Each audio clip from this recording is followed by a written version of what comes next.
Chapter 1. Hee.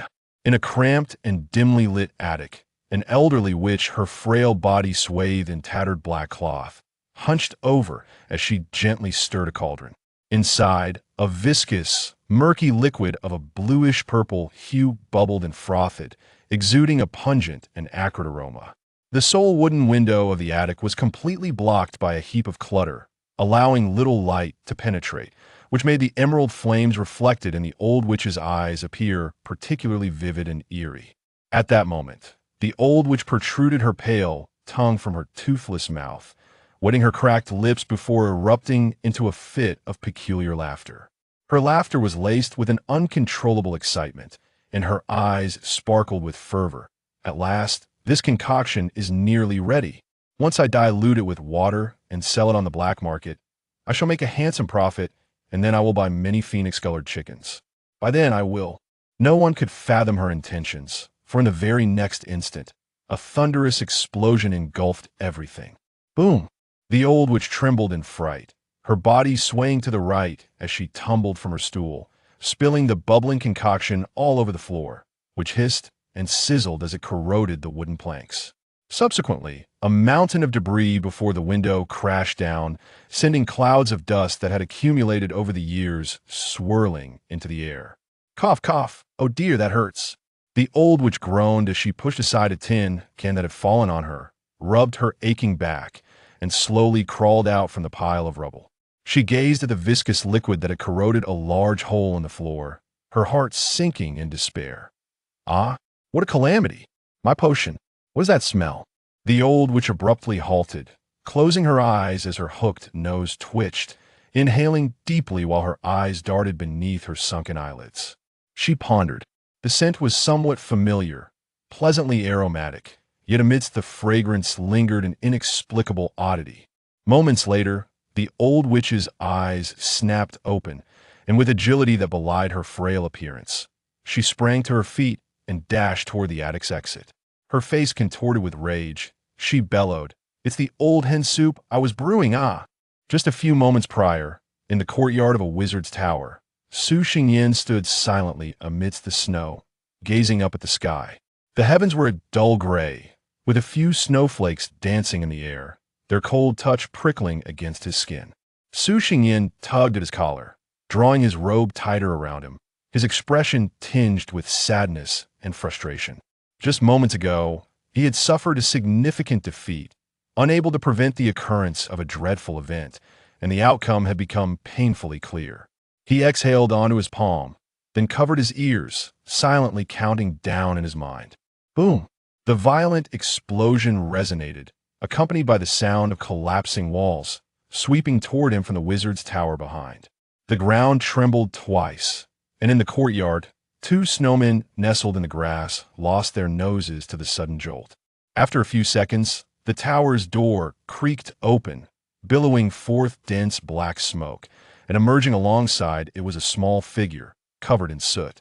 Su Xingyin lowered his hands from his ears, staring in disbelief at the little one who had just rushed out, still coughing. Indeed, the nefarious event he had failed to thwart merely referred to this individual entering the kitchen. If he had heard correctly, the kitchen wall must have collapsed again. "Master, did you go to the kitchen to cook, or to experiment with some potion or magic?" Su Xingyin remarked casually, craning his neck to peer past the small figure into the room, where he could faintly glimpse a space that resembled a disaster zone. He silently assessed the situation, concluding that the level of destruction he could cause with his current magical prowess paled in comparison to the chaos wrought by his master's cooking. "Cough, cough, cough. You must respect your master. Do not mock me." The petite girl waved her hands to disperse the smoke, her face smeared with grime as she bolted into the courtyard. She faced the gaze of her disciple, which bore a mix of sympathy and exasperation, and she insisted, "This is my grand exploration into the culinary magic of the tongue, a small step forward for human civilization. Of course, nothing great is achieved overnight. There will inevitably be some minor setbacks along the way." With that, the girl adopted a serious demeanor, thumping her flat chest. "But these setbacks shall not deter me. Fear not, dear disciple. No, I am not at ease. I would rather this endeavor of yours be met with failure." Su Xingyan sighed deeply, suddenly adopting a serious tone. Ling, Nafewer, present. The girl straightened instinctively. I ask you, during your so-called research exploration just now, did you arrive at any conclusions?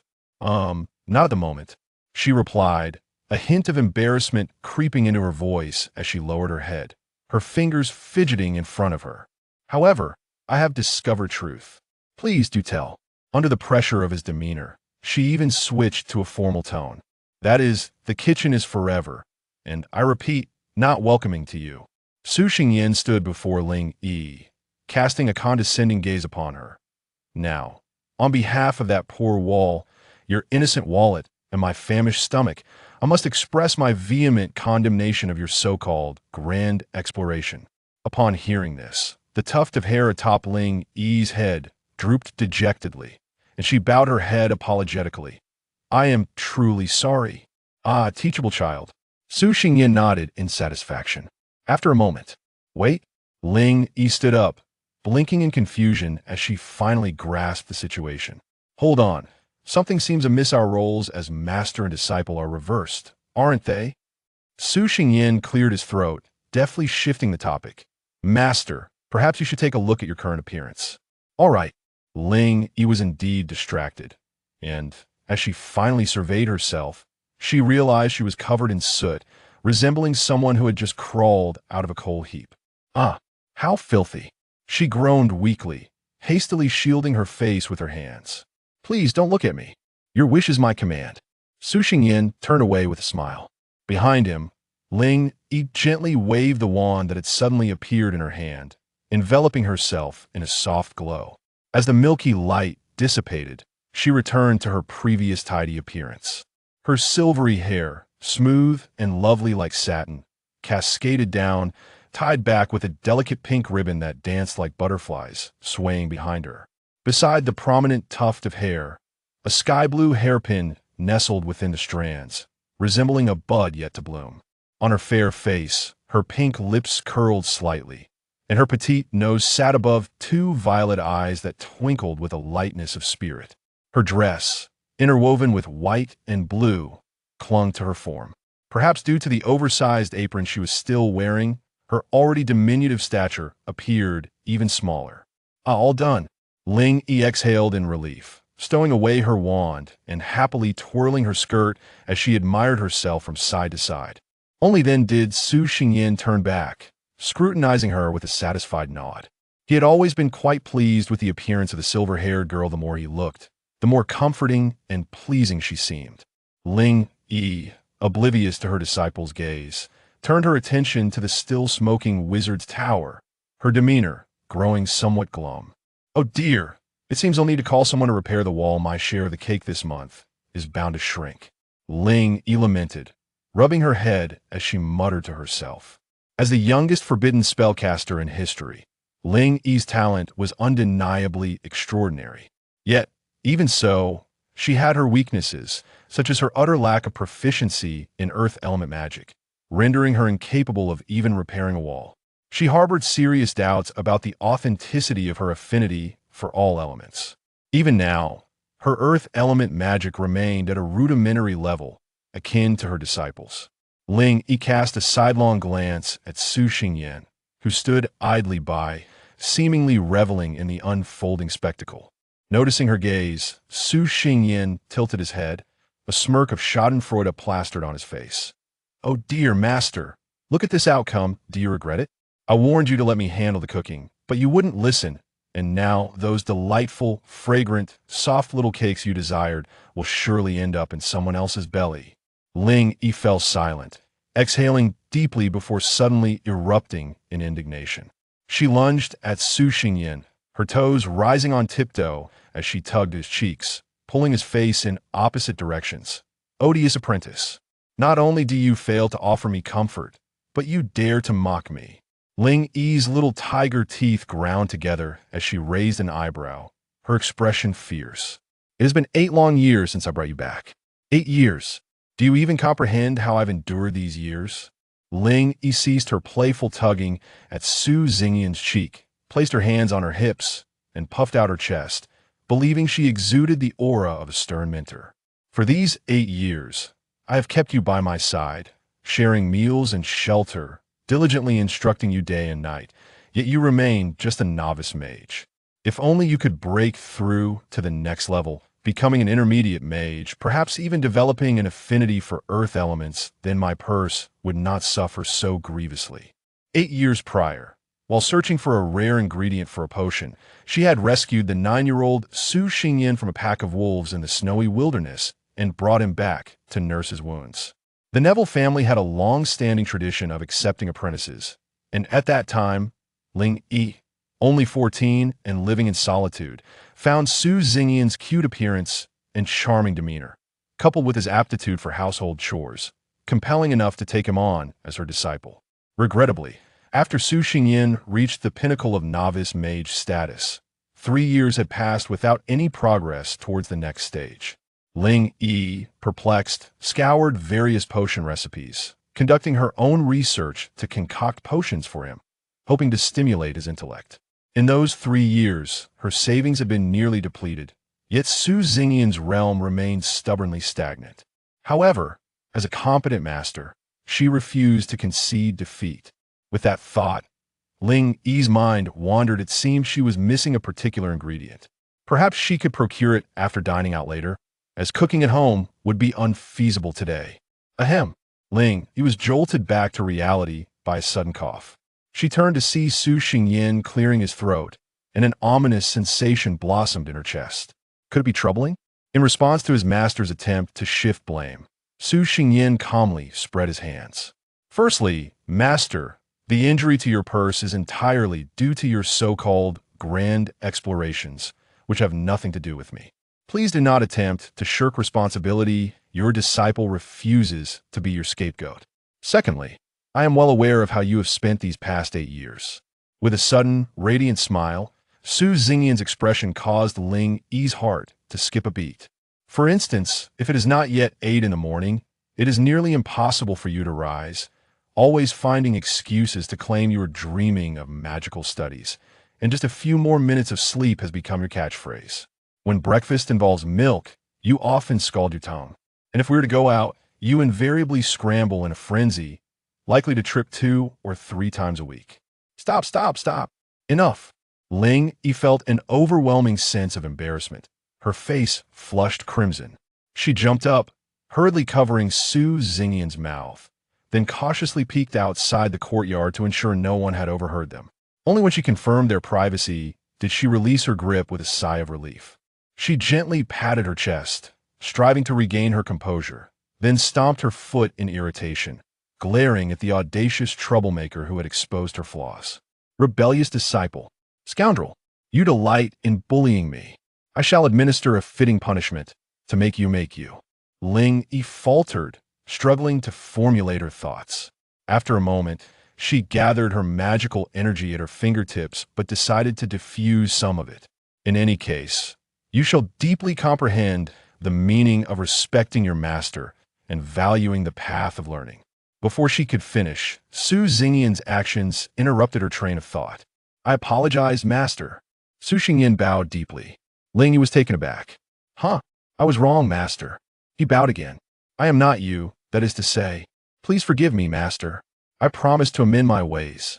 Su Xingyan bowed a 3rd time. All right. Ling Yi responded in a daze, utterly bewildered by the unfolding events. Su Xingyan stood upright and gently took Ling Yi's hand, placing it on his empty stomach. Master, I am hungry.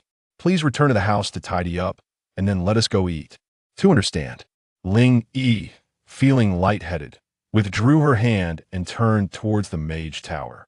As she reached the door, she glanced back, her eyes reflecting a pool of clear bewilderment. Seeing her look back, Su Xingyan nodded earnestly. Uncertain of what inspired her, Ling Yi straightened up and nodded vigorously, then turned, her ahogue bobbing as she confidently stepped into the house. Left alone in the courtyard, Su Xingyan smiled as he watched her retreating figure, giving himself a thumbs up. Today's fluffy white hairball remains delightfully easy to tease. Daily mission: to amuse the master. Mission status: successfully completed. Done. Lingy has returned to her room to tend to her affairs, in a cheerful mood. Su Xingyin chose not to concern himself with her any further, diverting his gaze and meandering leisurely towards a patch of grass in the courtyard. A delicate layer of snow rested atop the grass, yet the blades beneath were lush and verdant, adorned with a few petite flowers, all of which he and Lingy had specially selected for their hardiness against the cold. When the wind rustled through the grass, it sent a flurry of snowflakes dancing into the air that on a day blessed with splendid sunshine, they would sparkle like scattered jade shards, shimmering with a faint, ethereal glow. Snowy City, situated in the northern reaches of the Voltas continent, is characterized by its frigid climate, aptly reflected in its name. Throughout the year, it experiences heavy snowfall in spring and autumn, with lighter flurries in summer. As winter descends, blizzards become a commonplace occurrence. The Bernave Magic Academy is still on winter break, with early spring yet to make its appearance. Thus, today's weather, in the context of winter, could be deemed rather pleasant. Estimating that Lingy might take some time to finish her preparations, Su Xingyin, feeling rather aimless, let his thoughts drift, unconsciously plucking a handful of snow from the grass blades and placing it on his tongue. The sky above Snowy City always imparts a sense of purity, and the snow that falls is no exception, carrying a hint of sweetness. When it melts, it releases a refreshing chill that invigorates the mind, enhancing clarity and stimulating thoughts. Relishing the coolness against his tongue, Su Xingyin contentedly squinted his eyes, reminiscing about a recent conversation. For instance, a certain little dumpling's mild complaints regarding the passage of time. Indeed, 8 years had flown by in the blink of an eye. Su Xingyin silently mused, recalling the moment he first met Lingy, longing to sigh in contemplation, but quickly stifling the urge, chuckling inwardly at his own unexpected sentimentality today. How to express it? Back then, his master had been an aloof ice princess, and he never imagined she would transform into her current self.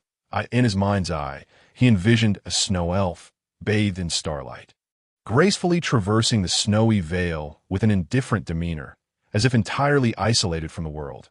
Yet, this snow elf suddenly shattered into fragments, reassembling into a clumsy creature who stumbled over her own feet, landing with a thud, tears glistening in her white-furred eyes. Indeed, the innate nature hidden deep within the human soul is notoriously difficult to alter. Su Xingyin chuckled, his smile beginning to form, only to halt abruptly. Although Lingy's current demeanor starkly contrasts with her former self, it did not collapse overnight.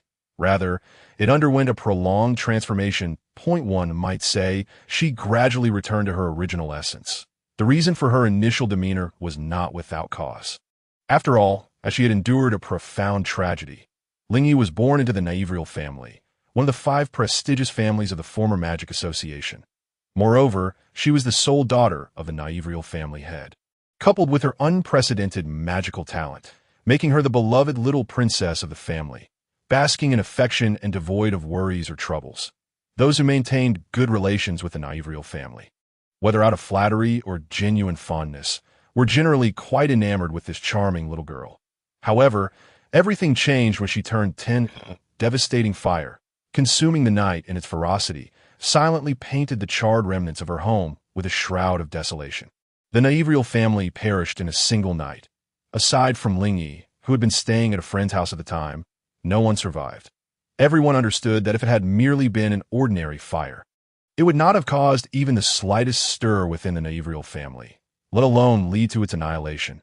Yet, unexpectedly, the Magic Association announced a fruitless investigation afterward, hastily closing the case with a veil of secrecy, and swiftly appointed another family to fill the vacancy left by the Naivriel family among the 5 prestigious families. Faced with the loss of her kin, the obliteration of her family, and the silence of the Magic Association, the young Lingy, consumed by sorrow and pain, found herself at a loss. She longed to seek help from those uncles and aunts who had once treated her with kindness, yet they suddenly seemed alien, cold and distant, and no one welcomed her anymore, nor dared to. Most merely offered polite refusals typical of aristocratic encounters, and some even responded with harsh words. Fortunately, the elderly president of the Magic Association extended considerable assistance to Lingy during this tumultuous period. He provided her with shelter, enabling her to continue her magical studies at Bernabe, and granted her a nominal position within the association, ensuring her survival. However, the Magic Association was not solely under the Elder's control. Regarding the calamity that befell the Naivriel family, he appeared powerless. Thus, Lingy gradually withdrew into herself, creating distance from others, relinquishing her capriciousness and playfulness, immersing herself in the study of magical knowledge. She resolved to uncover the truth behind the events. Even if she had to do so alone, the fruits of her labor were evident. 3 years later, she graduated as one of the highest-ranking mage students in nearly 2 centuries at Bernabe. Yet, despite utilizing the association's channels for investigation, she remained empty-handed. Reflecting on this, Su Xingyin sighed, feeling a twinge of relief that, despite everything, his master maintained a sense of goodwill towards others on that snowy night. She chose to rescue him from the jaws of a wolf pack. Grateful for the white-furred dumpling, Su Xingyin paused, allowing a smile to play upon his lips as he closed his eyes. Mimicking the gestures of those from the ecclesiastical forces, drawing an imperfect cross over his chest in a mock prayer. He had observed this among the wanderers during his time on the streets. Those from the ecclesiastical forces always stood out, even when hunger gnawed at them. They never forgot to pray, their murmurs echoing in the air. Once finished, Su Xingyin opened his eyes, glancing towards the door just as a muffled thud resonated within the room. Su Xingyin's eyelids flickered, and he pinched the bridge of his nose. Hearing that familiar sound, he could almost be certain that a certain someone had once again bumped their head against something. Who would have thought that this little dumpling's magical talent could be so extraordinary? At the age of 5, she underwent enlightenment to become a beginner. At 9, she reached intermediate. At 13, she attained advanced. At 15, she became a super mage. And, at 18, she achieved the distinction of being the youngest forbidden spell mage in history. Now, it seemed she had already reached the pinnacle of forbidden spell magic. Then, reflecting on his own progress high, "Everyone, my name is Su Xingyin, a 17-year-old beginner cutie." Ahem. Su Xingyin's mouth twitched in exasperation, pressing his forehead in resignation. Truly, there is no harm without comparison. Could he not shed a few tears?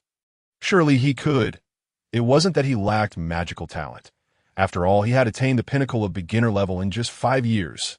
Yet suddenly, he found himself stuck for 3 years. Su Xingyin took a deep breath, gradually calming his mind. Slowly, his consciousness sank into the sea of awareness, directing his gaze towards the only source of light in the encompassing darkness, a floating crystal book. The root cause of his stagnation had finally made its appearance. For 3 years, this very book had tirelessly absorbed his magical power without rest. To illustrate, if the human body is likened to a special reservoir, magical power serves as the water being poured in.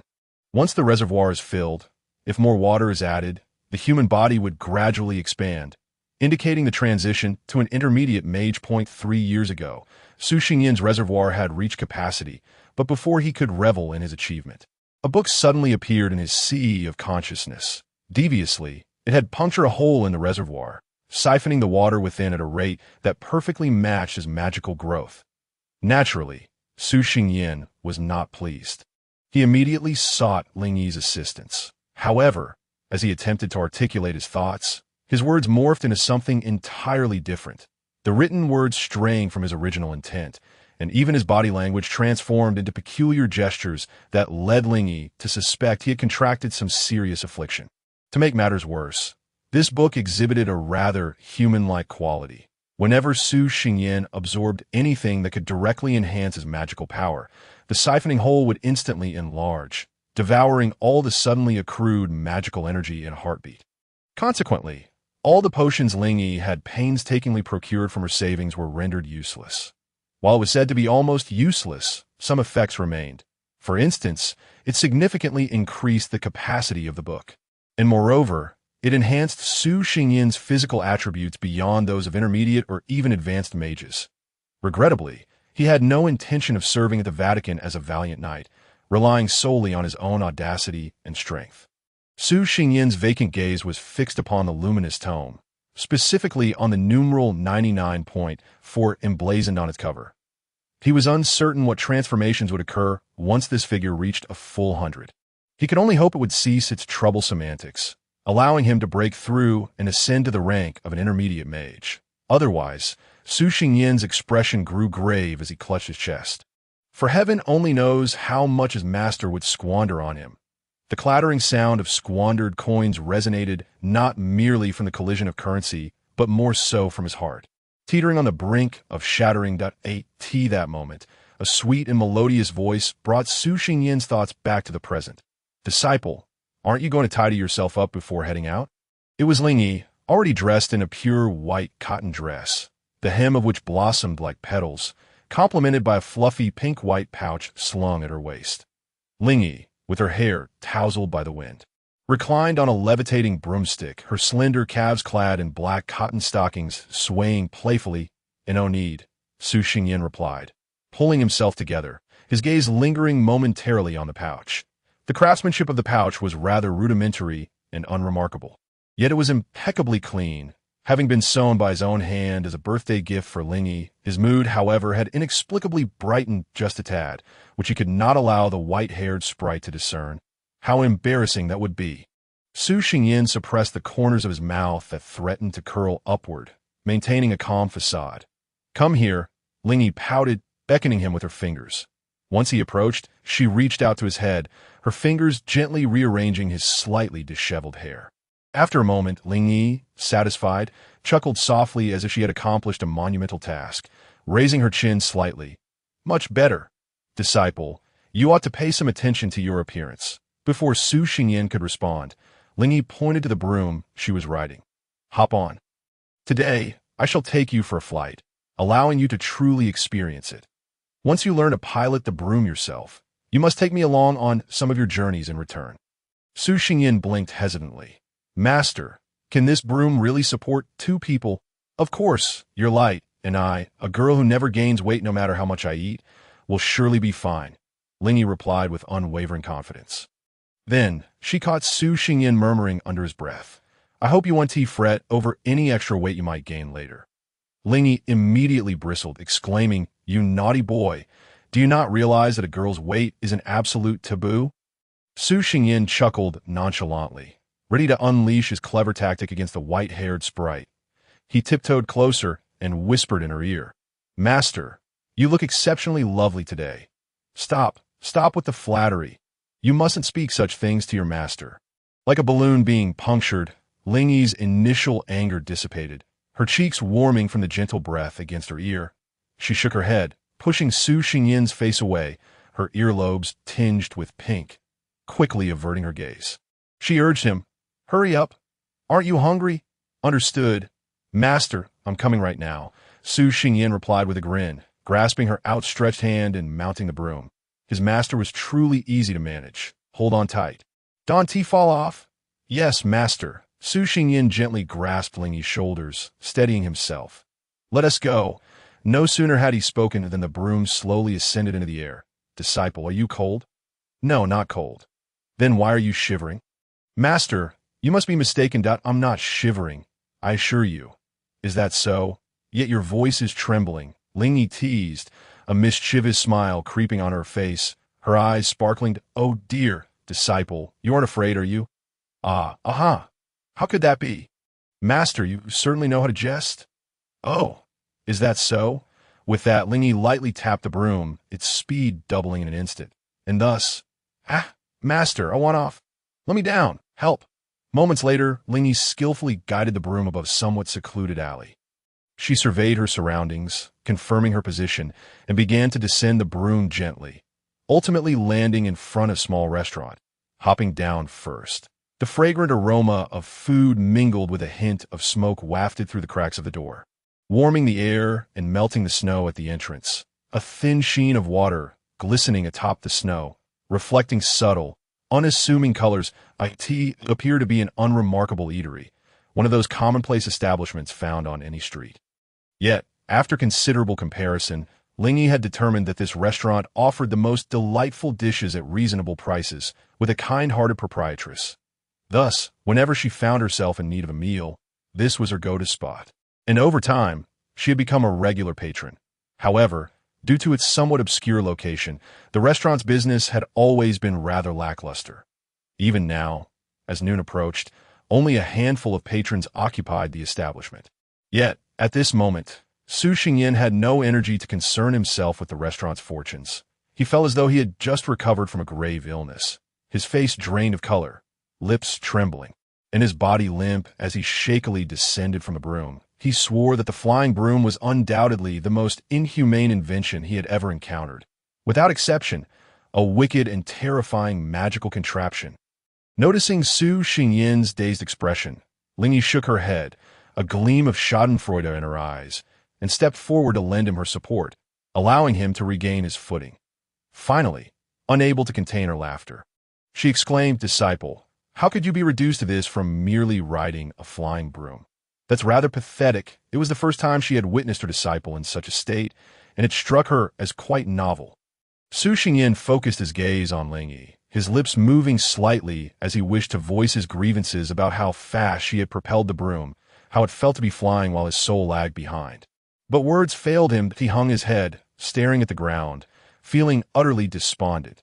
Forget it, there's no love left between master and disciple. Let it all perish. He trembled as he clutched his abdomen, slowly crouching down. After catching his breath, he managed to utter almost inaudibly, "Master, you should go inside first. I want to eat, that I'm feeling a bit nauseous." "How can you not eat? You must eat, and plenty of it, or you want to grow tall." Lingyi promptly dismissed his protest. "It's merely a case of dizziness from the flying broom. A trifling issue. You'll feel better soon." Leaning forward, she tilted her head to examine Su Xingyin's drooping face, her eyes twinkling. This seemed like a rare opportunity to tease her disciple. In that case, she would not hold back. A wicked smile graced Lingyi's lips as she deftly evaded Su Xingyin's hand and gently poked his belly. Ugh! Su Xingyin turned pale, his eyes widening, a burning sensation rising in his throat, nearly causing him to retch. All right, just you wait," he gasped, remaining silent as he crouched there to recover. After several seconds, clarity returned to his eyes, and feeling much better, he slowly stood up, only to suddenly sway, silently bending over to massage his legs. His legs had gone numb, nearly causing him to lose his balance. Once he finished, Su Xingyin found his footing, seizing on Lingyi's earlier comment to counter. "Master, I still don't wish to eat, and I believe I'm tall enough already. If I grow any taller, I might have to bend down to speak with you." Lingyi froze in place, lowering her gaze in silence. She eventually raised her face again, her smile radiating with sweetness. "You needn't worry, disciple, that I can certainly continue to grow taller as well," although the voice sounded even more melodious than usual. Su Xingyin was acutely aware that the words of the white-haired fluffball were laden with a warning, cautioning him not to burst this self-soothing, illusory bubble. Su Xingyin acknowledged this with understanding. However, he resolutely refused. "Yet, dear master, surely you must have surpassed the age of growing taller by now," Su Xingyin sincerely remarked, embracing a mindset of having already made a significant blunder and choosing to embrace the consequences. He gently patted Lingyi's head twice, much like one would with a child, and playfully tugged at her prominent tuft of hair, continuing to deliver his playful jabs. "Furthermore, I have never heard of any magic or potion capable of enhancing one's height. Therefore, dear master, you may forever remain a petite little one. Rest assured, your disciple will not think any less of you." The sweet smile on Lingyi's face instantly fractured. She raised her hand, seizing Su Xingyin's mischievous paw from her head, pulling his arm towards her. Then, tilting her head, she bared her sharp little fangs, closed her eyes, and bit down. "I'm out." At the critical moment, Su Xingyin forcefully jerked his arm away. Although he did not entirely escape, he managed to evade Lingyi's attempted bite. Seeing her open her mouth once more, Su Xingyin's eyelids flickered. He quickly sidestepped and began to speak rapidly. "Master, please stop. You can deduct the kitchen repair fees from my savings. And upon returning, I can handle all the household chores for a month. For the next week, whatever you wish to eat, I will prepare it without any objections." Having recited his plea in one breath, he let out a sigh of relief and added, "How does that sound?" As his own master, it was not shameful to concede. No, it was not conceding. It was merely yielding to his respect for her. Moreover, The latter two tasks were already part of his daily routine. Cooking was a given, and when the white-haired fluffball engaged in household chores, he typically assisted with the cleanup work. Thus, the only one truly suffering was likely his wallet. Although it pained him, avenging the fluffball's earlier poke was of utmost importance. He thought he had just heard something shatter. Splendid. Lingy's eyes blinked rapidly. She was deep in thought, diligently pondering. After a moment, she concluded her contemplation. All right, fine. In light of your sincerity, I shall forgive you. Lingy released Su Xingyan's arm, crossed her arms, and huffed, continuing, but do not deceive me, and absolutely do not let your words be empty. Otherwise, I shall truly bite you. With that, she turned and grabbed a broom, heading towards the restaurant without a care. She was still somewhat upset, having been genuinely pricked at her sensitive spot. The disciple was being too much. 20 minutes was enough. She would ignore him for at least 10 more. Su Xingyan chuckled inwardly, reminding himself to rein it in a bit. He had already teased the white-haired fluffball several times today. Overdoing it would be excessive. He would assess the situation and find a chance to appease her later. With this thought in mind, he followed closely behind her. The slender string adorned the door of the restaurant. With a somewhat weathered bell hanging from my as they pushed the door open, the bell chimed melodiously, and the two stepped into the warmth of the interior. The stove, with a kettle atop it, radiated waves of heat, and the wood inside crackled merrily. By the hearth lay a slightly plump orange cat basking in the firelight, resting comfortably on the ground, bearing a striking resemblance to the dozing proprietress behind the counter. Hearing the commotion, the proprietress propped herself up on her arms and, upon recognizing her guests, her eyes crinkled with delight as she warmly approached, greeting them. "Good afternoon, Miss Nayfire. What brings you here today?" She discreetly assessed the atmosphere between the two and immediately deduced something, silently thinking how delightful youth could be. Before her smile brightened even further as she continued, "Have you brought your apprentice to help with my business again?" Lingy responded somewhat awkwardly with a non-committal offering a brief greeting. Although the proprietress was kind, her exuberance was somewhat overwhelming, leaving Lingy feeling a bit out of her depth. Moreover, there was something peculiar about the proprietress's smile today. Not dwelling on it further, Lingy turned to Su Xingyan, seeking his silent agreement before gently pulling the proprietress aside, deliberately ignoring his probing gaze, and quietly said, Annie, I'll just have a few dishes prepared as usual. However, my disciple is feeling a bit unwell today, and I am not quite adept at cooking. Could you please ensure that the dishes are easy to digest? Of course, rest assured, I will remember." The proprietress nodded at awe. "Miss Nayfire, you're simply adorable. Day 721 of wanting to raise a daughter." She suppressed the urge to pat Lingy's head and moved past the counter to prepare in the kitchen. Lingy, somewhat skeptical, seated herself at a table by the window. Indeed, she still felt there was something odd about the proprietress. Or perhaps it was herself who was amiss? Creak. The chair opposite her was pulled out, but Su Xingyan hesitated for a moment before pushing it back and circling around to sit closely beside Lingy on her left. "Master, what are you thinking about?" he asked with a cheerful smile. Lingy recalled that she should still be angry and that 10 minutes had not yet elapsed, so she resolutely turned her head away, ignoring him entirely. Then she felt her hands, resting on the table, being grasped, layered atop one another, enveloped in warmth. She made a token effort to struggle, but her hands soon ceased their movement, and she turned to gaze into his smiling black eyes. "What are you doing?" Lingy puffed her cheeks, feigning reluctance to clarify. This was not her intentional act of affection. It was entirely his mischief. Su Xingyan held her hands firmly, gently rubbing them, his expression serious. "It's still snowing today. The weather is cold, and the wind is strong. Moreover, master, you were riding that broomstick at such speed earlier. Your hands must be freezing. That I'm merely warming them to prevent frostbite. That a mage is hardly that fragile. How could one suffer frostbite so easily?" Lingy mused, feeling her cheeks flush slightly. Stealing a discreet glance around to ensure no one was watching, she chose not to withdraw her hands, softly murmuring, "All right then," before turning her head away once more, sitting quietly for the 10 minutes of ignoring him. She had forgotten how rare it was for her disciple to be so considerate. Lingy found herself lost in her thoughts as she waited for their meal. Ultimately consumed by a whirlwind of reflections as she finished the meal, Hardly aware of what she had eaten. By the way, the proprietress served Su Xingyin a bowl of light egg drop soup. Slightly salty, with bits of lean beef added, repeatedly hinting that this was what Ling Yi had specifically requested.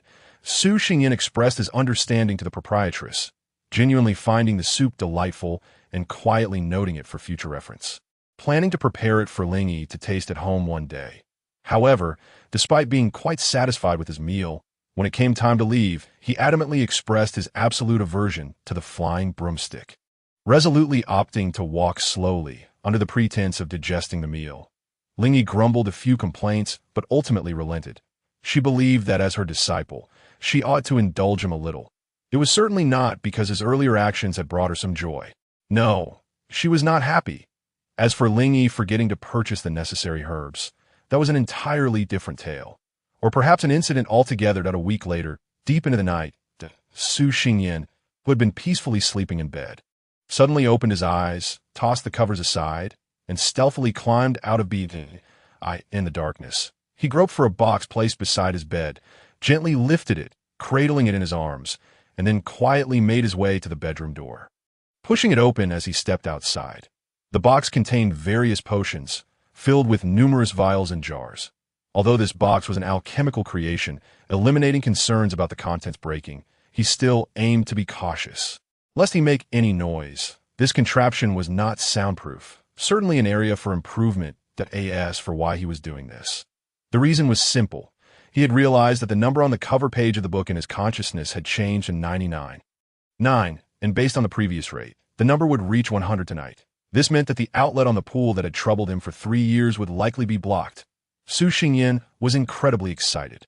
Though he wouldn't describe his feelings as overly intense, merely exhilarated as for his magical prowess, he had always held a rather indifferent view. As long as it was sufficient, that was all that mattered. Certainly, who wouldn't wish to advance further? It would be rather peculiar to feel otherwise. He speculated that this enigmatic book might be an exceedingly rare and formidable alchemical artifact, pondering what transformations might occur once it reaches its fullness, and whether it could potentially affect Ling Yi.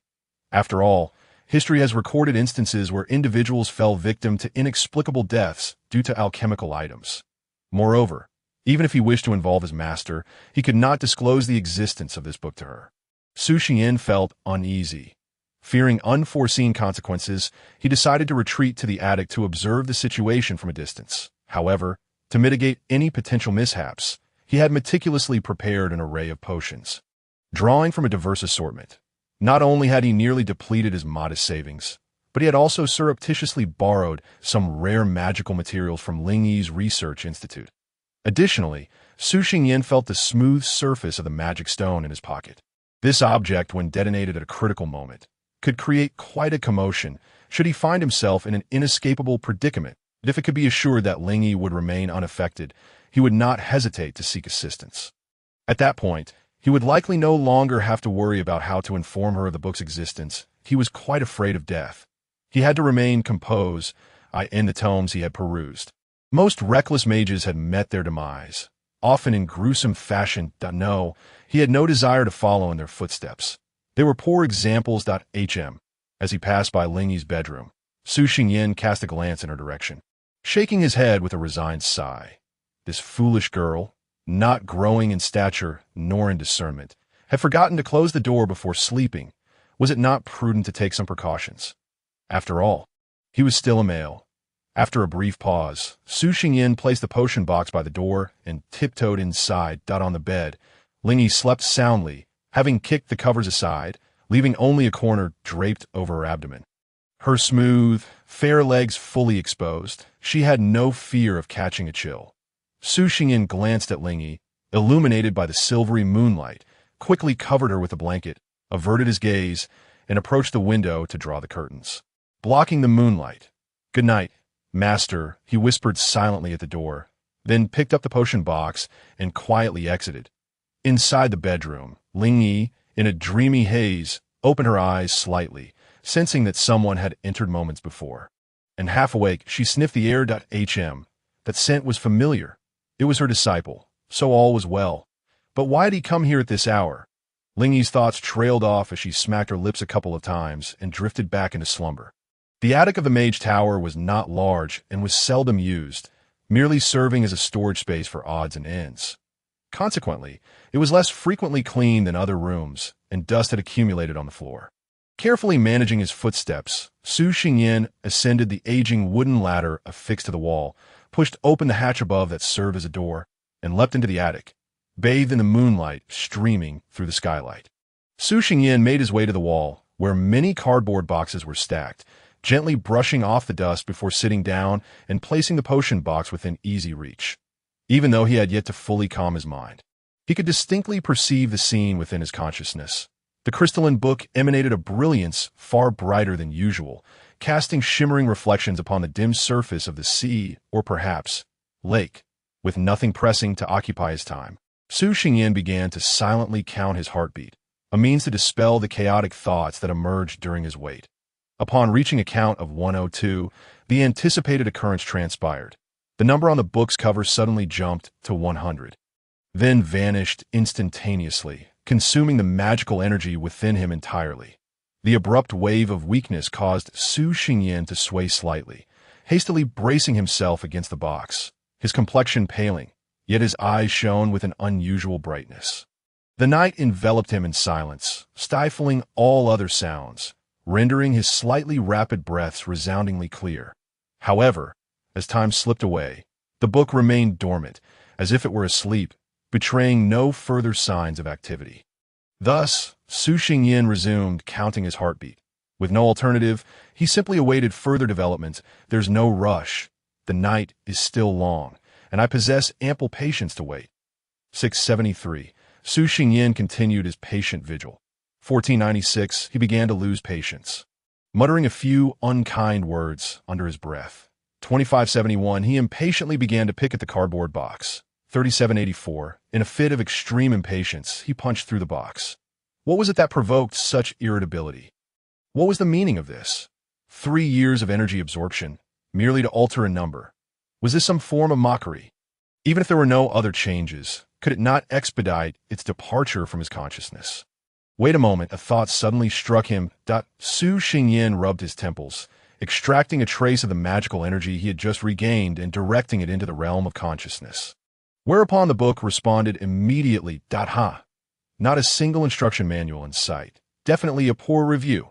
Su Xingyan's expression darkened as he silently observed the ensuing transformations. It was as if a gentle hand guided the thread of magic toward the crystalline book, lightly caressing its cover, causing a shy, rosy glow to bloom forth. The crystal book quivered momentarily, and under the embrace of the glow, it began to twirl slowly around the magic in a lively rhythm. Like a dance, although the form remained unseen, it concealed an elegant charm, gradually elongating the halo into a slender thread, wrapping the book in its embrace. After a brief moment, the spinning ceased, the thread dissipating into countless specks of dark red starlight, while silver runes twinkled upon the cover like stars, intertwining to ultimately form a string of lavish characters.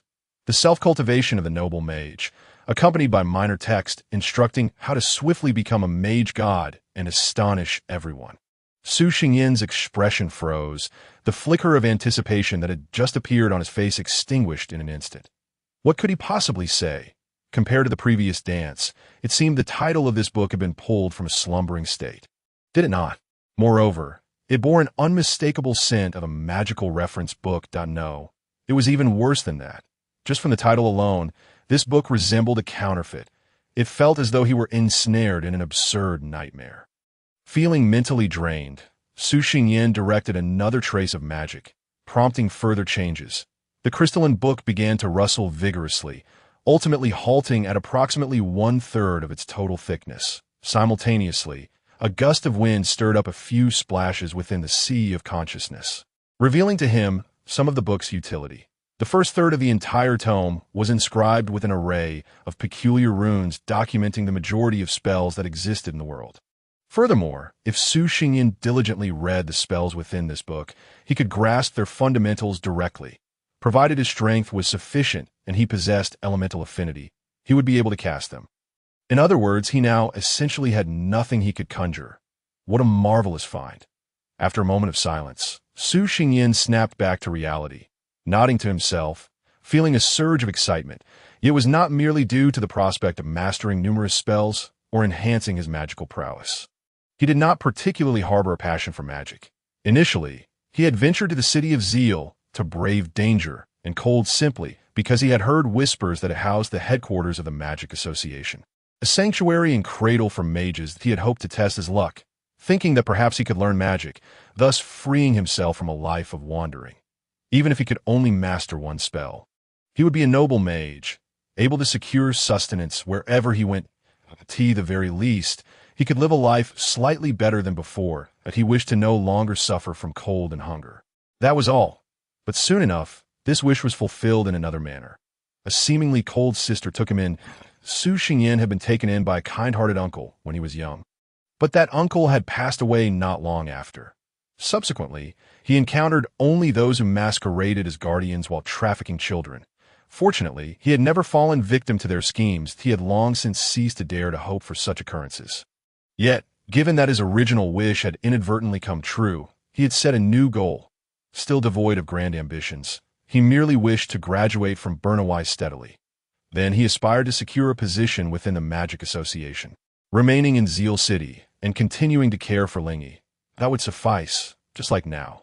Thus, what truly thrilled Su Xingyin were two additional points. The first was that he no longer needed to laboriously memorize the exceedingly complex and headache-inducing formulas of magic. It is worth noting that while elementary spells were relatively manageable, intermediate spells often required pages upon pages of documentation, sometimes spanning over 10 or even dozens of pages to truly harness one's abilities. One must commit every single detail to memory, and this is merely the foundation for advanced and ultra-advanced magic. It is not uncommon for an entire tome to be dedicated to a single spell. Despite being hindered by his own limitations and achieving only mediocre results in practical application, his theoretical prowess is commendable. However, if he could alleviate this burden, he would be more than willing to do so. Strangely, Su Xingyin has always been perplexed as to why Ling Yiming, despite her apparent demeanor, seems to effortlessly conquer the challenges of magical study, as if they were non-existent, is her talent solely concentrated in the realm of magic? The second point that excites him is, Su Xingyin pressed his fingers against the corners of his mouth, which could not help but curl upwards. Even in the knight's embrace, his eyes sparkled with a light of their own. For he might be on the verge of a fortune. Just think about it. Throughout history, how many powerful spells have lost their lineage? How much profit could he potentially glean from this angle? He cleared his throat. Calm down, calm down. This matter cannot be rushed. The spells within the book are shrouded in mystery. If by any misstep he would inadvertently expose a family's unique lineage of magic, it would spell disaster. Moreover, as a novice mage, his credibility is understandably low. Thus, if he wishes to trade in magic, he must find a way to involve Ling Yi, ensuring she stands as his endorsement. Reflecting on this, Su Xingyin felt a twinge of frustration. He could not divulge the existence of this book to Ling Yi, as it would be difficult to explain. This predicament is not easily resolved, and he would need to ponder further as he shook his head, casting aside his distractions. With a thought, the book materialized in his hands. Its cover shimmered with a crystalline purple hue, ethereal specks of light adorning its surface. Reminiscent of a fantastical starry sky, the silver inscription across it resembled a galaxy, radiant and flowing. Naturally, he could not scrutinize it closely, as the title would ruin the enchanting atmosphere. The pages within, aside from their texture, appeared quite ordinary, predominantly white, yet densely inscribed with peculiar runes, each glowing faintly. Su Xingyin had never encountered such script, yet inexplicably, he comprehended its meaning this moment. The book lay quietly in his grasp, as though it possessed a life of its own. Merely slumbering, drifting through dreams. Strange, Su Xingyin murmured softly, his fingertips brushing the cover. Holding the book, he pondered why he felt. He paused, carefully considering his words, yet struggled to articulate the emotions surging within him. Serenity? Joy? Despondency? Perhaps a blend of all. Yet not entirely. He felt as though he were caressing a delicate wisp of cloud. Too much pressure might shatter it into fragments. Steeling himself, Su Xingyan began to turn the pages, his gaze casually resting on a line of runes, slowly etching their peculiar forms into his mind. Once fully outlined, a spell unknown to him was indelibly imprinted in his consciousness, as if he had always possessed it. Would it require mental energy? Feeling a sudden wave of fatigue, Su Xingyan speculated uncertainly, for he was unable to ascertain this clearly. After all, a novice mage could not wield such power. Mental energy remained confined within the sea of consciousness. Unable to influence the external world, to gain even a rudimentary control, one would need to reach the intermediate level. Sensing the palpable disdain the world held for novice mages, Su Xingyan silently lamented his own weakness. Considering that the recorded spells occupied only the first third of the book, what purpose did the remaining section serve? He quickly flipped to the last page of the recorded runes and continued to turn the pages. The book remained obstinately still. Undeterred, he increased his effort, attempting to channel magic, yet it remained immovable, as if the subsequent content was a cohesive entity, impervious to his attempts to shift it. After a moment of contemplation, Su Xingyan stowed the book away, gathering his thoughts. Clumsily, he stirred his sea of consciousness, sending a small wave of mental energy towards the pages. Ugh! A deep sound suddenly echoed in his ears as the book erupted in a brilliant light. The sea of consciousness surged violently, only to be instantaneously subdued by a translucent membrane connecting to the crystalline tome. The ensuing silence shattered, leaving Su Xingyan reeling, his head throbbing in the next instant. He regretted his earlier actions, and unbearable agony engulfed his body, gnawing mercilessly at his innards. Su Xingyan's vision faded to black, his body trembling uncontrollably. Losing his balance, he fell heavily to the ground. His left hand clawing towards his chest, veins bulging as if they would tear his flesh from bone. Coughing, cold sweat beaded on Su Xingyan's forehead, pain driving him to roll on the ground. Feeling as though countless insects were feasting on his bones, while sharp blades ravaged his mind. The unbearable itch and overwhelming pain ignited a conflagration within the very essence of his consciousness. He yearned to curse, to roar like a beast, but found his throat incapable of uttering a sound, filled instead with a metallic taste of blood. Externally, his skin had transformed into an eerie pale red, steam rising incessantly from his body, while symbols akin to those in the book flickered fleetingly across his face. Yet he remained awake, acutely aware of his suffering. He had always believed that resilience was a commendable trait. His own endurance was formidable, but now, why hadn't he succumbed to unconsciousness yet? Su Xingyan bit down on his trembling lip, mustering the strength to reach for his pocket. Suddenly halting, he instead fumbled to retrieve his potion kit. Indiscriminately grabbing vials of potions and lying back on the ground, pouring them down his throat without regard for their purpose. After all, he couldn't die from drinking them. At this moment, every part of him ached. Due to his trembling hands, the ground and his clothes were splattered with potion, mixing into a concoction that released a pungent odor into the air. Fortunately, Su Xingyan could not smell it, as a sense of smell had betrayed him. Even if he could, it would only add to his torment. Having consumed so many potions, he couldn't tell which ones had any effect, but the itch and pain subsided somewhat, only to be replaced by a new sensation of nausea. Overwhelming yet unable to induce vomiting, the trifecta of suffering clouded his consciousness, rendering him teetering on the brink of oblivion. That moment, a milky white energy surged from the crystalline book, flowing into his body. The energy was gentle and warm, as if to soothe his pain, reminiscent of the warmth of the winter sun. Yet he could not muster a smile, instead gripped by a foreboding sense, for that energy seemed to be far more than a mere trickle. In the next instant, his premonition was confirmed. The crystalline book began to relentlessly channel energy into him. It was as if it were intent on forcing an egg into a straw, disregarding whether Su Xingyan's body could withstand it. Though it was indeed forced in, the straw burst. Consequently, the energy began to repair itself, only to rupture once more, a cycle of destruction and restoration unfolding. In the end, Su Xingyan felt as though his body had become a slowly inflating balloon, unwilling to imagine what form he might take at that moment, nor did he wish to contemplate it. This agony became the final straw, overwhelming him to his limits. His consciousness gradually faded into stillness. In the dark sea of consciousness, the book incessantly repeated its cycle of destruction and restoration. Meanwhile, the overflowing energy shredded his clothes, and beneath the tome, clusters of milky white light began to coalesce, compressing into an increasingly dense mass. Outside the window, the silvery moon continued its westward journey, obscured intermittently by the wind-blown snowflakes, while in the courtyard, the swaying old tree cast a fainter shadow, feebly rustling its remaining leaves, awaiting the dawn. The night had passed its midpoint. On the floor, Su Xingyan lay quietly, gradually regaining consciousness as his gaze sharpened. After recalling the earlier events, he slowly rose from the ground and stretched his body. For a moment, he felt disoriented, clenched his fist, and experienced the warmth of having just emerged from a hot bath. The previous agony seemed but a fleeting dream, dissipating into nothingness upon waking. Aside from a lingering fatigue in his mind, he felt an unprecedented sense of well-being. Yet, the acrid odor lingering at the tip of his nose served as a reminder that all of this was not merely a figment of his imagination.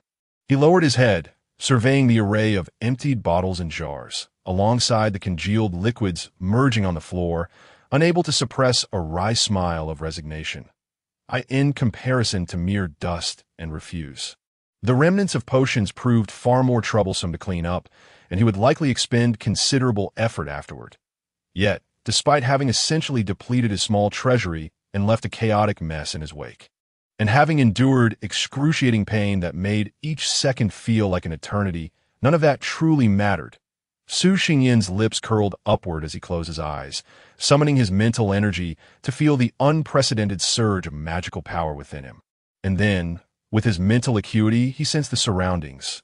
Indeed, while not distinctly superior or inferior, the perception was markedly different from that of normal sight. After 3 years of steadfastly remaining at the pinnacle of the initial stage, he had finally achieved a breakthrough that was genuinely moving. Although he wouldn't claim to be overly invested in the matter, he was far from being an aged sage who had long since detached from the whims of life. Such occurrences were bound to evoke a modicum of joy. Albeit just a smidgen, Su Xingyan patted his cheeks, opened his eyes, exhaled softly, and managed to quell his emotions, quickly regaining his composure as he contemplated whether to ask his master to celebrate with some purchases once dawn broke. However, before that, there was an essential matter that needed confirmation. Su Xingyan once more calmed his mind, immersing his consciousness into the now significantly brighter and larger sea of awareness, his mental force sweeping across the surface like a howling sea breeze. Halting not far from the book to that moment, the purple crystal tome floated serenely in the center of the consciousness sea, just as it always had, save for the peculiar title that now adorned its pages. He paused for a moment, feeling somewhat anxious, before tentatively reaching out with his mental energy to touch the cover. Fortunately, no further anomalies occurred. The book merely glimmered softly, its pages turning slightly in response to his mental touch. Phew, at least there were no further complications. Su Xingyan relaxed, directing his gaze downward to a milky white crystalline shard hovering just beneath the book, its base lightly grazing the water surface, the surrounding magical fluctuations creating a gentle white halo. This was the crystallized essence of the magical source from which a mage draws their power, and it was one of the hallmarks of having entered the intermediate stage. Prior to this, the essence had merely existed as a thin vapor. Once dispersed, the mage would be rendered ineffectual. The source crystal not only hastened the recovery of magical energy, but also indicated the elemental affinity of the mage. As for the white, Su Xingyan fell silent, turning away and rubbing his eyes vigorously before glancing back at his source crystal. Indeed, it was white that in stark contrast, his expression darkened. Excellent, the joy brought by the breakthrough had evaporated in an instant, conveniently resolving his dilemma regarding what to buy for a celebration. How convenient. What a tremendous help. It was almost enough to contort one's visage in glee. Su Xingyan pressed his forehead, his face contorted in dismay. At 17, he harbored serious doubts about his compatibility with the mage profession. Not only had he been trapped at the pinnacle of the initial stage for 3 years, but after enduring such torment tonight, the outcome was essentially a lonely breakthrough. In a brief moment, he had concocted a self-introduction for when he next ventured out. I am the disciple of my master, who possesses a rare affinity for all elements that occurs perhaps once in a few centuries. And I, too, am a rarity, possessing an affinity for 0 elements. Listen to how impressive that sounds. Su Xingyan felt a swell of pride. The white source crystal symbolized a 0 elemental affinity, meaning not a single element found him agreeable, truly a case of being unwanted and discarded. While he could still strive for further breakthroughs, mastering intermediate magic was out of the question. It was simply unattainable that if he wished to dominate in terms of levels, he would need substantial power, bricks to throw, as it were. However, initial magic could only be likened to small pebbles. No matter how abundant his energy, it would merely kindle minor sparks at best. Thus, it seemed he would have to sit at the table with the charming initial stage mages, or, relying on physical prowess, engage in close combat. He opted against fighting, preserving harmony instead. Su Xingyan recalled Ling Yi. Although that fluffy white creature's affinity for all elements had evidently encountered some issue, preventing her from learning intermediate earth magic, which seemed rather dubious. Yet, even so, they were both human and master and disciple. The disparity was simply too vast. Moments later, he pinched the bridge of his nose, envisioning Ling Yi's reaction upon hearing this news. First silence, followed by an abrupt, beaming smile, as she would feign optimism, assuring him of her exceptional talent and genius, claiming she would surely find a solution to comfort him. Su Xingyan understood that his master genuinely desired him to become a formidable mage. When he had struggled to break through to the intermediate stage years ago, the situation had been quite similar, leading Ling Yi to squander resources in her quest to concoct various bizarre potions. This time, he must absolutely prevent her from doing so, both for his own sake and for the dwindling gold coins in their household. Su Xingyan silently resolved this, fully aware that she would likely not heed his counsel. Putting that aside, Su Xingyan began contemplating a more pressing concern. Given the current circumstances, unless he enlisted his master to pull some strings, it would be exceedingly difficult for him to secure a position in the practical department of the Magic Association. It seemed he needed to quickly devise a plan regarding how to acquire and sever the inheritance of magic. He was counting on this to earn a fortune. Alas, the ordinary yet unadorned life of a wealthy person beckoned to him. Suddenly, everything felt utterly mundane. Su Xingyan jested at his own predicament. His peripheral vision caught by the fallen wand on the ground. He fell silent before picking it up and wiping it clean. There was no need to deceive himself. At 17, how could he not harbor a glimmer of yearning for powerful magic? Having studied the knowledge related to intermediate magic and retained some of it, he thought, why not give it a try, if only to reassure himself, or perhaps to resign himself to the reality? He chuckled softly. With a flick of his wrist, he turned the wand, allowing his fingertips to glide across its surface. Channeling the magical energy surging within him, mentally constructing the magic array, and softly reciting the incantation. Drawing upon memory, Su Xingyan meticulously executed each step. Subsequently, the surrounding elemental energies began to stir, and a searing warmth surged through him, flowing into the wand as if guided by his will. With a clear, ringing sound, the blazing flames dispelled the shadows lurking in the attic, as a proud fire phoenix soared, spreading its wings wide and tearing a rift between night and night. Su Xingyan gazed silently, his eyes reflecting the rolling waves of gold. The flames blazed fiercely. There was no failure. The spell had succeeded on the first attempt. This was the essence of intermediate flame magic? He lowered the wand, murmuring in a daze, as if still unable to believe it, then reached out, as if to touch the searing red hovering above, but suddenly halted, returning to reality with a genuine smile. Though he claimed not to care, why did he feel as if he had exhaled a great sigh of relief? Su Xingyan was uncertain, even questioning whether he had truly been indifferent to it before. Yet, he knew he was genuinely elated, as if he had always studied magic purely for the sake of magic itself. A feeling so pure and devoid of ulterior motives that it felt strange. It was as if he no longer recognized himself. Wait, not recognizing himself. A tremendous crash jolted Su Xingyan from his reverie, and he turned sharply toward the source of the sound in that instant. The peculiar sensation in his heart dissipated. The fire phoenix he had conjured seemed to yearn for the outside world, and suddenly it soared into the sky, shattering the roof and transforming into a brilliant firework beneath the night sky. Soon after, through the shattered opening, Su Xingyin caught a glimpse of the lights below flaring to life, followed by the resounding voice of Ling Yi, filled with fury. Su Xingyin, what on earth are you doing at this hour? Are you trying to keep everyone awake? It was over, utterly over. The survival rule, number 5 of the Neferver family, was to never disturb Ling Yi Neferver's rest. Otherwise, he would be blamed for stunting her growth and would face her wrath. Su Xingyin wore a blank expression, glancing up once more through the gaping hole, gazing at the luminous moon hanging in the sky, as a fierce cold wind howled through the opening, indifferently striking against him.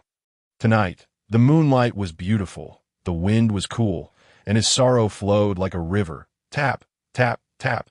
Ling Yi ascended the stairs in her slippers, her eyes still glistening with remnants of tears, her hair tousled and unruly, cascading chaotically onto her rosy cheeks. It was evident she had just crawled out of bed.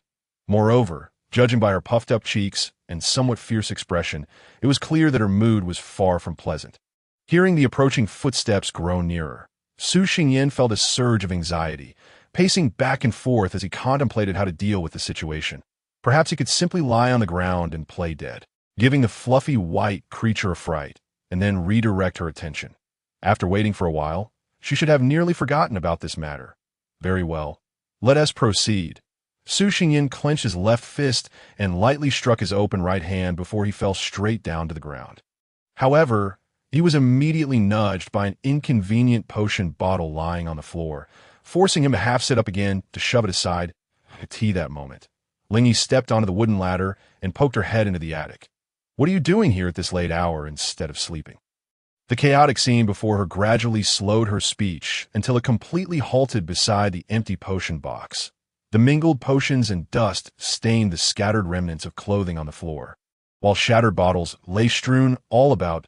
A large hole marred the ceiling above, and Ling Yi's dazed gaze slowly shifted to the center of the attic, where Su Xingyin sat half upright on the ground, smiling politely, yet awkwardly, completely unclothed.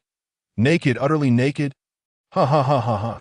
In a thick silence, Ling Yi and Su Xingyin locked eyes for a brief moment, and then eek! A shrill scream filled with embarrassment pierced the night, instantly painting Ling Yi's face with a blush that swiftly spread to her neck. The once drooping tuft of hair that had seemed half asleep immediately stood upright, and, whether it was an illusion or not, Su Xingyin vaguely noticed wisps of steam rising from the top of her head. Thud! In her flustered state, Ling Yi slipped and fell from the ladder. Unaware of the situation, Su Xingyin hurried to the entrance of the attic, leaning down to peer below. Master, are you all right?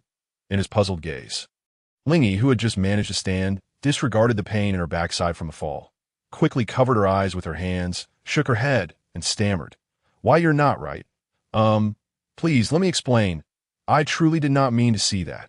Before Su Xingyin could respond, Ling Yi abruptly bent over and began bowing repeatedly, apologizing. I'm so sorry, truly sorry. It's over, I'm going to have a needle eye. Su Xingyin blinked, pondering her words. A needle eye? Master, what is it that you saw that you shouldn't have? At his words, Ling Yi trembled slightly, slowly lifting her head while covering her eyes, and pointed at him with her other hand. Why you? Without uttering another word.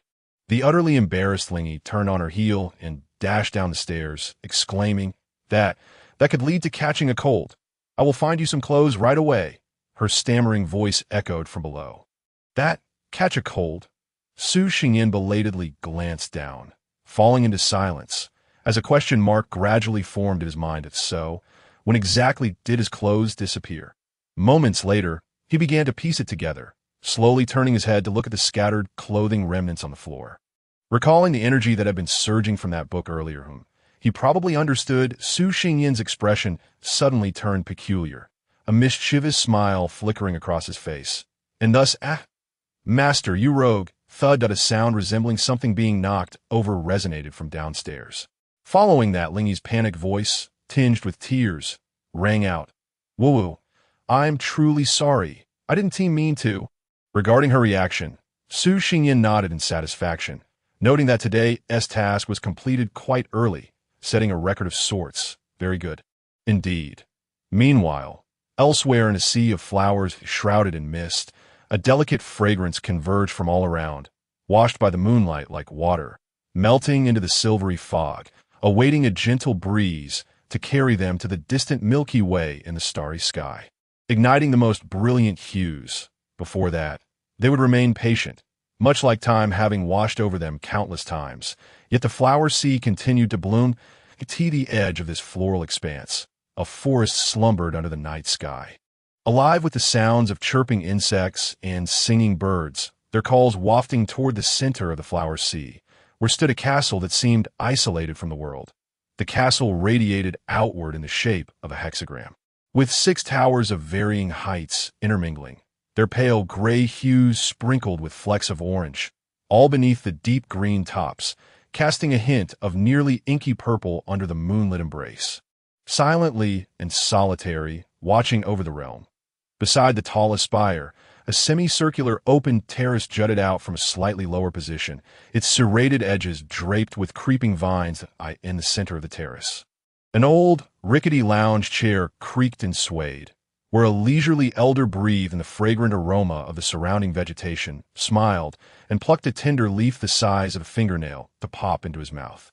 He then reached for a half-open bottle of wine, resting on a small table beside him, wiping the bottle's mouth with his yellowed sleeve before pouring the liquid into a cup with 2 upward curving corners. The orange-hued liquid splashed, and before it could settle, he gently swirled it, tipped his head back, and drank it all in one go. Perhaps due to the effects of the wine, the elder's eyes sparkled a bit more brightly. He set down the cup, producing a creaking sound as he reclined once more, his waist-length white hair pressed behind him, slowly stroking the white beard that cascaded over his chest, gazing into the horizon. As if a bright moon had risen in his azure eyes, tap, tap, the sound of hard-soled shoes echoed from afar, growing nearer, followed by a fiery red figure peeking out from the tower. After pausing for a moment, she, carrying a fragrance akin to that of the flower sea, whirled like a whirlwind onto the open terrace, beneath the billowing red skirt. 2 delicate, fair legs energetically propelled the girl to the side of the lounge chair. She clasped her hands behind her back, stood on tiptoe, leaned forward, and tilted her head to the right, her silky red hair cascading down like a waterfall, shimmering with the moonlit glow that a gust of wind stirred, causing the scent from the pouch hanging at her waist to dissipate slightly, and her skirt fluttered, resembling a restless flame. She twitched her nose slightly, then fixed her gaze on the elder's face, indignantly exclaiming, "Stinky old man, you snuck over here to drink again." The elder paid her no mind. Thus the girl attempted to cover his eyes with her hands. "Sakura Miyako, behave yourself." The elder raised a hand. "Speaking gently, I am drinking quite openly, so how can there be any notion of sneaking?" An invisible barrier separated the girl from him, preventing her from reaching out to play her tricks. Unable to do anything else, she withdrew her hand, pulled out a chair from under the small table, and feigned a pouty expression, crossing her arms and turning her head away as she sat beside him. The elder cast a glance at her, feigning that demeanor is futile. "After all, I am not so senile that I cannot discern whether you are angry or not. Oh dear." The girl named Sakuramiko immediately lost her composure. "You can't be serious. I'm already a young lady. Stop acting like a child." The elder chuckled warmly. "You speak as if you never paid me any heed when I was playing such tricks in my youth." Sakuramiko pouted, muttering in discontent. And when she glanced up to see the elder reaching for the wine bottle again, she hastily snatched it away and hugged it to her chest, tilting her chin slightly at him. "Since you claim I'm already a young lady, then this bottle of wine is mine. I want to try it and see what is so good about it." The elder, shook his head in resignation, casually grasping the bottle, which reappeared in his hand. "You are still just a little girl. I cannot allow you to drink. That is unreasonable." Sakuramiko pointed an accusing finger at the elder, indignantly questioning him. "You just said I'm already a young lady, and now I'm back to being a little girl. Depending on the circumstances, I can make different judgments," the elder replied, as if it were a matter of course. Sakuramiko looked at him with disdain. "Look at you." Yet the elder paid her no mind, nor did he reach for the cup again. Instead, he took a sip directly from the wine bottle, disregarding the girl, and continued to gaze at the night sky. After a moment of silence, Sakura Miko pondered that her patience was no match for the elders, so she could not help but speak up. "Old man, did anything happen today? Notice, did you? I'm not foolish. You've drunk a lot of wine. Don't just say 'em. What does that mean?" "It means I'm contemplating how to fabricate an appropriate response to placate you." Silence. The two exchanged a glance, one harboring a hidden smile, the other slightly perplexed. Sakura Miko was astonished. She never expected him to so candidly admit he was considering how to brush her off. Moments later, "Stinky old man, take this." Sakura Yako raised her right hand with a flourish, gesturing towards the wine bottle in the old man's grasp. An eerie chill pervaded the air, causing the liquid within the bottle to freeze instantly. Bathed in the moonlight, one could faintly discern a faint ice flower pattern briefly flickering across the back of her fair hand. The old man, seemingly oblivious, raised the bottle once more, tilting his head back to drink. In an instant, the ice transformed back into liquid, cascading into his mouth. Ah, delightfully cool. It possesses a unique flavor. His silver beard trembled gently. Sakura Yako felt somewhat deflated, slumping over the table. "I can't help but feel that in your presence. I hardly resemble a mage at all. So, you ought to consider how to break through to the forbidden spell quickly, right? Isn't that rather difficult?" She mused silently, shaking her head in haste, realizing it would require a significant amount of time. "I believe the issue lies not in the difficulty, but rather in your prolonged idleness," the old man remarked, setting the bottle down and closing his eyes. Yes, I understand. I promise to practice magic diligently from now on." Sakura Yako replied dismissively. Then her eyes sparkled mischievously as she gently kicked the recliner, laughing. "But first, you must tell me what happened today." The only response was a serene snore. Has he truly fallen asleep? "Is this for real?" Sakura Yako stood up in confusion, waving her hands in front of the old man with no response. "It feels like a pretense," she mumbled before quietly disappearing. After a while, footsteps echoed again as Sakura Yako returned, clutching a thick blanket. Observing the old man's serene, wrinkled face, irritation surged within her. With a swift motion, she cast the blanket over him, burying him beneath it. "Sleep tight. You old coot." Still, there was no reaction. Seeing this, Sakura Yako huffed lightly, but reluctantly bent down to ensure the old man was properly covered, allowing just enough room for his face to show. After standing silently for a moment, she sighed in resignation and turned to leave. It was then that the old man opened his eyes once more, devoid of any drowsiness. He gently patted the blanket covering him, silent, before turning his gaze to the wine glass on the small table. After pouring the remaining wine into the glass, he rose slowly. With the glass in hand, the old man strolled to the edge of the terrace. Facing the night wind and the expanse of blooming flowers, his gaze growing profound, as if lost in an unknown distance, he seemed entranced, maintaining his stillness. Only the rise and fall of his chest betrayed that he was not merely a lifeless statue. When the first rays of dawn illuminated him, the old man's fingers trembled slightly, awakening him from his reverie. He lowered his gaze, letting out a soft chuckle as he looked at the glass of wine that seemed to have been held for an eternity. Strangely, the reflection in the wine did not depict the scenery at the horizon, but rather a place shrouded in mist. "Ah, humanity," the old man murmured with a hint of nostalgia, waving his arm and spilling the wine over the sea of flowers, creating a glistening cascade. Soon after, the sound of snoring resumed. Time, 20 minutes after the scream shattered the long night. Location, Mage Tower, Dining Hall. Judge, Lingy Neferial. Defendant, Su Xingyan. Trial content. The reasons behind the defendant Su's various misdeeds in the dead of night, and the subsequent punishment to be administered. Trial proceedings. As follows. The head of the dining table. Lingy, still clad in her nightgown, sat upright with a serious expression, casting a silent gaze forward opposite her. Su Xingyan, now dressed, rested his arms on the table, chin cupped in his hands, staring back at Lingy with his deadpan eyes. He had to admit that disturbing others' rest at such an hour was his fault. Thus, he refrained from further comments, allowing Lingy to drag him out of his bedroom. He was experienced. When in the wrong, it was best to appease the white-haired bundle of energy. AS for the current situation. He might as well treat it as a game of house with his own child. After a moment, Lingy broke the silence, picking up a small brown wooden mallet seemingly found from nowhere. And with a couple of firm taps on the table, she spoke assertively. Su Xingyin, do you admit your wrongdoing? Humph, often the one teased, she finally had an opportunity to take her troublesome disciple to task. Punish him, thoroughly punish him. Su Xingyin, however, displayed no awareness of his status as a defendant. He glanced at the small mallet, then raised his eyes, a distant look in his gaze as he addressed the judge. Master, your actions, even if they do not break it, still risk damaging the table's longevity. Yes, I apologize. The imposing aura surrounding Lingy dissipated instantly, and she hastily placed the mallet down, resting her hands on her joined legs. Lowering her head into silence, another silence ensued, broken only by the rhythmic ticking of the wall clock. After a while, she began to sense something was amiss.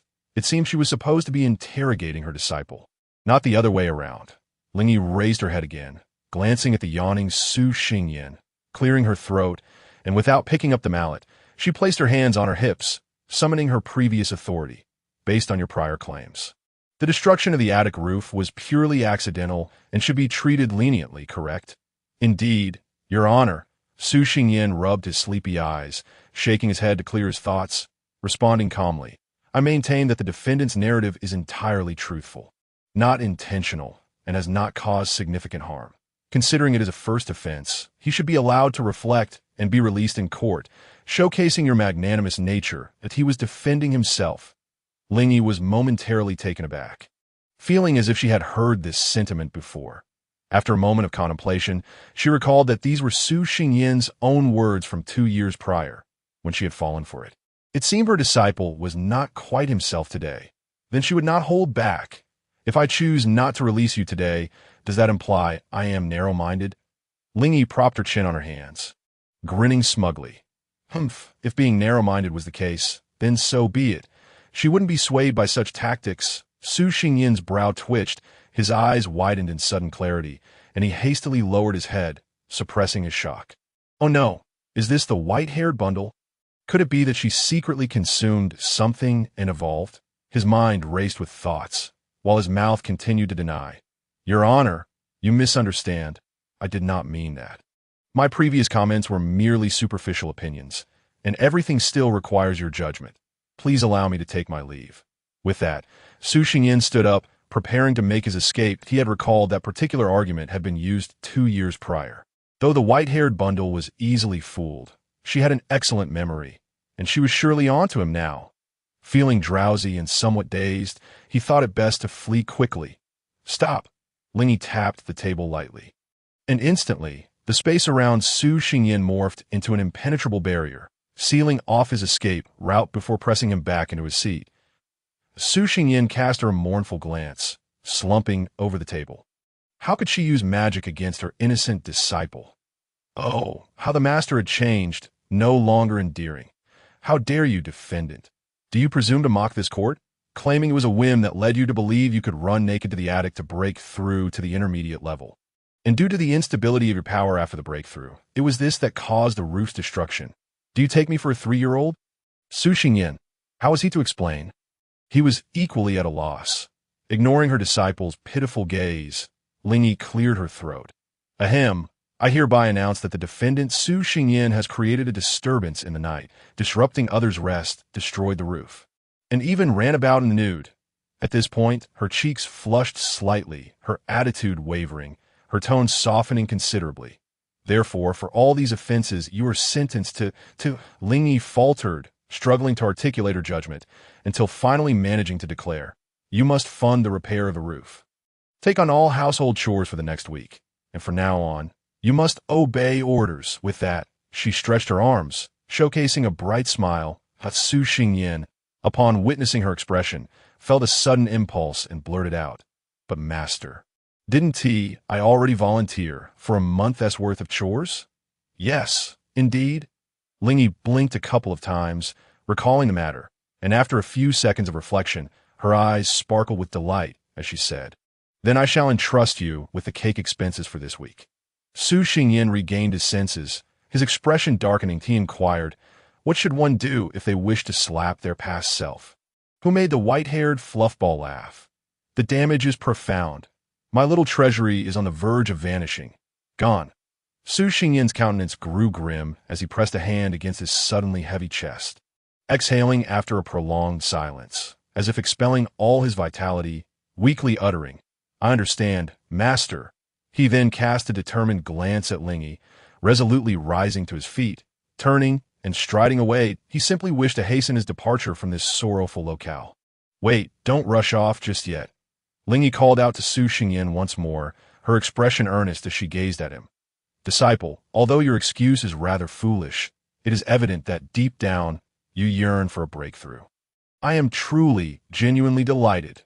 As she spoke, Lingy gently clenched her fist, encouragingly saying, "So, do not abandon hope that I assure you. Regardless of the circumstances, I will certainly find a way for you to ascend to the intermediate level." Su Xingyan maintained a stoic expression as he shifted his stance, coming to a halt. "Let us set aside your criticism of my foolishness for the moment. Master, I must emphatically reiterate, I have indeed broken through. I am now a bona fide intermediate mage. Therefore, I earnestly beseech you, please do not pursue those bizarre potions any further." No sooner had he spoken than he drew a thread of spiritual energy from his consciousness, reaching out towards Lingy. After being caught up in that previous incident, he had almost forgotten to validate the authenticity of his claim, which was a significant oversight.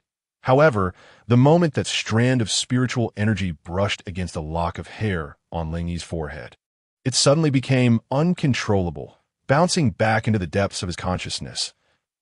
Su Xingyan's complexion paled slightly. Shaking his head, he continued to observe Lingy. Due to the subtle emanation of spiritual energy from the white-haired fluffball, he now felt a bit dizzy. This burden was hers to bear, and he wondered if he could now request a retraction of the punishment. Nevertheless, as expected, a forbidden spell was indeed a forbidden spell. Lingy's eyes widened, her breath quickening as she stared at Su Xingyan. Speechless, Su Xingyan felt somewhat uneasy under her gaze, shifting awkwardly. Then he noticed Lingy's eyes growing increasingly bright, brimming with vitality, and then, "Ah!" Lingy squealed, her eyes shimmering with a violet glimmer, her lips curving into a radiant smile, revealing her pearly white teeth, with two delightful dimples adorning her cheeks. Full of joy in the next instant, she leaped from her chair, dashing towards Su Xingyan with a flurry of steps. With two audible thuds, her shoes slipped off her feet, and Lingy, barefoot, entwined her legs around Su Xingyan's waist, her arms encircling his back, resembling a sloth clinging to him. Disciple, you have finally broken through," Lingy exclaimed, burying her face against Su Xingyan's chest in excitement. Su Xingyan moved his lips a couple of times, yet remained silent. His mind felt blank, standing rigidly in place, utterly at a loss. After a long moment of hesitation, he cautiously placed his hand, unsure of where to set it, on Lingy's back to prevent her from falling. Though Lingy had embraced him before, she had never clung so tightly. Moreover, she was currently wearing a rather loose nightgown, and after such vigorous movement, her fair collarbones and shoulders were exposed, with her shoulder straps seemingly sliding down further. Su Xingyan swallowed hard, his neck stiffening as he gazed ahead, feeling compelled to utter a warning. Yet as soon as he opened his mouth, he forgot what he intended to say. "Oh, soft, so fragrant." His head was spinning, and his face felt aflame. How embarrassing! Noticing Su Xingyan's prolonged silence, Lingy tilted her head in confusion, inquiring, "Disciple, why are you not speaking? Your face is quite red." Su Xingyan was jolted back to reality, his rationality swiftly regaining control of his mind. With a mask of calmness, he gently dislodged Lingy from his embrace, placing her back on the ground with a natural demeanor, smoothly adjusting her shoulder straps. "Master, you are mistaken," he stated calmly. He had certainly not been swayed by a mere white-haired fluffball. Absolutely not. But Su Xingyan promptly interrupted, reiterating, "Master, you are mistaken. Such a humiliating matter must remain buried forever. It could never be exposed." Observing Su Xingyan's composed demeanor, Lingy rubbed her eyes, then peered closely, indeed finding no sign of embarrassment. It seemed she had misjudged the situation. Having reached this conclusion, Lingy ceased her fixation, waved her hands, and spread her arms wide. In the blink of an eye, a beautiful crystal ball appeared in her outstretched palms. This crystal ball could measure magical power, presenting the total magical capacity of a mage in numerical form. Although its readings were often erratic and imprecise, it could still provide a rough estimate of a mage's level, and the numbers it displayed would serve as a reference for the magic association. Lingy cradled the crystal ball gently, placing it on the table before extending a finger to tap it. With a soft hum, the initially translucent crystal ball was soon enveloped in a delicate lavender mist, adorned with shimmering specks, creating an ethereal spectacle. This was the color Lingy had specifically chosen. Typically, it was milky white, but she found this hue far more appealing. Disciple, come and get a try. Let me see the specifics. Lingy beckoned to Su Xingyan with a cheerful smile, showing no signs of her earlier excitement waning. Su Xingyan nodded, extending his arm to place his hand on the crystal ball, channeling a thread of magical energy into it. He was quite familiar with this object, having seen it frequently in the academy, particularly near the alchemy workshop. The Burenwai Magic Academy also boasted an alchemy workshop, offering highly specialized alchemy courses, due to the inherent dangers of alchemy. Only graduates were permitted to choose whether to pursue further studies within. While Su Xingyan had never studied alchemy, this crystal ball was a relatively basic alchemical product, easy enough to fabricate, and often used by apprentice alchemists for practice. Outside the academy's workshop, failed crystal balls were piled high, making it impossible for him to remain unaware of them. With another gentle hum, the mist within the crystal ball began to swirl. Moments later, a number formed from the mist. 9972. A silence fell over the two. Subsequently, they simultaneously rubbed their eyes. However, the number did not change. They had not misread it. Silence, once again, enveloped them. It was the crystal ball silence of night. After a considerable pause, Su Xingyan finally spoke. Master. Lingy responded, perplexed. I see the number is 9972. My eyes should be functioning properly, right? Indeed, unless both my eyes have simultaneously failed. Su Xingyan licked his lips, feeling a bit parched, tentatively asking, does this mean I have reached the pinnacle of intermediate mage, judging solely by the number displayed on the crystal ball? Lingy hesitated, nodding, that is indeed the case. The crystal ball isn't broken. Is it? This question jolted Lingy from her thoughts. She too extended her arm, placing her hand on the crystal ball, channeling a trace of magical energy into it. She believed this speculation to be the answer and wished to confirm it for herself. After all, who breaks through to the peak of the next level immediately after a breakthrough? With a resounding buzz, the crystal ball began to tremble violently, emitting a shrill noise. The numbers influenced by Su Xingyan were immediately scattered, reverting to mist that spun rapidly, gradually forming a miniature whirlwind. This time, the mist swirled for a much longer duration.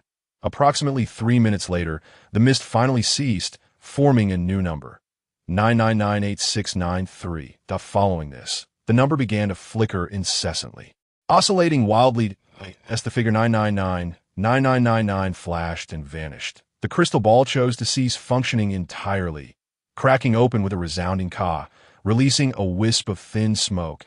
Su Xingyan shifted his gaze from the crystal ball to Lingy. Deep in thought, his master had effectively shattered the crystal ball. Was this the pinnacle of a forbidden spell's peak?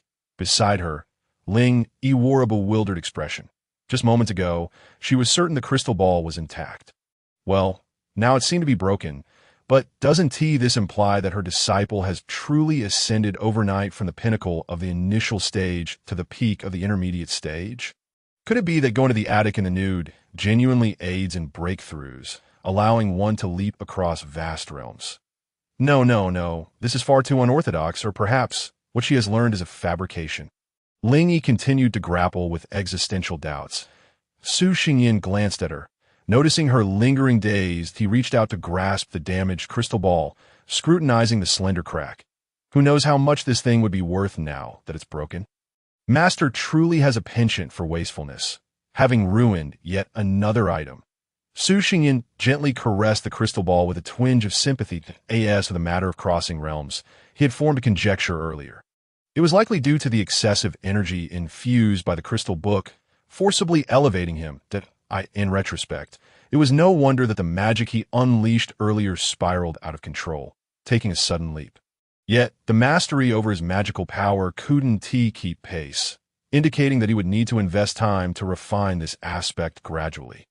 Overall, the benefits outweighed the drawbacks, but if given a choice, he would never wish to experience this again, wasting magic potions, ruining clothes and finances, and enduring pain. He had never heard of anyone suffering so much during a breakthrough to the intermediate stage. Su Xingyin shook his head. Feeling a chill, he withdrew his hands, cast a glance at Ling Yi, and moved to the wall in the living room to ignite a fire in the fireplace. Then, he picked up the watering can from the windowsill, yawning as he returned to the dining table to water the potted plant, as droplets, illuminated by the flickering orange glow of the flames, slid slowly from the leaves to the soil. Su Xingyin contemplated that the time must be about right. He set down the watering can, approached Ling Yi, snapped his fingers, and gazed intently. "I say, Master, don't just stand there in a daze. Surely you must have come to your senses by now." At that moment, he saw Ling Yi take 2 steps back, uttering no words, silently turning away with a dazed expression, heading toward the bedroom. Hey, Master, where are you going?" Su Xingyin rubbed his temples, calling out helplessly, surprised to find himself ignored. "Go to sleep in my room." Ling Yi did not look back, her voice filled with confusion. "I must still be dreaming. Yes, that it, just a bizarre dream." Su Xingyin was momentarily taken aback, grasping her arm and pulling her back into a chair. "Please don't tell me you can't distinguish between reality and dreams." "But," Ling Yi suddenly raised her voice, turning to look at Su Xingyin, who was still holding her. "How could anyone break through so much all at once?" Su Xingyin casually replied, "Perhaps it's because of the potion you brewed for me last week." It had been several days since then, and aside from a bout of stomach trouble, she had shown no reaction. How could it possibly take effect now? Ling Yi remained skeptical. Maybe it's just that it takes time to show effects. Ling Yi fell silent for a moment, then fixed her gaze on Su Xingyin, speaking softly.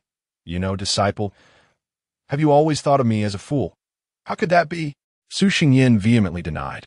Ling Yi slammed her hand on the table. "Don't deny it. You clearly think just that." "I don't." "Nonsense. You're still laughing at me." "I'm not mocking you." "Then why are you laughing?" I remembered something delightful. After a brief commotion, Ling Yi settled down, offering her chair to Su Xingyin, then moving another chair beside him to sit comfortably. She waved her hand, summoning the teapot and cups from the kitchen. Pouring 2 cups of hot water and presenting one to him, Su Xingyin rested his chin on his hand, observing Ling Yi as she completed these tasks, then said softly with a smile, "Master, have you calmed down?" Ling Yi lowered her gaze, responding quietly as she gently sipped from the cup, her tone subdued. "I was just a bit taken aback. I also feel like a fool for spending years researching potions. After investing so much time and effort with no effect, my disciple managed to break through on their own, and not just a little, but by several small realms at once. Though I'm happy. Reflecting on my role as a master, it feels as if I haven't been of any help, which complicates my emotions. Furthermore, there seemed to be some inexplicable reason that left her feeling restless. What could it be? Come on, master. Cheer up." Su Xingyin nudged her shoulder with his elbow, offering comfort that my sudden breakthrough is definitely due to the accumulation of the potion's effects over the years. Ling Yi glanced up at him, then lowered her eyes again. "You're trying to deceive me." Su Xingyin sheepishly scratched his head. Fine, he realized that the previous statement could only fool a child. Though his master was merely a fluffy white creature, she was still considerably more insightful than a child. After taking another sip of water, Ling Yi cast aside her wandering thoughts, organized her emotions, and set down her cup, asking, "All right then, disciple, first tell me, what color is your source crystal?" Su Xingyin fell silent, contemplating for a moment before ultimately deciding to answer truthfully. "White." Ling Yi puffed out her cheeks. "Don't try to fool me. You clearly blasted the roof off with intermediate fire magic. Initial stage magic could not achieve such power. First, she hadn't thought much of it, assuming Su Xingyin had consumed some potion to momentarily boost his magical power, which caused the roof to explode. But now, knowing her disciple had become an intermediate mage, it was evident that he had indeed used intermediate fire element magic, if he still wished to deceive her. How infuriating! "I'm not lying." Su Xingyin genuinely felt helpless this time, yet he himself was entirely unclear about the reason, attempting to explain. Though it's white, it seems to possess the same affinity for all elements as you do. Ling Yi rolled her eyes lightly. Don't start with that. Haven't you learned? While examples of all-element affinity are rare, without exception, their source crystals are colorful, including mine, that Su Xingyin supported his forehead. Thinking, all right, now there is an exception. I am the lively, bouncing kind. After pondering, he offered a suggestion. Master, if you don't believe me, why not explore my sea of consciousness? Hey, I remember teaching you that allowing others to explore your sea of consciousness is quite dangerous. It is fine, Master. You certainly wouldn't harm me. Su Xingyin shrugged, believing in Ling Yi wholeheartedly. Moreover, he thought it would be even better to explore, as it might reveal the existence of the crystal book to her. Even now, he couldn't produce that book in front of others. What a fool. Ling Yi sighed helplessly, yet the tuft of hair atop her head wagged cheerfully. I certainly trust you. After all, you wouldn't deceive me about such matters. Su Xingyin lowered his head to drink water, suddenly realizing that being overly trusting could have its downsides. That book would likely remain concealed. As he pondered this, he sensed something approaching, raising his head to grasp Ling Yi's wrist. Feeling weary, Master, what are you planning to do now? Just want to examine you, conduct some research. Ling Yi replied matter-of-factly, her interest evident as she scrutinized Su Xingyin from head to toe. Aren't you curious about yourself? You were stuck at the peak of the initial stage for 3 years, and then you broke through to nearly touch the threshold of the advanced stage. Your source crystal is white. Yet you possess the ability to harmonize with all elements. Everything about you seems peculiar, nothing like a normal mage. Su Xingyin was at a loss for words that, to be honest, had he not known that all these peculiarities were likely due to that book. He might have considered dissecting himself for research. Thus, Su Xingyin continued to hold on to Ling Yi's wrist, slowly rising and taking a step back. Though he knew the fluffy white creature would not truly harm him, he still wished to maintain some distance. Noticing this, Ling Yi's tone suddenly grew somber. Disciple, have you begun to dislike me? Something seemed amiss. Su Xingyin's expression turned strange for a moment. But faced with Ling Yi's pitiful gaze, he found himself unable to resist softening, promptly releasing her wrist. That is not the case, Master. If you want to touch, then go ahead, you're too tall. I can't reach your head, so please squat down a bit. All right, that Su Xingyin half squatted, leaning forward, his gaze fixed on the ground, in a place beyond his sight. Ling Yi suddenly broke into a mischievous smile, her demeanor devoid of any semblance of grievance. She reached out, playfully ruffling Su Xingyin's hair until it resembled a bird's nest, then gently pinched his cheek before turning on her heel and making her escape. Oh, so this is what it feels like to deceive others. It's exhilarating. This was her first time witnessing her disciple being so obedient, yet it was quite mentally taxing, making her long for a return to sleep. However, today her disciple had made a breakthrough, and she had successfully patted his head. What a joyful moment! As she slipped away, Su Xingyin stood up, his hand brushing over the spot where Ling Yi had pinched him. Stunned and rooted to the spot, so he had just been toyed with by a mere white-haired fluffball. Was this what it meant to be turned upside down? The manner in which his master had opened up today was truly bizarre. Surely, it must be a result of his lingering drowsiness. Time for a nap. The snow that had been falling intermittently in recent days had ceased, and the sky had cleared once more, revealing an expanse devoid of clouds. Pristine and clear, akin to an unblemished sapphire, glimmering under the sun's embrace, a gentle golden breeze wafted in from the horizon, dancing through the sparse branches of the old tree in the courtyard. Casting mottled shadows on the open pages of a book, Su Xingyin propped his head up with his left hand, his eyes half closed as he sat at the table, basking in the warm sunlight. Watching the flickering shadows on the pages, growing increasingly drowsy, he yawned lazily, idly flicking the corner of a page, turning to the next, giving it a cursory glance, then moving his wrist to continue flipping.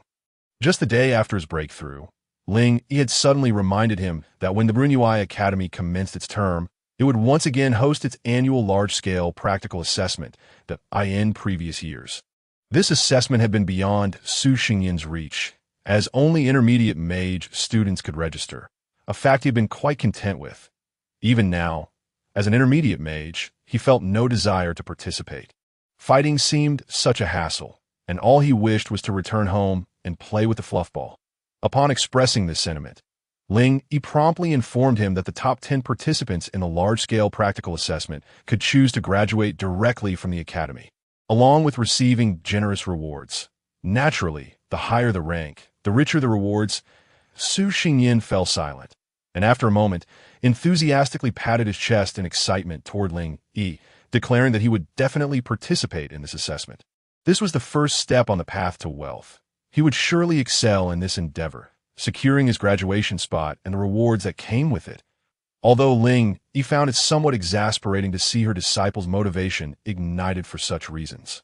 She quickly resolved to embrace her responsibilities as a master, eagerly crafting an entire special training plan for him, supervising him daily. While the results were indeed fruitful, she couldn't help but sigh. Lamenting the burden, Su Xingyin let out a sigh and thudded his head onto the table. For him, practical training was indeed necessary, although realizing that even when merely employing intermediate magic and suppressing his strength, the white-haired fluffball could still effortlessly overpower him was rather infuriating. The rapid growth in his magical prowess was undeniable. Those spells learned from the crystal book exhibited remarkable efficacy. However, studying theoretical aspects felt utterly pointless.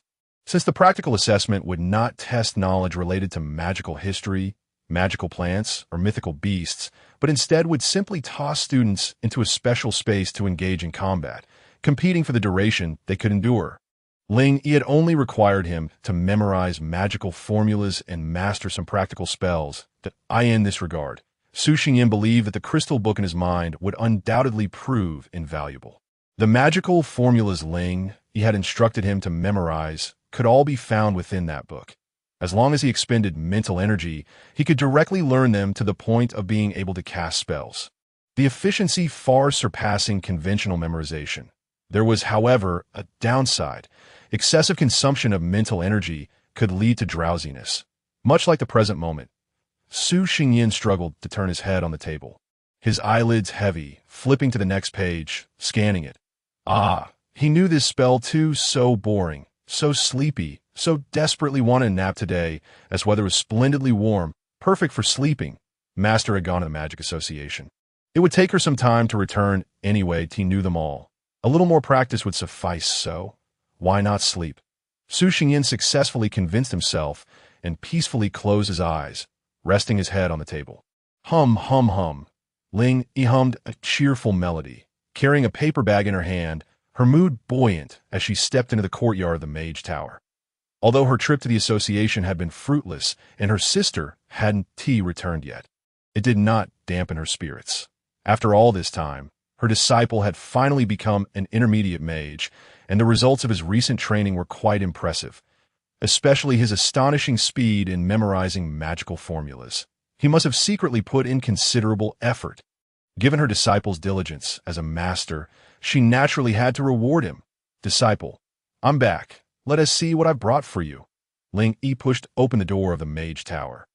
Bouncing in, and with a thud, kicked off her boots, changing into slippers. She leaned the broom against the wall, then draped her fluffy white shawl over the chair's back, shaking the paper bag and calling out. The room was silent, no response. Under normal circumstances, even if her disciple didn't come to greet her, he would at least acknowledge her presence, right? Ling Yi felt a bit puzzled and quickly walked to Su Xingyin's closed bedroom door. Knocking gently, Disciple, are you there? There was no reply. After pondering for a moment, Ling Yi nodded, realizing her disciple must be so engrossed in his reading that he hadn't heard her. With this thought, she softened her voice and tentatively asked, May I come in? After speaking, Ling Yi opened the door crack, slipped inside, and turned to find Su Xingyin, whom she had imagined lost in his book, now sprawled across the table, fast asleep. Silence. Ling Yi's smile suddenly froze, and after a few seconds, she slowly approached Su Xingyin's side, tossing the paper bag onto the table and staring at his sleeping face with a blank expression. She exhaled softly, lightly patting her cheeks. Don't be angry. Think of how rapidly her disciple had progressed lately. Perhaps he simply fell asleep due to exhaustion from studying.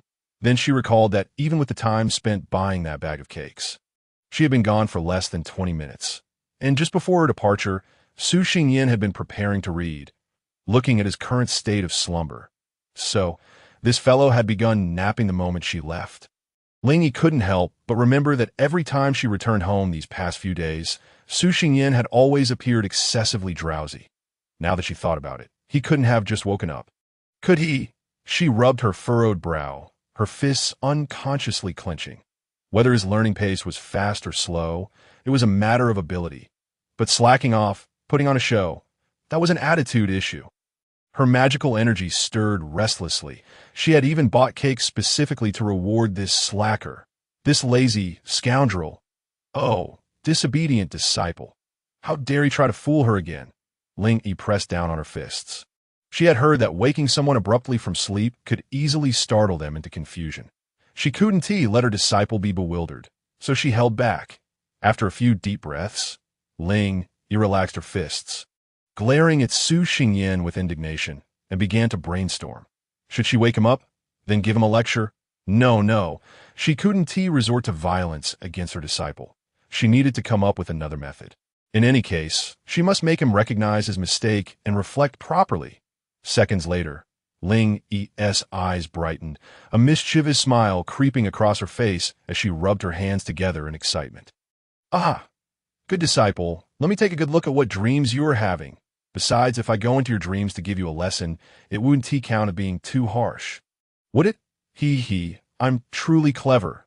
Resolute in her decision, Lingyi relished the novelty of her superior intellect, kicked off her shoes, sat cross-legged in her chair, raised her hand, and summoned her staff, carefully recalling the spell she had learned but never had the chance to use. She chanted, "Dreaming butterfly of the mist, dance 1,000-fold." The translucent butterfly radiating white light emerged from her forehead, fluttering its wings before colliding with Su Xingyin and vanishing. Subsequently, a flowing silver thread connected the two at their brows. Meanwhile, in Su Xingyin's sea of consciousness, the crystal book that had been quietly floating began to shimmer with light, energy surging as it prepared to sever the thread. Yet, for reasons unbeknownst to her, it abruptly ceased. After flickering intermittently for a brief moment, an inconspicuous violet light burst forth from the pages of the book, merging with the slender thread, before fading once more into obscurity, unaware of any anomaly. Lingyi gazed at the thread, nodding in satisfaction. Her tufted hair swayed gently as she sought a comfortable position to rest her chin upon the table, her eyes crescent-shaped with anticipation as she closed them gently. Within the dreamscape, the intertwined hues of mist suddenly became distinct, each swirling in chaotic pattern around a newly emerged narrow fissure. Subsequently, a butterfly of uncertain origin flitted into the crevice, causing the mist to halt abruptly, as if the tightly meshed gears of a mechanism had suddenly misaligned. Just as the mist began to tremble, on the verge of cascading like a tsunami, a gentle wave of magic swept over it, soothing the tumult and filling it with a brand new gear, which engaged seamlessly. The mist resumed its spiral dance, leaving behind a hazy trace. The fissure vanished, as if nothing had transpired. The white light dissipated. Lingyi, slightly flustered, patted her chest and exhaled deeply, murmuring to herself, "I never anticipated that entering a dream would feel like this. It's akin to being compressed into a liquid, flowing through a narrow conduit, only to suddenly expand back with a bang." This experience was one she absolutely did not wish to endure a second time. That it was far too uncomfortable. Shaking her head to dispel her unease, she curiously surveyed her surroundings and realized she was seemingly floating in midair. Her gaze returned to the building before her, which appeared somewhat familiar. She glided leisurely downward, observing the familiar arrangement of the courtyard, her lips twitching slightly. Indeed, it was no illusion. This was her home. After a moment of unbidden silence, Lingyi sighed wearily. She had read that boys of her apprentices' age typically possessed rich imaginations, and in dreams, one would expect to encounter bizarre and extraordinary sights. Yet, the normal, vivid details of this courtyard made her feel an unexpected pang of guilt.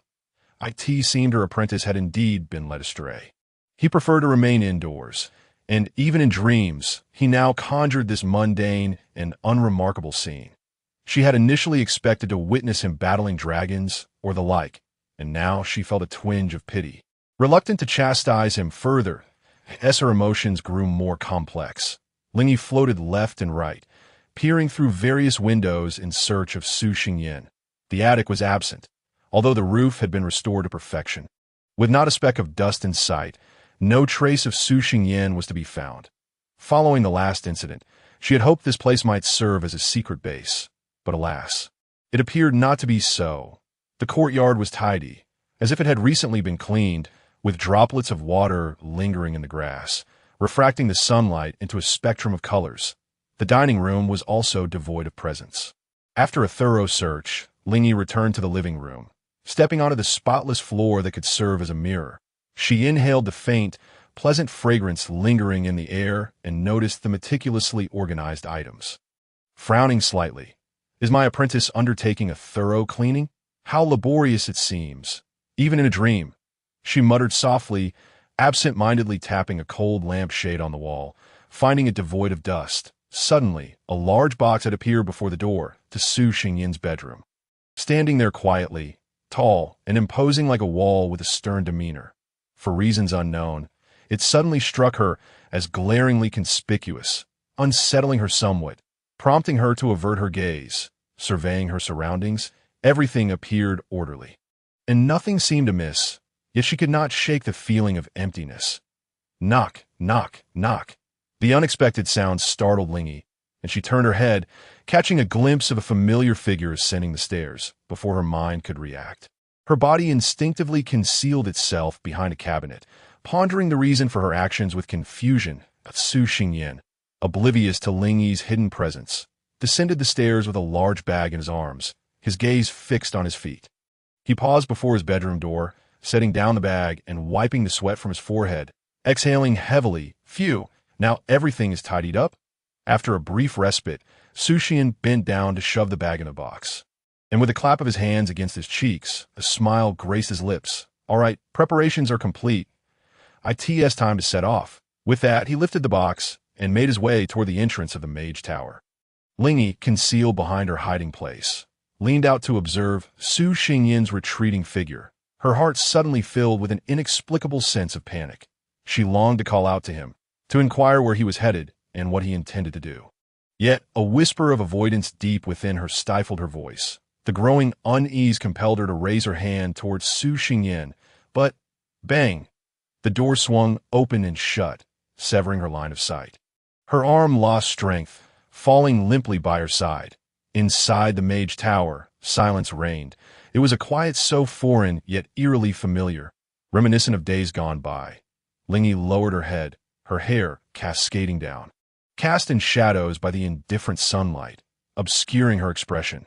Suddenly, she grasped the reason for her restlessness following her apprentice's breakthrough. Lingy gently swayed her body, her lips pressed tightly together, as a vision of a tranquil lake emerged before her, its placid surface reflecting an image on the verge of vanishing.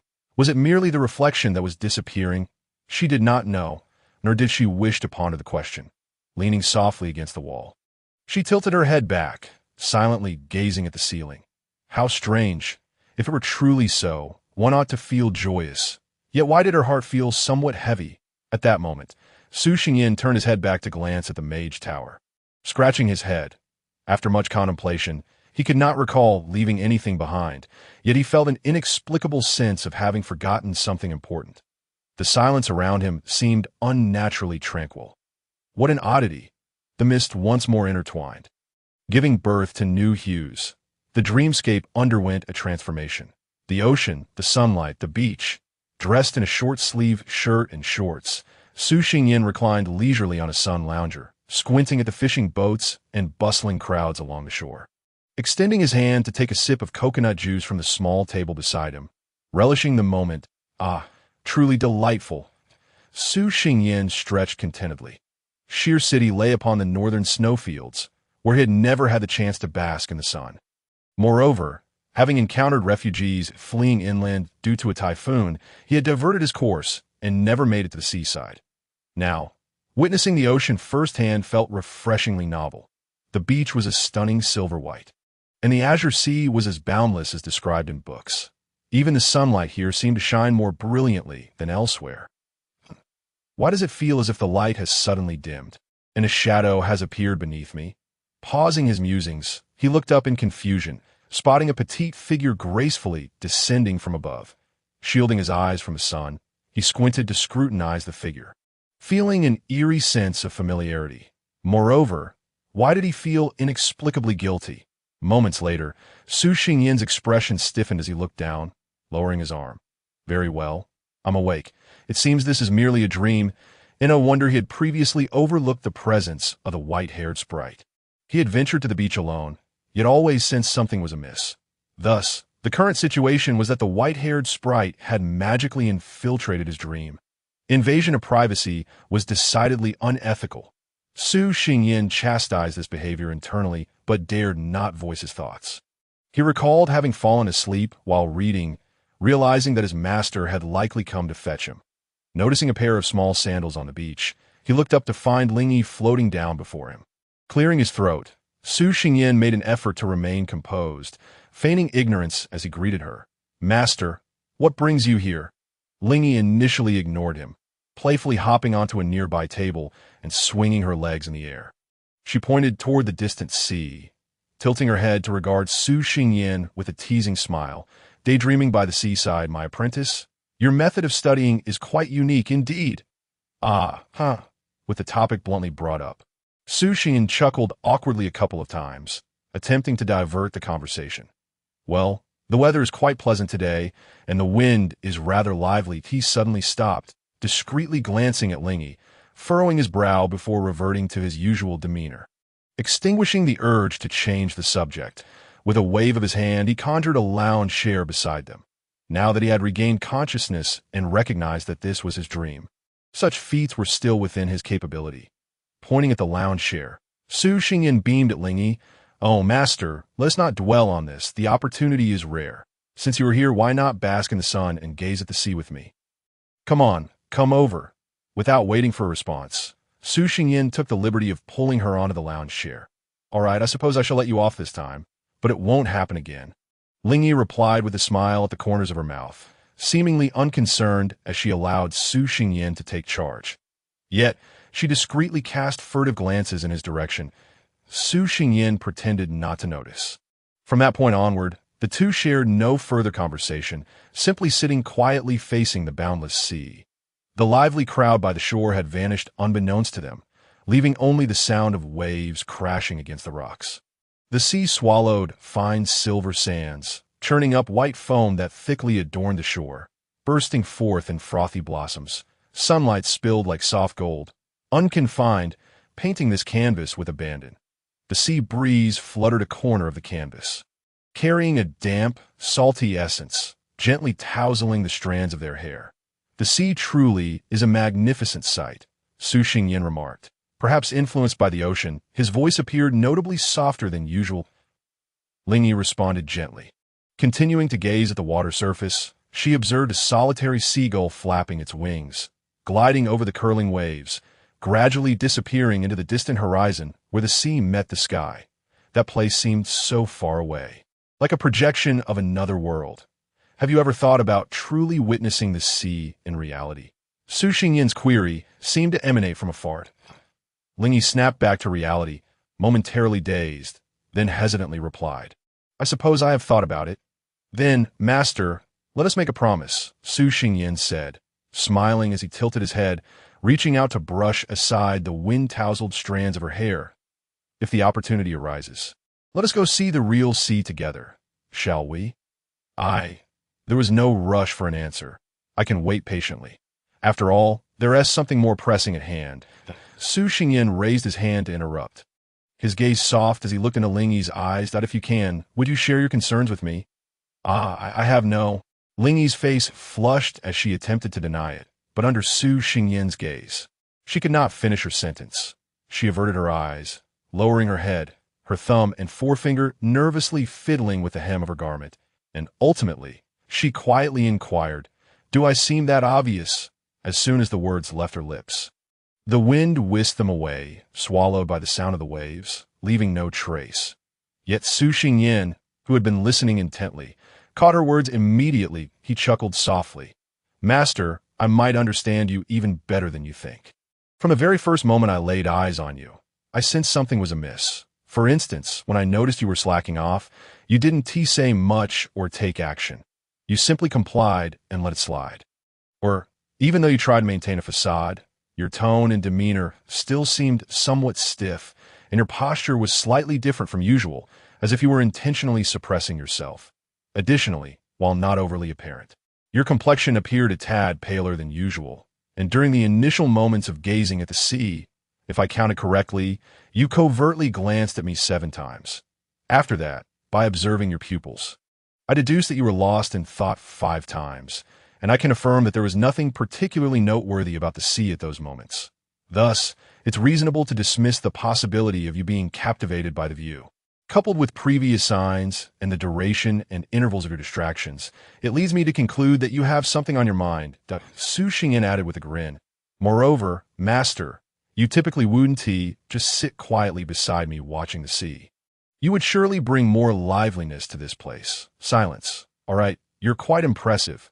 Lingy stared wide-eyed for a moment, her eyes sparkling before she realized that someone had been watching her intently, causing her face to redden briefly. Then, with a hint of disdain, she shot Su Xingyin a glance. Wow, disciple, are you a pervert to have been secretly staring at me? Even noting how many times I zoned out, I wouldn't ordinarily behave this way. I merely noticed something was off with you, Su Xingyin retorted, playfully raising a finger as if innocent. Besides, Master, do you really think you have a right to criticize me at this moment? Ugh, I am left speechless. Lingy turned her head defiantly. After a moment of silence, she felt a bit bashful again, a faint smile gracing her face.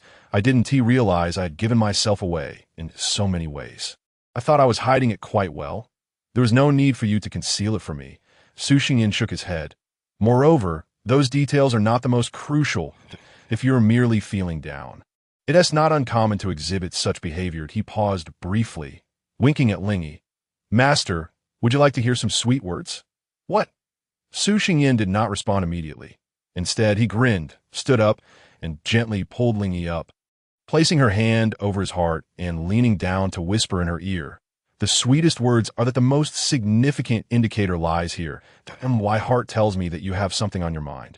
Upon hearing this, a blush crept onto Lingy's face, akin to a crescent moon hiding behind the clouds, faintly visible.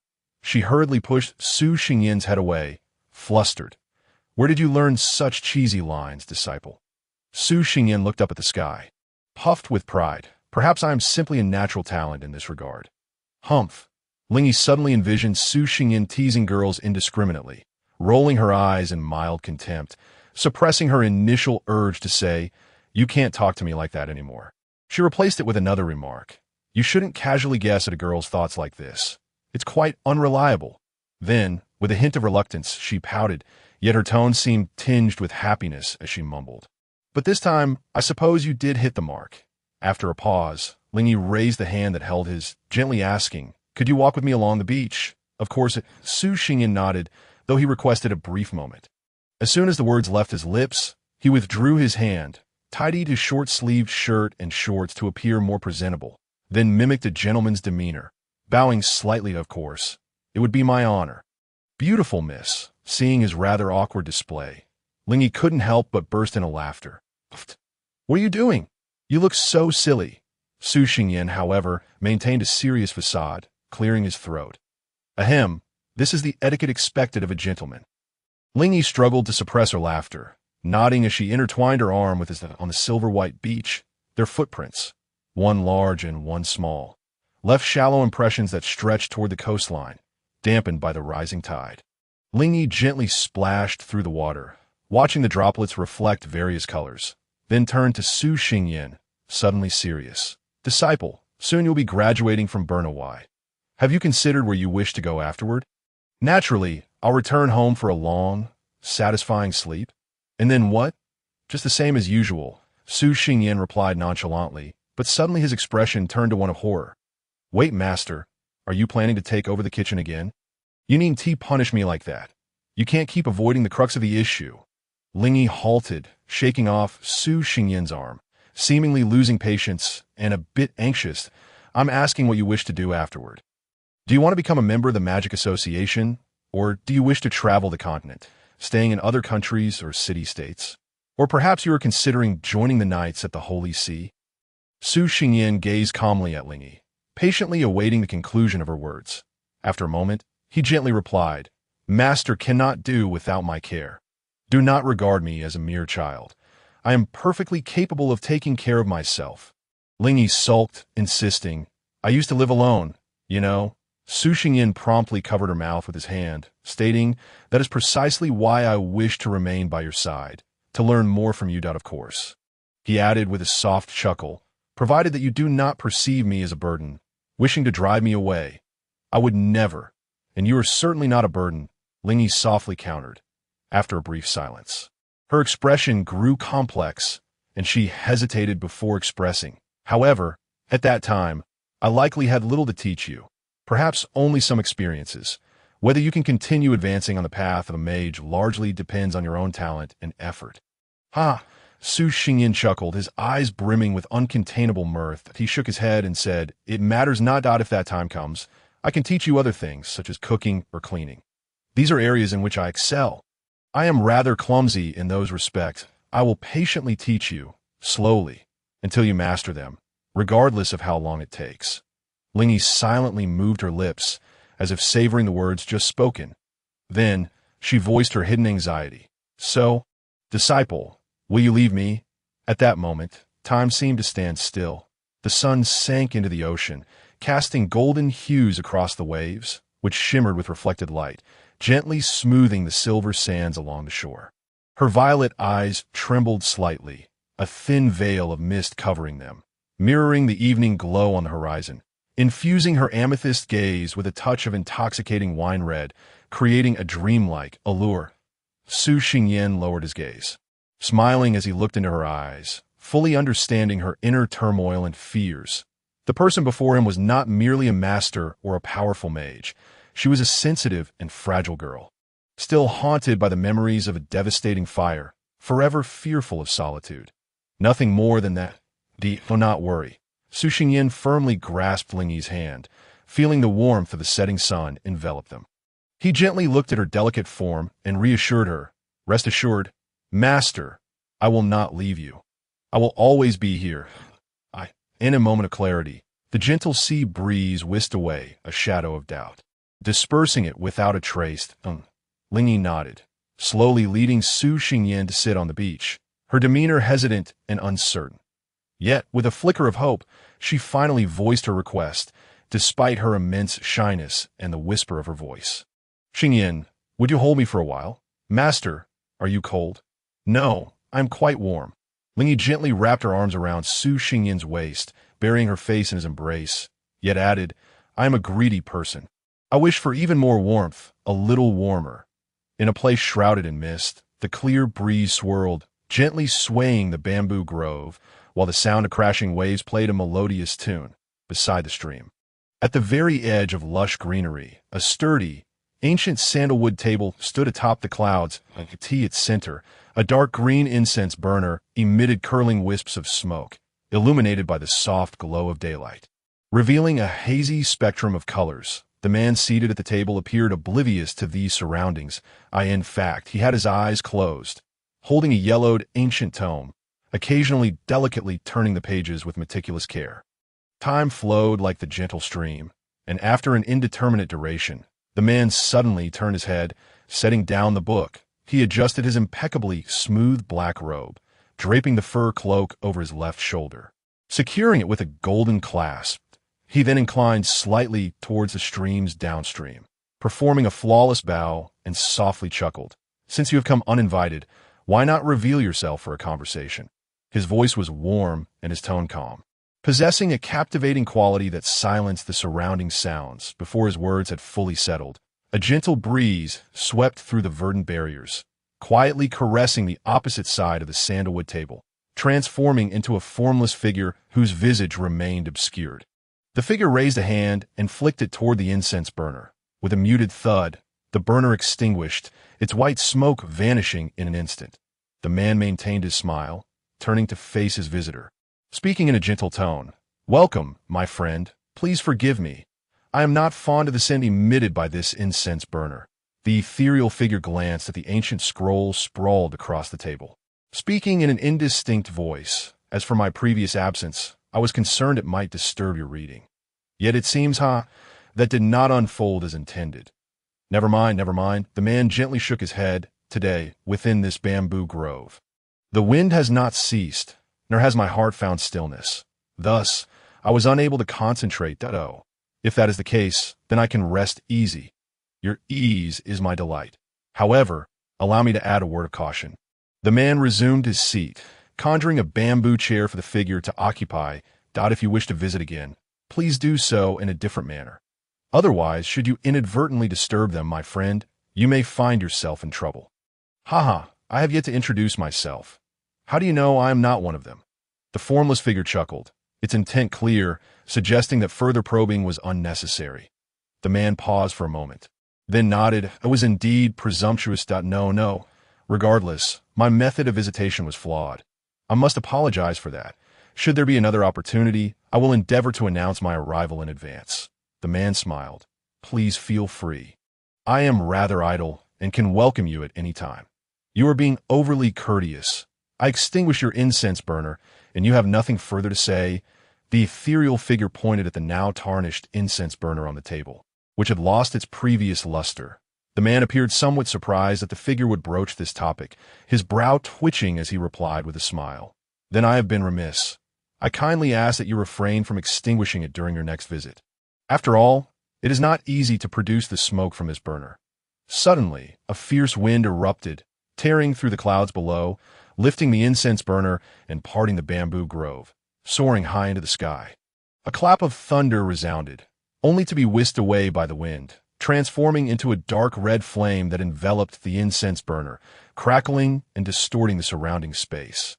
Moments later, the tempest subsided, and the incense burner plummeted, leaving a narrow trail of fire in its wake, resembling a meteor streaking across the sky, until it crash-landed back onto the table. With a resounding thud, the flames extinguished. The rust on the burner vanished, restoring its original luster. A wisp of thin smoke began to rise once more, while the sandalwood table remained unscathed. The man remained silent, his eyes slightly widening. After a brief pause, applause echoed softly. "Impressive, impressive. Your skill has truly opened my eyes." The man squinted his eyes again, his voice laced with a hint of admiration, as a complete tea set materialized before him. Crafted from purple clay, the teapot was said to absorb the fragrance, color, and flavor of the tea it contained. The longer it was used, the more fragrant the brewed tea became. I do not fully comprehend, but following the saying, "one pot does not brew two teas," I have only used this pot for the flower tea I cultivated myself. He spoke slowly, lowering the spout and pouring the tea into a cup, offering one to the ethereal figure while retaining another for himself. "Though it is not freshly brewed, I shall not bother with warming the cups or the pot. Nonetheless, it is freshly picked spring tea, delicate and refined. If you do not mind, would you care to taste?" Tea possesses 6 flavors: light, sweet, smooth, tender, soft, and rich. I wonder if each is present in your pot. The formless figure curiously lifted the cup to inspect it. "You shall know upon tasting. Alas, my form, composed of wind, cannot partake in tea." The figure lamented with a shake of its head, before suddenly laughing. "But at least I can ascertain that your tea lacks the 7 emotions. For you did not present this pot to welcome a guest, but rather to bid farewell, did you not?" Serving tea to send off a guest." The man sighed softly, speaking slowly, though I wish to deny it. "I am fully aware that this is indeed my intention. Considering your long journey, I should not harbor such thoughts, yet your methods and origins remain unclear to me. You are at ease, yet my heart is far from tranquil. Still prying are we. I have never mentioned anything about coming from afar." The elusive figure mocked, insisting that there was no need for such trepidation. "At least for now, our interests align. May I inquire, where does this benefit lie? And what of the harm?" The man set down his teacup, tidied the tea set, intertwined his fingers atop the table, leaning slightly forward with a smile as he posed the question. "That I am aware of your ambitions. And coincidentally, Mine are quite similar, though our ultimate objectives diverge slightly. Hence, at such a juncture, do you not fear that your indiscreet probing might inadvertently expose you, attracting unwarranted attention, regardless of whether it has drawn others' notice? It has certainly brought you here. The man pinched his brow, yet your identity remains somewhat ambiguous in my mind. That is it true or false? It matters not, for the end is near. The elusive figure paused, diverting the topic. Regardless, I must come here sooner or later to ensure you have not engaged in any reckless actions, such as investigating a certain location. Am I correct? The man seized the opportunity to respond with a smile, observing that indeed something intriguing had transpired there, compelling you to come here and thwart my inquiries. Even at the risk of revealing this much, that it seems this is the first of its kind in many years. Ah, and you were involved previously as well, were you not? The elusive figure sighed softly, falling into silence. Yet sometimes silence itself serves as a response. The man's smile remained cultured, but he had grasped the answer clearly. You know that soon. Even your attempts to obstruct will be futile. For now, that will suffice. As for what follows, I shall not interfere. There is a saying, do your best and leave the rest to fate. Once it reaches that stage, others will undoubtedly have their own agendas. The elusive figure suddenly cast a glance upstream of the creek, their tone taking on an odd quality. This is a bit unexpected. I must take my leave. And you should find a way to accommodate the second guest, for he appears less amenable than I. Let him handle the task of extinguishing the incense burner. And no sooner had the words been spoken than the elusive figure transformed into a gust of wind, vanishing into the clouds, crossing the bamboo sea, leaving no trace behind. Truly a capricious guest. The man shook his head in amusement, then stroked his chin, falling into contemplation. But this second guest is... His expression suddenly turned serious as he withdrew his smile, his sleeves sweeping towards the sandalwood table. However, before his fingertips could touch the items upon the surface, he furrowed his brow and retracted his hand. The space had been frozen. The man brought his fingers together, beginning to dispel the chill that had enwrapped his hand like a relentless parasite, and immediately rose, stepping back and looking upward.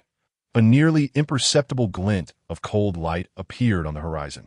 Suddenly, an icy blast surged forth, causing the clouds to roil with agitation, then instantly solidify, forming sharp icicles. Subsequently, the cold light transformed into a cerulean spear, slicing through the sky, leaving behind a trail of deathly silence, dragging the elements within, devouring them, growing ever more formidable. The man's brow furrowed tightly as he abruptly opened his eyes, the black of his pupils rapidly bleeding outward, engulfing the whites entirely. He then ripped the cloak from his shoulder, his obsidian gaze fixating upon the spear, and with a forceful flick of the cloak declared, "Alter its trajectory."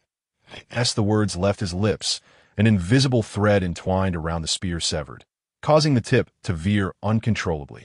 In the next moment, boom, like stars falling from the heavens, the cold light plunged into the clouds, shattering the ice-locked mist into countless crystalline fragments, which, alongside the tempestuous winds, shot outwards in all directions.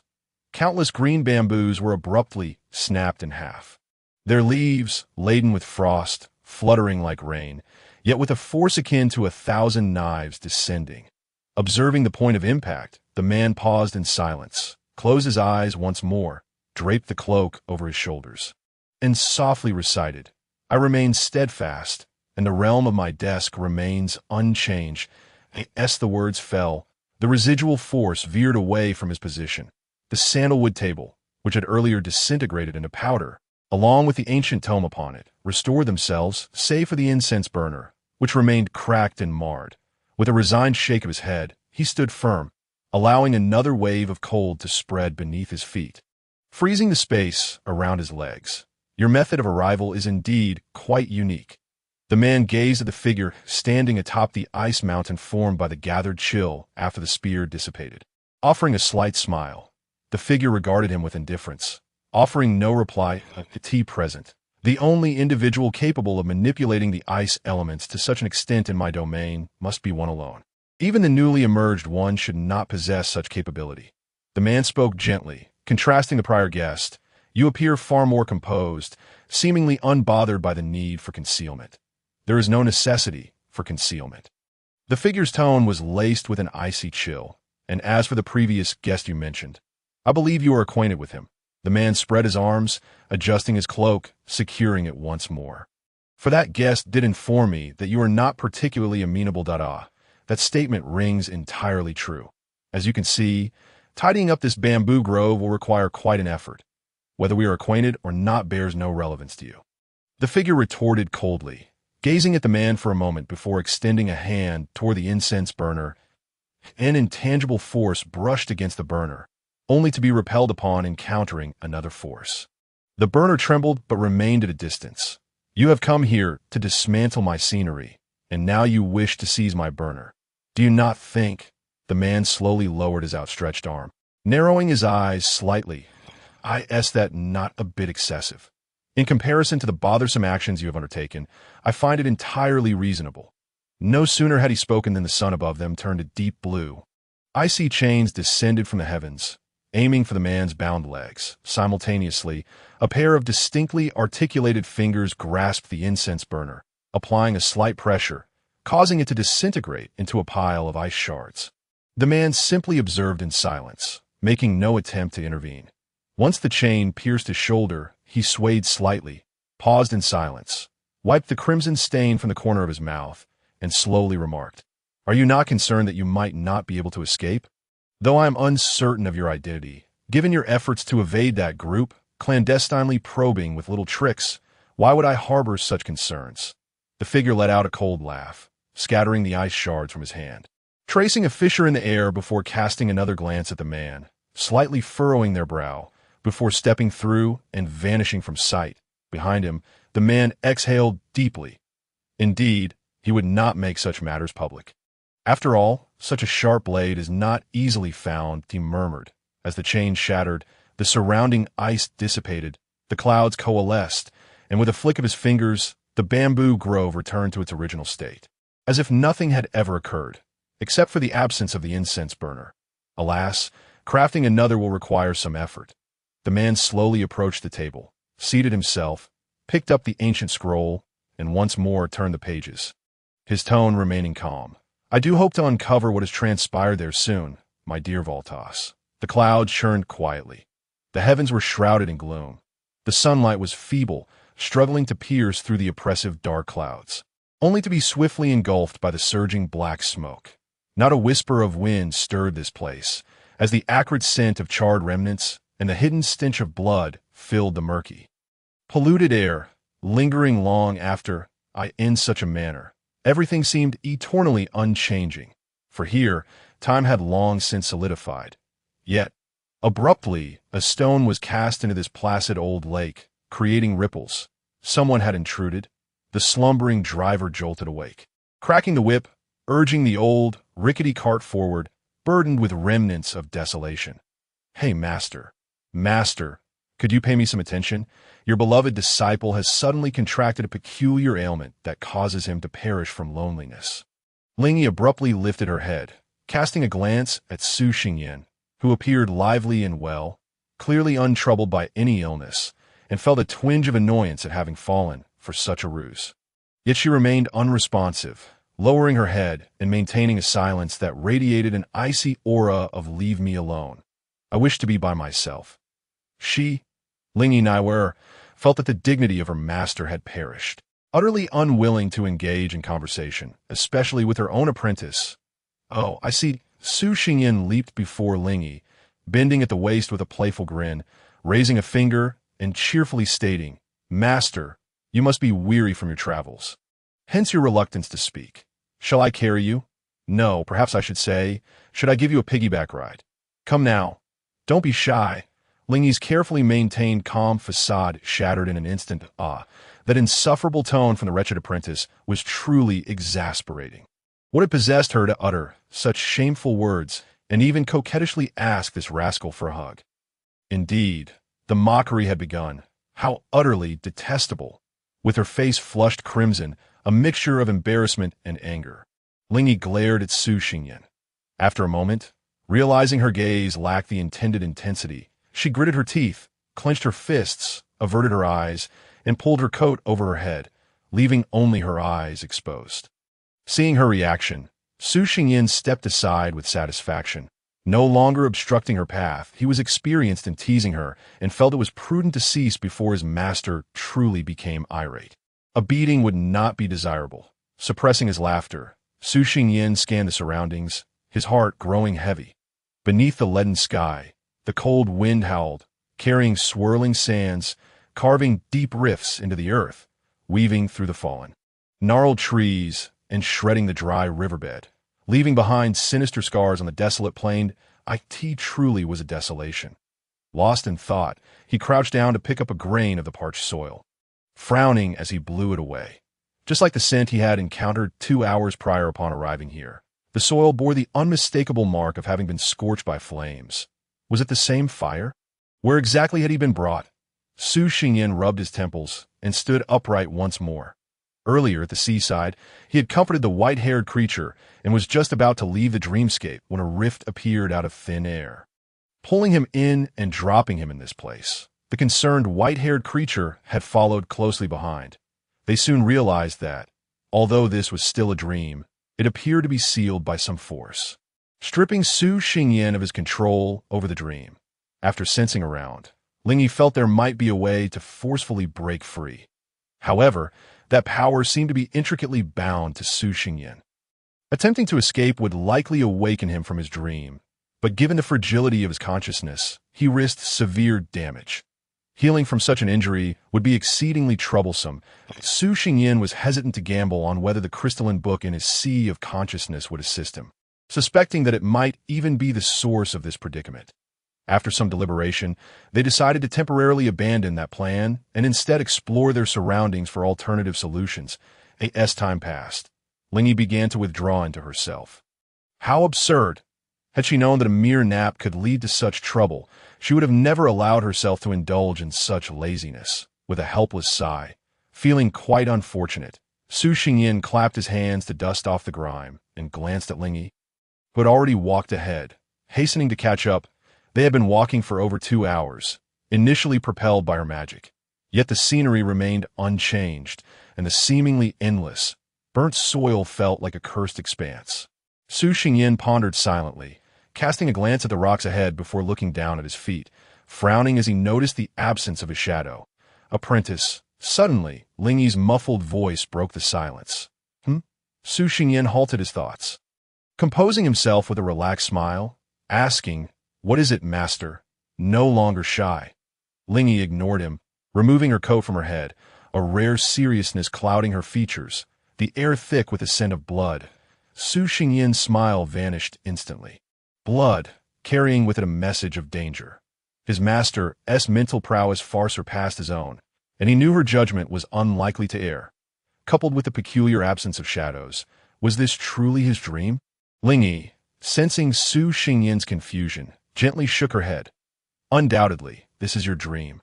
However, her expression grew grave as she locked eyes with Su Xingyin and asked, "Apprentice, did you notice anything unusual before you fell asleep?" No, Su Xingyin recalled for a moment, providing a negative response. Then extending the time frame, "Has anything special occurred recently?" Indeed, there was as Su Xingyin hesitated, attempting to articulate the existence of that book, thinking, if anything was special, it was merely my advancement to the intermediate level. Very well, his words morphed unexpectedly, indicating that even in the dream, he could not convey this matter. Lingyi slightly lowered her gaze. Reflecting on it now, her emotional fluctuations had indeed been excessive. Under normal circumstances, she should not know, at the very least, would not. She hesitated, stammering, would not have acted in such a manner. Bringing this up was undeniably embarrassing. This burden was not to be borne by the dream, Su Xingyin teased lightly. Yet his mood grew increasingly somber. He understood that, at such a moment, Lingyi would not make careless judgments. This meant that there was an issue from the very inception of the dream, one that could silently impact a forbidden spellcaster. Lingyi decisively brushed aside his teasing remark, her brow furrowed in thought. "I have sensed numerous intertwined, chaotic energies, all bearing a chilling stillness," and she paused, pursing her lips before slowly adding, "They should be stronger than me." Without allowing Su Xingyin a moment to respond, she continued, and you, apprentice, have never felt the aura of a forbidden spell unleashed at full strength. Ling Yi regarded Su Xingyan, halting her speech, but her meaning was clear, even in the dream. He should not, and could not, conjure such a presence. Wait a moment. Su Xingyan pressed his hand to his forehead, pinching his brow. Wasn't a forbidden spell the pinnacle of a mage's power? Sheer City was a sanctuary for mages. Yet even here, he had never heard of anyone surpassing a forbidden spell. Under normal circumstances, that was indeed the case. To be honest, I am uncertain what lies beyond the forbidden spells. The only individual I know who clearly exceeds that threshold is the president of the Magic Association, who is also the principal of your Brinuai. The church may have such individuals as well, but they are certainly few. Otherwise, given the enmity between these two factions, they would have long since flattened the association. As she spoke, an odd glint appeared in Ling Yi's eyes as she looked at Su Xingyan. However, apprentice, in your dream, there may be dozens, if not more. Master, I am prepared for the consequences of injuries. We should reconsider the plan to forcefully break free. Su Xingyan's face fell, his tone flat. This is troublesome. Su Xingyan had assumed that with his master at the pinnacle of forbidden spells, she could navigate any situation with ease. Thus, even if he was aware that this dream was peculiar and might hold unforeseen dangers, he hadn't been overly concerned. After all, having a forbidden spellcaster to safeguard him was a source of comfort. Even if they encountered temporary setbacks, he believed they could ultimately resolve the situation, knowing they had a safety net. But now he was suddenly informed that there were beings even more formidable than the white-haired creature, and possibly many in this cursed place. Who were these minions? How absurd! Setting aside whether those exuding an aura of death were still alive and whether conflicts might arise, could this dream even emulate their strength? Should anything unexpected occur, it was needless to guess. The white-haired creature would undoubtedly shield him. Yet if those beyond forbidden spells were to perish, how could she guarantee her safety, regardless of what transpired? Given his current abilities, Su Xingyan would likely only serve as a burden, helplessly watching. Yes, he felt it prudent to adopt a more cautious stance. One should always err on the side of caution. It would be best to hasten their departure from this place, distancing themselves as much as possible. However, sustaining severe damage to the sea of consciousness would indeed pose significant challenges, and he could not ascertain the ultimate severity of such an injury. If it were too grave, the apprentice might carry the burden of it for a lifetime. Ling Yi pointed this out, shaking her head. Until the final moment, I still hope not to resort to such actions. Su Xingyan closed his eyes briefly, raising his gaze to the overcast sky, feeling a wave of headache wash over him. The risks of continuing forward were uncertain, and there was no guarantee that an exit existed. Should he forcefully break through the confines of this dreamscape, he wouldn't necessarily perish, but the injuries would undoubtedly be quite severe. This predicament left him pondering whether he should wager his and Ling Yi's safety on the notion that perhaps the journey ahead held no peril, or that there might be a method to escape with lesser cost. After a moment of silence, Su Xingyan spoke up. Master, how much time would it take to force a breakthrough? Ling Yi silently calculated. Approximately 3 minutes. Is it not instantaneous? No, it isn't that I see. Su Xingyan nodded, making his decision. Then let us return directly and forcefully break through the barrier.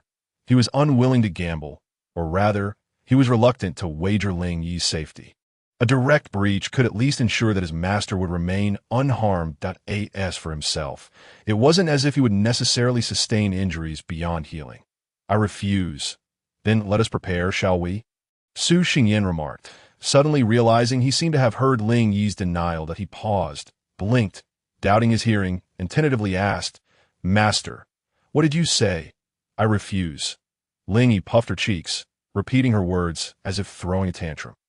Once he confirmed he hadn't misheard, a flicker of confusion crossed Su Xingyan's eyes. What was going on? The white-haired girl had declined. No, in such situations, she typically complied.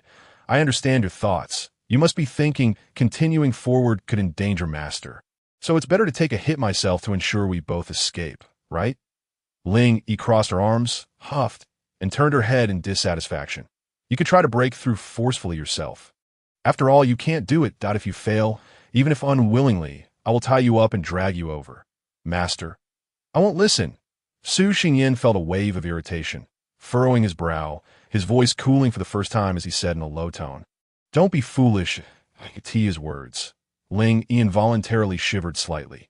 Yet, she turned her head, glaring at Su Xingyin with a defiant look, as if to bolster her own courage, raising her voice. "This isn't foolishness. Don't think that just because you're angry I will back down.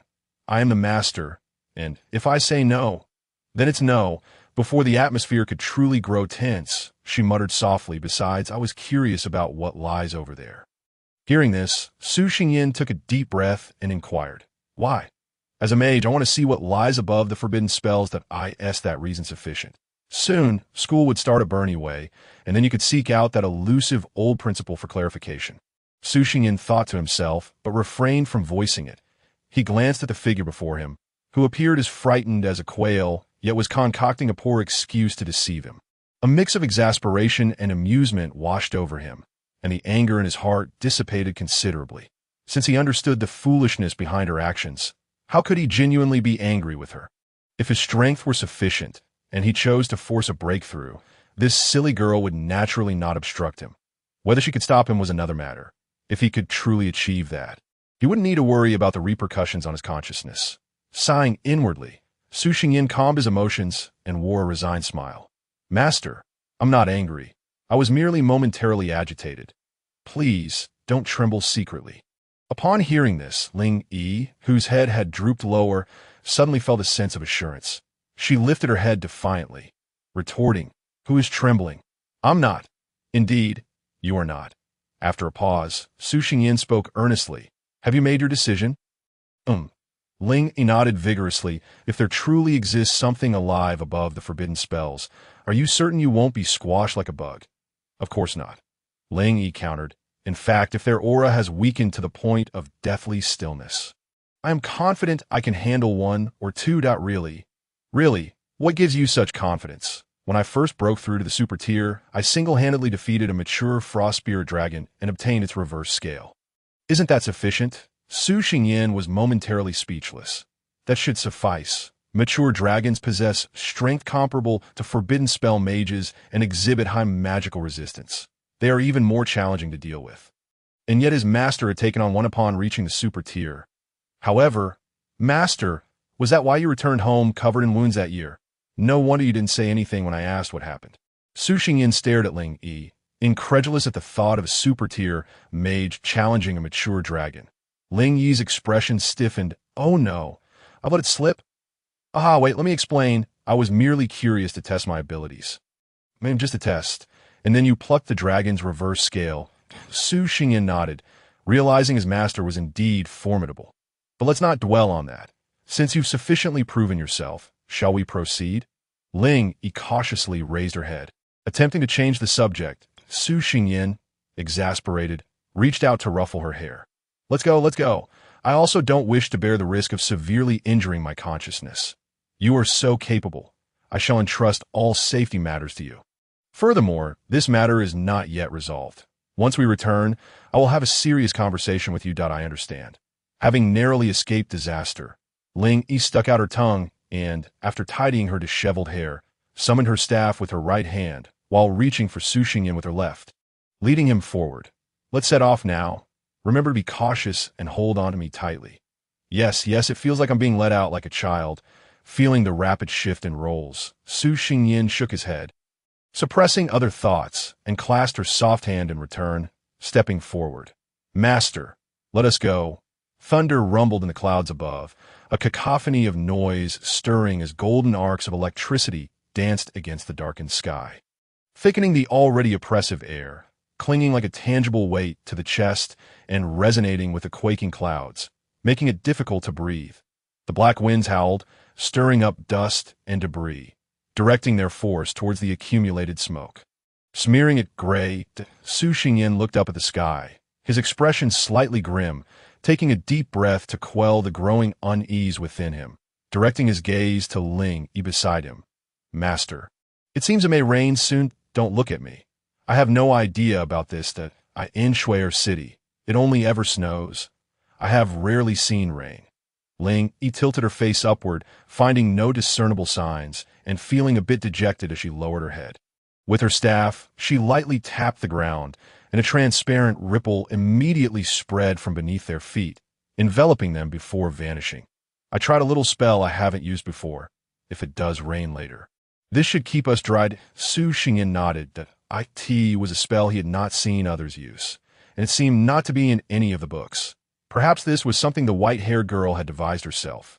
If it were easily mastered and became widespread, perhaps umbrella sellers would lose quite a few mage customers. But his master truly was pitiable. She had mostly wandered around near Shui'er City, always in the northern continent, where rain was a rarity for her. Suddenly, Ling Yi's attention was captured by something on her left. She halted, gently tugging on Su Xingyin's sleeve and pointing with her finger. Disciple. Look, that little mound looks just like a turtle. Su Xingyin followed her pointed direction and beheld a half-human tall mound of yellow earth perched on the riverbank. According to Ling Yi's description, the turtle's shell was pockmarked, its tail mostly broken, and its head sunken in with a significant dent that a deep crack ran along its nose, extending across one of its front paws. It indeed resembled a turtle. Albeit, Su Xingyin hesitated for a moment, touching his nose, and, after mentally substituting some words, finally said tactfully, "It is quite a distinctive appearance. It looks like it has been beaten badly. Right?" Ling excitedly shook her staff twice, feeling a strong urge to poke at it. However, recalling the peculiar situation, she managed to suppress this impulse, turning her head, placing her hands on her hips, and earnestly advising, "Disciple, this mound does not appear to be naturally formed. It could pose a danger, so refrain from touching it." Master's dignity level increased by 1. Su Xingyin stared at the swaying tuft of hair atop her head, his expression devoid of emotion. "Master, I never had such thoughts. It's you who seems to be thinking that way." Ling Yi twitched the corner of her eye, turning her head and lifting her foot to step down. Su Xingyin glanced down at a shoe that was being stepped on, sighed, and after she quietly moved her foot away, he bent down to wipe the shoe clean. He pondered what reaction the white-haired fluffball would have if he were to mock her with childish. He truly wanted to find out. Before Su Xingyin could put his thoughts into action, a raindrop fell to the ground with a soft thud, creating a small splash. Oh, it really is raining. Ling Yi lifted her head, noticing the dark clouds filling the sky beginning to churn ominously. That a clap of thunder split the clouds, illuminating the sky momentarily, followed closely by a deafening roar of thunder that resonated between heaven and earth. The advanced scouts had already descended, and the rolling thunder had issued its command. Thus the heavens split open and torrential rain poured down. Countless silver threads coalesced into columns, swift and fierce, striking the earth with immense force. As if attempting to crack the ground open, in an instant, the ground trembled, rain flew, and water splashed everywhere, creating a hazy scene. Ling Yi had preemptively cast a spell on the two of them, which took effect, creating a shimmering barrier that shielded them from the rain. She tilted her face up to observe the downpour, her gaze somewhat bewildered as she murmured, "Disciple, is this how rain is supposed to be?" Su Xingyin glanced at Ling Yi, but found it hard to see through the curtain of rain, so he turned his gaze back to the heavy downpour. How could that be, if it were always like this? Floods would surely ensue, and crops would be drowned that time. Master, you wouldn't be able to enjoy your beloved little cakes anymore. Ling Yi shuddered, brushing aside the curtain of rain with her hand, and timidly remarked, "That's the most frightening thing you've ever said, disciple." That a peculiar sound suddenly resonated from the sky, faint but distinct. Logically, it should have been drowned out by the sound of the rain. Yet it pierced through effortlessly, clearly reaching their ears. Su Xingyin's pupils constricted sharply, his entire body stiffening instantly, and his face drained of color as a painful throb erupted in his temples, as if a sharp cone had pierced deep into his brain. He groaned, pressing his hands to his head, staggering forward. "Disciple, what happened?" Ling Yi immediately sensed something amiss and caught Su Xingyin, but before she could finish her question, he pulled her toward the turtle-shaped mound and crouched down behind it. "Master, I suddenly have a bad feeling. I need you to cough. Please help me set up a mental barrier to mask our presence and magical fluctuations. Quickly." Hearing Su Xingyin's weak voice tremble, Ling Yi remained silent. Biting her lip, and nodded quickly.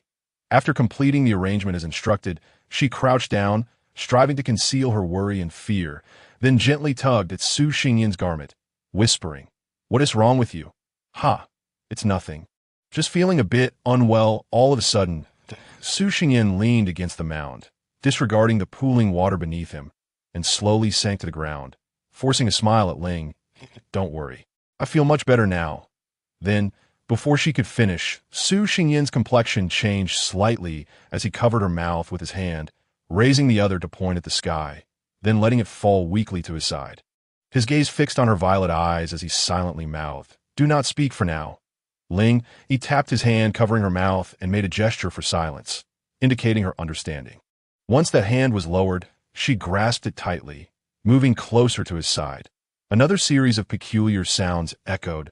Su Xingyan averted his gaze, no longer looking upward, yet he felt as if an additional perspective had opened up to him, allowing him to still see the scene above. The raindrops streaked across, creating a tear in the fabric of space, which rapidly expanded into a dark, profound passage.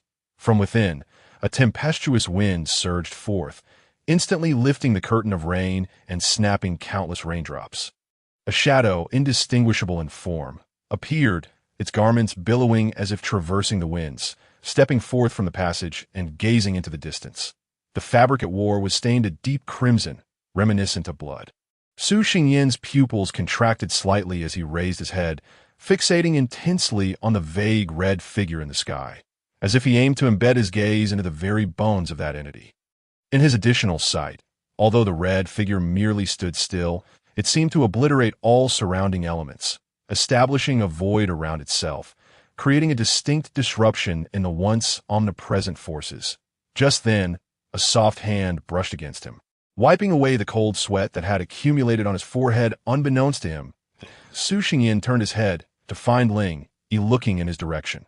Seeing him gesture that he was fine, she felt a slight relief and withdrew her hand, silently reminding him, above the forbidden spell, IT Master had employed some other method to observe the situation there. Su Xingyan closed his eyes and pinched the bridge of his nose, seeking to relax his mind. Once the throbbing in his head subsided somewhat, he refocused his attention on the vision emanating from above.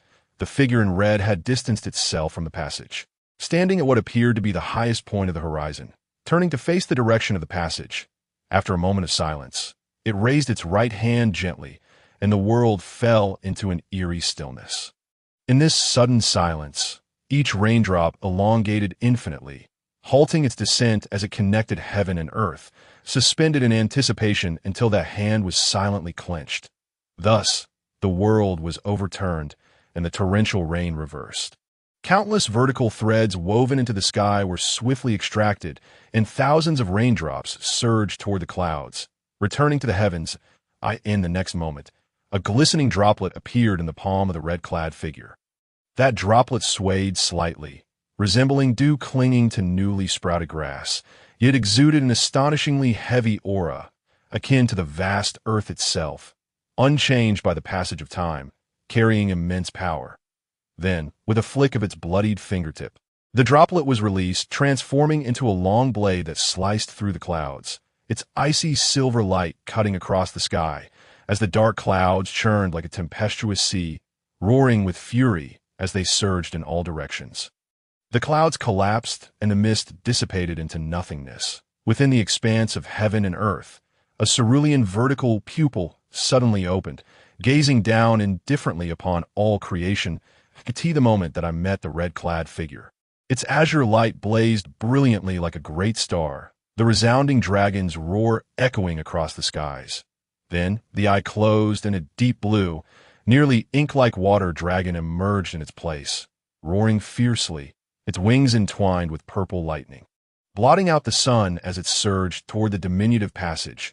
Diving into the void, a faint golden light emanated from the passage, expanding into a translucent membrane that adhered to the exit of the passage. Boom! The dragon's claw collided with the golden membrane, erupting in a tempestuous wave of water, with arrows of water shooting forth, easily penetrating the fabric of space and embedding into countless dark fissures. Simultaneously, the golden light surged, spreading like wildfire from the dragon's claw to its forelimbs, only to be shattered by a furious roar. A soft hum resonated as a platinum spear pierced the golden membrane, shooting forth from the passage at incredible speed, shattering the surrounding space like a spider's web. Yet the spear remained unwavering, aimed directly at the head of the water dragon. Realizing there was no time to evade, a fierce glint flashed in the water dragon's cerulean eyes. Its wings flapped, lowering its body, and its jaws opened wide to meet the spear's tip, a water sphere crackling with electricity coalescing in its throat. With a roar, the spear pierced through its upper jaw, impaling its brain, yet was firmly gripped by the dragon's golden-hued fangs. Before it could break free, the sphere in its throat detonated, obliterating the dragon's body along with the spear into fragments. Bang! The earth trembled violently. The epicenter of the explosion. It resembled the radiant emergence of the sun, a blinding white light engulfing all in its path, while the resultant shockwave stirred countless grains of sand and stone from the ground, submerging them within the rising clouds.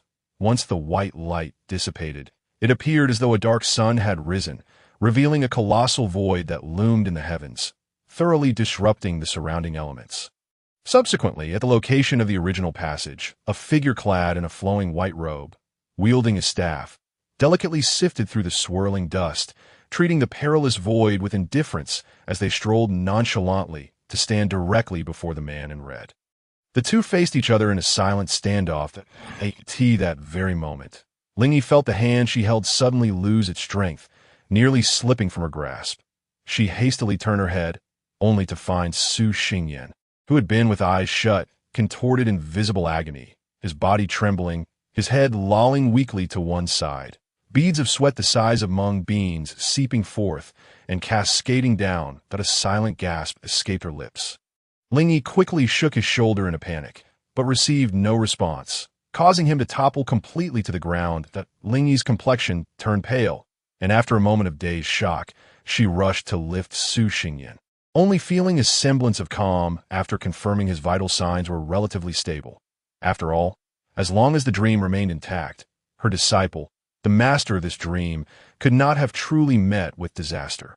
Moreover, the defensive barrier she had previously established had not been breached. Thus, her disciple should not have sustained any injuries.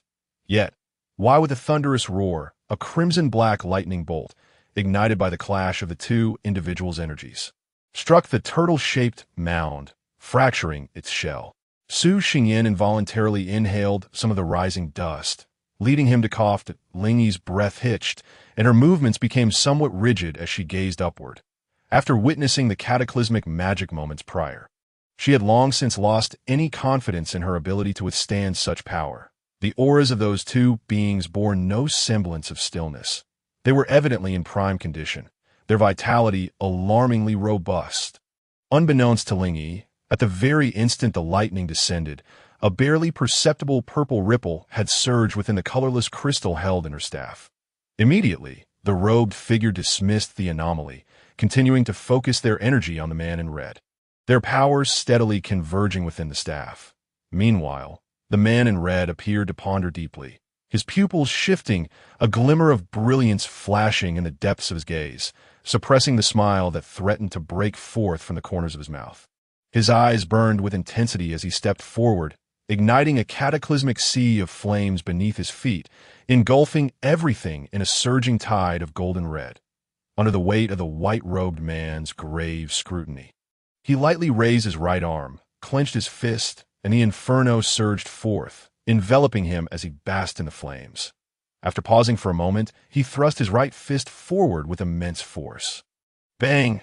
A deafening sound echoed as the figure of the man in red vanished from his original position, disregarding space and distance, ignoring the golden barrier solidifying before the white-robed figure, and struck the hastily raised staff with tremendous force, sending the white-robed man hurtling back in the next instant. The flames swirling around the man in red coalesced into form, exhaling tongues of fire, lunging at the retreating figure of the white-robed man as if seeking to devour him.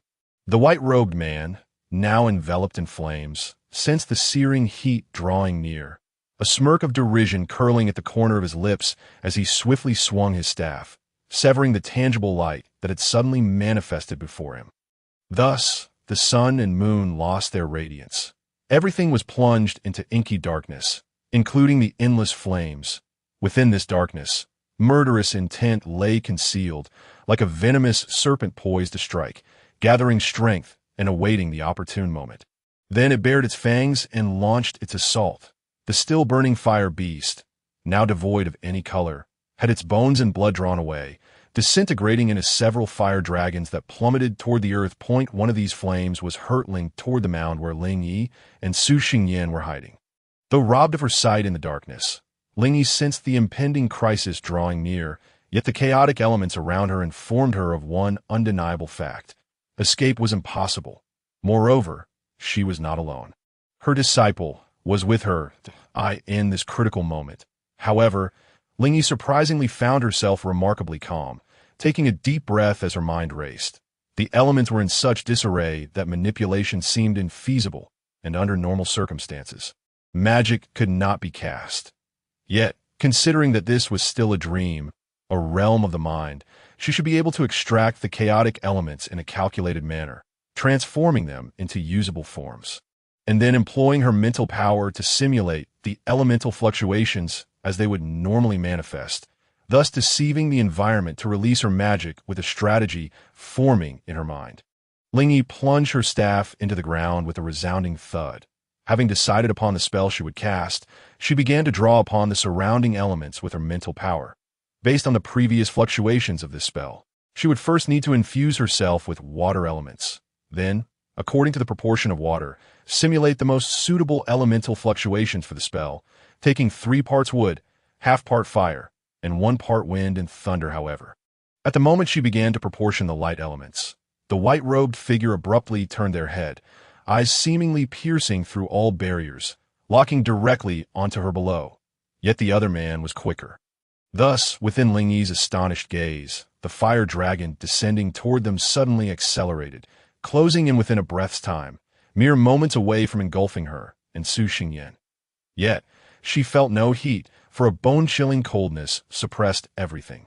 Creeping up her spine, and in her perception, a playful gaze was fixated upon her from the man in her in an instant. Her magical energy came to a halt, and as a result, her recently completed elemental simulation was abruptly interrupted. This is bad.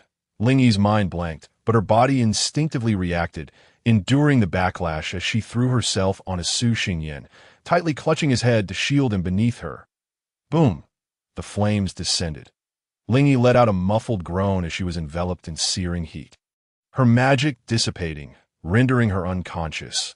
Yet though the flames around them continued to blaze fiercely, the interior had lost all warmth. This was excessive, beyond reasonable bounds. How could that occur? Fleeting words halted, transforming into an indistinct sigh. Ultimately, a fragmented whisper echoed through the darkness.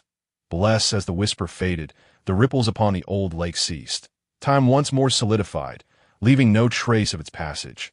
The world changed colors that it was a moon so vast it was nearly unfathomable. Half of it sinking below the horizon, casting its silvery light across the mountaintops that stood tall against the sky, spilling moonlight like a tide. Under the nurturing glow of the moonlight, countless grasses and trees broke through the earth, shattering its constraints, stretching forth their bodies, growing wildly, intertwining branches, engulfing the barren plain, transforming it into a vibrant jungle. Birds and beasts roamed freely within the edge of the jungle. People gathered, cloaked in hoods and dark robes. They raised burning torches high. The intertwining flames illuminated little, casting their faces into impenetrable shadows. Only their eyes shone brightly, reflecting the fervent heat of the fire, exuding a frenzied, scorching hue. The golden-red torrents surged through the night, eventually halting before a solitary pyre. Excited whispers began to ripple through the crowd. Bound upon the wooden stake, Su Xingyan, with his mouth gagged, groggily opened his eyes, lifting his head to scan the peculiar gathering around him. His gaze lingering on the torches they held, then glancing at the pile of dry twigs at his feet, remaining silent. So, who could explain to him what was happening? He distinctly recalled hiding behind a mound with his master, peering at a man in red casting spells. Why was he now tied to a stake, as if to be burned for heresy? Papa, why is brother tied up over there? A small figure, also clad in a black robe, stepped forward but was swiftly pulled back by a large hand. She turned her head to look at the person who had caught her, timidly asking in a hushed voice, because during the ritual, he was the only one granted the opportunity to pay homage to our Lord. The towering man placed his hand gently on the little girl's head, patting it twice, his voice deep and rough, yet laced with a tremor of excitement. He shall become a glorious messenger, bathed in holy light, singing praises before our Lord. Granted an opportunity, the little girl bit her finger, tilting her head, at the ugly little wooden plaque brother brought home yesterday. Do not speak foolishly. That is the edict issued by our Lord, a blessing and opportunity bestowed upon us. The man admonished firmly, yet his tone softened somewhat. Your brother will soon ascend to the realm of the divine. You must feel proud of him. He is going to meet the great deity in the heavens. The little girl asked, her voice filled with naivete. Suddenly, realizing the gravity of the situation, her eyes reddened, and she turned towards the stake. Does this mean I will never see my brother again? Fear not, for my Lord is forgiving, benevolent, and compassionate. He loves us as a father loves his children. Thus, my Lord shall kiss your brother's eyes and bestow upon him true light, allowing him, even in the divine realm, to watch over us, bless us, and guide us toward the eventual reunion. The little girl remained troubled. Anxiety etched on her face. But it seems they are going to burn my brother with fire. Fire is very hot, and it will hurt him greatly. This is a trial one must endure to enter the divine realm. The man explained mystically, the fire is a seed of light granted by my Lord. It is warm and pure, capable of burning away the impurities and evils we have accumulated in this mortal world. Only then can your brother return to my Lord's embrace, that he shall be comforted, healed of his wounds and pains, and he will rejoice. Upon hearing this, the little girl finally ceased her turmoil, nodding happily as she raised the torch in her hand. Yes, I understand. The great deity is a good person, and I too will go to the divine realm to meet the great deity like my brother. Good child, the man expressed approval of her words, affectionately patting her head. XXIN. Having heard all this, thought, No, he won't feel joy from this at all. Thank you. Little sister, you certainly wouldn't want to go to the divine realm to meet that so-called deity. Truly. Moreover, ISNT at that unfortunate fellow who ended up with the wooden plaque. He's not that guy. You've tied up the wrong person. XXIN attempted to seriously assert this point. But alas, the cloth stuffed in his mouth was far too tightly wedged to be dislodged, rendering him speechless. With no other recourse, he began to wriggle against the ropes binding him, hoping to find a way to escape. As for why he couldn't use magic, he was bound too tightly to reach his wand. It was indeed quite regrettable that a mid-level mage could not cast spells without his staff. With XXIN struggles, the stake creaked slightly, drawing the attention of the crowd, who turned their gazes toward him with keen interest. XXIN stiffened momentarily, ceasing his struggles, and raised his head to face the fervent stares, feeling a prickling unease at the back of his neck. Please do not gaze at me like that. Your eyes are terrifying, he thought, fearing he might be under the watchful gaze of my Lord. No, he was merely sensing an overwhelming threat. Cough, cough. Now is the time to ignite the flames and send this child to the divine realm to meet my Lord, a kindly old voice urged. Old man, are you a devil? The crowd shouted in unison. Oh, XXIN pondered. Can someone please teach him how to resolve this situation? Pinching his palm, he managed to regain some semblance of calm. First, he made a preliminary assessment. This was likely still a dream. However, given the peculiar occurrences of the day, even if it was a dream, he could not be certain whether dying by fire here would lead to his actual demise. He had to find a way to save himself. With this thought, XXIN strained to squeeze out a few tears, lowering his gaze to meet the eyes of the little girl who had been watching him. The girl paused for a moment, and, seizing the opportunity, he rocked the wooden frame to produce a creaking sound, then stretched out his leg, standing on tiptoe to kick a piece of kindling aside, creating a commotion while signaling to the little girl with his neck and blinking. The little girl stared at him, momentarily taken aback. XXIN made an exaggerated nodding motion. Yes, that's right. Your brother is struggling. He does not wish to be burned by fire, and he does not need you to rescue him. You can simply throw a fit, saying you want to say goodbye to your brother. The structure is not very stable. He can try to escape during this distraction. The little girl furrowed her brow in contemplation. Ingy continued to fixate on her. Yes, dear sister, I've always thought you clever. Among all these people, you're the only one who has not been duped into madness. Quickly grasped the meaning. The thoughtful expression on the girl's face soon faded as she looked up at Ingy, beaming with an innocent smile, happily waving her small hand. Brother is saying goodbye to me, and thinking about meeting the great deity soon makes him so happy that he is in tears. Ingy's expression gradually turned blank. He truly should not have held such high hopes for a child. Very well. Taking a deep breath, Ingy lowered his head, ignoring the crowd, and began to allocate his magical energy unevenly based on his total reserves and his estimation of the fire's power. But a mage possesses a natural resistance to the elements with which he can harmonize. Even if his elemental crystal was peculiar, he should still have an affinity for fire. With his resilience and current strength, he aimed to control his magical energy to enhance his defenses, particularly around his mouth, nose, and vital areas. In this way, he would likely fare better against the flames and the knots binding him, that if he could endure until the ropes burned through, that would be his moment to escape. He hoped he would still retain the ability to act at that time, of course, regardless of the outcome. Just as the little girl had said, being burned would indeed be painful.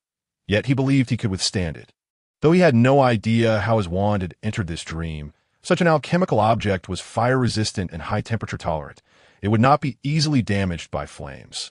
Once free and in possession of his wand, he would surely cast spells to enlighten these people's minds and dispel their fanatical beliefs. Rest assured, he would be gentle in his approach. Ingy raised his head and calmly surveyed the crowd, causing some discomfort among them. Why does his gaze seem so strange? They wondered. Perhaps he is anxious and urging us to proceed. Shall we ignite the sacred fire and send him to the divine realm? I will count to 3, 2, 1, and we will all do it together. The commotion in the crowd immediately ceased, leaving only a powerful voice ringing out. As the words fell, torches were tossed into the air, tracing dozens of paths of fiery gold against the inky darkness, akin to shooting stars illuminating the night sky as they plummeted towards the stake. Yet, at that moment, a discordant voice broke the tension. Let me think. After 3, 2, 1, I should say stop. This utterance became the pause that halted the absurd ritual. Thus, Ingy witnessed time freeze. The flames, with their trailing embers, maintained their positions, swirling, flinging forth sparks yet to dim. Some flames were whisked away by the air currents generated by the flying torches, scattering in all directions like solitary fireflies beneath the moonlight, igniting Ing's pupils, spilling molten gold into the surrounding darkness. He could feel the heat of the approaching flames, scent their unique aroma, and discern each layer of their similar hues. One flame drifted through the cracks of time, breaking free from its bindings, silently advancing forward, brushing past the knots of the ropes, leaving behind warmth as it ignited them, then traversed the ropes like a sinuous serpent winding around him, yet without touching the fabric of his clothing or his skin. Ingy watched as the knots smoldered and transformed into sparks, dissipating into the night sky. After a brief pause, he removed the cloth from his mouth, kicked aside the kindling, stepped down from the stake, turned and gazed at the lush yellow wood behind him. Upon the branch, a small figure, half shrouded in shadow, swung its legs in midair, leaning against the trunk, propping its chin on one arm while gripping a somewhat irregular sphere in the other. "Who are you?" Su Xingyin reached for his waist, retrieving his wand and pointing it toward the tree branch, breaking the silence with a question, though his mind lingered on the voice he had just heard, which felt oddly familiar. Suddenly, a sphere was tossed toward him. He instinctively raised his hand to catch it. Upon inspection, he found it to be an apple, appearing remarkably sweet and juicy. After presenting the apple, the figure tilted his head slightly to glance in this direction, intertwining his fingers with the backs of his hands, facing himself as he stretched and embraced the tree trunk, slowly sliding down from the shadows. At the moment, Su Xingyin clearly discerned the figure's features as he approached. His pupils constricted in disbelief. He was intimately familiar with this face, finally breaking free from the blind spots of memory, realizing why that voice had seemed so recognizable. This individual bore the visage he had at the tender age of 6 or 7. The only notable difference was the absence of any glimmer in the boy's eyes, rendering them far more lifeless than they had been back then, along with the fact that his clothing appeared rather new. The two exchanged silent glances for a moment, just as Su Xingyan felt the atmosphere growing increasingly peculiar. Hesitating whether to lower his wand while contemplating what to say, the opposite little Su Xingyan calmly shattered the silence. With an unperturbed tone, he slowly inquired, "Ah, young man, do you yearn for power?" Su Xingyan lowered his gaze to the familiar face and the lifeless eyes, recalling the earlier statement devoid of any emotion, his expression betraying a hint of confusion. That's so. Had he merely misheard?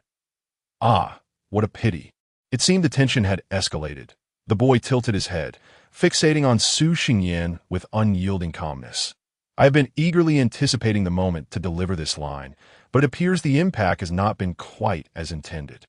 Su Xingyan tilted his head, unable to detect a flicker of anticipation or regret on that face. Moreover, still grappling with the earlier impulse to strike, he opted for directness and bluntly asked, "Are you expressionless?" Such a question was rather impolite. The boy shook his head slightly in denial, asserting, "I am not expressionless. If you doubt me, I can demonstrate that right now." With that, he pulled the corners of his mouth upward, presenting a smile that was more of a grimace than anything else. Yet, there was no warmth in his eyes, evoking the unsettling sensation of witnessing his younger self rise as a ghost from the depths of hell, coldly demanding souls from others. Quite amusing indeed.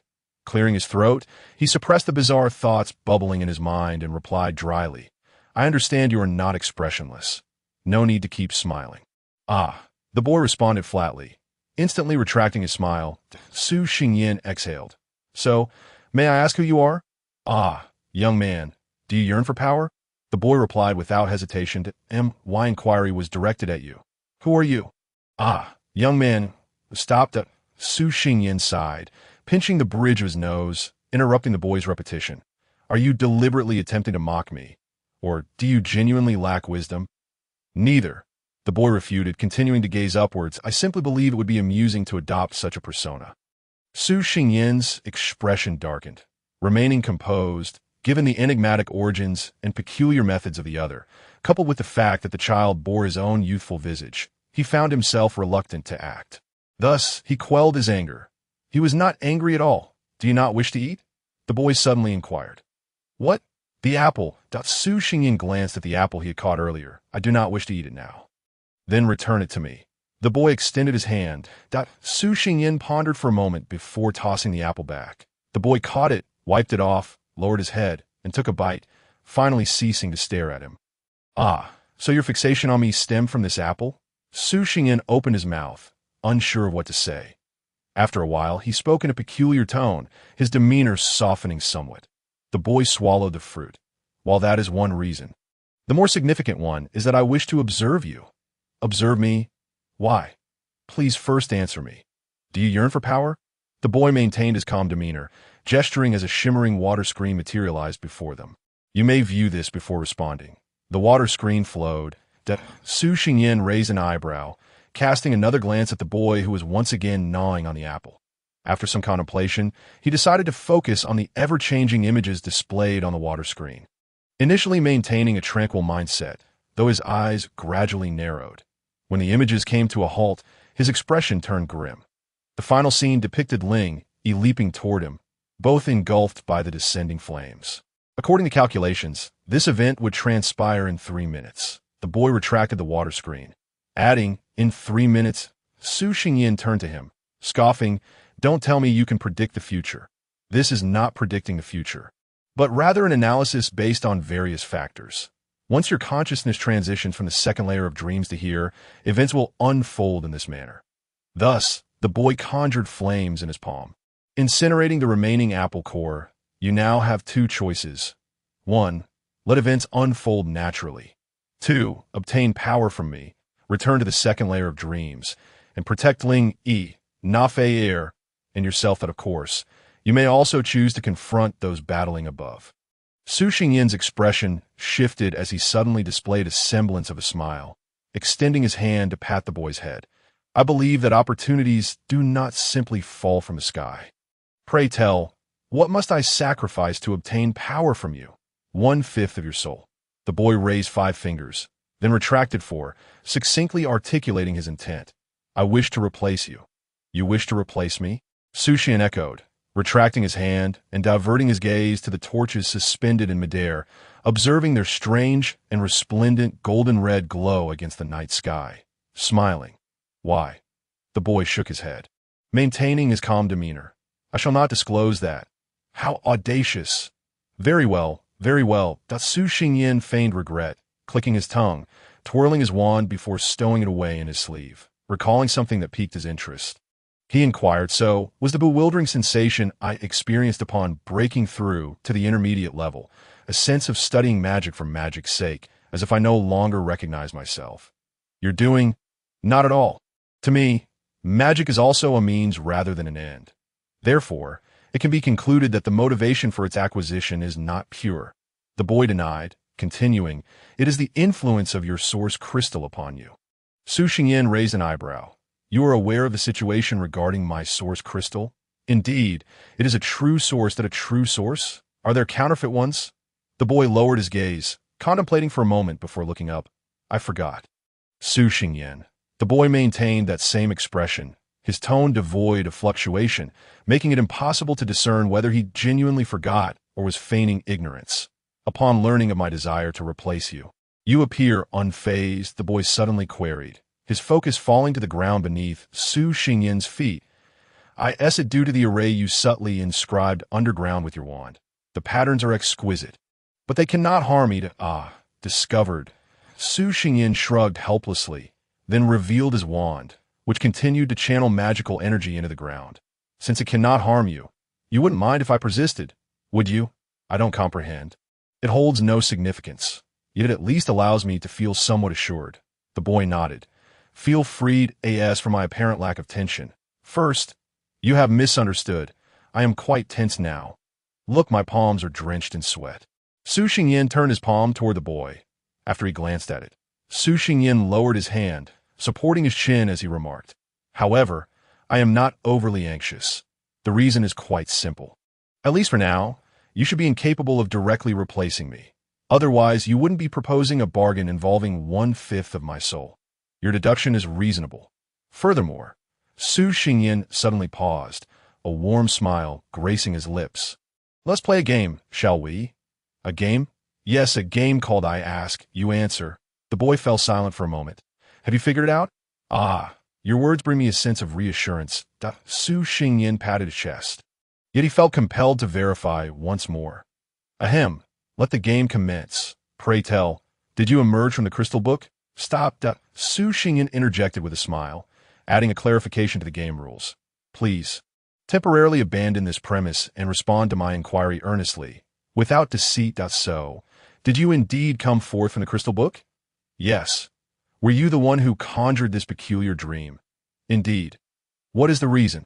Stimulated by external forces, I awakened, and a portion of my dissipating power temporarily spiraled out of control, dragging you into the second and third layers of the dream.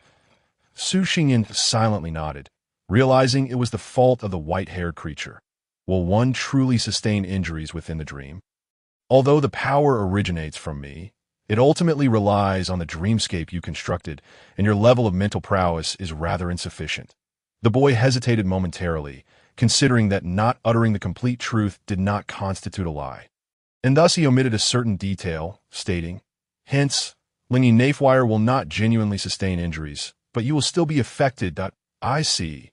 Su Xingyan felt a wave of relief wash over him as he scrutinized the boy for a moment. Though the lad remained impassive, Su Xingyan sensed a hint of discontent. Well, this is rather delightful. Have you finished your inquiries? The boy asked slowly, expressing his disdain for this feeling of constraint. It matters not. Your dislike is inconsequential, for I find pleasure in it. Su Xing gently ruffled the boy's hair, his tone exceedingly gentle. Who am I, if not the current possessor of that very book? When did you discern this? Well, Su Xingyin raised a finger, gazed skyward in contemplation, then lowered his finger and turned back to the boy with a playful smile. Take a guess. You could simply say, I shan't divulge. Ah, but that line has already been spoken by you. It would be rather tiresome for me to repeat it, wouldn't it? The boy maintained a deadpan expression. Hypocritical. I detest you. Quite the coincidence, for I too harbor a dislike for you. Su Xingyin nonchalantly waved his hand. After all, you still wish to trick me into relinquishing 1/5 of my soul, only to use your power to combat your own. Such a delightful notion, yet alas, it has failed. Regardless, you shall inevitably find a day when you truly require power. The boy pondered for a moment, deciding to offer a warning. No, rather, you must hasten to acquire strength. What? Your source crystal is a double-edged sword. The benefits will reveal themselves gradually, while the drawbacks, should you lack sufficient power, will lead to your gradual assimilation. Su Xingyin furrowed his brow. Does assimilation mean losing oneself? Ah, it is rather akin to that. The boy replied calmly. Fortunately, it remains stable for now. To maintain this stability, you must ascend to a higher tier within a year. Su Xingyin exhaled in relief. This was simple enough, for he was currently at the pinnacle of the intermediate stage, with the higher tier not far off. Then he heard the boy's next words. Do not rush. Let us finish the discussion first. The boy added, aside from this, you must ensure your ascent to the super tier within 3 years. As for the forbidden spells, I cannot guarantee, but it should not exceed 6 years. Upon hearing this, Su Xingyin turned pale. Become a forbidden spell master within 6 years from now. Am I to be compared to you, master? What a jest! Observing Su Xingyin's expression, though he displayed little overt emotion, the boy's mood seemed to brighten slightly. Of course, you may opt to borrow my power to control it. Su Xingyin tentatively inquired. 1/5 of my soul. The boy shook his head, raising 3 fingers. Merely 3 instances of borrowed power will grant you complete mastery over your source crystal. 1/5 of a soul for 3 instances. Quite the bargain. I extend my invitation. Hey, 3/5 of my soul. And you deem a bargain? Recovering from the previous news, Su Xingyin rolled his eyes at the boy. Was it not the very book that caused my source crystal to transform thus? Perhaps that is indeed the case. The boy nodded affirmatively. Observing his unperturbed demeanor, Su Xingyin felt a desire to curse. Yet he refrained, internally muttering crook, and wearily remarked, Since it was that book's fault, do you not intend to bear any responsibility? Merely seeking to take advantage of the situation? Unexpectedly, the boy tilted his head and countered, Why should I be accountable? Su Xingyin silently gazed upward. The one's audacity is remarkable, yet he remains oblivious to whether he should speak. As that scoundrel possesses the visage of his childhood self. Quite exasperating. However, the boy clarified Su Xingyin's logic, explaining, During your breakthrough, I was still in a state of slumber. Furthermore, I merely reside within the crystal book, not having merged with it. That was its doing. Ultimately, what you wish to convey is a notion that bears no relation to me, correct? The boy shrugged. Yes, it is unrelated to me. That's Su Xingyin. Thank you, I understand now. No need for further repetition. After a pause, he inquired softly, One more question. Why did you choose to remind me? If I were to be assimilated and lose myself, would you not simply seize the opportunity? Annoyed, I had forgotten. The boy met Su Xingyin's gaze. Could he now claim that his previous warning was a deception? No, I cannot at I see. The boy nodded, yet I harbor no regrets. You provide me with your soul.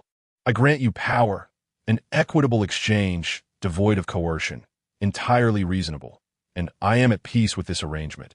Informing you of the nature of your source crystal and affording you a chance to prevent self-loss through assimilation bears no conflict with the former. Equally reasonable, Su Xingyin organized his thoughts, breaking into a bemused smile. You have a rather commendable character.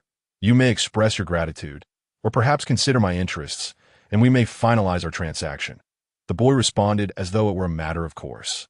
Thank you, Su Xingyin replied with sincerity.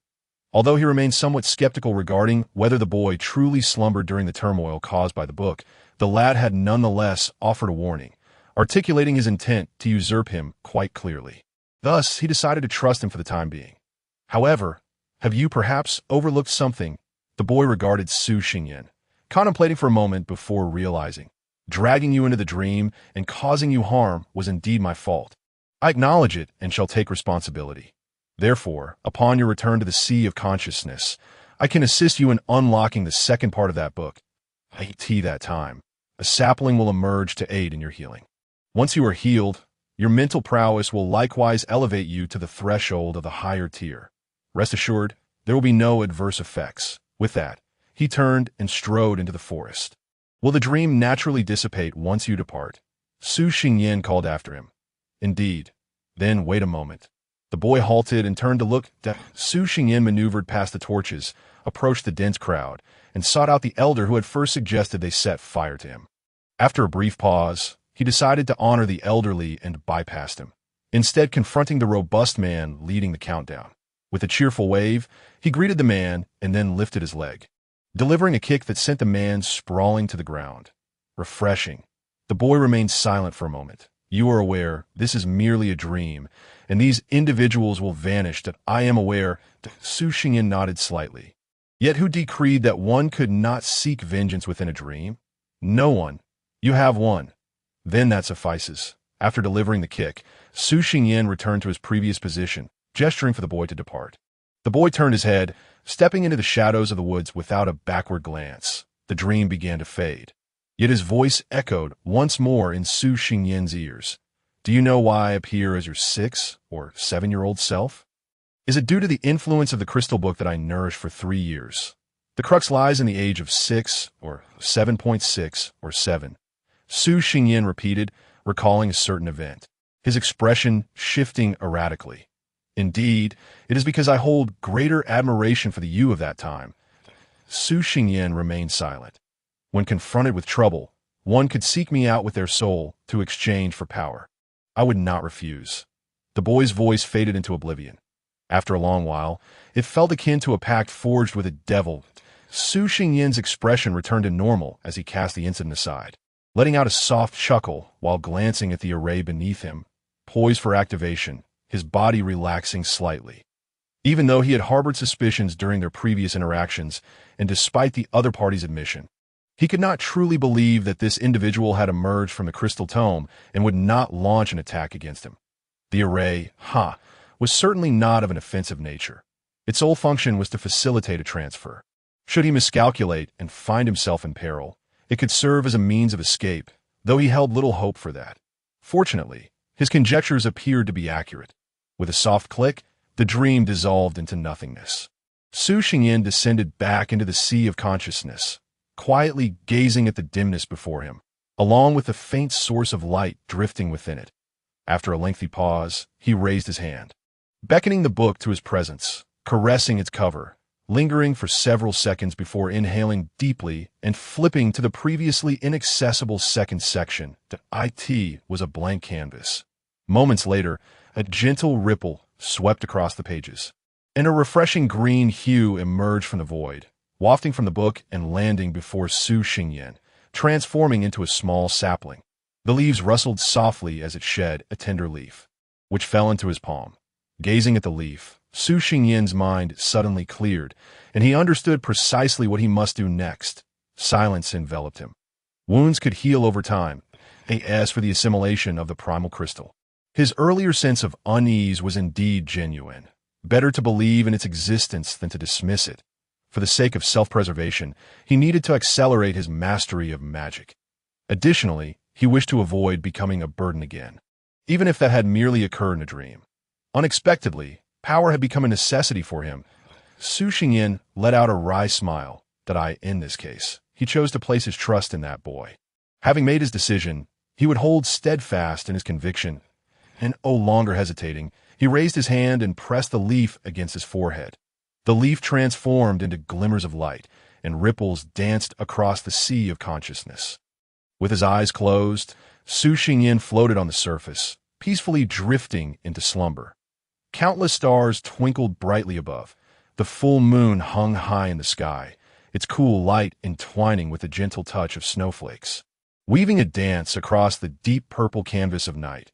Mingling with the stars, the night breeze, draped in silver gauze, swept across the Milky Way, as if to dislodge the myriad stars, whose brilliance flickered like shadows beneath the trees, spilling into a window and casting its glow upon the dim interior. Inside the room, Su Xingyin quietly awakened. Lying in bed, he gazed at the slightly luminous ceiling, his thoughts gradually returning. It felt as though he had been lost in dreams for an eternity. In those dreams, he had raced to the seaside to behold the ocean, dashed into the wilderness to witness the rain, and ventured into the forest to observe. Ah, fire, indeed. Fire was the most unsightly. In the very end, he seemed to have seen a sapling breaking through the lifeless desert, taking root and sprouting, scattering seeds of life around it. Thus, the desert flourished with dense woods and towering bamboos, vibrant blossoms, lush green grass, and gentle streams. Beasts and birds lived and died in the forest, vying for survival, while the initial sapling gradually grew robust, its crown reaching for the heavens, until it was chopped down. Quite absurd. After reminiscing for a moment, Su Xingyin dismissed the chaotic thoughts surrounding the primal crystals and placed a hand on his stomach. How long had he slept? He felt famished. It was one of those days when he believed he could devour an entire cow. After a moment of dazed contemplation, he propped himself up on his arms, sitting up from the bed, intending to venture into the kitchen for something to eat. However, when he attempted to lift the blanket, he found it unyielding. Turning his head, he noticed a certain figure sprawled at the edge of the bed, pressing down on the covers as she slept. Su Xingyin closed his eyes again, gave his cheeks a light pat, and finally awoke completely. He turned to glance at the calendar hanging on the wall. Upon sensing his gaze, the calendar hastily flipped its pages, ultimately resting on the page marked with the number 7. Very well. He had slept for 3 days. He presumed this little one had been vigilantly watching over him for just as long. Casting a glance at the snow drifting outside, Su Xingyin sighed softly and pinched his brow. How wonderful! This weather. Sleeping at the edge of the bed without any covering meant he was likely to fall ill after a night like this. Was his master planning to take turns lying in bed? Yet, she seemed intent on watching over him, leaving him little room to voice his thoughts. Alas, it was exhausting. With that in mind, Su Xingyin lifted the blanket from the other side and, with careful movements, climbed to the edge of the bed, locating his shoes before gingerly stepping down. Standing before the chair where Lingyi sat, he noticed the tightly clenched towel in her hand, raising an eyebrow as he felt the corners of his eyes. Clean. Very well. It seemed there was nothing to be said now. With a somewhat conflicted heart, Su Xingyin bent down, gently prying open Lingyi's fingers to slowly retrieve the damp towel, draping it over the chair's backrest. Pausing for a moment, he reached out to slide his hands under her arms, lifting her upper body slightly while adjusting his posture. With his left arm supporting her back and his right arm guiding her legs together, he cradled her gently, his movements deliberate as he lifted this little one into his arms. Surprisingly light, Su Xingyin chuckled inwardly, intending to place the white-haired bundle back onto the bed for some more rest. However, with a soft thud, Lingyi's shoes slipped off her feet and fell to the floor, revealing her delicate little feet, pale and glistening, each toe dainty and translucent under the moonlight. Under normal circumstances, Su Xingyin might have considered playing a prank, perhaps tickling her, but at this moment he had been careless. He should have removed her shoes first. His movements froze, and as he looked down, his gaze met Lingyi's drowsy eyes, still hazy with sleep, shimmering with a hint of moisture. Where did this inexplicable sense of guilt come from? Before Su Xingyin could react, Lingyi raised her hand to pinch his cheek, offering a somewhat silly smile as she nestled her fluffy head into his embrace. Mumbling half asleep, disciple, you're awake. Before closing her eyes once more, Su Xingyin exhaled in relief. So, she had not fully awakened.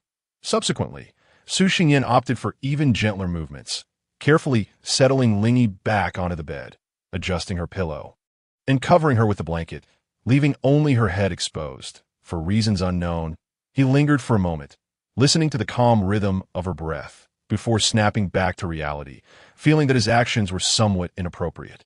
Clearing his throat, he hurriedly made his way toward the bedroom door, taking the towel draped over the chair with him as he exited. After a quick shower and changing into fresh clothes, Su Xingyin glanced at the wall clock in the dining room. Realizing it was already past 5 in the morning, he opened the door and stepped into the kitchen. Upon opening the refrigerator, He discovered it empty of leftovers, letting out a sigh of relief. Thank goodness, the white-haired little one had chosen to go out and eat this time. Otherwise, if he had found leftovers in the fridge, he would have had to ponder whether his master was merely drowsy or had truly lost her mind due to poisoning. Su Xingyin rummaged through the lower shelf, retrieving a block of frozen beef, tossing it into a prepared basin, adding water and salt, and placing a fire element magic stone beneath it to thaw. He then pulled out a sack of rice, rinsed it, added water, and set it to cook. Searching through the cupboards for green onions, he washed them, took out a cutting board and knife to chop them. Upon determining that the beef was nearly ready, he fished it out, sliced it with a bone cutter, and returned it to the basin to marinate with seasonings that in the meantime, Su Xingyin also pulled out a potato. The white-haired little one adored potatoes, so he decided to prepare some. After cleaning, peeling, and shredding it, he blanched it, cold-tossed shredded potatoes, done. After waiting a while longer, he added the marinated beef to the porridge, along with the green onions and salt, pondering the absence of a staple dish, but feeling too lazy to complicate matters. He swiftly fried a few eggs, heated some bread, and prepared a cup of warm milk for Lingy. Glancing at the dim light filtering through the morning sky, he yawned and headed back toward the bedroom. Hey, master, rise and shine. The day has dawned. Just one more minute of sleep. Stop lounging in bed. All right, just 5 more minutes. Why does it keep increasing? Su Xingyin shook his head helplessly. Breakfast is ready, and there's your favorite potato. If you don't eat it, it will all be mine. Lingy sat up, rubbing her eyes. Wait, I'm eating the potato. It's mine? Okay, it's yours. Hurry and freshen up. Oh, wait a minute, huh? Ha. Disciple, how did I end up getting out of your bed? I woke up like this. You must have climbed into bed yourself, master. No, it's not what you think. That I must have been in a daze when I got into bed. That is definitely what happened. I haven't even said anything yet. Forget it. If you don't hurry, I'm going to eat first. Wait for me. I'll be right there.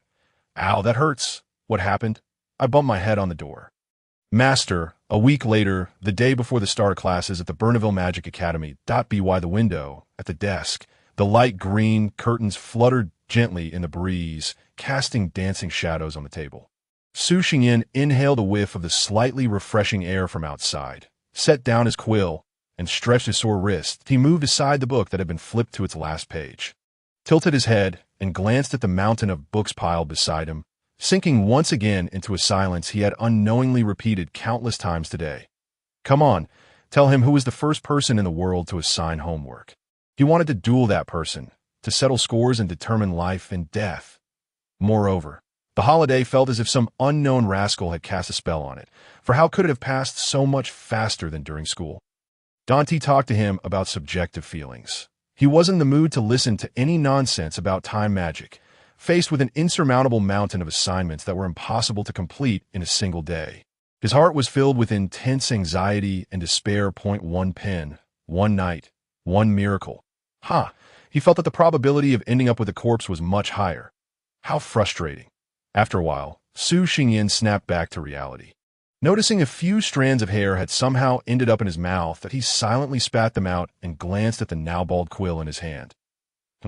He had gathered 7.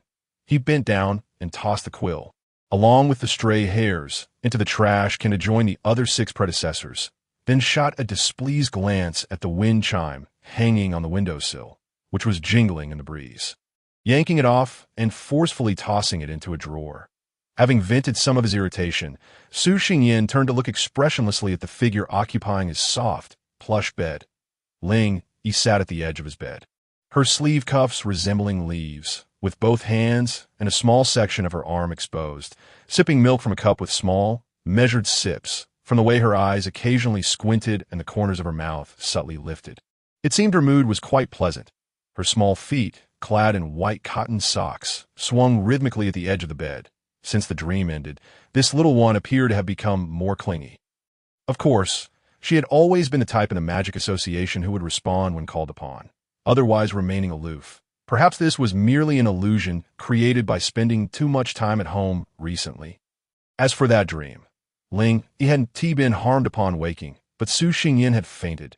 She noticed he seemed to be recovering swiftly, so she didn't worry too much, though a healer did come to check on him. After that, she kept watch over him for several days, perhaps feeling that since Su Xingyin couldn't explain much, She didn't press him for details upon his awakening. He appeared to have put that dream behind him. But what was truly on his mind? She had recently been studying materials related to souls, consciousness, elements, forbidden spells, and laws.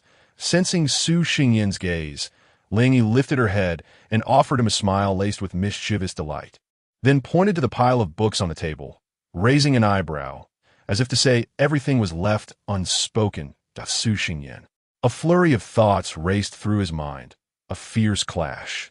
Treachery, severing ties, fighting amongst comrades, a complete break in their bond. In short, how infuriating. He had originally thought that with his mid-level peak mastery of all elements, coupled with his training results during this period, he could secure a spot in the top 10 during the practical assessments once classes began. Why then, he would graduate from the academy and wouldn't have to write this assignment at all. Thus, he hadn't written a single word. However, that certain white demon, upon learning of this yesterday, immediately deemed it a splendid idea, then swiftly thwarted his plans, uttering her devilish words. After graduation, I would particularly love to see a student trembling in fear because they didn't finish their homework. Not only that, but the demon also invoked the identity of master, leaving him no choice but to comply. Now this rascal had come to provoke him and watch the spectacle. It was utterly outrageous. But he had to endure, for there was no way he could complete this mountain of assignments. He had to find another way. Su Xingyan exhaled deeply, forcing a smile that I end this battle. Failure meant death. Master, I know all of this material, and I remember it thoroughly. You surely know my theoretical grades, right? Please, just let me off this once. Hearing his words, Ling Yi paused in her action of lowering her head to drink the milk, raising a finger as she earnestly countered, but disciple, how can you guarantee that you won't forget it in the future? Therefore, you must continue writing. Who knows, you might learn something new, as the saying goes. Reviewing the old helps to learn the new. Su Xingyan's expression turned mournful. Master, you don't need to repeat that. The professors at the academy love to say those things. However, Ling Yi said, her eyes glimmering as she elongated her tone, based on your training results thus far, I'm quite aware of your grasp of this knowledge, a glimmer of hope. Su Xingyan's eyes brightened as he quickly moved his chair closer to her. Right. I knew you understood me best. So can I skip writing it? Ling Yi smiled gently, nodded, and then delivered her cold response. However, I refuse your request. With that, she resumed, sipping her milk. Su Xingyan blinked in confusion, deeply engrossed in serious contemplation. Had he just been played by this little one? Observing his bewildered expression, Ling Yi finished her milk in one gulp, licked her lips, and set the cup down, saying, I am your master. How could I allow you to slack off? Although you should be able to graduate right after classes start, that time has not yet come. Therefore, as a student, how can you neglect your assignments? Her words were delivered with righteous conviction. Yet, in reality, seeing my disciple in this state, he actually drank an extra cup of milk. His height growth plan had taken a firm step forward. Disciple, do not blame me for being heartless. This is also for your own good. And today's lunch and dinner will also depend on you to accompany me. Ling Yi's little tuft of hair bounced with excitement. Watching that tuft, Su Xingyan's eyelid twitched, instantly suppressing the embarrassment and shame that had likely arisen from a moment of madness. Master, next time you try to deceive others, shouldn't you consider plucking that tuft of hair first? However, since that was the case, there should still be ample room for maneuvering.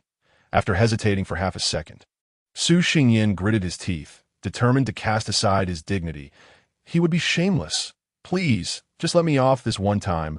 O most adorable, gentle, kind, and beautiful master, struggling to contain his burgeoning sense of shame. Su Xingyan grasped Ling Yi's arm and gently shook it, unleashing the long-concealed skill of acting cute. Ling Yi wavered significantly. She felt as if two consciousnesses were battling within her mind, each combatant fiercely contending. The first consciousness shoved the second aside, loudly reminding her not to be deceived. Eating more and growing taller was far more important. Then, it was knocked to the ground by the second consciousness, which filled her mind with thoughts of how long it had been since her disciple had acted cute and that he was praising her. Such thoughts lingered in the air. Ling Yi hesitated, tugging at her braid. Su Xingyan released her arm, his eyes glimmering. He had not anticipated that she would remain unyielding. It appeared that this time, the resolve of the white-haired girl was considerably more steadfast than before.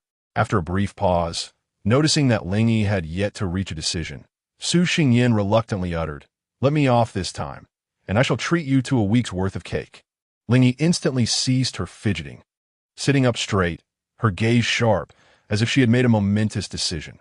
However, before Su Xingyin could revel in his small victory, he was met with Ling Yi's righteous demeanor. "As your master, how dare you attempt to bribe me with a mere cake? Hoping to coax me into allowing you to slack off? Am I that kind of person?" Su Xingyin felt a chill run down his spine. He had not expected his master to possess such insight. It seemed he had misjudged her character. After a moment of stunned silence, he spoke in a tone laden with guilt and regret. "Master, I was wrong." Before he could finish, Ling Yi raised her hand to interrupt him and continued. "Let me clarify. I am indeed the kind of person. Therefore, the price must be increased." Each word dripped with righteous indignation, striking at the very core of his being. Her clear and melodious voice echoed through the room. Though soft, it resonated with a profound impact. Su Xingyin inhaled sharply. What level of audacity was this? To maintain a composed facade while uttering such shameless words. It appeared that he still had a long way to go in mastering the art of shamelessness. Truly, she was his master. He had never encountered such unabashed boldness before. "I will accept the 2-week deal," Su Xingyin stammered, raising 2 trembling fingers, feeling as if his heart was bleeding. The figure before him was nothing short of a demon. "A demon deal!" Ling Yi joyfully accepted the terms, and they quickly sealed their dark transaction. Then, humming an unknown tune, she bounced out of Su Xingyin's bedroom. After all, those tasks were all within her apprentice's capabilities. It was no great matter, merely an opportunity to see if she could indulge in a few more treats. Ultimately, she received a compliment from her apprentice and secured 2 weeks of cake. What a bargain, left alone in the bedroom. Su Xingyin wallowed in a bittersweet reverie for a while. Eventually, he rose, decisively stowing away the daunting assignments into a drawer and retrieving a wind chime to hang it back up. After completing these tasks, he leaned back in his chair, slumping down with a long sigh. Light as a feather, yet his heart still ached. He pondered that after this, it seemed his little treasury would be reduced to less than 5 copper coins. No matter what, he had to secure the bonus from the practical assessment. No one could cut off his financial lifeline. The next day, the cold wind swept up the snow from the previous night.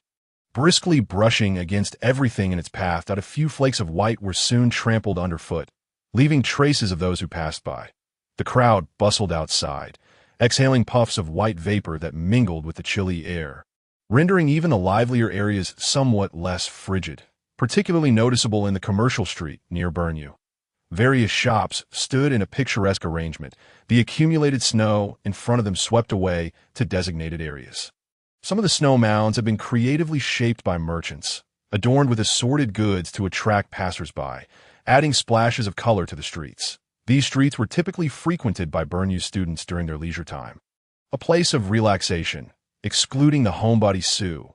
Before a magical supplies store, a small group of individuals clad in thick winter coats, carrying various parcels, suddenly halted, surveying their surroundings before directing their gazes towards the person leading the group. The man at the forefront wore a neat, dark robe, his polished boots gleaming, and his beard impeccably groomed, exuding an air of vitality. Feeling the scrutinizing gazes of the crowd behind him, he turned to face them. Seizing the horn emblazoned with a restaurant advertisement from his waist, and passionately commenced today's introduction. Now, the street beneath our feet is one of the most bustling thoroughfares in Schwerer City, Daipatella Street, which can be considered the very heart of Schwerer City. In other words, this street has existed since the inception of the city. You may notice the blue stone slabs beneath you. They have all been magically reinforced, preserving their original appearance. Thus, the people from 1,000 years ago, like you all, have also left their marks upon it. After a brief pause, observing that most of the audience had lifted their heads from the street, the tour guide pointed towards a somewhat indistinct, towering spire in the northeast, that if you look over there, that highest tower is the headquarters of the Magic Association. The mages from the association's branches must come here annually to report on the conditions of their respective regions. A visitor craned his neck and interjected, "Can we go inside for a visit?" The guide smiled, pleased that someone had responded. Otherwise, his narration might have felt dry without interaction. Indeed, the most delightful tourists were those with a strong sense of curiosity. He noticed the somewhat boisterous appearance of the questioner and silently retracted his earlier assessment. In any case, it was a good thing to have someone engage. The guide cleared his throat. "Of course, you can visit." But he intentionally elongated his words, drawing the crowd's attention before adding, "We can only visit in the evening." "Why?" The previously vocal visitor seemed somewhat impatient, immediately pressing for an explanation. "Because the mages are still at work." The guide replied matter-of-factly, "How could we possibly disturb them now? The Magic Association only opens certain areas for our visits after dark. However, at this time, we could seek assistance by submitting requests to the association. As you all know, in a realm that reveres magic, if one encounters insurmountable difficulties, it is possible to approach the local association to submit requests for help. The mages may accept the requests and assist in resolving the issues. Naturally, a fee is essential since the mage's time is quite precious. Also, requests from a church's jurisdiction are excluded. That area is not under the association's management. The association is certainly preferable," the visitor muttered softly. The guide heard him, but merely smiled, saying nothing.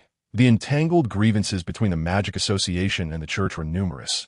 However, for now, it was a period of stability, and outwardly, they maintained a semblance of cordiality. Exchanging resources. Who knew, perhaps there were even tourists from the church among this group. Careless words could easily offend, and that would jeopardize his salary. Ahem, a friendly reminder. The guide raised a finger, shaking it slightly. Even if you wish to submit a request, the content must be lawful and legitimate. Otherwise, you might just find yourself under arrest. He spoke with exaggerated expressions, injecting a touch of humor into the group. All right. After a moment, the guide clapped his hands, redirecting the tourist's attention. "The visit to the association's headquarters is arranged for this evening. For now, we need to continue introducing this area. Otherwise, you will leave with tear-stained faces." "Why?" The guide adopted a serious expression. "Because I will have my salary deducted." Ignoring the laughter from the crowd, he pointed to the area adjacent to the Magic Association. "Everyone, look at that park-like place beside us." In reality, it is the Burnu Magic Academy. The academy produces excellent young mages each year, providing exceptional talent to various places. However, it is unfortunate that due to the mages' constant research into various forms of magic, which can be somewhat hazardous, the academy remains closed to visitors even during holidays. Therefore, we will not be able to witness the academy in its entirety. Indeed, even the park-like scenery we see now might be a fade. After all, I once witnessed the academy transform into a lake. Surely it could not have been flooded, right? At this point, he couldn't help but chuckle, quickly clearing his throat to suppress his amusement before launching into his professional spiel. All in all, due to the proximity of the association's headquarters in Burnu, along with the bustling commercial street, this area is both convenient and safe. Perhaps a mage might even pass by and, upon finding you agreeable, impart some magic upon you. For those travelers yet to decide where to stay, feel free to consult me later. I can recommend some inns with special discounts. Moreover, there are various shops worth exploring." As he spoke, the tour guide set down his loudspeaker and rummaged through his bulging pockets to retrieve a colorful list detailing the various establishments, preparing to share it with the members of the group. Suddenly, a powerful gust of wind accompanied by an explosion echoed from a corner of the street, startling the guide, causing him to fumble and release the flyers into the air. He stood frozen for a moment, then quickly began to leap about, straining to grasp the drifting papers. The tourists, however, paid him no heed, their attention drawn to the source of the explosion. It was a fruit shop. Two wizards stood at the entrance, wands drawn, engaged in a silent standoff. The stout one's face was flushed, his robe stretched taut around his rotund form, his calves trembling as he glared and gasped for breath, resembling a deflated balloon. The slender one leaned forward, veins bulging on his neck, his eyes bulging as if they might pop out, bloodshot and wild, while his left hand, unarmed, clawed at the air as if ready to pounce upon his opponent's throat. Several potted plants outside had shattered upon impact with the ground, their dark brown soil scattered everywhere. Yet, The poor shopkeeper dared not intervene, retreating into the safety of his establishment and hastily shutting the door. Fearful of being caught in the fray, the situation became clear. A murmur of unrest rippled through the tourists, one voice rising above the rest, clear enough for the guide's ears to catch. Is this safe? The guide's face betrayed his discomfort, the sudden reality hitting him hard and unanticipated. Cursing under his breath, he awkwardly touched his nose and chuckled. Ah, this indeed seems rather chaotic, but rest assured, the wizards from the Magic Association will soon arrive to escort these troublemakers away. However, someone with keen eyes had already noted that the instigators were clad in the association's official robes. Oh, is that so? The guide replied with a forced laugh, his gaze darting about nervously. Despite the cold weather, he felt as though he might break into a sweat. Suddenly, his eyes lit up with excitement as he pointed upwards, exclaiming loudly, "Look! Just as I said, someone will surely come to take care of the ruckus. Even if they are wizards from the association, see, here they come." The crowd followed his gesture, spotting 3 wizards in the association's robes descending gracefully on flying broomsticks. Indeed, the Magic Association's efficiency was commendable. However, upon overhearing the conversation among the 3 new arrivals, the guide froze, his smile fading gradually from his face, as if his throat had been constricted, leaving him speechless. The newcomers pushed through the crowd to stand before the 2 combatants. The one on the left, sporting a thick brown beard, crossed his arms with a relaxed smile. "Oh, are these 2 at it again? How many times has it been this month?" The one on the right, with a lopsided grin and small, beady eyes, surveyed the scene. "Let us make a wager, shall we? Guess who will win this time, for a gold coin." The shortest of the trio, looking the youngest and rather anxious, nervously adjusted his wizard hat, whispering, I senti it a bit inappropriate for us to just watch. What if something goes wrong?" "Oh, don't worry, my friend," the rightmost wizard chuckled nonchalantly, patting the young wizard on the shoulder. "You've just arrived. It's understandable that you're unaware. Look at them. They've been at this together, and it's not like anything disastrous has happened. Just turn a blind eye, and it will pass without anyone reporting it." The rightmost wizard laughed, glancing at a passerby who quickly averted his gaze, grinning smugly as his little mustache twitched. The younger wizard, seemingly confused, nodded slowly and kept silent, his hands tucked away. The guide's expression darkened as he discreetly curled his lip and shoved the flyers back into his pocket. At that moment, 2 panicked exclamations echoed from above, drawing the crowd's eyes skyward. The 2 wizards had resumed their magical duel. "Master, lift it up. Come on, with some force. It's no use. We're losing control. We're doomed." One broom, carrying 2 figures, plummeted rapidly towards the ground. The crowd silently redirected their gaze. Of a broom going out of control was nothing unusual. The spectacle of wizards battling was far more entertaining. "Master, we're going to crash." "We're going to crash." Su Xinyan's face turned ashen as he clung desperately to Ling Yi's back. Cursing the flying broomstick, which he regarded as his greatest nemesis, he trembled as he shook her shoulder. His magic seemingly out of reach. What in the world was that white-haired fluffball doing? Ahead of them, Ling Yi, her eyes swirling, finally ceased her frantic thoughts and, clutching her dizzy head, stammered, but it's too late." Su Xingyan appeared utterly despondent that he looked up at the golden sunlight pouring down from the azure sky. "Look, it's such a rare fine day, perfect for shouting for help." Help! With a whoosh, 2 figures, one large and one small, shot off, plunging headfirst into a mound of snow, followed closely by the out-of-control broom, which struck the snowbank like an arrow released from a taut bowstring, crashing into a wall and sending a flurry of white powder flying. Moments later, Su Xingyan struggled to clear away the snow. Finally managing to pull himself free, he stood up, gasping heavily, spitting out the snow that had filled his mouth, shaking off the remnants, and turned to the peculiar source of the odd noises beside him. On the surface of the snow, 2 tiny white shoes flailed about. Su Xingyan thought. It was buried quite deep. Speaking of which, is this the level of a powerful forbidden spell wizard?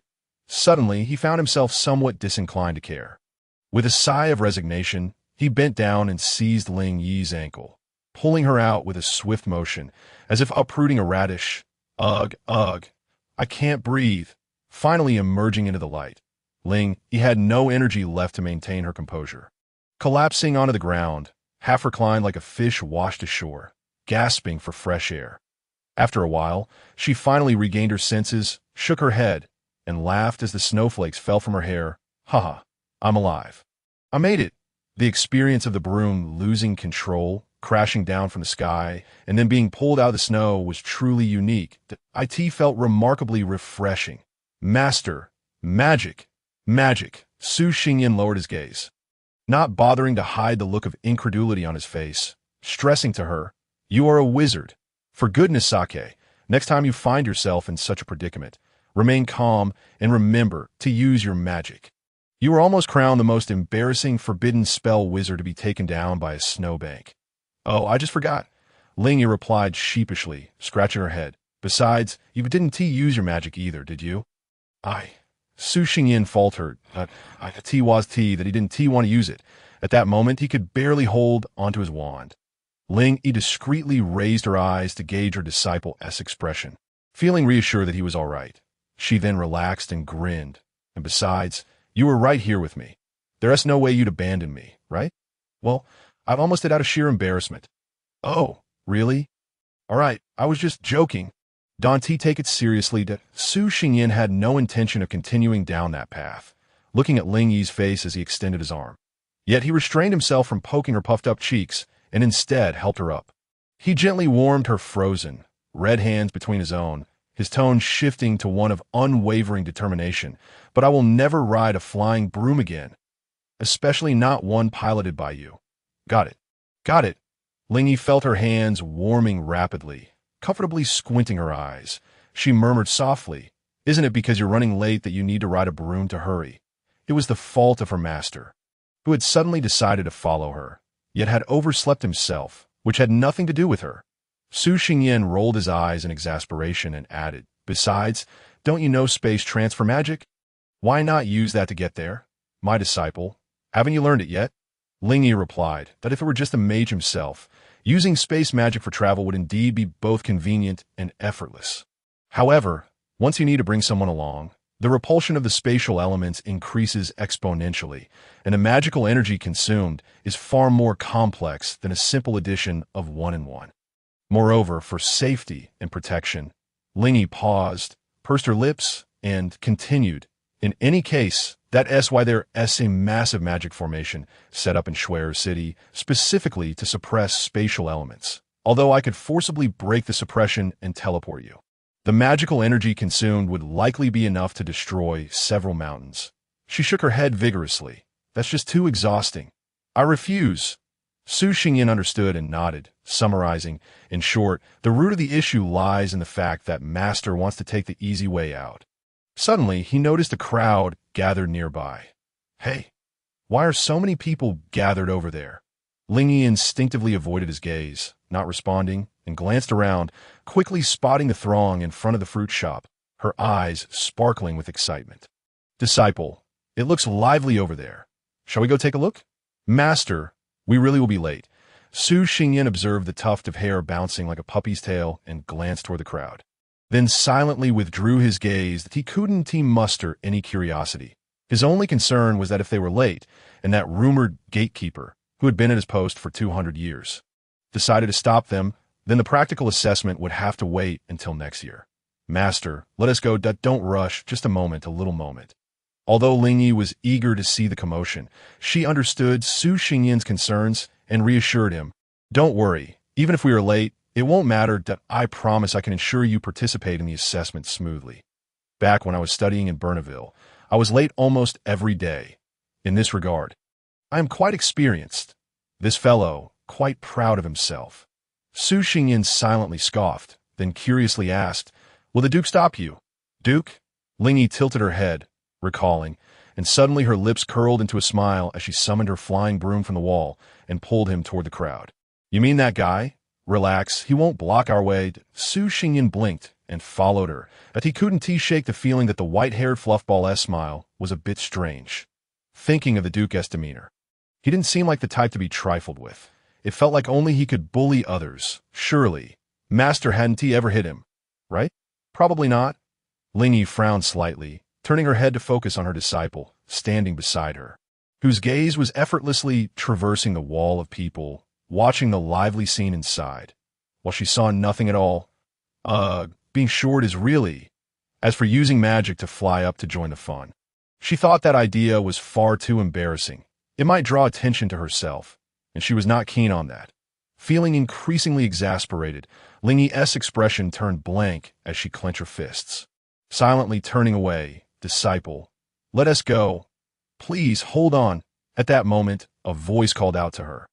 Lingyi and Su Xingyin turned their heads toward the sound, their expressions freezing as they rubbed their eyes in disbelief. They saw a masked figure. Yes, a mask with particularly bright red lips, heavily powdered face, an upturned nose, a flat bridge, and adorned with a large, vibrant flower on the forehead, recalling the sharp male voice they had just heard. Both shuddered simultaneously, raising their hands to rub the goosebumps on their arms. This person is a weirdo, right?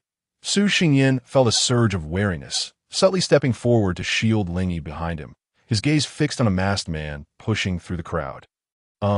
Sir, may I ask what you need? Oh, don't be alarmed. The masked man sensed their caution and waved a hand downwards to ease the tension, stepping away from the crowd.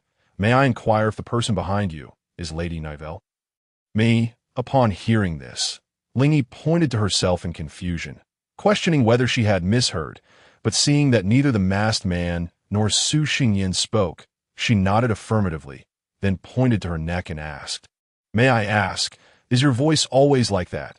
The masked man stroked his red lips on the mask, paused for a moment, lowered his voice to its original tone, and bowed deeply. Not at all. Esteemed Lady It was the tour guide. Earlier, when the two had fallen from the sky, they had attracted quite a bit of attention, and he was among them. However, unlike others, he had been cautious, having mingled in Shui'er City for many years, and remembered the characteristics of the more formidable individuals to avoid unnecessary trouble. The distinctive features of the lady, Lingyi Nivelle, were glaringly obvious. White hair, purple eyes, petite stature, a tuft of hair, and wielding a flying broom, which confirmed her identity as a mage. The tour guide, feeling reluctant about this almost ruined promotion deal, thought that since she held a high position in the Magic Association and seemed to have a good temperament, he would approach her to see if she could handle the two unruly mages. Ideally, he would also like her to deal with the three irresponsible fellows as well, if that were the case. His deal would still have a chance. Lady, you see, there are two mages from the association causing a disturbance in public. However, the other three mages sent to apprehend them are merely watching, which severely tarnishes the image of the Magic Association. The tour guide cautiously glanced at Lingyi to ensure she didn't seem angry before continuing. Might I trouble you for a moment to help manage this situation? Su Xingyin shifted his position to look at Ling. In such situations, he usually refrained from intervening, allowing the white-haired fluffball to decide for herself. Certainly, Lingyi readily agreed, then hesitated for a moment before inquiring, perhaps this question is a bit rude, but may I ask why you prefer to wear such a mask when going out? Su Xingyin, too, was curious and looked again at the masked man. Considering the sharpness of the masked man's voice, he thought it was likely this fellow wanted to report something but was worried about the repercussions. Hence the mask. After all, who would want to wear such a mask in public? Then, he noticed the masked man gently caressing the mask, crossing his fingers and letting them hang at his waist, swaying his body like a girl, and whispering, although there are various reasons, this mask is indeed beautiful. Asn it. Su Xing's face twitched. He silently retracted his judgment, a hint of confusion appearing in his eyes as he carefully surveyed the surroundings. The blue sky and white clouds, the bustling crowd. Most importantly, no one else was wearing such a mask. Su Xingyin patted his chest, letting out a sigh of relief. Thankfully, the world hadn't suddenly morphed into something unrecognizable. It seemed this gentleman simply had excessively peculiar and terrifying tastes. It would be best to avoid him in the future. Better not to provoke him. Unbeknownst to the tour guide that he had become the person others wanted to avoid at all costs. Upon seeing Lingyi's agreement, he no longer waited for her to ponder how to respond to whether the mask was beautiful, and with a wave of his hand, he parted the crowd, clearing a path ahead for them. Lingyi felt a wave of relief as she quickly pulled Su Xingyin along to the entrance of the surrounded fruit shop, Two mages, one stout and one thin.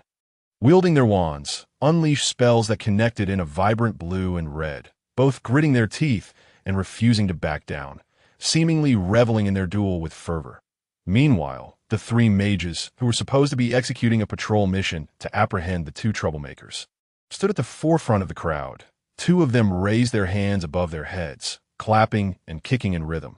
The one wearing a hat, although still somewhat awkward, influenced by his companions, no longer showed any intention of apprehending the stout and thin mages, a faint smile now gracing his face. Upon reaching the front of the crowd and taking in the situation, Ling sighed. Due to the inaction of the Magic Association in previous years, though she is a member of the association, she does not seem particularly invested in it. However, this does not imply that she will turn a blind eye to the situation at hand.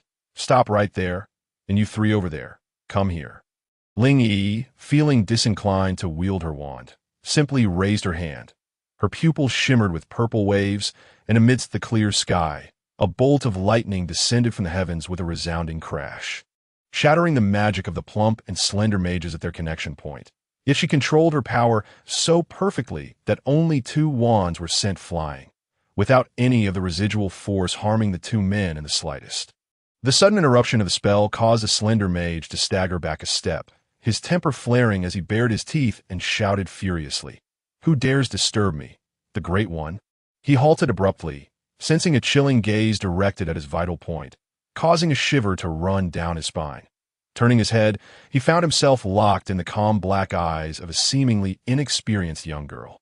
After a moment of confusion, he realized that she was merely a child who had yet to graduate, which only intensified his irritation and a tinge of embarrassment for having been startled.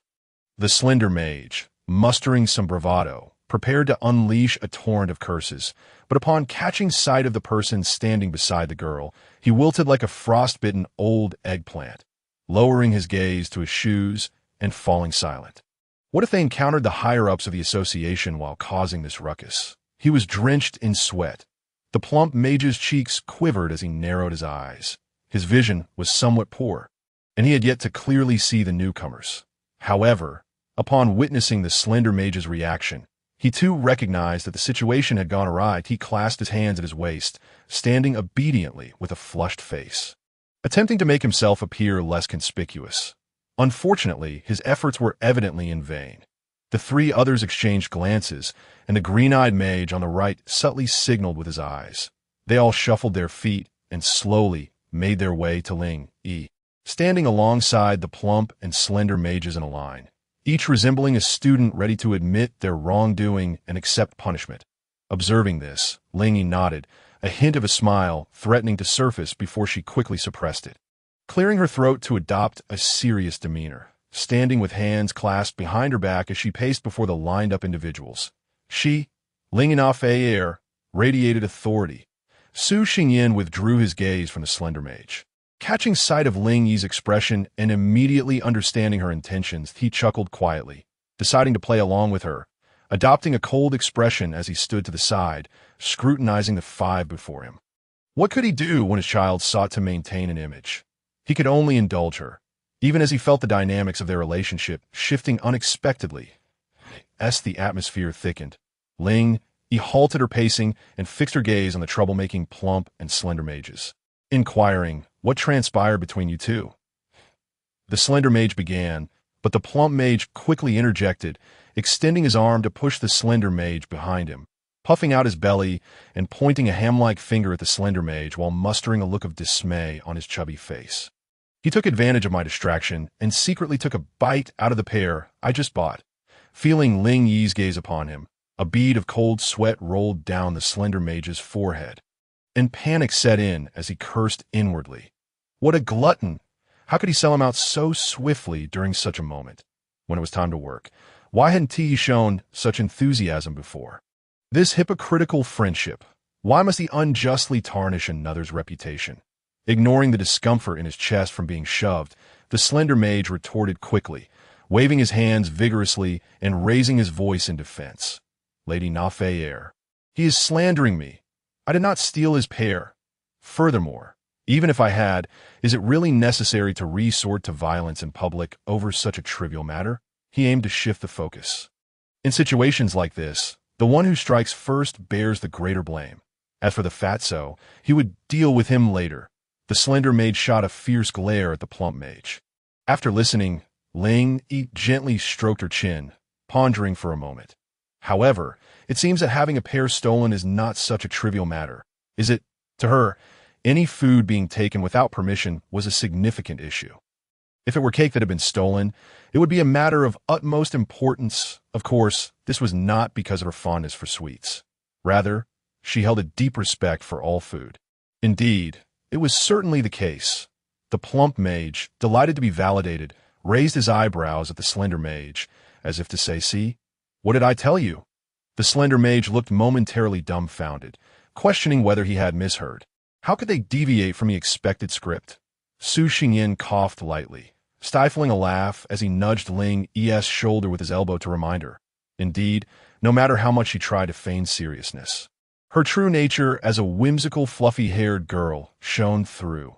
Ling Yi tilted her head, casting a puzzled glance at Su Xingyin, her eyes sparkling as realization dawned upon her. Her earlobes flushed slightly. And feeling a tad embarrassed, she said, "Ahem, you two can argue about the pears privately later.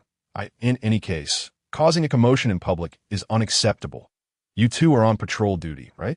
First, clean up this mess. Then return to the association and each write a detailed account of the incident to submit to Mr. Xie, the supervisor of city security, so that he can determine the appropriate punishment based on the circumstances." The masked tour guide, recalling the fruit vendor's meek demeanor, hesitated for a moment before piping up sharply, "My lord, they also smashed the potted plant that the shopkeeper displayed outside." The plump mage's cheeks twitched, while the slender mage's neck twisted as they turned to glare at the source of the voice. They were eager to discover who the audacious fool was who dared to report them at such a moment. Silence enveloped them. Their expressions froze, and they involuntarily shivered. "Well, nothing else to say, buddy. The mask is splendid. Just remember not to run around with it next time. Even when you go out, at least hide that little tuft of hair on your chin." "All right." It's quite terrifying. The plump and slender mages quietly averted their gazes. Ling Yi had already noticed the dirt on the ground, and upon observing their reaction, she understood that the masked individual had spoken the truth. She nodded slightly. "Then let us not rush to leave. You two, go apologize to the shopkeeper. Remember, your attitude must be sincere." After a moment's thought, she added with concern, "And afterward, do not entertain any thoughts of revenge against the shopkeeper.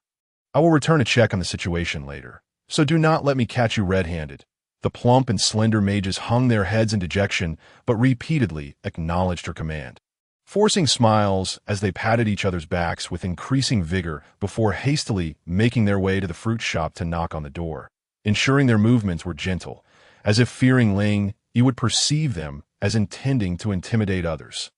Not bothering with the two who were likely to start bickering again, Ling Yi turned her attention to the trio of onlookers who had remained silent, her brows knitted. "And what about you? Since you're here, why Haven Tiu intervened." The three mumbled amongst themselves, pushing one another until the green-eyed mage on the right stepped forward, rubbing his hands together as if he had just noticed Ling Yi. Beaming widely, "Oh, I sent this lady na fei air. What wind has blown you here today? It truly brings us great joy." As he spoke, he exchanged a knowing glance with the bearded mage on the left, who nodded enthusiastically, shaking his beard and saying, Yes, we are genuinely delighted to see you. Today is indeed a wonderful day. Cut the nonsense and answer the question directly." Ling Yi stated plainly, unwilling to entertain their trivial chatter. "I'm asking why you Haven Tea intervened." The green-eyed mage's eyes darted around, and he chuckled. "Not at all. We were just getting ready to step in and subdue those two when you arrived. My lady, how could we dare make a fool of ourselves in your presence? Yet someone reported that you had arrived long before, merely standing by and watching the spectacle without taking any action." The green-eyed mage shot a deep glance at the masked tour guide, quickly protesting, Misunderstanding. It is simply because we felt our abilities were insufficient and feared that if we acted directly, we would not be able to swiftly apprehend those two pests, risking harm to the surrounding crowd. Thus, we remained on the sidelines, secretly sketching a formation to combine our magical powers for a decisive strike. Da-da. Those clapping and kicking movements we were making. As for why the average person couldn't comprehend it, well, that is entirely understandable. Ling Yi pressed further. And the formation? We dispelled it to prevent interference with the various protective formations of Shue'er City. As soon as you arrived, the green-eyed mage lied through his teeth. Not a trace left behind? None. If you don't believe me, you may inquire with my uncle, Gerald. He is the squad leader overseeing the daily patrols on Daipatel Street this month and has seen us practicing this formation. As the conversation unfolded, the individual with the green bean-like eyes suddenly slapped his forehead as if a revelation had struck him. With a beaming smile, he added, by the way, he is the son-in-law of the 6th elder of the Brown family, one of the 5 prominent families in the association. My lord, you were born in Vale. Perhaps you know him. Ling Yi fell into a moment of silence, feeling a mix of irritation and helplessness at the absurdity of the claims being made. It stirred within her a strong impulse to take direct action against the speaker. Taking a deep breath to maintain her composure, she turned her head, gazing upward, casting a pleading look toward her silent disciple. Disciple, you are clever. Please assist your master. Su Xingyin met her glistening eyes with a sigh, then glanced at the rather uncomfortable-looking man in the hat before shifting his gaze to the bearded figure scrutinizing him. Raising an eyebrow, he deftly avoided the gaze of others, quickly picked up a stone, and approached Ling Yi. Much like reuniting with an old friend after many years, Su Xingyin displayed a smile even brighter than that of the green bean-eyed man. Exuding warmth. Sir, might I have a word with you? Having noticed the presence of another person beside Ling Yi, the green bean-eyed man inquired, May I ask who you are? Su Xingyin pointed at Ling Yi, saying, My master. The green bean-eyed man immediately reacted, his face lighting up with a smile as he began to shower Su Xingyin with flattery. And no wonder, I always thought this young brother had an impressive demeanor, his every gesture radiating an extraordinary aura. Turns out he is a disciple of the esteemed Lord of Vale. Truly a case of a great master producing an outstanding student. Your compliments are unwarranted. Su Xingyin replied insincerely, then inclined his head toward a quieter corner of the room, farthest from the crowd. Might I trouble you to step over there for a moment, so we may converse in a more private setting? The green bean-eyed man stroked his chin, pondering the situation. Though he found the fellow's words charming, he was still aware that he was merely a child and a disciple of the person beside him. He decided to comply. Curious about the young man's intentions, of course, he responded with a chuckle. Thus, under the watchful and curious eyes of Ling Yi and the onlookers, the two men donned nearly identical smiles as they moved to the wall. Leaning slightly forward, their backs turned to the crowd as they began to murmur, "Hey, the wall." Su Xingyin cast a sidelong glance behind him, withdrew his smile, and casually draped his arm over the shoulder of the green bean-eyed man. Lowering his voice, "Hey, buddy, you were just spouting nonsense. You had no intention of confronting those 2 troublemaking mages, did you?" Before the green bean-eyed man could retort, Su Xingyin continued, "Don't deny it. Did you see that masked man? He provided me with evidence. Well, I didn't expect your true colors to show so quickly. Are you trying to deceive me?" The green bean-eyed man maintained his composure, responding, "Young brother, please refrain from jesting that I have committed no wrongdoing." "Where is this evidence you speak of?" Su Xingyin squeezed his pocket, emphasizing the shape of a stone through his clothing as he raised an eyebrow. "Guess what this is, my friend?" The green bean-eyed man clearly had an inkling, his gaze flickering momentarily. However, he quickly regained his composure, responding calmly, "What is it?" "The recording stone. It captured everything you did earlier while doing nothing at all," Su Xingyin declared. "Fake brother, you've been deceived by that person. I suspect he is one of those who revels in chaos and seeks to harm others." The green bean-eyed man vehemently denied this accusation, unwilling to accept such baseless claims without actual evidence. Su Xingyin paused for a moment, then chuckled, "Don't stubbornly deny it. You told that hat-wearing fellow that nothing would go wrong, and that no one would report anything that I heard all from the recording stone. My friend, those who frequently walk by the river seldom escape getting their shoes wet." The green bean-eyed man narrowed his eyes, his gaze fixating once more on Su Xingyin's pocket, his smile fading as he lowered his voice further. "Wait, is that really true?" "Absolutely, without a doubt," Su Xingyin assured him, thumping his chest with conviction. "Would you like it? I haven't shown it to my master yet. The green bean-eyed man instantly grasped his meaning, cursing inwardly at how even children resorted to such tactics these days. However, he felt a flicker of relief and cautiously inquired, "How much do you want?" Su Xingyin turned his palm over, holding up 5 fingers.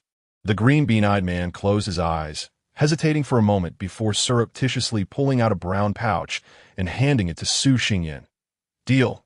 No need for change. Consider it a treat for your troubles. Now, quickly, give me the recording stone."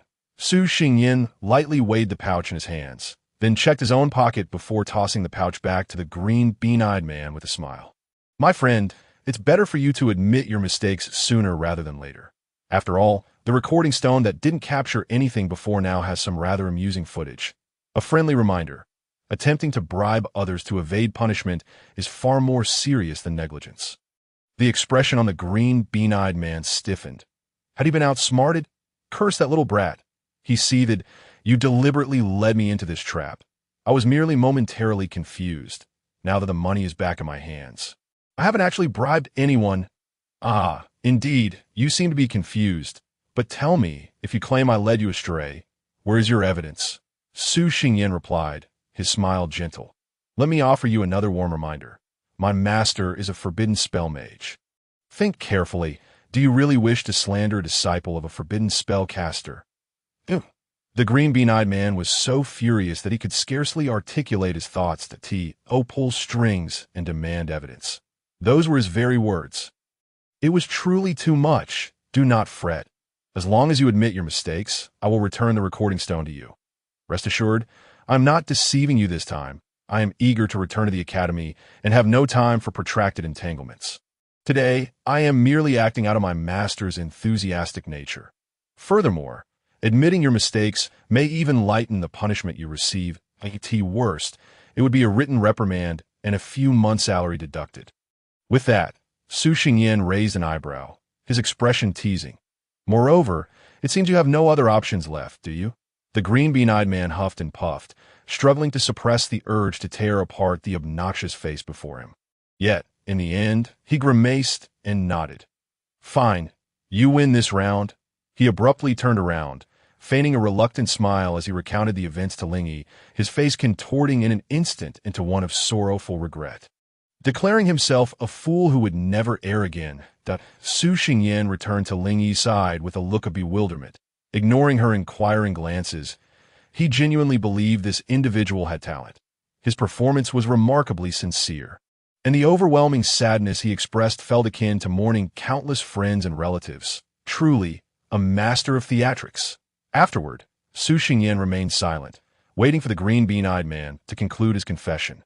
Once Lingyi instructed them to return to the association for their punishment, she pulled a stone from her pocket and casually tossed it to the man. Then, she pulled Su Xingyin, who still had something to say, behind her, pushing through the crowd as they hurried toward the academy. There was no time to slowly explain things to the white-haired child. He was genuinely about to be late. Additionally, where did this recording stone even come from? It was all just a ruse. Though it posed no significant threat, it was unsettling to have one's cover blown that he needed to hurry. Meanwhile, the green bean-eyed man caught the stone, gave it a cursory glance, and quickly tucked it away. As if avoiding a plague, before swiftly mounting his flying broom and taking off, he was eager to return and give a heads up, hoping to shift the blame onto the two who were still dazed and standing in place. As for his companions, what companions? Who? After cunningly evading detection for so long, he had today fallen into the hands of a mere child. How unfortunate. As the lively scene dissipated, the crowd gradually dispersed. The tour guide stealthily retreated into a nearby, secluded alley. Turning his back to the street as he removed the mask adorning his face, he let out a sigh of relief, a faint smile gracing his features. Phew, the troublesome affair has finally come to an end. Indeed, I managed to retain this assignment. In the shadows, he chuckled to himself as he turned around, preparing to locate the group of tourists he had brought along to his surprise, he spotted a familiar face, a child from his group. Observing the child's gradually mounting terror, his gaze flickered to the vividly painted mask still clutched in the child's hands. causing his smile to freeze in place. He realized that a man emerging from an alley with such a mask and a peculiar grin might indeed appear somewhat suspicious. Yet, he could explain. The tour guide quietly stowed away the mask and forced a smile he deemed amiable, gently saying, "Little one, do not be afraid. Uncle has sweets for you. Would you allow me to explain?" The child widened his eyes, gasping, and then bolted away, calling out with a quivering voice, "Mommy, ooh, the tour guide uncle is a bad man who wants to take children." The guide futilely extended his hand. Rooted to the spot, his words stuck in his throat. Silently, he retrieved the mask once more, casting a glance at it, his expression devoid of emotion. Why were both children reacting this way? What was wrong with the mask? Was it not quite attractive? Could he not indulge in a personal preference? Alas, it seemed he was unable to salvage this assignment after all. Life was difficult, and business was hard to manage. The whitewashed low wall gleamed under the sun, while the blue tiles were meticulously laid upon the eaves. The shadows of passers-by intertwined with the shade of the trees behind the wall, enveloped in the verdant rustle of leaves. Disciple, disciple, walking along the wall, inhaling the fresh air carried by the gentle breeze. He felt a wave of tranquility wash over her. Yet, an insatiable curiosity prevailed, compelling her to chatter incessantly. Noticing that the individual before her had not acknowledged her, she tugged at his sleeve, refusing to budge.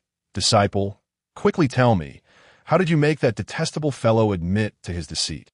Su Xingyin came to a halt, tugging at his sleeve, which did not yield, and reluctantly turned his head, glaring with his lifeless eyes at the hands that were stretching his sleeve, before slowly shifting his gaze to Ling Yi's face. "Master, if you continue this way, I shall let you experience the sensation of having your fate grasped by the throat." Ling Yi's fluffy hair quivered. Instinctively sensing something amiss, she quietly released her grip. "Well, what do you mean?" "Nothing much, just asking if you would like me to drag you away by your collar." "Hey, is this how you treat your master?" Su Xingyin pointed at himself, paused for a moment, and then his demeanor transformed into one of respect as he slightly bowed. "Esteemed master, the type of person you mentioned stands right before you." Ling Yi rubbed her arms. "Disciple, please refrain from speaking in such a manner. It frightens me." Su Xingyin's expression instantly grew cold as he straightened up and resumed his brisk pace. As he turned away, Ling Yi kicked a small stone, sending it rolling with eglagle sound, leaving a long trail in the snow before colliding with his heel. When Su Xingyin turned back to look, Ling Yi stuck out her tongue and made a silly face, then hurriedly dashed forward, acting as if the previous incident had never occurred, and said solemnly, "Disciple, based on my extensive experience with tardiness, I can tell you that no matter how fast you hurry now, it will be too late." "Really?" Su Xingyin mused that the white-haired bundle was becoming increasingly childish, casually asking, "Absolutely." Ling elongated her voice, confidently thumping her chest, lightly tapping the side of Su Xingyin's shoe with her toes. "So, there's no need to rush. I won't obstruct your path anymore. Just walk and explain, all right?" Su Xingyin glanced at Ling Yi, observing her demeanor. If he did not elucidate matters, she would undoubtedly continue her incessant chatter, forcing him to abandon his third mental rehearsal of the best countermeasures against various magic. Thus, he relented and spoke. Fine, master. Please keep quiet for a moment and do not disturb me while I organize my thoughts." Ling Yi immediately pressed her lips tightly together, giving Su Xingyin a thumbs up and casting him a determined gaze. Rest assured, when she undertakes a task, her disciple can be completely confident. Moments later, "Disciple, are you not ready yet?" Ling Yi leaned forward, asking listlessly. Su Xingyin rolled his eyes. He had anticipated this. "You asked how I made that fellow confess." Firstly, that beady-eyed individual should be the strategist among their little group, standing up to deal with you. Because he was apprehensive about the other two, the excuse he provided was likely prepared in advance. He has been duplicitous more than once. As for his mention of his uncle, it was a veiled threat, implying that he has the backing of the Brown family. Although you are a forbidden spellcaster, master, your standing is too shallow, and you remain neutral, not aligning with any side. Coupled with that incident from years past, the various families have never considered bringing you into their fold, maintaining a tacit understanding to treat you as a nonentity. unwilling to involve you in their power struggles. If the beady-eyed one speaks the truth, his relationship with the Brown family is not particularly distant, since the Brown family does not require your friendship. They rely on their long-standing connections in the association. Unless you take decisive action, even if you investigate without concrete evidence, you will likely be easily deceived. That beady-eyed fellow is merely advising you not to overexert yourself, suggesting you leave some room for maneuver. The underlying implication of his words is that he hopes you will offer some convenience, establishing a connection with the Brown family. Naturally, given his current patrolling position, his words should be taken lightly that if any situation arises where you need to rely on his connections for assistance, then you're in trouble. There would be no hope, no point in struggling. However, Su Xingyan scratched his nose. Glancing sideways at Ling Yi, teasingly remarked, "That fellow overestimated you, master. He must have thought you were utterly oblivious to his intentions, which is why he sought my help." Ling Yi was reluctant to admit it. I was merely giving you a chance to shine, pretending not to notice." Suddenly, she halted, covering her mouth, tears welling in the corners of her eyes. "That what's wrong?" "My tongue, it hurts. I accidentally bit it," Ling Yi mumbled, then pitifully opened her mouth to show Su Xingyan the reddened tip of her tongue. Sighing, Su Xingyan shook his head, choosing not to dwell on it further. He had seen this scene too many times. It was not a significant issue, and she would be fine after a while. After all, this white-haired bundle had a stubborn mouth. He continued, "Therefore, after that, the beady-eyed fellow likely mistakenly believed that you were disregarding his advice and were serious, which is why he fell into the trap of attempting to procure evidence of wrongdoing." Ling Yi scratched her head in confusion. "Evidence of wrongdoing? Well, I thought that a minor issue could be contained. So I changed the approach to escalate the matter. I initially exchanged compliments with that fellow, and once we moved aside, I immediately switched to a more casual form of address, given the previous context. He would naturally ponder why I suddenly dropped the facade. Seizing that moment, I bluntly mentioned his dereliction of duty and claimed I had evidence, hoping to elicit some cracks in his demeanor. Unfortunately, that fellow maintained a solid composure. Even when he suspected my evidence might refer to a recording stone, he still adamantly insisted that the evidence was fabricated. "What did you do next?" Ling Yi inquired eagerly. "Nothing much. I merely guessed some of the things he had said in our absence and conveyed a similar sentiment. A person, when they engage in wrongdoing, they tend to feel a bit guilty. Coupled with prior factors and the pressure I applied, when I confidently presented this proof, he wavered and ultimately believed in the existence of the evidence, for how I guessed what he had said." Su Xingyan's lips curled into a slight smile. "Master, did you notice his companion wearing a hat?" Ling Yi recalled. "Yes, that person seemed a bit anxious, but in that situation, what's so strange about being nervous? Nervousness is indeed not unusual. After all, he was worried about facing punishment. However, his fidgeting was excessive, as if he was contemplating taking action but couldn't decide. Meanwhile, the bearded man was subtly signaling him not to act. What do you suppose he intended to do? Let me think. Could it be that he wanted to confess?"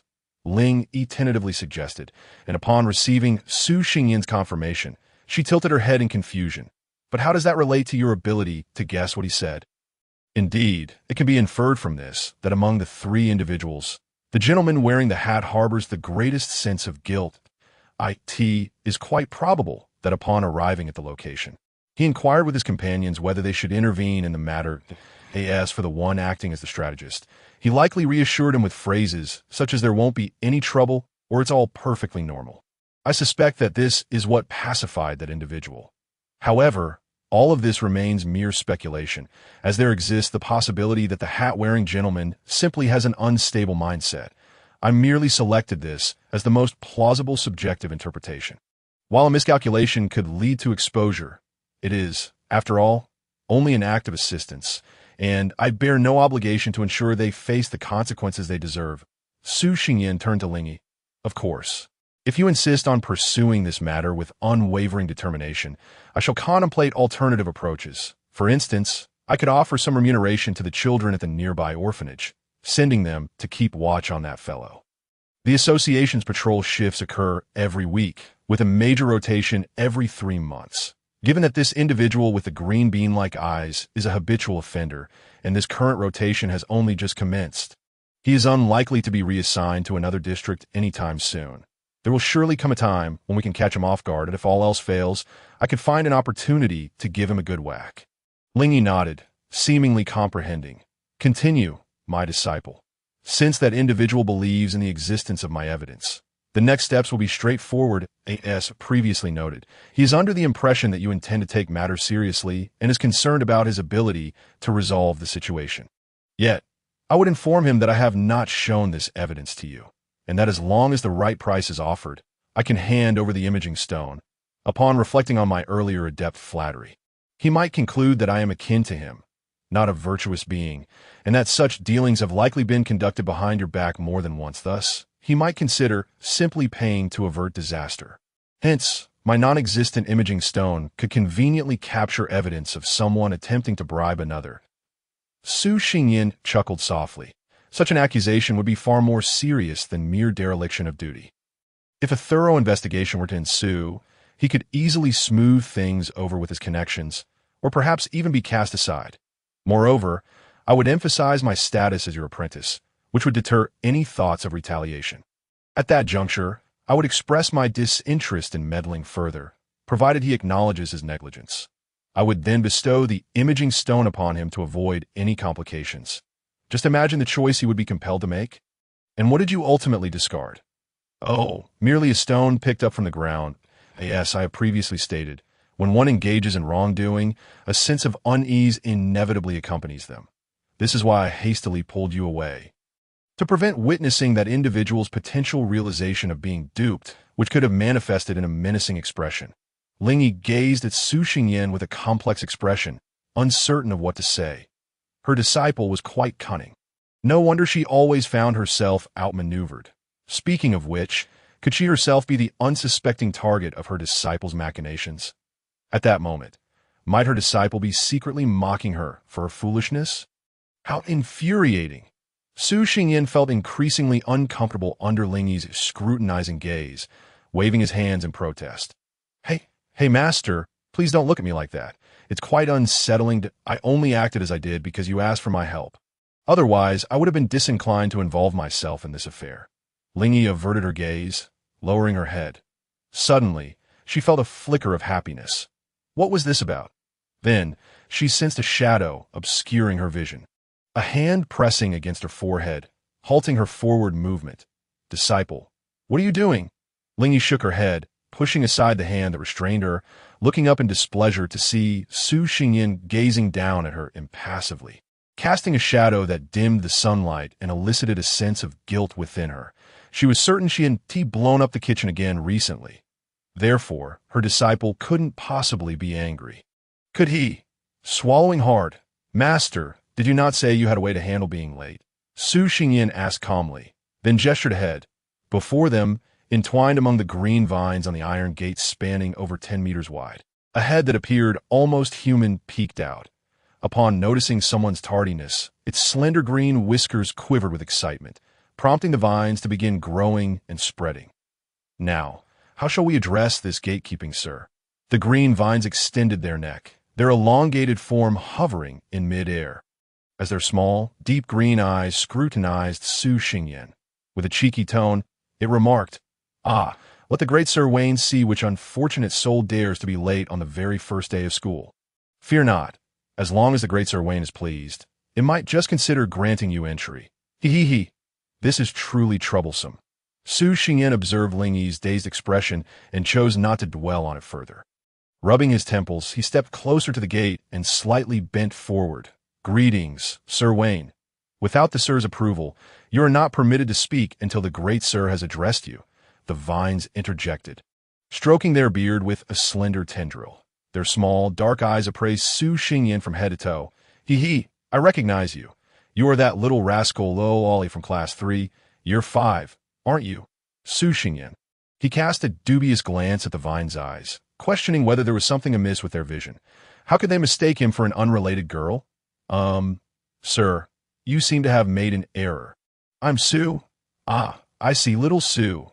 The vines interrupted again, dismissing his incomplete sentence that I don't recall ever seeing you arrive late before. What's this? On the very first day of school. You wish to come and play with the great sir? Su Xingyin took a deep breath, ready to respond. Do not speak. The great sir is contemplating something amusing to engage you with. He. The vines mused, resting their chin on their tendrils. Su Xingyin nearly drew his wand in exasperation, but managed to refrain. Merely nodding in silence, his fists clenched tightly. This creature was utterly impossible to communicate with, if only he could overpower it. Wait, perhaps now might be a good time to try, just as Su Xingyin mulled over whether to take action. Lingyi finally regained her composure and approached, witnessing the scene before her and quietly chuckling at him. Cleared her throat to draw attention, she called out to the vines. Wayne, are you falling back into your old habits again? Aha! You dare speak to the great Sir Wayne in such a manner. I must see which audacious little scamp you are. Upon hearing this, the vines instantly turned a fiery red, coiling around the iron gate like a chain of flames. It ceased pondering how to toy with the tardy Su Xingyin and squinted at the newcomer. Then, wait. How could it be you? You have arrived. The vines immediately wilted to a desolate yellow, memories of the past flooding back. They felt as though they were drenched in sweat, had they possessed the capacity to perspire. After a moment of despondence, the vines suddenly perked up, returning to a vibrant green as they rubbed two tendrils together, adopting a sycophantic tone. Miss Nafayer, you ought to give a heads up when you arrive. I would have bloomed more flowers to welcome you. Wouldn't you agree? Before Lingyi could respond. The vines erupted into a display of delicate blossoms, vibrant and resplendent, as if precious gemstones were scattered across a lush green canvas, shimmering brilliantly and creating a most enchanting sight. Su Xingyin glanced at the vines, then at Lingyi, remaining silent. This was not the right way to open a conversation. Far from it, so. The white-haired fluffball had indeed bullied this creature before, hadn't she? Well done. Lingyi remained oblivious to the appreciative gaze from her disciple. Lifting her chin toward the vines, the flowers are not as neatly arranged as before. You need more practice, do you understand? Understood. Very well, do not obstruct our path. Now, kindly let us through upon hearing this. The vines promptly and eagerly manipulated their tendrils to open the grand gate. Please, do come in, and you as well, Suda. Lingyi nodded in satisfaction, pulling along Su Xingyin, who stood dumbfounded at the unexpected turn of events. And they briskly entered the campus. As they brushed past the vines at the entrance, Su Xingyin caught a glimpse of its exceedingly peculiar gaze directed at him. Once they had departed, the vines exhaled a sigh of relief. Phew, that was nerve-wracking. Why has that little demon returned?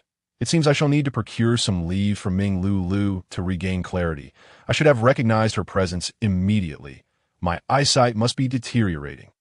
But speaking of which, who is that little demon holding hands with? In summary, this gentleman has memorized the appearance and must never provoke it again. The snow blankets the path beside which magical plants.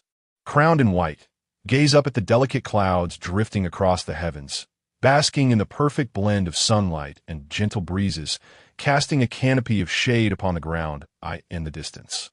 A cerulean lake shimmers with glistening waves, allowing fish to swim freely and leap into the air, as if lying in a dream, harmoniously reflecting the beams of several nearby towers.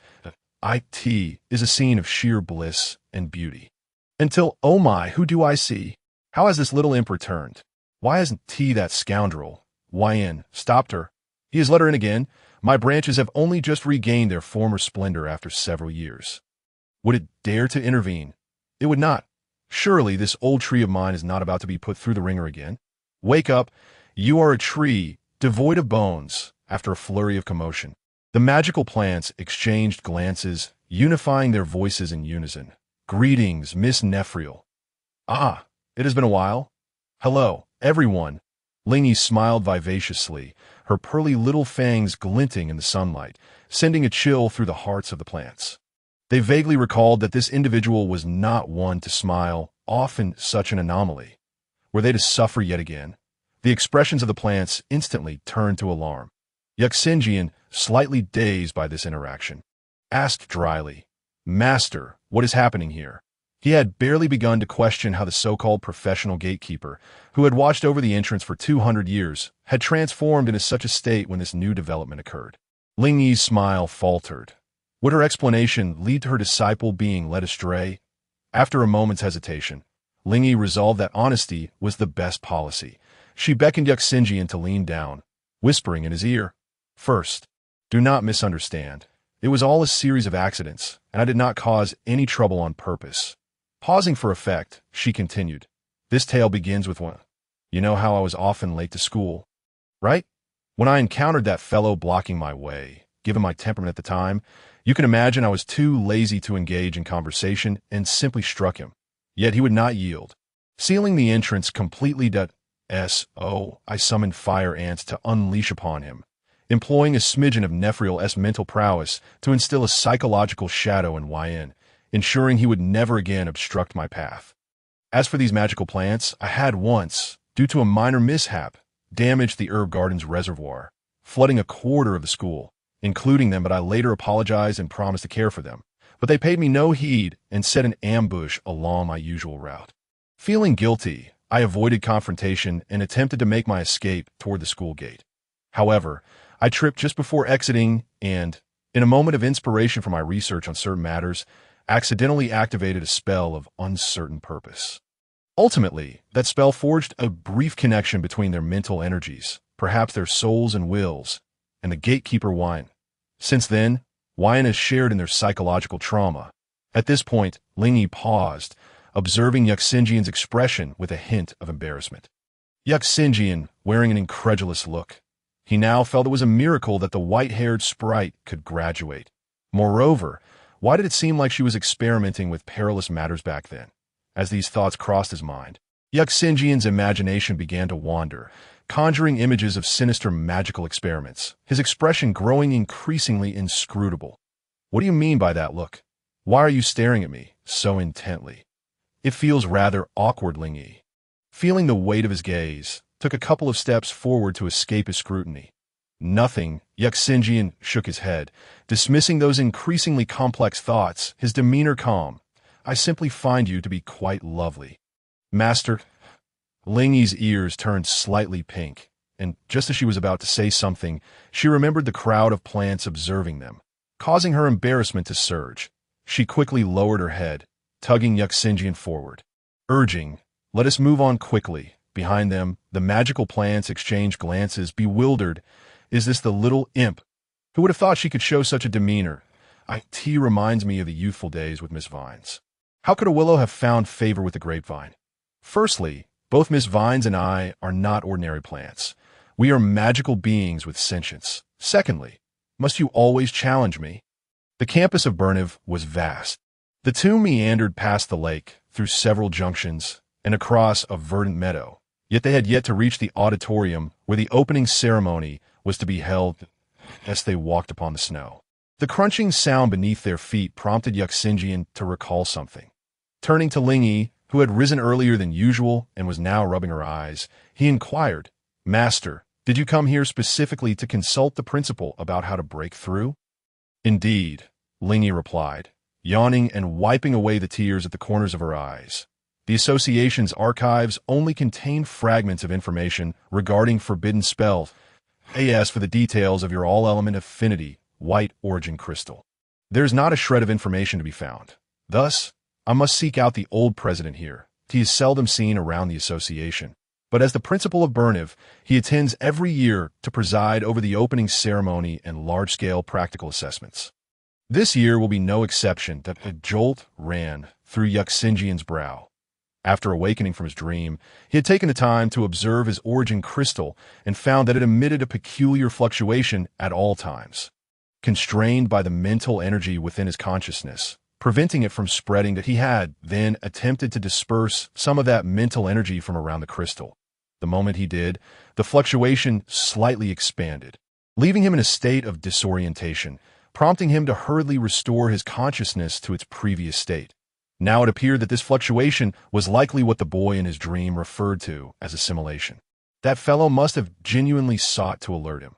However, Since the side effects of the origin crystal were indeed real, Yuxinjian had no inkling of what the boy meant regarding the benefits beyond its all-element affinity. He could only take it one step at a time. Lost in thought, the two finally arrived before a tower. The brownish-yellow door, adorned with a massive door knocker shaped like a porcupine's head, lay closed, the creature snoozing with its eyes shut and two ivory tusks glimmering coldly. Knock, knock, knock. Ling Yi, quite familiar with the procedure, tapped the porcupine's head, refraining from touching the knocker, and rapped 3 times on the door. The porcupine drowsily opened its eyes, mumbling incoherently. Suddenly, its tusks twisted, inserting themselves into its own nostrils. With a series of subtle mechanical sounds, the tower's door slowly creaked open, releasing a wave of warmth that rushed outward. Ling Yi promptly took Yuxinjian's hand, leading him inside. Once they had entered, the door slammed shut behind them with a gust of wind. The porcupine knocker snorted and peacefully closed its eyes once more. Inside the tower, a spacious corridor stretched into the distance, with doors lining the left side, all firmly shut. The walls between the doors were adorned with vibrant, ethereal black patterns, which illuminated the numerous 6-sided lamps hanging above. Each lamp flickered with a small, rootless golden flame. Though diminutive and not overly radiant, the light illuminated the corridor and the white jade staircase on the right. The staircase spiraled upward, connecting to various floors until it disappeared into an indistinct expanse of bright white above. The two made their way to the far end of the corridor, where an unexpected breeze swept through, causing the light to waver and to the end of the passage. A stairway leading downward materialized. Observing the purplish-black steps that seemed to devour the light, Ling Yi shook her head, commenting, "I wonder what those alchemists were thinking, always adding such useless oddities." Yuxinjian shrugged, grasping the railing as they descended, replying, "I suspect it's a matter of dark humor. Perhaps they believe it will frighten some freshmen into tears." Strangely enough, the sudden darkness and this staircase leading underground indeed evoke a rather eerie sensation. Ling Yi spoke as she slowly descended the staircase, trailing behind Su Xingyan, their destination looming ahead, a vast, grand auditorium. The hall was arranged in a circular layout, with tiered rows of chairs encircling the central podium. Students and faculty took their places according to their respective grades and classes, eagerly awaiting the commencement of the ceremony. However, the new students occupied a designated area in the northeast, closely monitored by several professors. A long table adorned the podium, with only the center seat vacant. While the rest were filled with attendees, the hall buzzed with excitement, thousands of students mingling within, their chatter impossible to contain, especially since it was not a classroom setting, and the professors were less inclined to enforce strict decorum. Emerging from the staircase, Ling Yi and Su Xingyan found themselves at the highest point of the auditorium. Positioned at the rear, their figures shrouded in the dim light, rendering them nearly indistinguishable. Unperturbed by the anxious woman in purple who rushed past. Exclaiming, "They haven't arrived yet," Su Xingyan turned to Ling Yi and said, "Master, I shall go report to the professors." "All right, do take your leave," she replied. Enveloped in the obscurity, Ling Yi was immersed in an atmosphere reminiscent of a shadowy mastermind plotting mischief. Her voice dropping to a conspiratorial whisper, Su Xingyan, puzzled, pondered Ling Yi's furtive demeanor, scanning the vicinity before handing her the flying broom tucked under his arm and making his way toward his class's designated area. "Su, how was your holiday?" "Of course, Inyu. Not too shabby, by the way, your sister. I've told you she is my master teacher." "Oh, very well, regardless. What does she enjoy?" You might want to think carefully before finishing that sentence. "Otherwise, I can't guarantee my wand won't misfire." "Stop, Su. Calm down." "Su, you're late." "Shui, lovely beauty, keep it down." Fair enough, but you must attend the banquet I'm hosting this weekend." "I think I'll pass. I have prior engagements." "Oh, not this again." "Hey, Lao Su, have you done the homework? Let me take a look." "Hey, it's too late to catch up now. A little is better than none. If only you had this mindset during the holiday. Besides, I didn't finish mine either." "Really? You're kidding, right?" Exchanging pleasantries with his classmates, Su Xingyan gradually made his way to the front of the class area. Arriving beside Professor Brest, who was dozing off, he leaned slightly and cheerily remarked, "Professor, it's time to wake up. I wish to apply for this year's practical assessment." Professor Brest, not the youngest, had dulled hearing, only rousing from his half-slumber when Su raised his voice and repeated himself, jolting awake and nearly colliding with the circular table before him. Seeing this, Su quickly supported the elderly professor's shoulder, allowing him to regain his composure before gently withdrawing his hand. "Oh dear, Su Xingyan. Your voice nearly sent me to my final rest," Professor Brest quipped, his frail hands brushing his chest, his voice quivering with age. "Oh, surely not. After all, you encounter this situation several times each year," Su replied with a grin. Then turned serious. "But Professor, at your age, perhaps it's time to consider retirement." That Su was aware that Professor Brest had been teaching at Bernie Way since his 40s, and now he had accumulated nearly 170 years of service. He genuinely worried that the old man might one day collapse in class. The professor, agitated by the suggestion, retorted, "I shall not retire. I can still teach for another century." He coughed emphatically. "But do take care not to wait until your second century to finish your teaching." Su teased, patting the professor's back until the coughing subsided, then added, "You ought not to constantly compare your teaching tenure with the principal. Surely you know his capabilities better than anyone." Professor Brest bristled at Su's words, his student daring to challenge him. While he understood the truth in Su's statement, he refused to acknowledge it, huffing and turning his back, revealing his thinning hair. "Tiske, this old man is quite prideful," Su mused, smiling as he said, "All right, at your advanced age, it's time to stop sulking like a child. Let us return to the matter at hand. Professor, I've reached the intermediate level and would like to apply for this year's practical assessment." The elderly professor turned his head, still ruffled, and replied pointedly, "Is that true? You've actually reached the intermediate level? How surprising. I had given up hope of your advancement and was preparing to send you off." Su raised an eyebrow. "Hey, that is a bit much. Don't forget, I have a formidable master at home, with plenty of longevity secrets. You needn't worry about sending a young one to the grave." "You impudent brat," Professor Brest scoffed, scrutinizing Su with narrowed eyes. "Is this truly the pinnacle of the intermediate level?" The old man gazed deeply at Su, then returned to his half-awake state, asking, "Are you confident?" "Of course, I will secure a commendable rank and bring you honor," Su replied with ease. "Then after this, you shall graduate?" Su's smile dimmed slightly as he nodded. "Indeed." After a moment of silence, Professor Brest leisurely remarked, "Are you planning to seek your master afterward?" "Yes, but how did you know she was here?" With a new forbidden spell user suddenly appearing in the academy, she hasn't made any effort to conceal her presence. "I could sense it. Seems like you might break through to the forbidden spell level yourself and extend your life by a few hundred years." Su raised an eyebrow. "However, you truly understand me." Professor Brest chose to remain silent on the former and dismiss the latter. "Have you greeted your classmates?" "I did just that, But you know I meant not that." The old man sighed, fumbling in the dark until he grasped Su's hand. Gazing into his black eyes, Xingyan, "Have you ever truly trusted me?" Su met his gaze more earnestly. "Of course. You are one of the people I trust most." Professor Brest's eyelids fluttered, and he gently patted Su's hand before releasing it. A satisfied smile gracing his face. "That's good, very good. It seems I haven't taught you in vain these past years, and aren't you going to ask if I trust my classmates? You already know the answer. It would be superfluous to... I am aware of your past experiences, and while I still have regrets, I can at least feel content." Su chuckled, his wand subtly shifting as he began to blend into the surrounding shadows. "Well then, you take care. I must be on my way." Professor Brest closed his eyes and waved his hand dismissively. "Go on. Don't disturb my rest. However, once the assessment concludes, I intend to treat you to a grand feast." Su's voice echoed from a distance as he vanished from sight. "Huh. That hardly sounds like something a teacher would say. Yet, consider it done."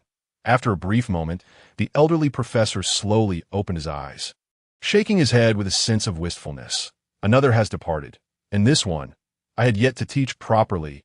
Utilizing the surrounding darkness to blend into the shadows, Su Xingyan swiftly maneuvered through the crowd, hastening towards the rear of the auditorium. There he spotted a certain white-haired bundle gazing blankly at the ceiling, lost in thought. With a mischievous grin, Su Xingyan softened his footsteps, employing magic to conceal his presence as he stealthily approached Ling Yi from behind, extending his clawed hand, ready to give her a fright. However, before he could utter a sound, the invisible elements of space coalesced into a formidable grip, tightly constricting around his neck and lifting him off the ground. Su Xinyan's face instantly flushed crimson to AT that moment.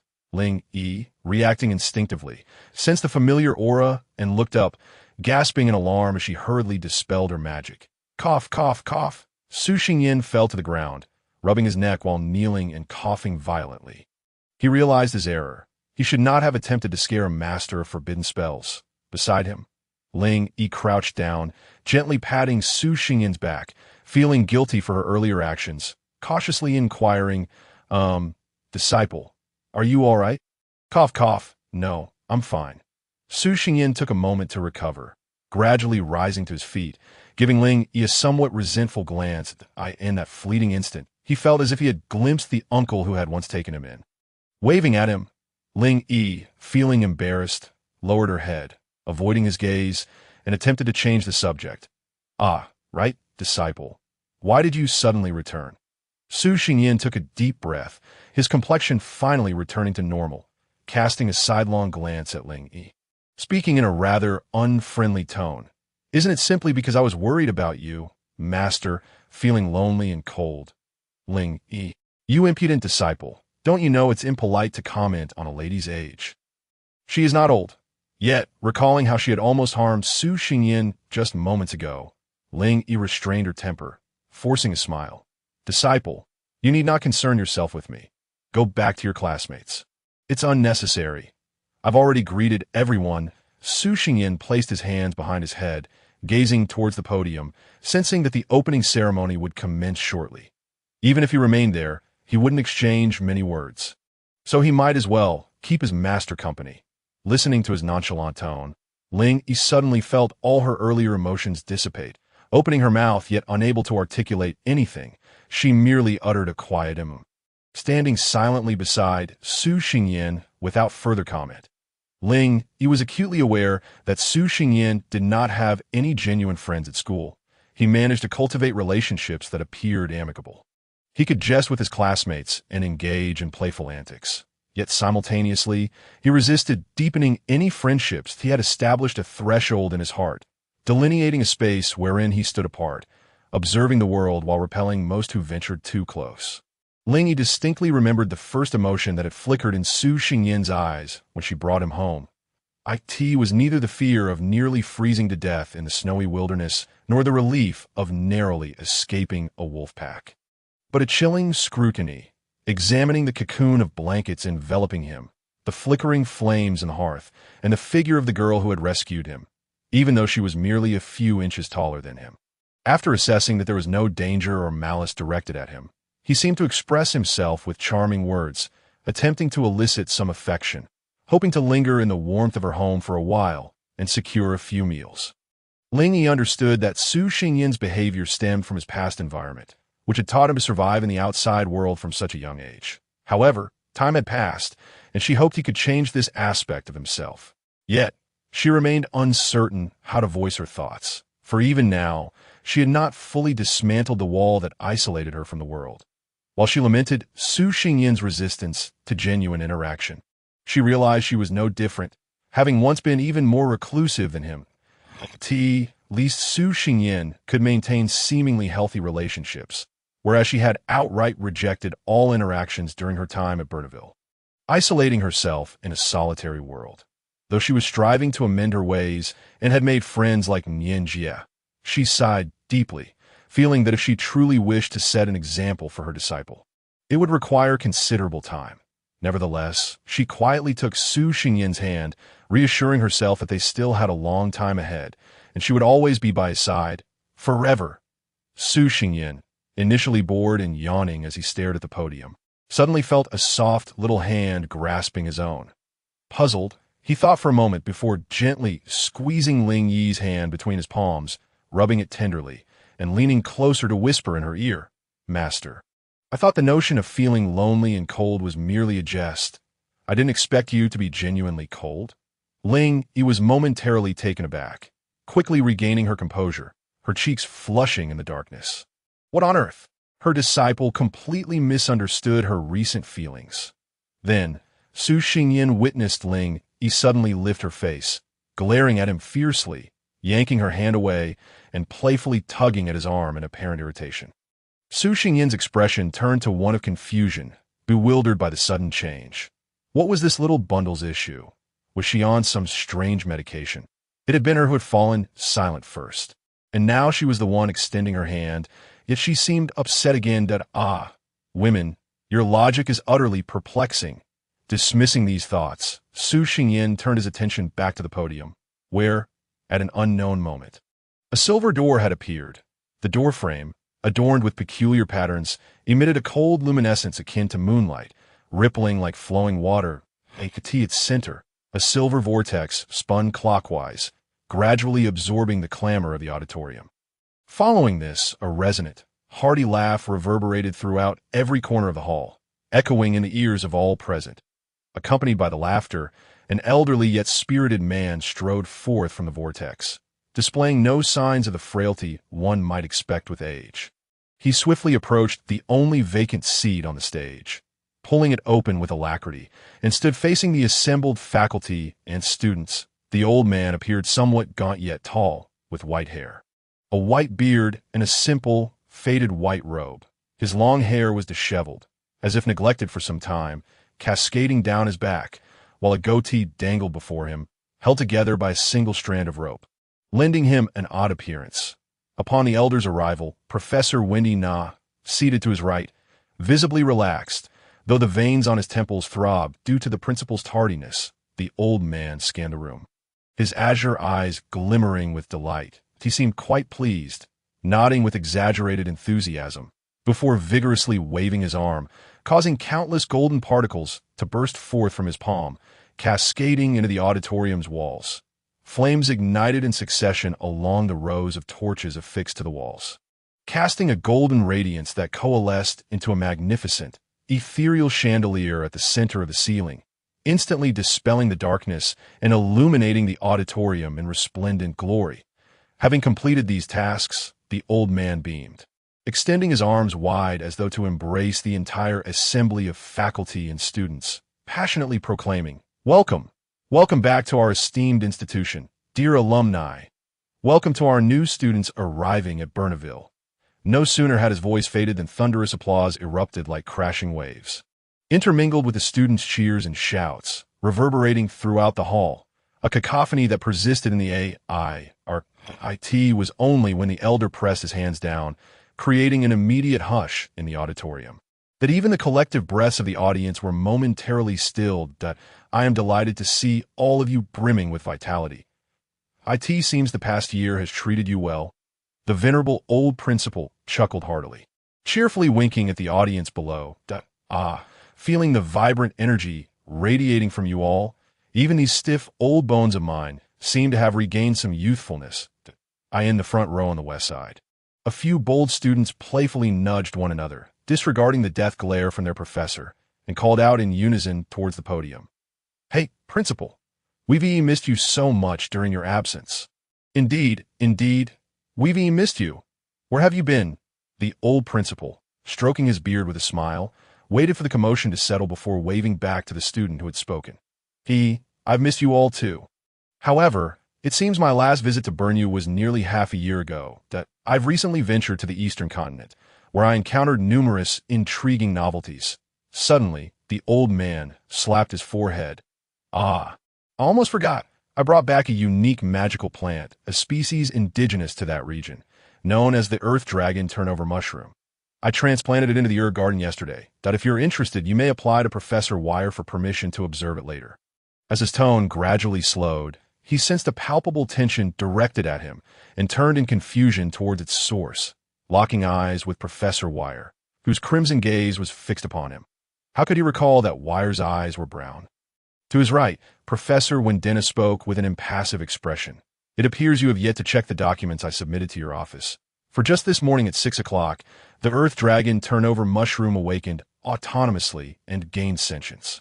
According to its account, just prior to the incident, it suddenly found it rather dull to remain motionless as a mushroom, and so it forcefully uprooted itself and turned over.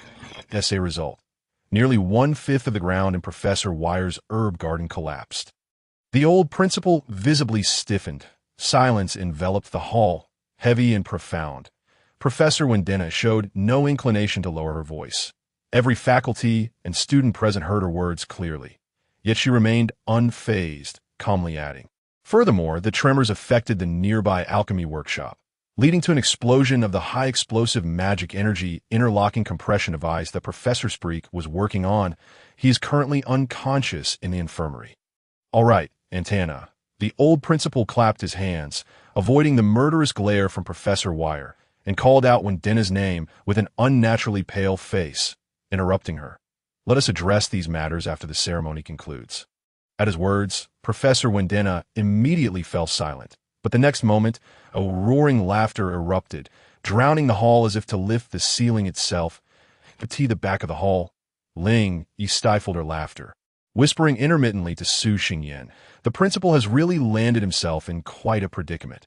Who doesn't know that the plants in the herb garden are Professor Wire's lifeblood? 1/5 collapsed. Huh. Su Xingyan found it quite amusing as well. Observing, no wonder it felt like there was a missing figure on stage this year. Poor Professor Spreek has become the victim. That high-explosive device sounds perilously dangerous. Ha. Ahem. I hope he is all right. Rest assured, with the healing prowess of Burnew's practitioners, even if he has only a breath left, he could be saved. After a while, the laughter gradually subsided. The old principal assured everyone that both Professor Spreek and the innocent plants in the herb garden would be fine before skillfully shifting the topic to the changes that had occurred at the academy over the past 6 months, as well as the strange tales he had encountered and heard during his travels across the continent. Eventually, he began recounting a beautiful encounter from over a century ago that took place in an ancient forest. I had heard tales of a mutated frost unicorn in a nearby tavern and was drawn there. However, upon encountering that mischievous little creature with its long horn, it playfully pranced through the grass, leading me to a sapphire-like lake, where a beautiful maiden sang a melodious tune. She had long, sky-blue hair and enchanting eyes, her skin as white as snow, perfectly complementing the water-blue gown she wore. The students settled down completely, holding their breath as they listened intently. Perhaps it was the enchanting ancient forest, perhaps it was the unicorn, or perhaps it was the smiling maiden by the lake and the fragrant hem of her dress. In contrast, the professors seated at the podium grew increasingly solemn, their gazes ultimately converging on the vice principal, Professor Wendena, whose expression was as dark as water. Wendena, ever dutiful, cleared her throat. Principal, time is of the essence. I suggest you conclude your reminiscences of the past, especially since I recall you mentioning that the beautiful maiden was, in fact, a heartless water spirit, and that the lovely lake was filled with dismembered remains. The old principal halted his narrative, casting a helpless glance at Professor Wendena, while the students below looked on with dismay. Their dreams had been shattered. The gentle maiden of the story had transformed into a bloodthirsty fiend. Their vice principal was utterly unromantic. I recall that the water spirit lured wandering souls with her song. A student suddenly snapped back to reality, raising his hand with a grin. Principal, I'm quite curious. What were the lyrics she sang? Others quickly chimed in, eager to know. Yes, I'm curious too. After all these years, surely you've concocted a tale by now. I want to know the song of the water spirit. Me too. The water spirit possesses a unique ability to sense the names of those who approach and sings to draw them near. Coincidentally, their principal had always kept his name tightly under wraps. To this day, no one knew what he was called.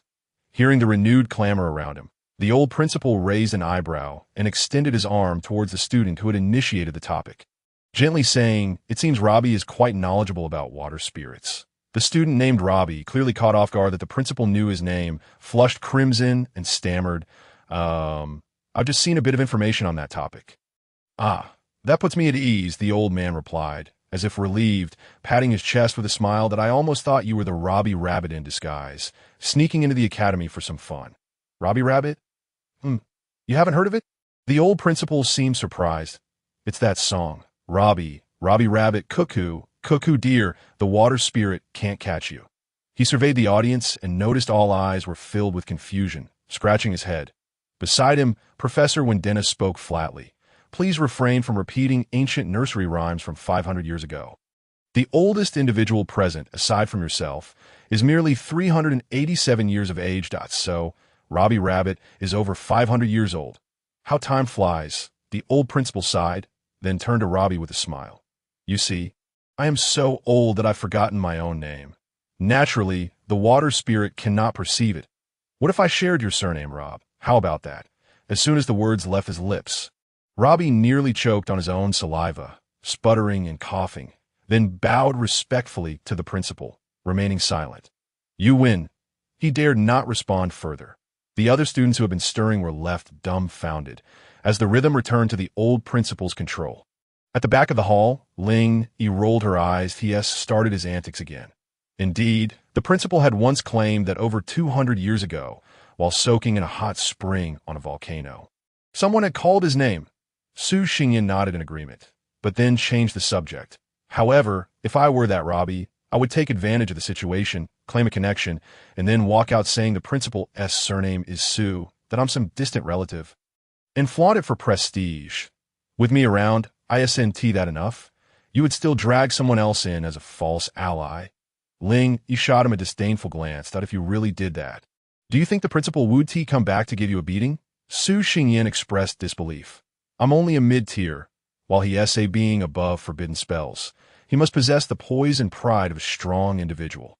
How could he resort to such underhanded tactics? Do you think he cares about such things? Ling spoke in a soft tone. Su Xingyan replied, it seems that it is not entirely impossible. Excellent, he now believes that the actions of that student Luo are entirely justified. On the podium, the old principal cleared his throat and began rummaging through his pockets. All right. Let us return to the main topic. As per tradition, I'm supposed to impart some encouraging words about diligent study at this moment. A chorus of sighs arose from the audience. Not a moment was spent mourning the conclusion of the principal's story session. The customary practice of the academy took precedence, the inspirational segment. However, the ensuing developments were somewhat divergent from the norm. Although the elderly man retrieved a piece of parchment inscribed with motivational phrases, he refrained from reading it aloud. The reason was quite simple. Someone had swapped his parchment, and it now bore only a single line in bold letters. Old fool. Surprised or not, Sakuya Sakurami has arrived. Following this line was a rather cute drawing of a little figure, which was sticking out its tongue and making a face at him. The old principal's knotted fingers tightened. As the image of Sakuya's half-smiling face from the breakfast table that morning flashed through his mind. All right, this girl, she was waiting for me here all along. The elderly man shook his head helplessly, catching a glimpse of several professors gazing in his direction. Folding the parchment, he tucked it away, furrowing his brow as he pondered what he should actually say. After a moment, I apologize for keeping everyone waiting. Regarding the new semester, I have, the following points to discuss. The old principal hesitated, but after a few he found himself at a loss for words again. He tugged at his beard forcefully, contemplating for several seconds before finally formulating his speech. Well, you see, the following points are rather lengthy. AS is well known. Long-winded discussions are best kept brief, and brief discussions are better left unsaid. Since that is the case, let us not speak at all. The audience was left in utter bewilderment. Who informed you that lengthy discussions could be omitted? A brief discussion is not permissible either. Which heartless scoundrel managed to bamboozle this venerable old man? While they remained in a state of confusion, the old principal was already prepared to conclude the session. A loud bang jolted everyone back to reality as the elderly man extended his hands, releasing a multitude of sparks. However, none of them touched the ground. In the next moment, the sparks transformed into small birds adorned with red feathers, flapping their wings and chirping as they scattered, alighting precisely on the heads of each new student, gently pecking their ear tips with their soft yellow beaks. Additionally, the remaining birds settled in front of each leading professor in the audience, tilting their heads and hopping twice before picking up scrolls of parchment and swiftly returning to the old principal, presenting the scrolls to him with a salute of their wings before vanishing in a flurry of red wind. Ahem! The old principal coughed loudly to regain the attention of the faculty and students, and then cheerfully declared, since we have decided not to speak, I hereby announce that this opening ceremony is now officially concluded. Professors, Please ensure that your students exit in an orderly fashion and return to their respective classes. New students, follow the little birds I have sent forth. These delightful creatures will guide you to your destinations. As for those wishing to participate in the practical assessment, please remain in place. I have already gathered your information and will inquire further. With that, he clapped his hands, a relaxed smile gracing his face as he addressed the crowd. Dismissed, the old principal finally felt at ease. Yet, regardless of the brightness of the crystal chandelier overhead, it failed to illuminate the scowls on the faces of the professors. They could only sigh or shake their heads helplessly as they began to shepherd the still-dazed students toward the exits, which had been opened on the four walls of the auditorium. There was nothing to be done. After all, the old chap was the principal, and one must indulge their the vice principal of Bernaville. Professor Wendina, who managed all affairs of the academy, was the most incensed, her complexion shifting from red to green, her hair bunned slightly askew. She even entertained the thought of reporting this old fool to the Magic Association. But then she recalled that the president of the association was also this very man. Goodness, the Magic Association was bound to meet its doom. The professor took a deep breath, casting a fierce glare at the old principal, and snatched several scrolls from the table.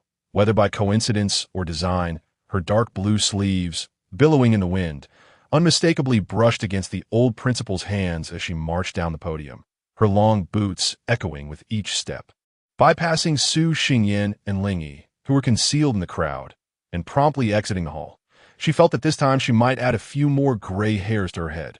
Once Su Xingyan and Ling Yi revealed themselves, they glanced at the now significantly emptier auditorium, choosing not to linger and continuing their previous conversation. Earlier, the old principal had suddenly become mute upon producing the parchment, standing there in silence, furrowing his brow and tugging at his beard as if he were afflicted by some ailment. Consequently, the two began to discuss whether a mage under a forbidden spell might also suffer from senility. Initially, Su Xingyan believed it was a possibility, but his perspective had shifted. Master, I truly think he does not seem to be foolish. He referred to the flock of birds conjured by the old principal. Ling Yi had explained to him that those sparks originated from a simple fire element spell. Yet at the moment of explosion, the intrinsic nature was altered by the concealed wood element energy cast by the chandelier, resulting in a sudden surge in the fire element and imbuing it with a vitality that made extinguishing the flames exceedingly difficult, an intricate interplay of two simultaneous magical transformations. Following this, the sparks that morphed into birds were each adorned with identical strands of mental energy, one set to guide the new students and the other to seek out the roster of students participating in the practical assessments. In summary, the level of magical craftsmanship demonstrated was exceptionally high, with a meticulous control over mental energy. If one were truly befuddled, such a feat would be unattainable. Indeed, I concur, Ling Yi nodded. But what then was the reason for his earlier nonsensical proclamations of shortening long tales and omitting short ones? Su Xingyan inquired, observing the old principal, now smiling as he approached the students awaiting practical assessment registration. The principal's actions must have held deeper meaning. Could it be that to transcend a forbidden spell, one must first master the art of feigning ignorance? Ling Yi pondered, her chin resting thoughtfully in her hand, eventually arriving at a bold hypothesis. Upon hearing this, Su Xingyan could not help but chuckle. If that is indeed the case, then I must congratulate you, Master, for being on the verge of breaking through the forbidden spell. Ling Yi tilted her head, her eyes filled with confusion. How so? After all, Master, you have always been a bit foolish. Before she could finish her sentence, Su Xingyan froze in place, quickly choosing to seal his lips. The floor beneath him had transformed into a sheet of ice radiating a chilling aura. Beside him, a furious little creature glared daggers at her detestable apprentice, her tiny fists clenched as she hesitated whether to give him an unforgettable lesson. How could one speak of their master in such a manner? Oh! Just then, approaching footsteps drew nearer, and Ling Yi, fuming, turned to see the old principal ambling toward them. She quickly took a deep breath, concealing her hands behind Su Xingyan's waist. Su Xingyan felt exasperated, wishing to roll his eyes, but ultimately refraining, instead putting on a toothy grin. Unaware of the true circumstances, Ling Yi interpreted his expression as a sign that her ruffled feathers had been smoothed, letting out a soft humph before stepping forward to greet the elderly man. President. The old man waved his hand, interrupting her with a warm smile. Long time no see, little girl from the Nefervale family. Since we are already acquainted, there is no need for such formality. Furthermore, we are at Bernaville Academy, so you should call me Principal. He spoke in a tone reminiscent of comforting a child. Yes, Principal. Lingy visibly relaxed, a smile gracing her face, though her sense of belonging to the association was low. She rather enjoyed Bernaville, and this address felt much more natural. After a moment's hesitation, she continued, Principal, I have come to seek your guidance on a few matters. The old principal nodded slightly. I have a good idea of what you wish to ask. But let us wait until the practical assessment registration concludes, of course. Before a discussion, I must evade there and visit the poor old sprite. Oh, heavens! High explosive magical energy. I truly hope he won T misplaced the slender leg I specially returned last year to install for him. Lingy wore an expression of hesitation, as if she had much to say but held back. She believed all this turmoil stemmed from an improper arrangement made by a certain elder regarding the dragon turning mushroom. Should she point this out? The old principal noticed her expression, his gaze drifting momentarily as he remarked on Ling Yi's astonishing talent, before turning with a gentle demeanor towards Su Xingyan. Su Xingyan, you wish to register for the practical assessment, correct? Indeed, Principal. Then please proceed to the podium and wait alongside your fellow students who have already completed their registration. There are still a few students on the east side that I need to confirm. Su Xingyan nodded, turning to Lingy, who was somewhat reluctant to engage with him. Master, I'm off now. For the next few days, you'll have to fend for yourself when it comes to meals. He paused, emphasizing his next words. And remember, no entering the kitchen. Lingy was quite displeased with Su Xingyan's reminder. I know, I'm not a child, honestly. And well, don't forget to stay safe. Master, I'll return to cook you a grand feast. Su Xingyan smiled, seizing the moment when Lingy was off guard to ruffle her hair playfully before dashing away. Lingy seemed momentarily stunned, staring blankly at the figure waving his arm at her back. And after a while, a faint blush appeared on her cheeks as her eyelashes fluttered, softly murmuring, naughty disciple. At the podium, the students who had completed their registration stood scattered about, those familiar with one another forming small circles to discuss matters concerning the assessment. The largest circle, positioned at the center of the podium, was composed of several chattering girls who cast sidelong glances at Su Xingyan, who was approaching. Another boy, he looks rather decent. How come I didn't notice him before? Perhaps he just advanced to intermediate during the holiday and is merely here to give it a try. That makes sense. Upon hearing their chatter, the golden-haired youth standing at the center of the group, lost in thought for reasons unknown, slightly shifted his gaze towards Su Xingyan. Is he here? He exhaled quietly, his fingers brushing over a few high-purity magical stones adorning his chest, adjusting his deep blue down jacket that complemented his aquamarine eyes, and slipping his hand into a bulging pocket of his trousers. After a moment's contemplation, the golden-haired youth seemed to have just noticed Su Xingyan, scrutinizing him thoughtfully, his brow arching, adopting the usual tone of arrogance as he casually joined the topic among the girls. This must be the last apprentice of the Naivelle family, renowned for their forbidden spells. Although the Naivelle family is practically defunct now, having been taught by a forbidden spell for so many years. It's rather surprising that this is the first time he is participating in a practical assessment as an intermediate mage. It seems both the master and apprentice are rather inept. He deliberately spoke loud enough for those in the circle to hear. Due to the golden-haired youth's special status, whether or not they had caught on to the previous conversation, several individuals immediately chimed in. Oh, so it's him. Fiske, it appears the Naivelle family truly hasn't preserved anything of worth. How unfortunate. It was all burnt to ashes long ago. At that moment, Su Xingyan reached the podium, surveying the students, some anxious and others eager, and his gaze lingered on the gossiping circle for a moment. A hint of an enigmatic smile gracing his lips as he found a corner to lower his eyes, focusing on a wand that spun rapidly at his fingertips.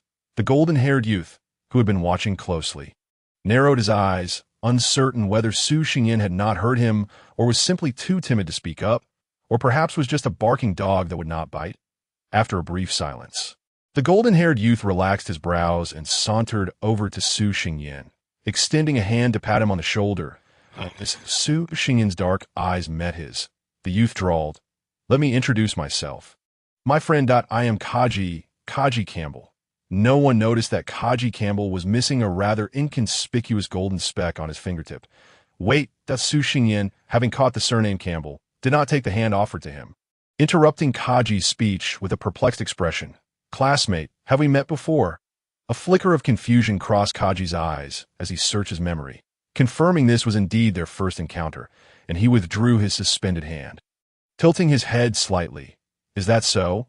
But in my memory, it seems we do not know each other." "Your memory serves you well. We are indeed strangers." Su Xingyan nodded affirmatively, chuckling softly, feigning surprise. "Your memory is not a fault. My apologies for the test. That I simply did not realize that the round object adorning your neck also contains something akin to a sea of consciousness." Without giving Kaji sufficient time to react, Su Xingyan's smile grew even more radiant and warm as he politely inclined his body, his voice gentle. "Since we have established that we are not acquainted, what brings about the term friend? Therefore, dear classmate Campbell, could you kindly refrain from allowing that face of yours, which resembles a moldy cushion, to invade my line of sight? To be frank, it genuinely repulses me." Kaji Campbell. Moldy? The other onlookers. A cushion? How is it possible for him to maintain a demeanor of politeness while uttering such personal attacks? Unaware of the sudden silence enveloping the surroundings, Su Xingyan gradually straightened up, still wearing a charming smile. Yet the depths of his eyes harbored a tranquil darkness. Earlier, with a mental strength approaching that of a high tier, he had consciously perceived the situation at the podium, grasping the entire sequence of events. Though he did not understand why the Campbell youth in front of him seemed intent on feigning a foolish, spoiled character, since he had spoken ill of him and his family behind their backs, he ought not to expect any courteous treatment in return. Regardless, it was time to retaliate. Gazing at Su Xingyan's brilliant smile, Kaji's lips twitched slightly, suddenly feeling he may have acted rashly. Even if he wished to glean some information about this individual, it would be wiser to have someone else initiate the conversation. This friend. After some reflection, he opened his mouth once more, but abruptly halted, catching himself just in time, inhaling deeply, clearing his throat, and rather stiffly uttering, "Classmate, I came here with good intentions to befriend you, and this is how you respond." "Forget it, Kaji. The master's mentor is a member of the 5 counselors of the Naivel family. We are not worthy to befriend him." A teasing voice chimed in. "Hey, isn't the Campbell family also one of the 5 counselors?" Another mocking voice followed, "And the Naivel family is defunct. Where would they find a council seat now?" "Ha ha ha!" Laughter erupted around them. Su Xingyan maintained his smile, casting his gaze over those who were laughing. Finally, he let his seemingly intrigued eyes rest on Kaji Campbell. Kaji had intended to say something further, but the surrounding interruptions, coupled with the discomfort of being scrutinized, made him frown slightly. He cast Su Xingyan a lingering glance before turning away to retreat behind the group. Observing this, Su Xingyan shook his head, disregarding the others, suppressing his smile, and drawing back his gaze. Pinching his brow thoughtfully, he pondered how to extend a gesture of care from senior to these charming youngsters. The upheaval within the assessment as secret realm was significant, making it difficult to attend to each individual. Acting impulsively would be foolish, yet not offering this care would leave him feeling discontent. After some contemplation, Su Xingyan recalled a rather intriguing spell he had learned from a crystalline tome. With a slight flick of his arm, the wand concealed in his sleeve slid rapidly down his arm until it aligned with the tip of his middle finger. Then, let us take the next step into the shadows. Wouldn't you agree, melodious water nymph?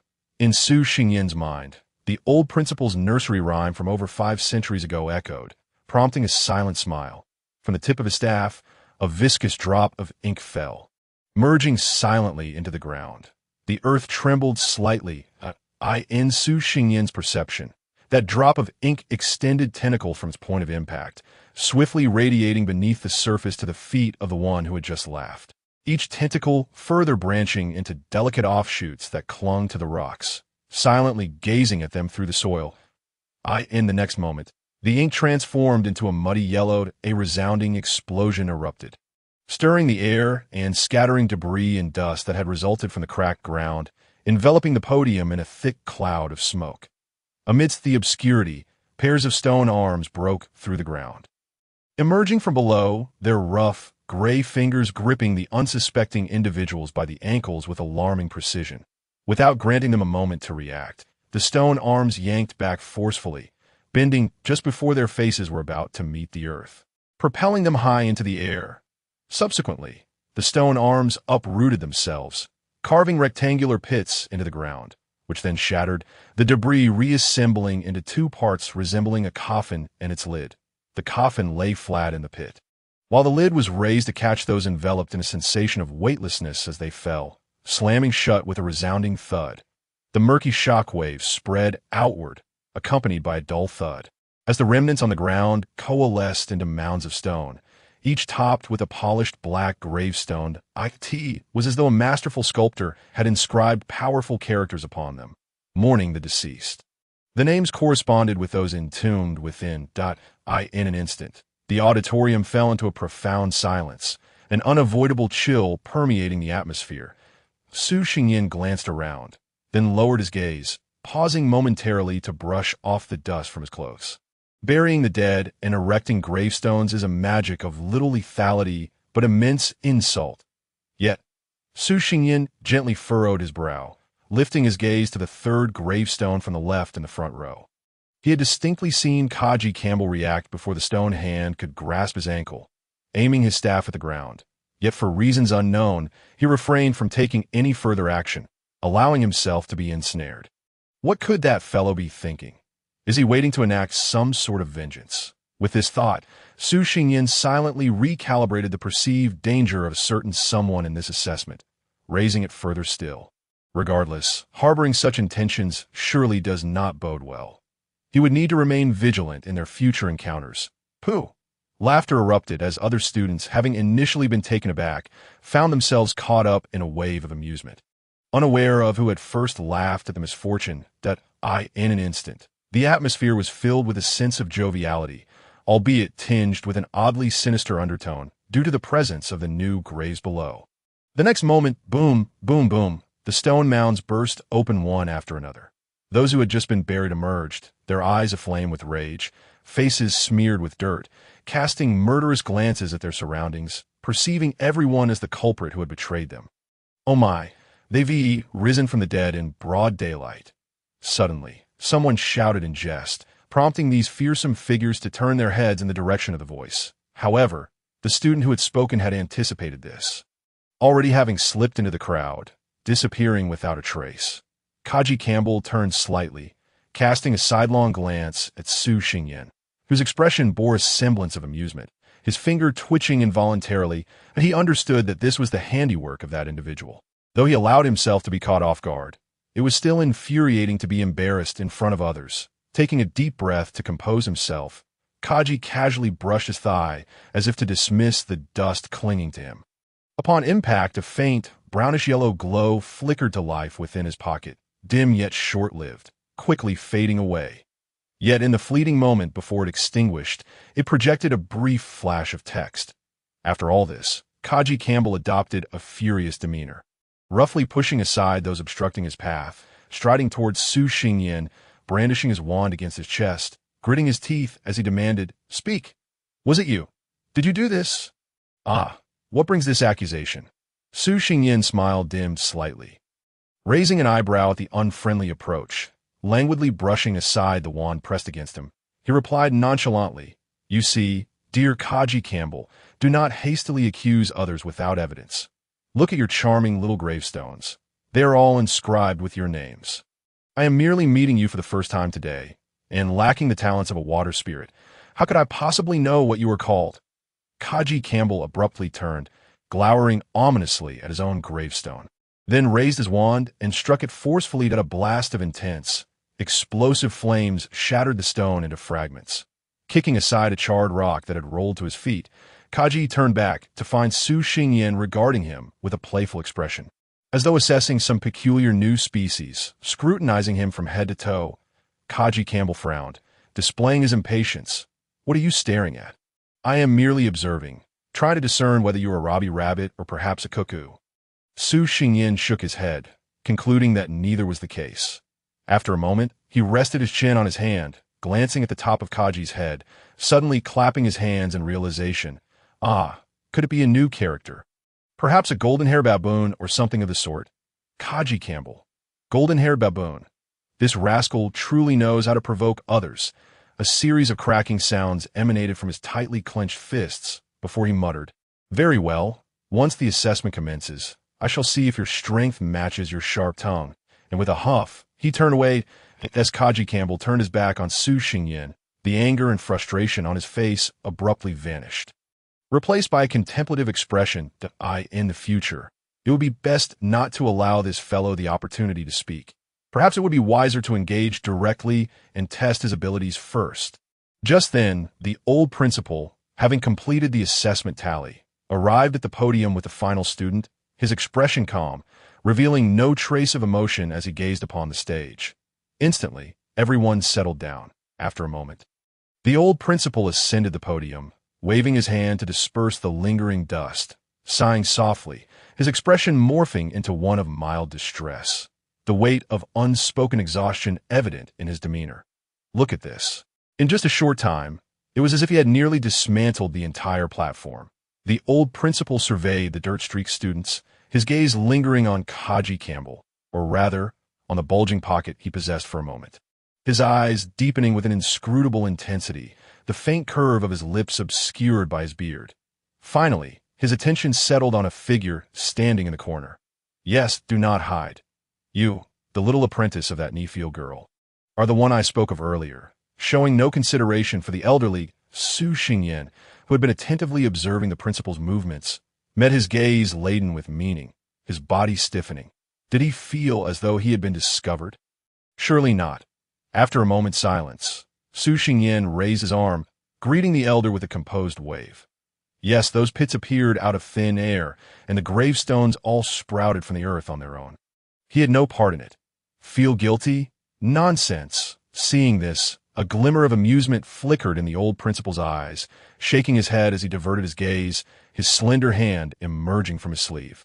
Lightly tapping the air before him, a silvery beam of light shot from his fingertips into the sky, which then transformed into countless streams of luminous arcs that radiated outward, enveloping the podium in a semi-spherical barrier. In the next moment, the light faded. With no fluctuations, the magical traces on the podium vanished in an instant. Regardless of whether it pertains to people or objects, everything has reverted to its original state. The old principal had no intention of delving into the matter. It was merely a trivial conflict and some childish pranks. However, he sensed that one particular individual might be in for some misfortune. As for another, the elder cast a sidelong glance at the obediently standing Kaji Campbell, his gaze flickering. Dasker, you are remarkably perceptive, noticing that the old principal had said nothing further and merely restored everything to its previous condition. Su Xingyin quietly exhaled in relief. Beginning to marvel at the spell the principal had just cast, it seemed quite elaborate, yet he could not perceive any fluctuations of magical energy or elemental forces. As if the world had autonomously restored itself without any external influence, that he suddenly became curious if the white-haired fluffball could achieve such a feat. Meanwhile, the old principal clapped his hands, revealing a kindly smile. All right, children, there's no need to be so anxious that I am not the stern Professor Wendina. I merely hope that a few of you with abundant energy can hold back for a bit. Once the practical assessment begins, you may proceed as you wish. Now, to return to the main point, I must announce some relevant details concerning the assessment. He paused for a moment, then continued with a cheerful demeanor. As always, the location for this assessment will be an independent small space where you will be randomly assigned to different areas. The task is quite simple. Strive to remain in this small space for as long as possible. As he spoke, the old principal elegantly flipped his palm, causing strands of golden silk to cascade down upon the heads of the students, which then promptly vanished without a trace. Some students who had previously participated in practical assessments understood that this was a protective measure he had cast upon them. Should anyone find themselves in life-threatening danger, This spell would autonomously activate to ward off external attacks and transport them to the medical room within the academy, where healers would be on hand to provide examination and treatment. Of course, the elder's expression turned serious. This spell does not guarantee absolute safety. There was once a student who, having lost their way and ventured too deep, unfortunately encountered a newly upgraded magic fierce dragon during the assessment period. Sustaining an attack that exceeded the spell's threshold and perishing before the transport could take effect. Although such an incident has only occurred once in nearly 1,000 years, leading to the removal of all dragons from small space. I must confirm once more. Is there anyone who wishes to withdraw? The protective measures may not withstand attacks of higher-tier magical levels. A few students turned a shade paler, yet none voiced their concerns. Observing this, the old principal was not surprised. He nodded thoughtfully, his silver-white beard shimmering with an unusual brilliance. In that case, I shall refrain from saying more on this matter. However, while mutual elimination among students is permitted during the assessment, for safety's sake, I urge you all to refrain from employing lethal force. Additionally, for those carrying alchemical products other than wands, I must caution you that, for certain reasons, although this does not constitute cheating, the magical expenditure required for utilizing minor props will significantly increase. Should you wish to utilize alchemical products exceeding your current capabilities, I suggest you prepare for a potential depletion of magic energy that may result in your immediate transport out of the space, or even jeopardize your very essence. This is rather commendable. Su Xingyin silently nodded to himself. He was the sort who had brought no alchemical products except for a wand. Ling, he had offered to help him procure something for defense or escape, but he had declined. The rationale was simple. He was primarily motivated by the prospect of the reward, and, with his peak intermediate level strength as a foundation, he was reluctant to spend any additional money. After all, alchemical items are notoriously expensive. Su Xingyin inwardly scoffed at the exorbitant profits of the alchemist profession. Seeing that the students had sufficiently absorbed his earlier remarks, the old principal resumed. Naturally, expending time and energy to participate in the assessment requires some incentive. For this reason, we have prepared rather generous rewards. Here it comes. Su Xingyin's eyes instantly brightened. Indeed, this was what he had been waiting for. The rewards for the top 3 in the assessment were not significantly different from previous years. The first place would receive 10,000 gold coins, a high-tier alchemical product, and a soul crystal. The old principal spoke in a tone reminiscent of a caregiver coaxing a child with sweets. As expected, the collective breath of the students grew heavier. The mention of 10,000 gold coins and a high-tier alchemical product was already enticing enough. But more crucially, the inclusion of the soul crystal was unexpected.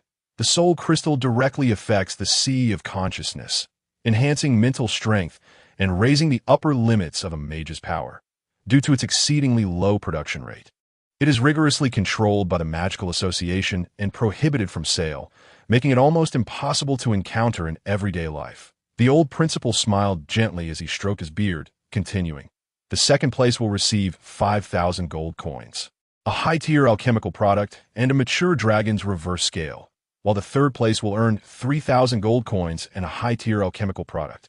Lastly, the top 10 will all receive 1,000 gold coins, along with a diploma from the Bernawir Magical Academy, as their exemplary performance in the practical assessment will sufficiently demonstrate their capabilities. After finishing, he allowed the students some time to process the information, quietly observing each one until, after a considerable pause, he cleared his throat and reminded them, "All right, dear students, I have conveyed all that I needed to say, so it is time to prepare yourselves." As he spoke, the elder gestured towards a certain direction with an open hand, then gently pulled, causing a door shimmering with silver ripples to slowly materialize from the void, swaying momentarily before clicking into place at the podium. He stepped forward to push open the door, releasing a rich, earthy fragrance unique to trees that wafted into the grand hall. Subsequently, dozens of beams of white light shot forth from beyond the door, transforming into translucent columns that enveloped all the students. With a soft pop, the door, the light columns, and the students within vanished without a trace, leaving only the gentle, aged murmur echoing at the edges of their ears. "Good luck to you." Children before Su Xingyin lay a crystalline blue passage suffused with silver particles. Tiny beams of light cascading from a light curtain about 10 meters away, refracting the floating particles into a mesmerizing spectrum, making the passage appear as if crafted from pure glass. The crisp sound of footsteps echoed through the passage as Su Xingyin slowly approached the right side of the tunnel, pausing to examine the edges of the passageway. Is this the spatial element solidified? After some contemplation, he tentatively extended his arm. The moment his fingers made contact with the passage wall, the crystalline-like particles scattered in a flurry, and gentle ripples radiated across the wall, transmitting a refreshing chill from his fingertips throughout his limbs, causing him to involuntarily shiver slightly. Before he could further explore the sensations behind him, the floating silver particles seemed to grow impatient, converging and, with an irresistible force, lifted Su Xingyin and hurled him from the light curtain. As he spun through the air, Su Xingyin stumbled upon landing, collapsing onto the ground. When his vision cleared again, he found himself with blades of dew-kissed grass lodged in his mouth. Ugh, ugh, ugh. Su Xingyin disdainfully spat out the grass.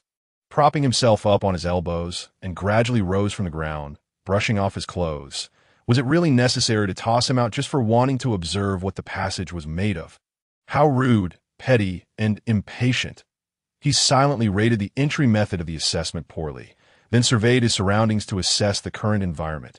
What greeted his eyes was a dense forest. Towering trees draped in moss rose from the ground, their stout trunks adorned with intricate engravings that spiraled upwards towards an unseen verdant canopy. The thick branches and leaves spread out like the canopy of an umbrella, intertwining to obscure what could have been bright sunlight, allowing only a few scattered beams to filter through the gaps, casting sparse platinum shadows on the ground, failing to illuminate the dim atmosphere of the woods. Su Xingyin stood upon a small patch of slightly yellowed grass nestled between two trees. Confirming that there were no peculiar magical plants, he stepped over the gnarled roots, sprawling across the ground, and approached the nearest tree, spreading his arms to gauge its size, that it would take several of him to encircle this trunk. What is that noise? Detecting rustling sounds behind him, Su Xingyin abruptly turned, drawing his wand to point at a sky-blue creature resembling jelly. The creature startled, struggling to lift its gaze, staring back with a pair of glossy black eyes. What is it? Just a slime? Su Xingyin lowered his wand and cast a fleeting glance behind him before turning away and venturing deeper into the woods. Under ordinary circumstances, the creature's combat prowess could be described as harmless, possessing a gentle temperament and a timid nature. The most critical aspect was that it bore no valuables and was ineatable, rendering it utterly uninteresting to him. Although things had changed and he no longer had to worry about hydration, he still needed to devise a plan for sustenance and find a suitable place to settle down. Was the competition here merely about who could endure longer? Aside from being more perilous than an ordinary forest and requiring vigilance against potential attacks from other candidates, he felt as if he had returned home. His previous sojourns in the jungle likely surpassed the combined duration of all the current candidates by at least double. The advantage was undeniably his. Behind him, the little slime, eyes closed in anticipation of its impending demise, felt no pain to it cautiously opened its eyes and realized that the terrifying behemoth had departed, allowing it to exhale in relief. However, a sudden shiver coursed through it, prompting a quick twist of its body as it bounded away in another direction. Better to flee far away first.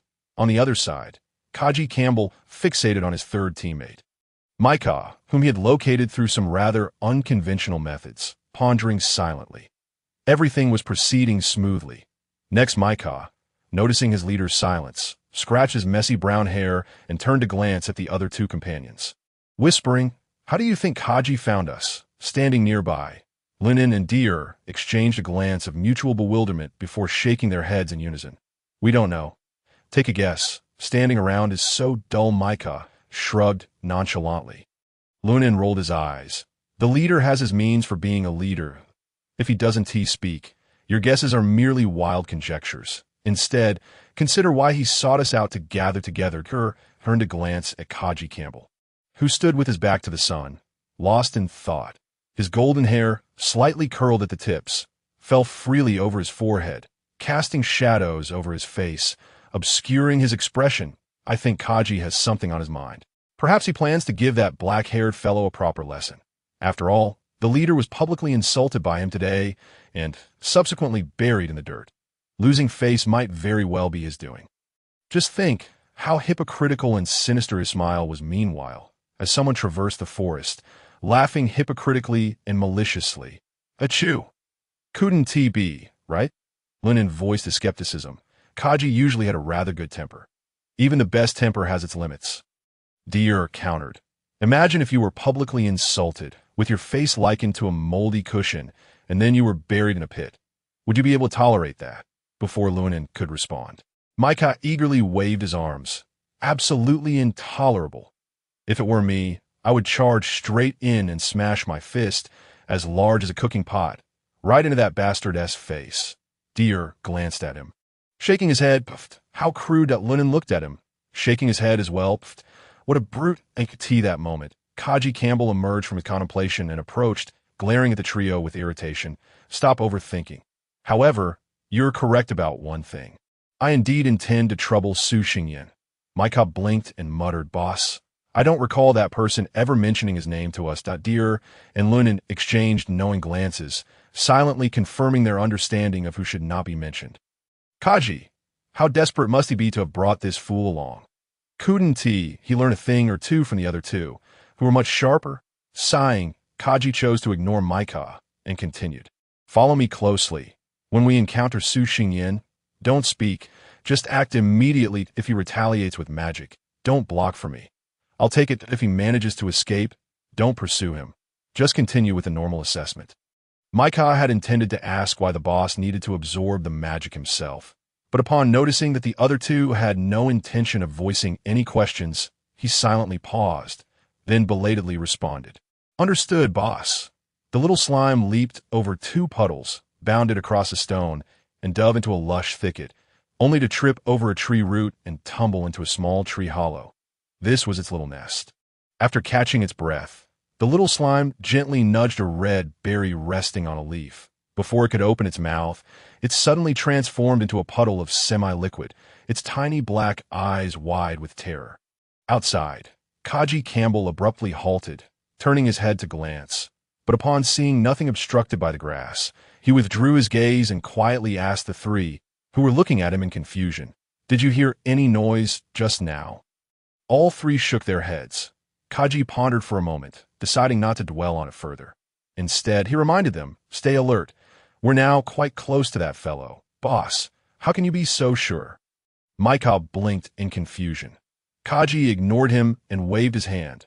Let us go. Slightly further north, Su Xingyan crouched down to touch the moss on the tree trunk, then raised his head to observe the branches and leaves overhead. After confirming that his direction had not strayed, he stood up, preparing to take a step. He suddenly turned his head sharply, his pupils dilating slightly as he watched a blazing fireball streak past his cheek. Without a moment's hesitation, he retaliated by launching several water arrows through the air, followed by a faint azure glow enveloping his legs as he leaped to evade the slender vines that shot out from the ground like serpents. Simultaneously, a row of sharp ice spikes anchored themselves where he had anticipated landing. Still airborne, Su Xingyan glanced at the ice spikes, twisted his wrist, and directed his wand downward to emit a beam of earthy light. He then swiftly tilted his head to the left, ignoring the strands of black hair that floated by his ear, and swiftly slapped his palm against the emerging stone pillar, shifting his center of gravity, and then performed a backward somersault, the azure glow around his legs intensifying, guiding him gracefully to the ground. What a dramatic welcome upon our first meeting, Kaji Campbell. I hadn't expected you to be so enthusiastic. Once steady on his feet, Su Xingyan surveyed his surroundings, noting the figures emerging from four directions. His gaze settled on a golden-haired boy to the south as he raised an eyebrow, revealing a warm smile. What is this? Do you wish to be buried once more? Ah, so is indeed your doing. Before Kaji Campbell could respond, Micah, brimming with fury, advanced without employing magic, rolling up his sleeves and approaching Su Xingyan with clenched fists. Bang! Ouch! My hand is going to break. Micah clutched his right hand, his face turning a deep shade of purple as he collapsed to the ground. Wailing, Su Xingyan paused, waved his wand to disperse the stone slab blocking his path. and glanced sideways at the now silent Kaji, his tone quizzical. You truly consider this fool your subordinate? Kaji, suddenly wishing to deny any acquaintance with this individual, Deer, sensing the atmosphere growing peculiar, exchanged glances with Luin. Luinin understood and stealthily approached to grasp Maika's collar, dragging him backward.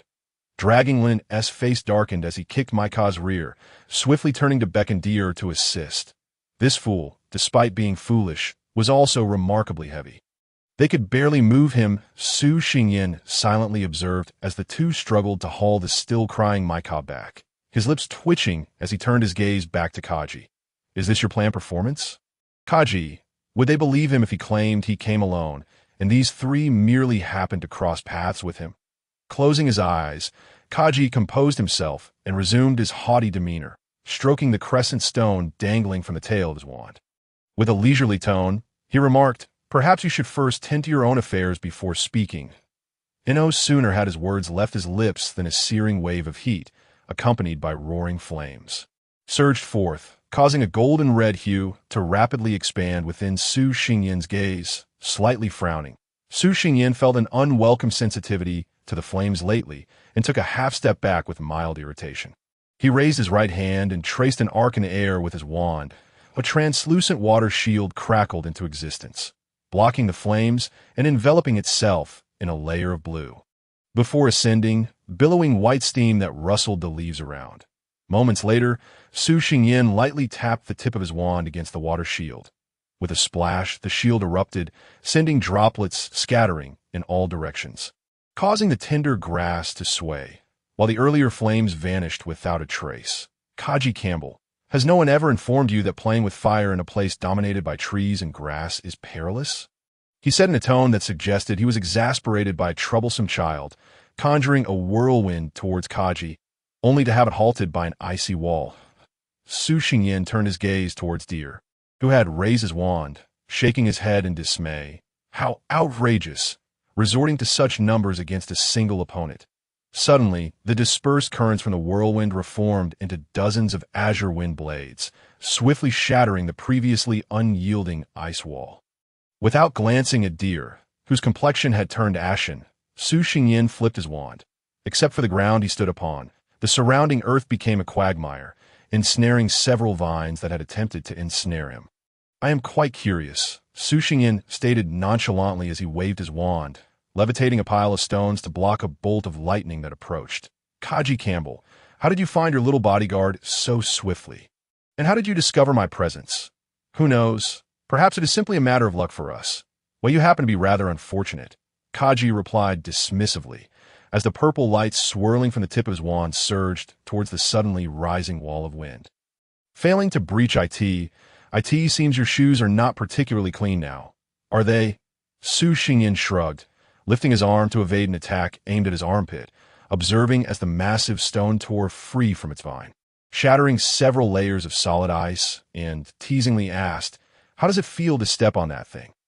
"Huh, at least it is cleaner than your bothersome mouth," Kaji retorted with a sneer as lightning and flames intertwined, ultimately exploding the wind wall that had ensnared him.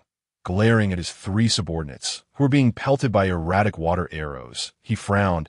Did you not just break through to the intermediate level?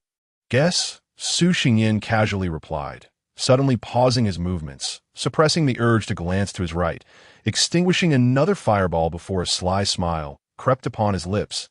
He pointed his wand at the ground beneath him. Boom! The mud erupted high, crashing down like ocean waves, splattering outward. Kaji's expression soured. He could hardly tolerate getting mud on his face, shouting, "Maika, hurry!" "Understood, boss." In Maika's hand, a fragment of a high-purity azure magic stone shattered, unleashing a deluge of azure wind that temporarily contained a murky sludge, allowing the four to swiftly retreat. Boom! The mud fell away. Above, two pairs of ethereal wings unfurled behind Su Xingyin, their pale azure feathers gently fluttering, bestowing an air of grace as he began to ascend into the distance.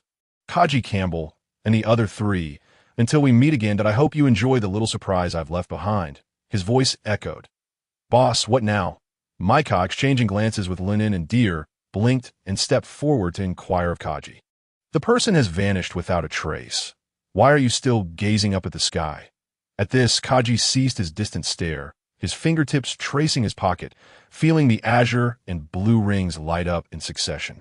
A barely perceptible smile flitting across his lips before vanishing, he glanced at Maika, whose face was nearly pressed against his, stepped back in silence, and after a moment's contemplation, declared, "Let us not concern ourselves with that fellow for now.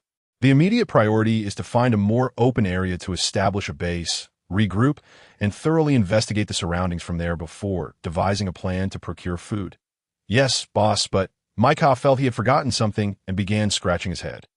Before he could articulate his thoughts, Deer pushed him aside, continuing, "But what exactly is the surprise that fellow mentioned?" Kaji furrowed his brow. He too had not deduced what that might be. Roar! The sound of a tiger reverberated through the forest, sending birds into flight. Kaji expressionlessly raised his wand, following the sound. "Well, no need to ponder further. I have a rough idea now. A yellow-striped tiger paw, adorned with sharp claws, sliced through the air with a thunderous crack, shredding the underbrush that obstructed its path and leaving deep claw marks upon the ground. Moments later, the paw landed, and a majestic tiger emerged slowly from the shadows.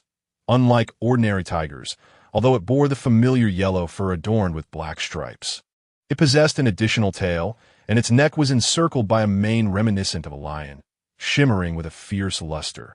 The iconic king emblem on its forehead was a striking crimson, longer than the surrounding fur, resembling a blazing inferno. Yet, even so, it could not dispel the chilling malevolence emanating from its icy blue eyes. Cold sweat broke out on Kaji Campbell's forehead, but a mythical beast. The cloud ethereal flame tiger. What a remarkable surprise.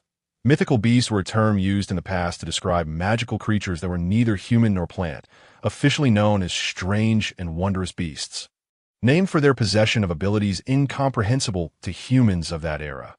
Although the definition has since evolved, excluding races such as elves and demons to avoid discontent from those labeled as beasts. The term has endured, with more detailed classifications established. For instance, mythical beasts are categorized into 5 ranks: spirit, broken spirit, great lord, sovereign, and emperor, corresponding to the ranks of mages from novice to forbidden spells. Furthermore, research on the capabilities, characteristics, and habits of various types of mythical beasts has been refined. Unfortunately, it is well known that over 90% of tiger-type mythical beasts exhibit a strong aggression toward other creatures. Even more unfortunate is that this cloud ethereal flame tiger before him appears to be a great lord. This is troublesome. Feeling the oppressive aura emanating from the cloud ethereal flame tiger, Kaji muttered softly, casting a glance at his 3 companions, who were nearly trembling in fright. The wave of exhaustion washed over him as he sighed inwardly. Reaching towards the crescent stone at the tail of his wand, patiently awaiting the next move of this formidable creature. "Humans, you have disturbed my rest," the cloud ethereal flame tiger spoke in a chilling tone, revealing its glistening fangs.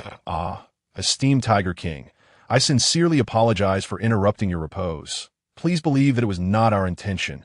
Kaji Campbell attempted to negotiate, hoping to avoid confrontation if possible, as the items he carried could only be used once in a short span. Upon hearing this, the cloud ethereal flame tiger paused, abruptly closing its mouth, blinking rapidly, and lifting its clawed paw to lick with its barbed tongue. "Little creature, what did you just call me?" "Tiger King." Kaji hesitated, sensing there might indeed be room for negotiation. The cloud ethereal flame tiger narrowed its eyes, its ears twitching slightly. "No one has ever referred to me in such a manner before." After a moment, it seemed to realize that such behavior in front of others might tarnish its image, lowering its paw and stepping closer, clearing its throat to regard Kaji from a superior vantage point. "Ahem, human, you are quite remarkable.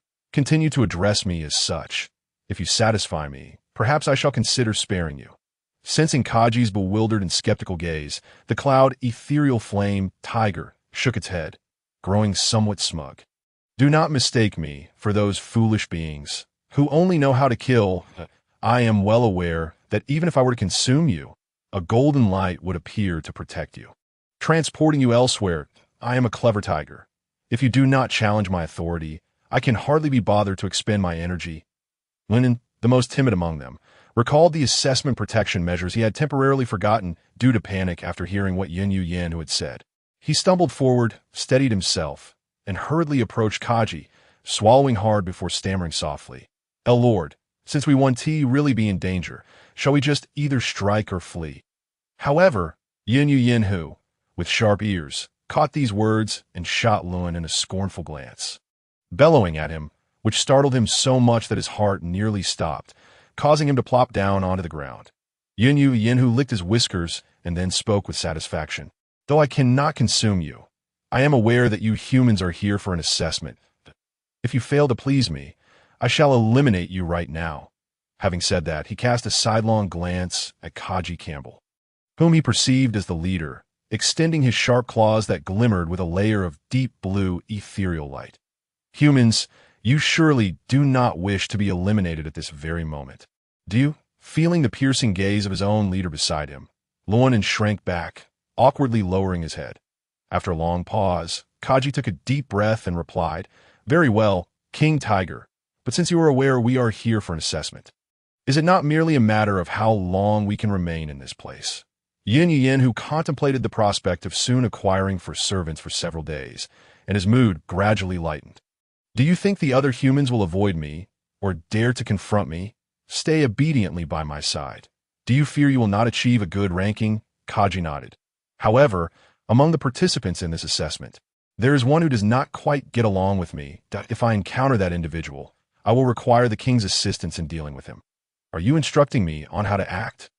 Yin who narrowed his eyes, his tone becoming unfriendly.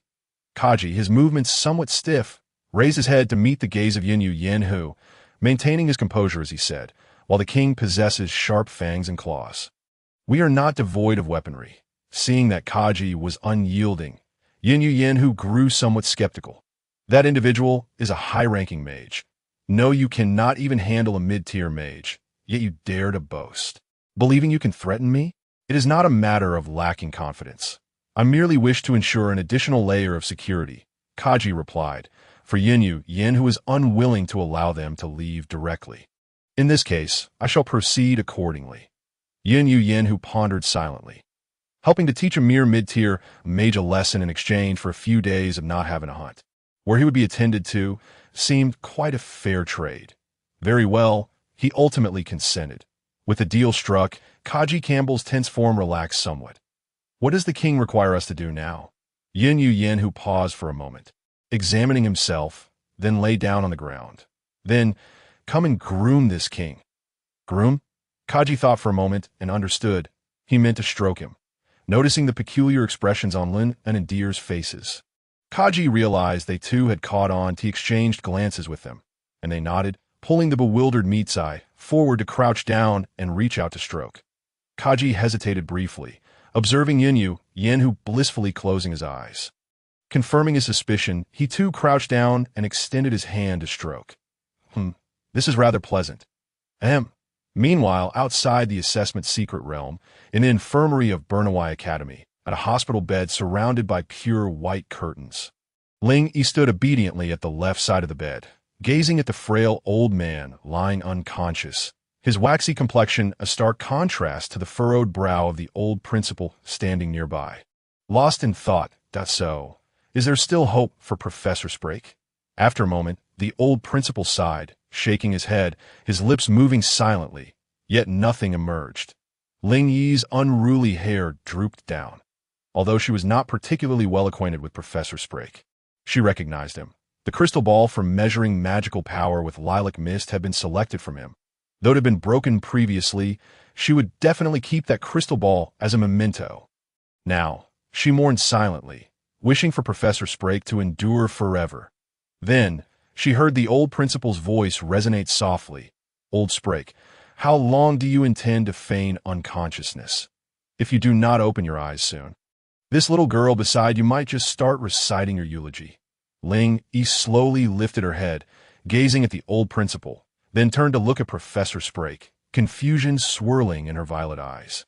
Feigning unconsciousness? But Professor Sprake on the bed showed no signs of response, as if a stone were pressing against his chest, his breathing faint and labored. Ling, he suddenly felt the old principal was being rather unreasonable. For it was precisely the principal's careless placement of the dragon roll mushroom that had caused Professor Sprake to end up in such a state. How could he say such things? Before she could articulate her thoughts, the old principal continued, "If you maintain this charade, I might just consider taking a stroll to the alchemy workshop, perhaps to add some flowers and plants for you." Cough, cough, cough. On the bed, Professor Sprake, who had appeared half dead, suddenly sat upright, his waxy complexion instantly flushed with color. Clenching his left fist against his mouth, he coughed violently, raising his right hand to tremble as he pointed at the old principal. "Cursing you, old, immortal fool, if you truly do that, I shall, cough, cough, cough, fight you." The old principal shrugged, pretending not to hear, then turned to the dazed Ling Yi, waving his hand. "All right, little girl, we can leave now," allowing old Sprake to sleep peacefully.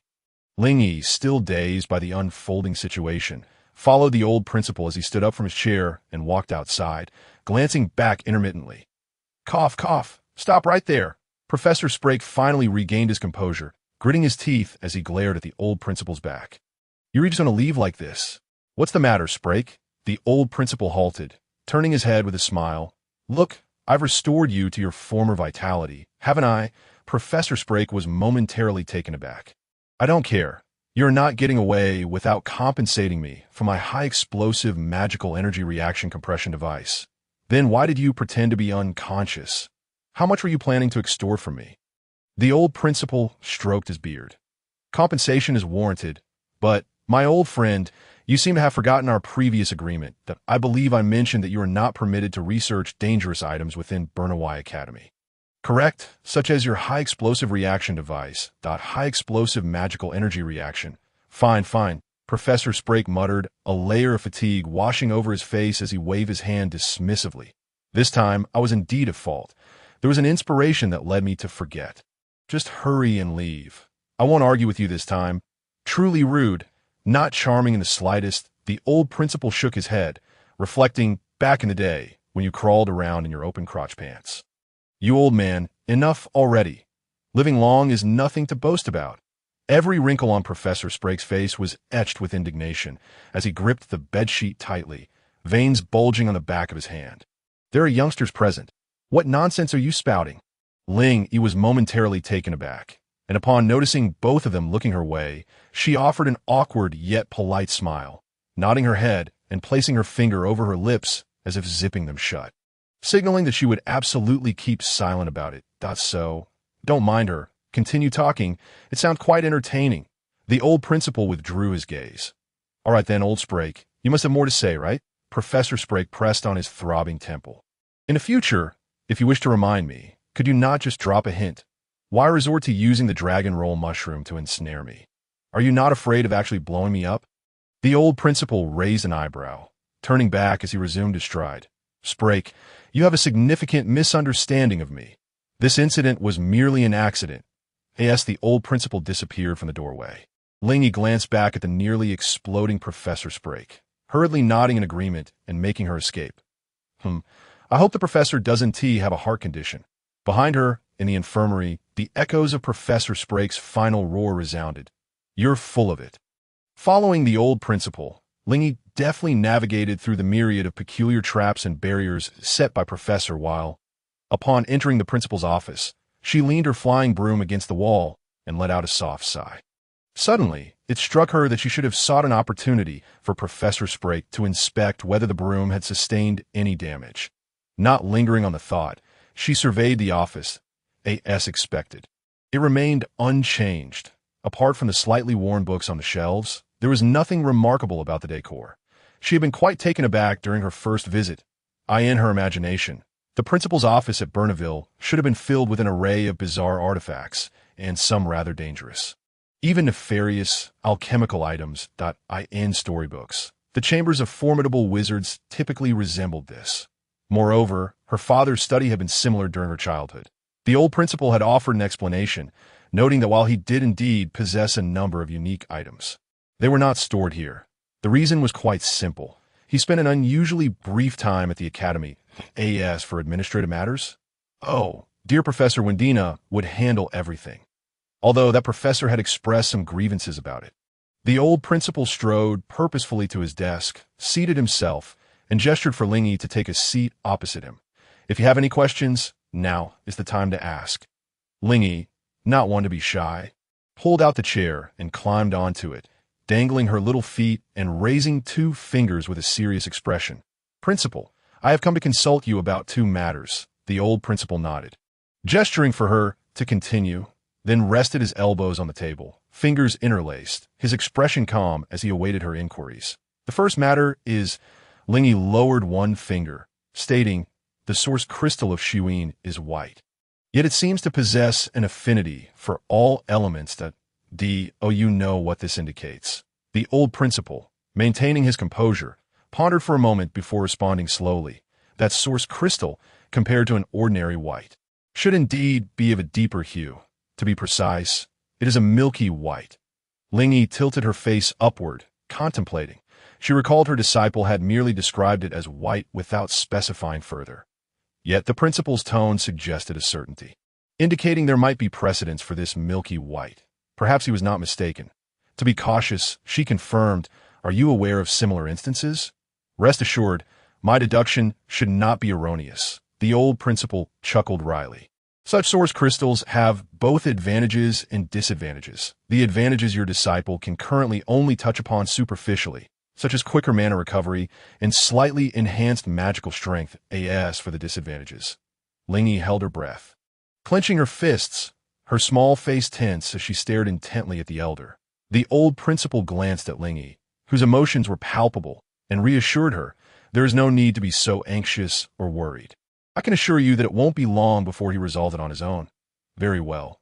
Seeing that the elder was reluctant to elaborate, Lingy furrowed her brow. However, she felt powerless, finding those who leave conversations half-finished particularly vexing. She began to ponder how to extract the specifics of the source crystal's disadvantages from Su Xingyan upon his return. That troublesome disciple. Why was he intent on resolving matters himself, rather than seeking her assistance? As Lingy's expression darkened, the atmosphere around her grew increasingly tense. The old principal, noticing her growing discomfort, refrained from making light of how much importance she placed on Su Xingyan. After a moment, Lingy suddenly snapped back to reality. Realizing she had left the elder waiting for quite some time, her cheeks flushing slightly, she quickly broke the silence and posed her second question. Ahem, principal, I suppose you have guessed what my second inquiry is. What lies beyond forbidden spells? And how might I transcend them? Before I answer you, let me pose a question. What precisely is forbidden magic? Forbidden magic is that which can cause immense destruction, capable of temporarily distorting the elemental environment of a location. With both its power and consumption being extraordinarily high, despite her tardiness and her previous misadventures at the academy, she was still a diligent student, promptly providing the answer without hesitation. Good. Remember the key point, the distorted elemental environment. The old principal indicated he would highlight this aspect, suggesting they might refer to it as elemental laws. Elemental laws? In contemporary times, mages, by past definitions, should actually be called elementalists. Other types of magic had existed but failed to evolve due to certain limitations within the laws. Fading into the annals of history. Elemental magic, however, did not face such issues and was the easiest to master. From the lowest ranks to forbidden spells, the essence of casting magic lies in drawing upon the roaming elements of the universe through one's mana. Its power fundamentally depends on the quantity of elements one can manipulate. However, forbidden magic transforms quantity into quality, forcefully establishing a connection with a particular elemental law in a nearly savage manner, temporarily disrupting that law and leaving behind a mark belonging to the caster. This is what is referred to as a temporary distortion of the elemental environment. The old principal waved his hand over the table, summoning 2 elegantly designed platinum teacups adorned with the intricate insignia of the magical association, featuring 2 crossed wands. The steaming black tea within exuded an enticing aroma. The elder gestured toward the teacups. To illustrate, if we liken elemental laws to a cup, then what forbidden mages accomplish is akin to clumsily stirring the water within the cup, which is the connection I mentioned. As he spoke, he picked up a teaspoon, dipped it into the cup, and stirred, creating a small whirlpool. This whirlpool represents the temporarily disrupted law, the twisted elemental environment. Lingy nodded in a manner that suggested partial comprehension, contemplating for a moment before a sudden realization struck her. She tentatively asked, then if one wishes to transcend forbidden magic, one must delve into these elemental laws. Precisely, in this regard, you exhibit remarkable intuition. The old principal smiled gently. You have the option to directly consume the water within the cup. Rather than merely stirring the waves as you did before, he pushed one of the cups toward Lingy, lifting his own to take a sip. Speaking of which, I've been rambling on, and I find myself parched. Feel free to indulge. Lingy accepted the teacup, but did not drink, instead staring thoughtfully at its surface. Are you suggesting I draw power directly from the laws? Indeed. Then how should I proceed? Be patient. Do not rush, and you must understand my age. The old principal continued to savor his tea, appearing thoroughly content. Lingy chose not to engage, but for some reason, the tea in the old man's cup suddenly cooled. Ah, the youth of today! The old principal sighed in exasperation, twirling the lid around the rim of his cup before finally covering it and placing it back on the table. You could initially attempt to absorb the surrounding elements into yourself, utilizing them as your own. He suddenly paused, noticing the peculiar expression on Lingy's face. After a moment of surprise, the corners of his mouth, hidden beneath his beard, lifted slightly. From your expression, it seems you have already accomplished this? Perhaps I can only claim to have done it halfway. Lingy touched her nose, recalling that she had only attempted it once in a dream, and that had ultimately been interrupted. Nevertheless, she did possess some experience in fully integrating the roaming elements into herself. You are undoubtedly a prodigy, the old principal chuckled, shaking his head. Even without my guidance, a few decades of honing your skills would naturally lead you down this path. Proceed to absorb the elements. And once you have thoroughly adapted, familiarized, and mastered this skill, listen, observe, and reflect more deeply to understand your own heart. To that point, you'll not need anyone to teach you how to draw power from the laws. You will simply know, listen, and observe more. Lingy echoed, perplexed. Yes, later, take your disciple along to explore. While Snow City is grand, it is perpetually blanketed in snow, which can be somewhat monotonous. You need to witness more people and events. Remember to recognize yourself. The old principal set aside his teacup, grinning broadly. Consider it a little honeymoon for the two of you. That would not be inappropriate. Lingy, who had been contemplating possible destinations, suddenly felt her face flush crimson, steam seemingly rising from her head. She resembled a cat that had just had its tail stepped on, springing up in surprise. What are you talking about? What honeymoon? This should indeed be a magical journey of training led by a master with their apprentice. However, it appears that it has turned into an excursion for just the two of us, wandering from place to place. Well, you may say whatever you wish. After all, this is merely a suggestion, offered for your consideration. The old principal rose from his seat, tidying the mountains of documents cluttering the desk. Lingy observed as he stacked the papers into one pile after another, suddenly smacking her forehead. Wait, after all this talk, what should the forbidden spell be called? The smile on the old principal's face faded slightly, perhaps due to the sunlight streaming through the window behind him, casting a deep shadow before him, stifling the papers on the desk from fluttering with the breeze. His blue eyes seemed to deepen, resembling the surface of a sea shrouded in night. After a moment, he spoke softly. Cheeming. Cheeming master? Or perhaps master Cheeming? Lingy pondered, unwittingly pressing on with her inquiries. Why is it that I've only seen you as the one who transcends the forbidden spells?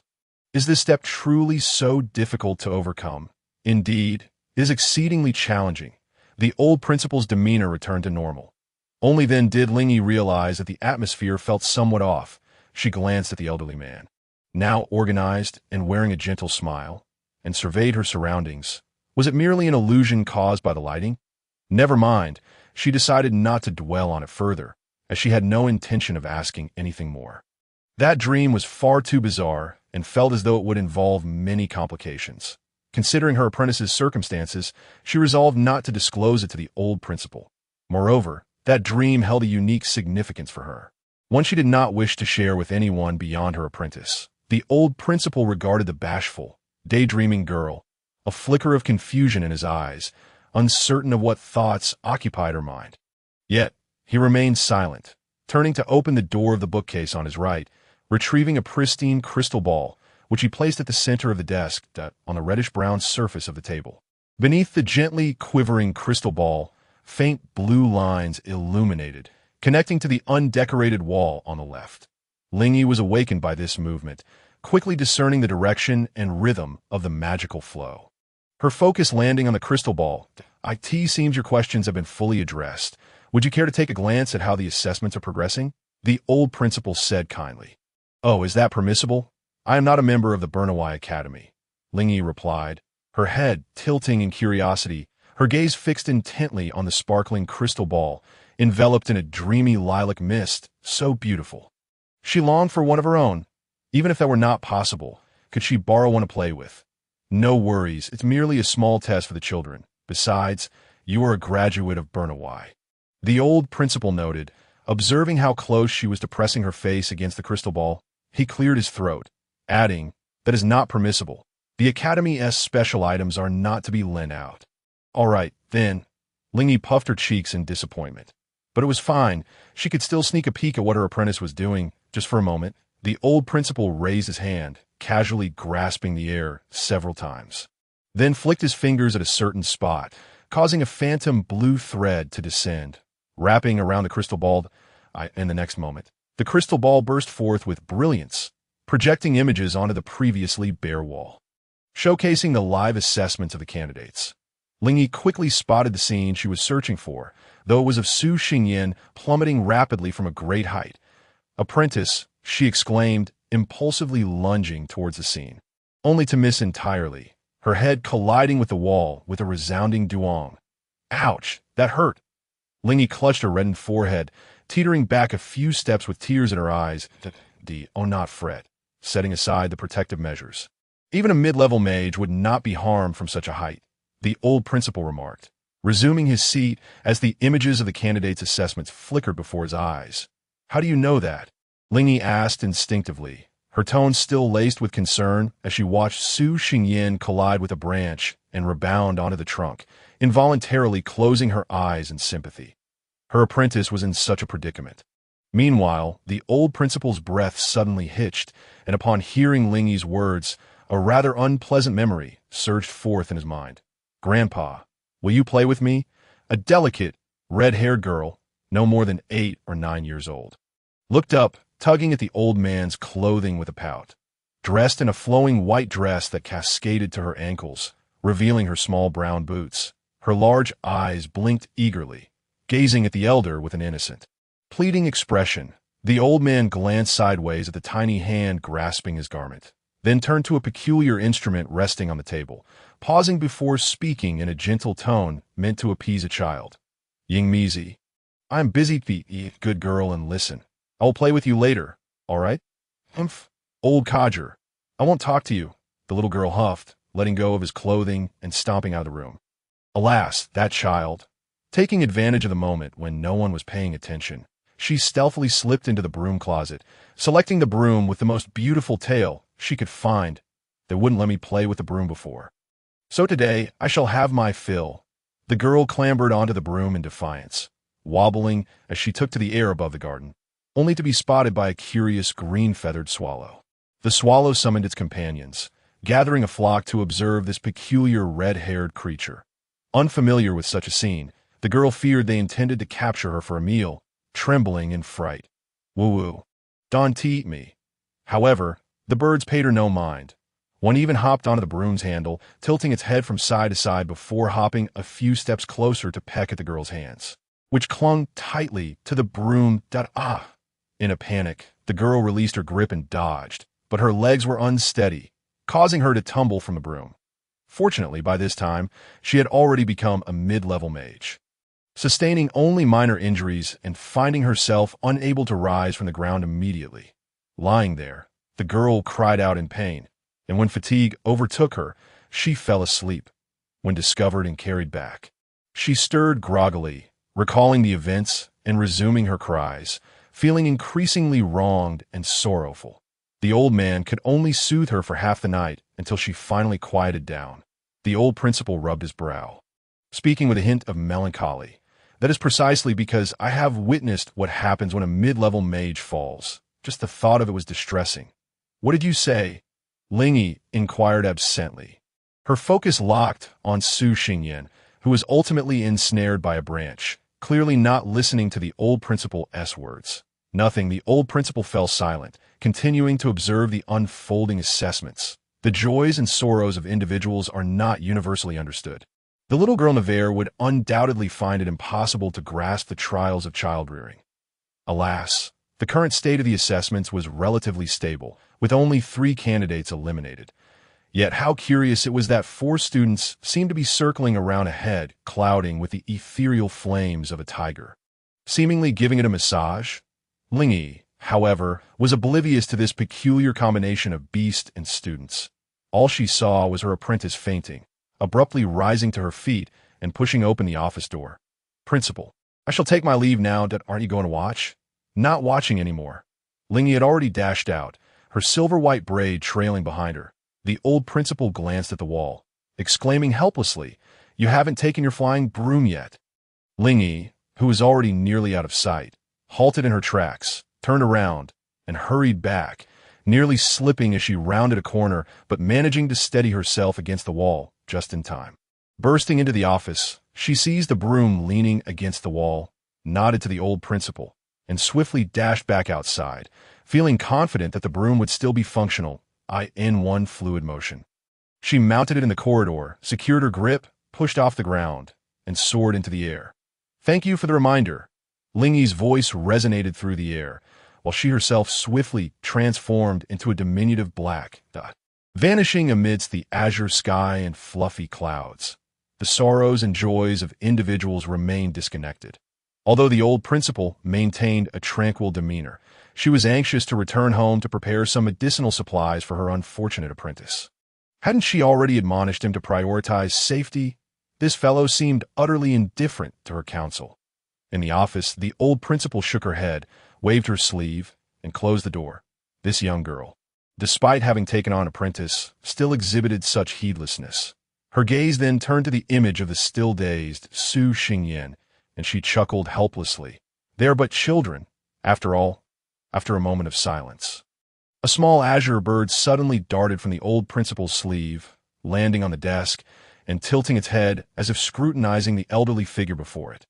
Then, its eyes sparkled with a sudden liveliness, and it opened its beak. "What is it, principal?" It was Professor Wendena's voice. "Antenna, go." The old principal spoke softly. "Now." The bird hesitated momentarily, and upon seeing that the old principal had nothing more to say, it replied, "Very well. Be cautious. Do not startle the snake in the grass." "Understood." With that, the bird unfurled its wings and flew out the window. The sorrows and joys of individuals remain disconnected, and scrupulous superiors only need to command others to undertake various tasks, completely oblivious to the workloads of their subordinates. Today marked the beginning of the school year, and there were still numerous matters requiring her attention, including the restoration of the herbal garden. Yet here she was, burdened with new assignments, tasks. That old wretch who shamelessly exploits labor. Within the testing realm, the sun began its descent, casting a fiery glow that painted the horizon a rosy hue. A gentle breeze swept through the forest, rustling the leaves that hung from the branches, ringing the evening's vespers. Perched upon a tree branch, Su Xingyan, with numerous leaves entangled in his hair, stirred the fingers resting on his forehead, slowly opening his eyes and gazing dazedly at the ancient tree before him. Now adorned in warm orange light, his pupils gradually focusing. Had he seemingly fallen from the heavens? Upon recollecting this, Su Xingyan's mind finally resumed its function, quickly realizing he was ensnared by a tree branch. Enduring the aches coursing through his body, he raised his somewhat numb arm to grasp the branch, adjusting his position, and then puffed out the leaves he had been chewing on, brushing away the remnants from his hair. After exhaling softly, Su Xingyan lowered his head to assess his condition, confirming that he had only sustained minor injuries, allowing him to relax slightly. He then touched a swollen bump on his head, gritting his teeth and inhaling sharply. Ouch! Yes, this was indeed the most painful. Su Xingyan lifted his gaze through the gaps in the leaves, staring at the high sky, his expression gradually becoming blank. He was undoubtedly at odds with the heavens. If the previous two instances were due to a certain bundle of fluff propelling the flying broom too rapidly, this time it was purely a matter of his unfortunate luck. That flying spell was one he had learned from Crystal Book, a magic he had never encountered elsewhere. It appeared to mimic certain characteristics of the fairy race's wings using wind elements. He had never utilized it before, and his mastery stemmed directly from the Crystal Book. He could cast it, but not at a high level. Given the circumstances, he had also encountered a cold hawk that had attacked him mid-flight. Although it was merely a low-level mystical beast, easily repelled, that brief distraction had caused the flight spell he needed to maintain to abruptly cease. And then, what did it mean to fall from the sky? Sigh. Su Xingyin wearily exhaled, patting his somewhat deflated stomach, and turned to embrace the tree trunk, slowly sliding down to the ground, treading upon the leaf-covered earth. He felt a wave of introspection.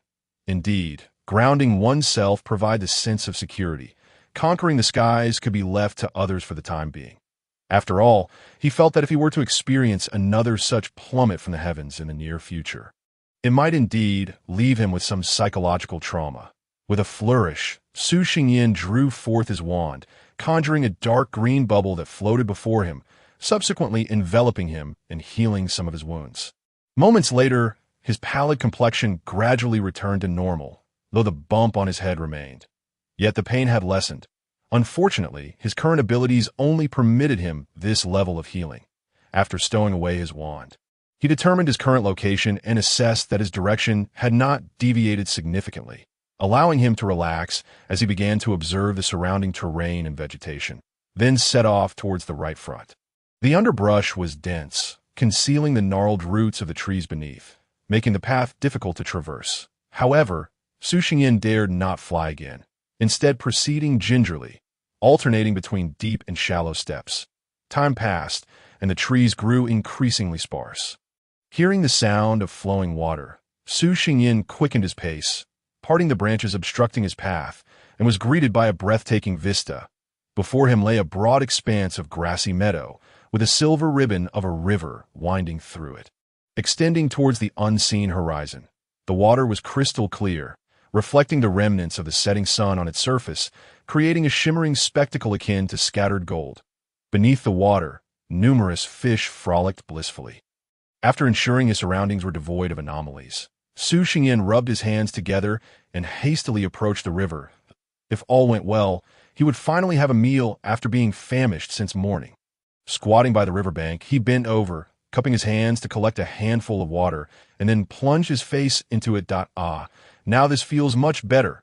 Su Xingyin wiped away the droplets cascading down his face, observing the activity beneath the surface. Indeed, there were plenty of fish. He retrieved the empty water bottle that had been stashed in his robe pocket for nearly a day, discovering a slight dent in its body. Sheepishly scratching his head, he waved his wand to fill it with water, then gently tapped the side with the wand's tip, securing the lid and placing the bottle on the grass to allow the water to gradually heat up.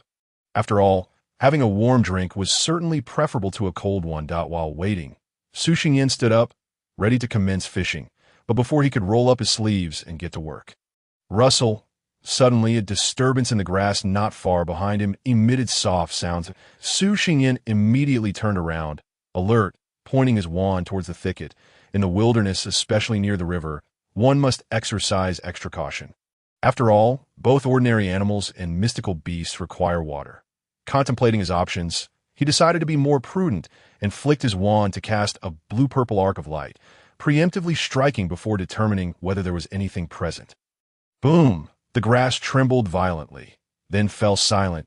Su Xingyin did not approach immediately, instead manipulating a gust of wind to part the grass, revealing the sight beyond. A plump rabbit lay sprawled on its back, its eyes glazed over, hind legs twitching, and patches of its body scorched and still emitting wisps of smoke. It was merely an ordinary rabbit. Su Xingyin chuckled to himself, pondering whether he had become overly vigilant due to a previous ambush by 4 certain individuals. Then his expression brightened as he strode over, grasping the rabbit by its ears and lifting it for inspection. Quite meaty. What a pleasant surprise. Initially, he had thought he would only have the option of fish. Yet here was a rabbit as well. Not that he particularly wanted to eat the rabbit. Typically, Rabbit fur is smooth and soft, making them undeniably adorable, regardless of whether they are white, black, or brown. How could he bear to consume one? However, the rabbit before him had such an odd coloration, tinged with a charred yellow hue, and exuded a foul odor, severely diminishing the average aesthetic appeal of rabbits, bringing shame to their kind. Thus, in the interest of preserving the dignity of the rabbit community, he would reluctantly take it upon himself to end this rabbit's transgressions. Indeed, he was quite the benevolent soul. With a cheerful disposition, Su Xingyin pressed the rabbit down against the ground, found the right angle, and forcefully twisted its neck. Crack! A certain rabbit had lost all semblance of life. Carrying the rabbit to the riverbank, Su Xingyin drew a small knife, unsheathed it, and fixated on its abdomen. With deft movements, he commenced the processing task, skinning, gutting, bleeding, boning, cleaning, and plucking. Upon completing these chores, Su Xingyin assembled a rudimentary roasting rack using gathered twigs and stones, igniting a fire before skewering the rabbit meat with his knife and placing it slowly over the flames. The rabbit meat was quite fatty and required some time to cook thoroughly, so Su Xingyin settled cross-legged on the grassy ground beside the fire, knife in hand, occasionally turning the meat. The burning branches crackled, intermittently sending forth a few sparks that were soon consumed by the encroaching darkness. Su Xingyin gazed into the flames, lost in thought. As the firelight danced in his eyes restlessly, he sensed that certain skills, once second nature to him, had become somewhat foreign. He had not pondered such matters for a long while, and the experiences of wandering felt like a dream from a past life. Coming back to himself, Su Xingyin chuckled softly. Ha ha ha, perhaps I should take my master out for some wild game roasting sometime. There is no need for sentimentality. Such opportunities would abound in the future. The more, the merrier. Shaking his head, he switched the knife to his left hand and rummaged through his pocket with his right, producing several small bottles which he laid out on the grass.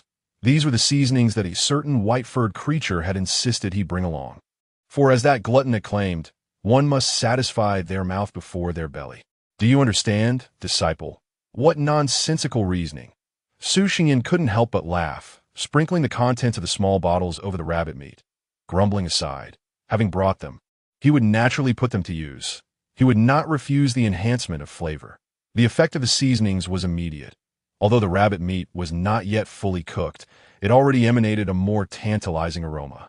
Suddenly, a soft, low sound echoed. Su Xingyin turned toward the source of the sound, illuminated by the firelight, and discovered that it was a small turtle, slightly larger than a palm, which had just crawled up from the river. Its peculiar dark green shell adorned with a thin layer of moisture. It tucked its short tail mostly into its shell and, ignoring Su Xingyin's raised wand, slowly made its way toward him. Its elongated head and tiny black eyes gazing intently at the rabbit meat. Su Xingyin perceived that it was merely a common turtle drawn by the enticing scent. As it crawled closer to the fire, he raised an eyebrow and leaned down. Little one, do you wish to eat? The turtle seemed oblivious, continuing to gaze up at the rabbit meat with fervent desire. Su Xingyin glanced at the roasted rabbit and, finding it likely cooked through, lifted it, inhaling its aroma while subtly watching the turtle's head follow the meat's movement. This was rather amusing. Su Xingyin chuckled, taking a bite of the rabbit meat. Quite delicious. He couldn't shake the feeling that the turtle's eyes widened a bit at that moment. The turtle, appearing anxious, emitted a series of urgent sounds. Woo-woo-woo-woo. Su Xingyin laughed and shook his head, leaning down to tear off a small piece of rabbit meat and tossing it beside the turtle. Upon seeing the meat fall, the turtle showed no hesitation, swiftly snatching the morsel and turning back toward the river, diving into the inky water with a splash. Su Xingyin watched the turtle disappear with a smile, straightening up to enjoy his dinner. To him, this was merely a trivial interlude, yet it added a touch of flavor to his meal. After all, he had grown somewhat unaccustomed to eating without some form of amusement. Yes, all the fault of that white-furred creature. With no qualms, Su Xingyin entrusted the pot to Ling Yi and gazed leisurely at the horizon. In the clear night sky, a crescent moon dripped gentle silver light, adorning wisps of clouds, while a delicate veil of stars seemed to shimmer like powdered gems embedded in the fabric of night, creating a dreamy atmosphere He had to admit that he missed his fluffy companion a little at this moment, wondering if that creature was keeping to its mealtime. Suddenly, the sound of rustling grass reached his ears. Su Xingyin turned to find the same turtle had returned, still clutching the piece of meat in its mouth. And, somewhat muffled, it called out, "Woo! Little one, why have you come back? I won't give you any rabbit meat." "Woo!" The turtle approached, stretching its neck, and bit down on the hem of Su Xingyin's pants leg, refusing to let go despite his surprised attempts to shake it off. Su Xingyin felt a tinge of exasperation that in these times, had even turtles begun to behave shamelessly. Truly, the world had changed, and hearts, both human and turtle, were no longer as they once were. Yet, recalling his fluffy companion brought a slight complexity to his mood, and he couldn't find it in himself to engage in any dispute. Otherwise, he might have simply tossed the creature back into the water. All right. Let go, and I shall give you another piece." The turtle, appearing to understand, immediately released its grip, falling to the ground and looking up at Su Xingyin with eager eyes. When another small piece of rabbit meat landed nearby, it finally lowered its head. However, it did not rush to grab the meat. Instead, it seemed to feel a slight itch and began to twist its body in place. Though the movement was minimal and quite slow, it appeared comical, leading Su Xingyin to ponder if the turtle had developed some odd behavior from its meat-eating habits. Perhaps it had even gone a bit mad. This led him to wonder, can turtles eat meat? Probably so. Su Xingyin poked the turtle's shell with his finger. "Hey, little one, what is wrong with you?" The turtle glanced at him before resuming its twisting motions, seeing that the little creature seemed lively enough and not ill. Su Xingyin decided to treat it as a digestive exercise, returning to his meal while enjoying the turtle's unique dance in the wild. Having a turtle perform while he ate was indeed a refreshing experience. Just as Su Xingyin was about to finish his meal, accompanied by a soft sound, the turtle halted its antics and pushed a small stone, glowing faintly with white light, toward him with its paw. "What is this?" Su Xingyin's interest peaked as he bit down on the last shred of meat, setting down his knife and leaning forward curiously to examine the small stone.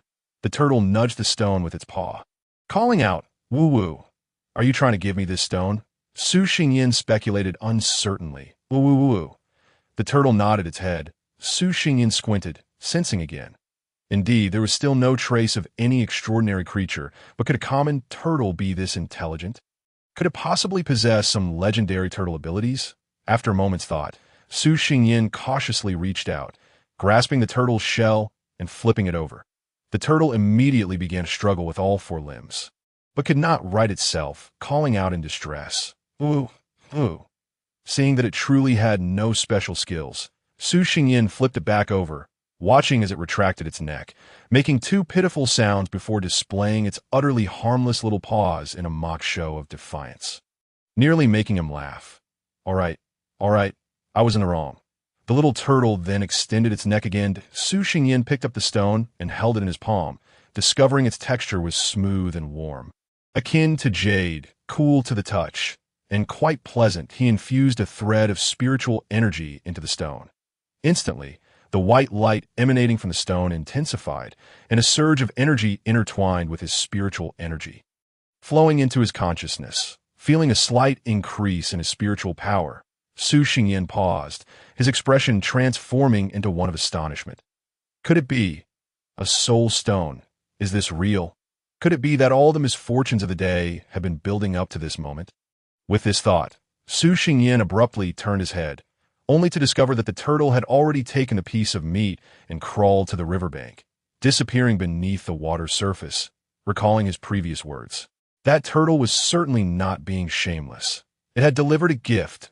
The exchange of 2 small pieces of rabbit meat for a soul stone is indeed a most advantageous trade.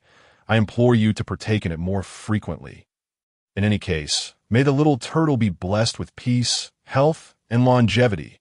Is it inappropriate to use such phrases to bless a turtle? The sound of rustling leaves fills the air incessantly. Even though the light is dim, one can still faintly discern a massive white snake swiftly weaving through the woods. Its scales, alternating between shades of light and dark, reflect the silver moonlight, causing a cold gleam to flicker in its eyes that resemble 2 pools of blood, adding an air of chilliness to its presence. The white snake is in rather a foul mood. This afternoon, while foraging for food, it encountered a bipedal creature it had never seen before.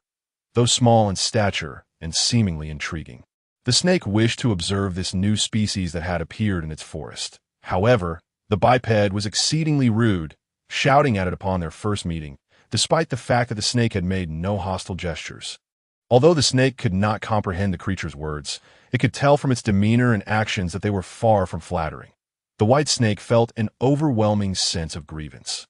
Why should it be scolded when it had no intention of harming the creature?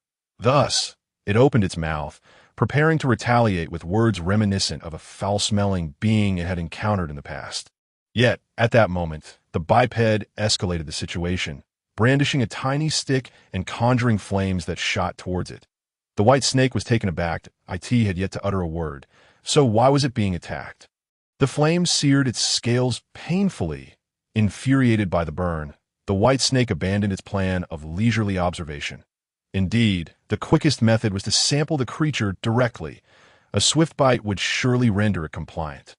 With a flick of its tail, the white snake sent the fiery stick crashing to the ground, swiftly slithering forward to crush it beneath its body, feeling a sense of satisfaction as it ensnared the terrified biped with its tail. However, a question lingered in its mind. How could such a feeble creature dare to challenge a snake? After pondering this for a moment, the white snake concluded that the biped was quite foolish. Yes, the snake was undoubtedly more intelligent. With a hint of smugness, the white snake glanced at the biped, opened its mouth, and bit down. Crack! A sharp pain surged through its fangs. The biped suddenly sprouted a layer of golden membrane all over its body, hard enough to nearly chip the snake's teeth. Then, to its astonishment, the snake watched as the biped shimmered with golden light and vanished from sight. With this thought, the white snake felt a twinge of pain in its jaws, huffing in annoyance as it flicked its tongue. Hiss! That bothersome biped! It was unfortunate to return empty-handed, and now its teeth were injured. Truly a stroke of bad luck. So hungry, the snake felt it might perish from starvation. However, it recalled that there was a river nearby. Although it was not particularly fond of fish, it could catch a few to alleviate its hunger. Furthermore, the white snake suddenly perked up, its tail flicking joyfully. There was also its third cozy resting spot nearby. At least it could enjoy a good night's sleep tonight. After a few moments, the white snake hastened from the forest to the grassy bank of the river. Gazing at the shimmering water ahead, it leapt forward with all its might, plunging into the water with a splash. In no time, it emerged from the water with a feeble fish in its mouth, swallowing it whole. Hiss, hiss, hiss. Alas, fish are truly unpalatable. The white snake, dissatisfied, lowered its head and smacked its lips, following its memory towards its resting place, only to collide with something unknown with a loud thud. Confused, it raised its head to look ahead, only to find nothing obstructing its path. Was it merely an illusion? Yet, why did it feel that something was amiss? Wait a moment. Where's my third resting spot? How could such a large bed simply vanish? The white snake was engulfed in an unusual rage, even forgetting to retract its tongue. For it, the matters of eating and sleeping were of utmost importance. Today, resorting to a mere fish to fill its belly was already a significant concession in terms of eating. But how could it possibly be deprived of sleep as well? Surely, it couldn't venture deep into the woods again in search of another bed. Who has hidden its third resting spot? The white snake, furious, lashed its tail forward, but aside from causing a sting in its tail, it merely produced a bit of noise. A report. Something is bullying the snake. The white snake, filled with indignation, let out a furious hiss. Excessive bullying of the snake. It then opened its mouth to bite down. It exerted itself, its fangs gnashing with a loud crunch, yet to no avail. Instead, it collapsed from exhaustion. It was hungry again. After once more catching a fish by the river, the white snake slowly slithered back to the invisible barrier that it detested. Weary and drowsy, it had no intention of continuing its struggles. The white snake curled up on the ground, feeling quite wronged. Oh, how the snake has been bullied! In an unfathomably deep lake, beneath the murky waters, schools of fish darted between the aquatic plants and the jagged rocks. Cloaked in shades of deep green, the rippling water was nearly devoid of light, with various peculiar creatures traversing freely. This lake connected to numerous rivers that a small turtle, clutching a piece of meat in its mouth, paddled its limbs through the lake with great vigor, akin to an arrow shot forth, swiftly navigating deeper into the lake, sending waves cascading behind it. Though small, it paid no mind to whether there were schools of fish or other large creatures ahead. It charged through with an air of reckless dominance. After scattering the fish, they quickly regrouped as if nothing had occurred, while the larger creatures silently moved aside to grant it passage. Thus, the little turtle encountered little obstruction and swiftly reached the lake's deepest point. Strangely, in stark contrast to the surrounding darkness, due to the vibrant glow emitted by the tall aquatic plants rooted here, the lake bed appeared illuminated. The water flowed through this area, causing a series of colorful lights to sway, casting flickering shadows upon a slumbering dark green boulder. The little turtle weaved through the grass and paused beside the boulder, stretching its neck and letting out a few soft calls, while vigorously tapping its right front paw against the stone. The boulder trembled violently, and a massive head emerged from its edge that it was an old turtle. The old turtle's head was wrinkled, resembling the creases of an elderly human, with two long white whiskers drifting by its nose. Its eyelids drooped, exuding little energy as it cast a weary glance at the little turtle that disturbed its rest. "Little one, why have you returned so early? Do you not eagerly anticipate these days each year to witness the antics of those humans?" Woo-woo. The little turtle swam to the old turtle's eye level, showcasing the piece of meat in its mouth. "Did you trade it with a human?" The old turtle sniffed the scent, perplexed by how someone would bring seasoning to the assessment. "Oh well, let me have a taste." The old turtle inhaled deeply, drawing in the meat, lake water, and the little turtle along with them into its mouth. Moments later, it sensed something was amiss and pondered for a while, then opened its mouth to spit the little turtle out. "Woo!" The little turtle glared at the old turtle, having narrowly escaped being swallowed. "Apologies, I haven't fully awakened from my slumber." The old turtle feigned ignorance, chewing slowly as it savored the flavor of the meat. This meat is quite delicious." Seeing the old turtle ignore its complaint, the little turtle fumed, releasing a stream of bubbles. The old turtle's chewing gradually ceased, and it muttered in confusion. It seemed that something was stuck to the meat. After rummaging through its memory, a glimmer of unusual light appeared in the old turtle's murky eyes as it turned to the little turtle. "Little one, from whom did you acquire this piece of meat? Quickly, lead me to that person." The little turtle blinked in bewilderment. What was going on? Could it be that the meat was poisonous, without granting a moment longer to indulge in fanciful thoughts? The old tortoise swiftly clamped it in its jaws, extending its tail and limbs to vigorously paddle through the lake, propelling itself forward with a fervor reminiscent of a young turtle. The pale golden rays of dawn suffused the sky, piercing through the clouds and swirling amidst the morning mist in the forest, gradually dispelling it. Daybreak had arrived. Curled upon a stone approximately 3 meters long, Su Xingyin nestled his body, resting his arms as a pillow, and appeared to sleep rather peacefully. The chirping of birds and the buzzing of insects filled the woodland, yet they were muted by the barrier he had erected for protection, allowing him to rest undisturbed until— "Ahem! Can you hear me, students?" A voice erupted beside him. "What on earth?" Su Xingyin jolted awake, his eyes flying open as he nearly leapt off the stone, sitting up with a start, scanning the surroundings with caution. The protective magic remained largely intact, though the outermost layers seemed to have endured some minor assaults, perhaps from nocturnal creatures. Before he could further assess the situation, the voice, laced with mirth, rang out again. "Do not be alarmed. Please relax. I am your principal." Su Xingyin pinched the bridge of his nose and flopped back down. Though he suspected this old man intended to announce something, being startled awake so abruptly at dawn was certainly irksome, especially considering he had stayed up later than usual the previous night to establish various protective measures. Nevertheless, the stone he had found was quite satisfactory. After a thorough cleansing, it proved to be quite comfortable.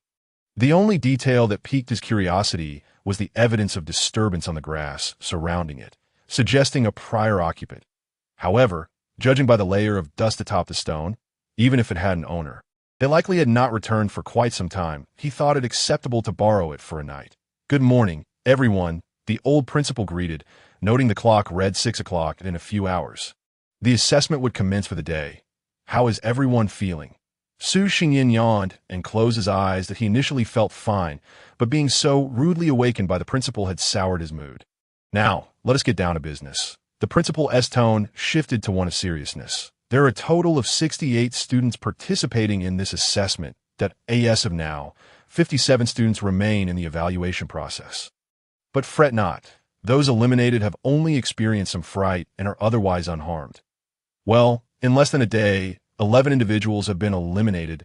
It seems this place might be more perilous than I anticipated. Su Xingyin pondered. I wonder if hiding until the end could secure the top position in the assessment. Just as he considered this possibility, the principal's next words shattered it. And there's one more thing to mention. The secret realm contains some rather intriguing setups, and as the assessment progresses, you may encounter one another more readily. Therefore, do not entertain the notion of winning without conflict. Your predecessors have already considered such tactics. Su Xingyin turned onto his side, scratching his head. Indeed, the assessment would not leave such loopholes that moment. The air was punctuated by sudden explosive sounds and muffled curses, culminating in a shout of "Old fool. Return my fleeting moments of beauty," followed by a heavy object crashing against the wall, succeeded by a guttural roar. The principal appeared startled, hastening his speech to conclude. That will be all for today. Please, students, give it your all that I will return tomorrow at the same time to announce the results of those eliminated. See you all tomorrow. Ah, how lively the professors are. Su Xingyin smirked, rising from the stone. Straightening his attire, rinsing his mouth with water from his flask, washing his face, and then beginning to dismantle the protective magic he had set up. Here, the one for concealing my presence. This one protects against magical attacks. This one wards off prying eyes. This one guards against physical strikes. And what in the world is this? Su Xingyin recoiled instinctively, stepping back a few paces, feeling a tightness in his chest as he beheld a massive white serpent coiled before him. Considering the traces he had seen earlier, it was highly likely that this creature was the rightful owner of the stone. Moreover, upon locking eyes, he discerned it was capable of swallowing several beings of his size. He had to wonder if he had recently committed some misdeeds and was now facing retribution. After all, it was improbable that all participants encountered such formidable beings. Otherwise, the majority would stand no chance of resistance. Reducing the assessment to mere luck. On the other side, the white serpent stared blankly at Su Xingyin. Initially, it had sensed some minor disturbances and was preparing to investigate further, only to be startled by the sudden appearance of the biped. Oh right, after the biped emerged, it realized its third bed had also appeared. After some contemplation, it now strongly suspected that this biped had hidden its bed. It was time to demand an explanation. The white serpent slithered closer, questioning. Hiss, was it you who hid my bed? Su Xingyin stepped back further, maintaining his gaze on those blood-red eyes, his brow furrowing with instinctive apprehension as he positioned his wand against his chest. The sight of the small wooden stick evoked memories of an unpleasant encounter from the previous day, leading the serpent to believe it was about to be struck again. Feeling the animosity towards the biped intensify, the white serpent's temper flared. It flicked its tongue and resolved to strike first. With a rustle, the serpent whipped its powerful tail, slamming it against the ground with a thunderous crack. The sound sliced through the air towards Su Xingyin, who furrowed his brow, tensing his calves and bracing his waist, leaning back as the tail whizzed past his face. Before it could retract, a wave of icy blue mist enveloped the area, momentarily freezing the serpent's movements. Simultaneously, Su Xingyin twisted his ankle, his toes burrowing into the earth to gain leverage, springing up just in time that he intended to counterattack, but his expression shifted as he swiftly leapt to the side. Boom! The ground trembled, and a dull thud reverberated in all directions. Su Xingyin glanced back at his previous position, where the serpent's tail had just landed, crushing blades of grass and displacing earth and stones. That was close. This serpent's reflexes are much quicker than I anticipated. It must be a formidable beast on the verge of a transformation. Quite troublesome indeed. Su Xingyin dusted off the dirt from his clothes, a carefree smile on his face as he addressed the white serpent. I say, great serpent, how about you let me go? Fighting is just so exhausting. Though beasts of such caliber could not articulate speech. They could comprehend human language. He thought it best to negotiate first. It would be ideal if they could part ways amicably. However, the white serpent did not grasp his words. It was busy comparing Su Xingyin to the biped from yesterday. Larger than the previous one, and far more agile. Could it be that this was the leader seeking revenge for the serpent? With that thought, the serpent's gaze hardened, filled with indignation. Why is this happening? It was that biped who attacked me first yesterday. I merely retaliated and did not inflict any lasting harm. Seeing the serpent remain unresponsive, Su Xingyin spread his arms, calmly stating, "You see, although I borrowed your bed for a night, you did strike at me with your tail just now. How about we call it even?" He suddenly halted mid-sentence, scrutinizing the white serpent from head to tail. Would the scales of such a beast be valuable? The ground had shown no signs of damage from its earlier strike, suggesting its scales must be incredibly robust. They would undoubtedly hold worth. Su Xingyin's eyes gleamed as he altered his tone. On second thought, I even helped you clean your bed, and you did attempt to ambush me twice. So, how about you part with a few of your scales, and we can part ways amicably? The white serpent felt quite uncomfortable under Su Xingyin's gaze. It reminded him of its own hunger for food. Was he planning to consume it? The serpent's demeanor shifted to one of hostility. In that case, since the biped from yesterday had escaped, today it would feast upon this one. Su Xingyin keenly sensed the shift in the expression of the white serpent, realizing that his earlier words had been ill-considered. As he retreated, he continued to negotiate. All right. There's no need to be so fierce. I no longer require your scales." Suddenly, he halted mid-sentence. The colossal creature before him had already taken action. The white serpent abruptly contracted its neck. Then, like a spring fully coiled, it lunged forward with a swift motion. Baring its sharp fangs, simultaneously, its coiled tail struck the ground forcefully, propelling the entire serpent several meters into the air, where it appeared to float momentarily. Clearly, its massive girth was no hindrance to its agility. With an imposing presence, the white serpent swiftly directed its head downward, lunging toward the diminutive figure on the ground. The entire sequence transpired in less than a second, as a cloud of dust only began to rise in the wake of its leap. Alas, what a bother! Su Xingyin sighed resignedly. After a brief pause, a hint of a smile returned to his face as he raised his wand.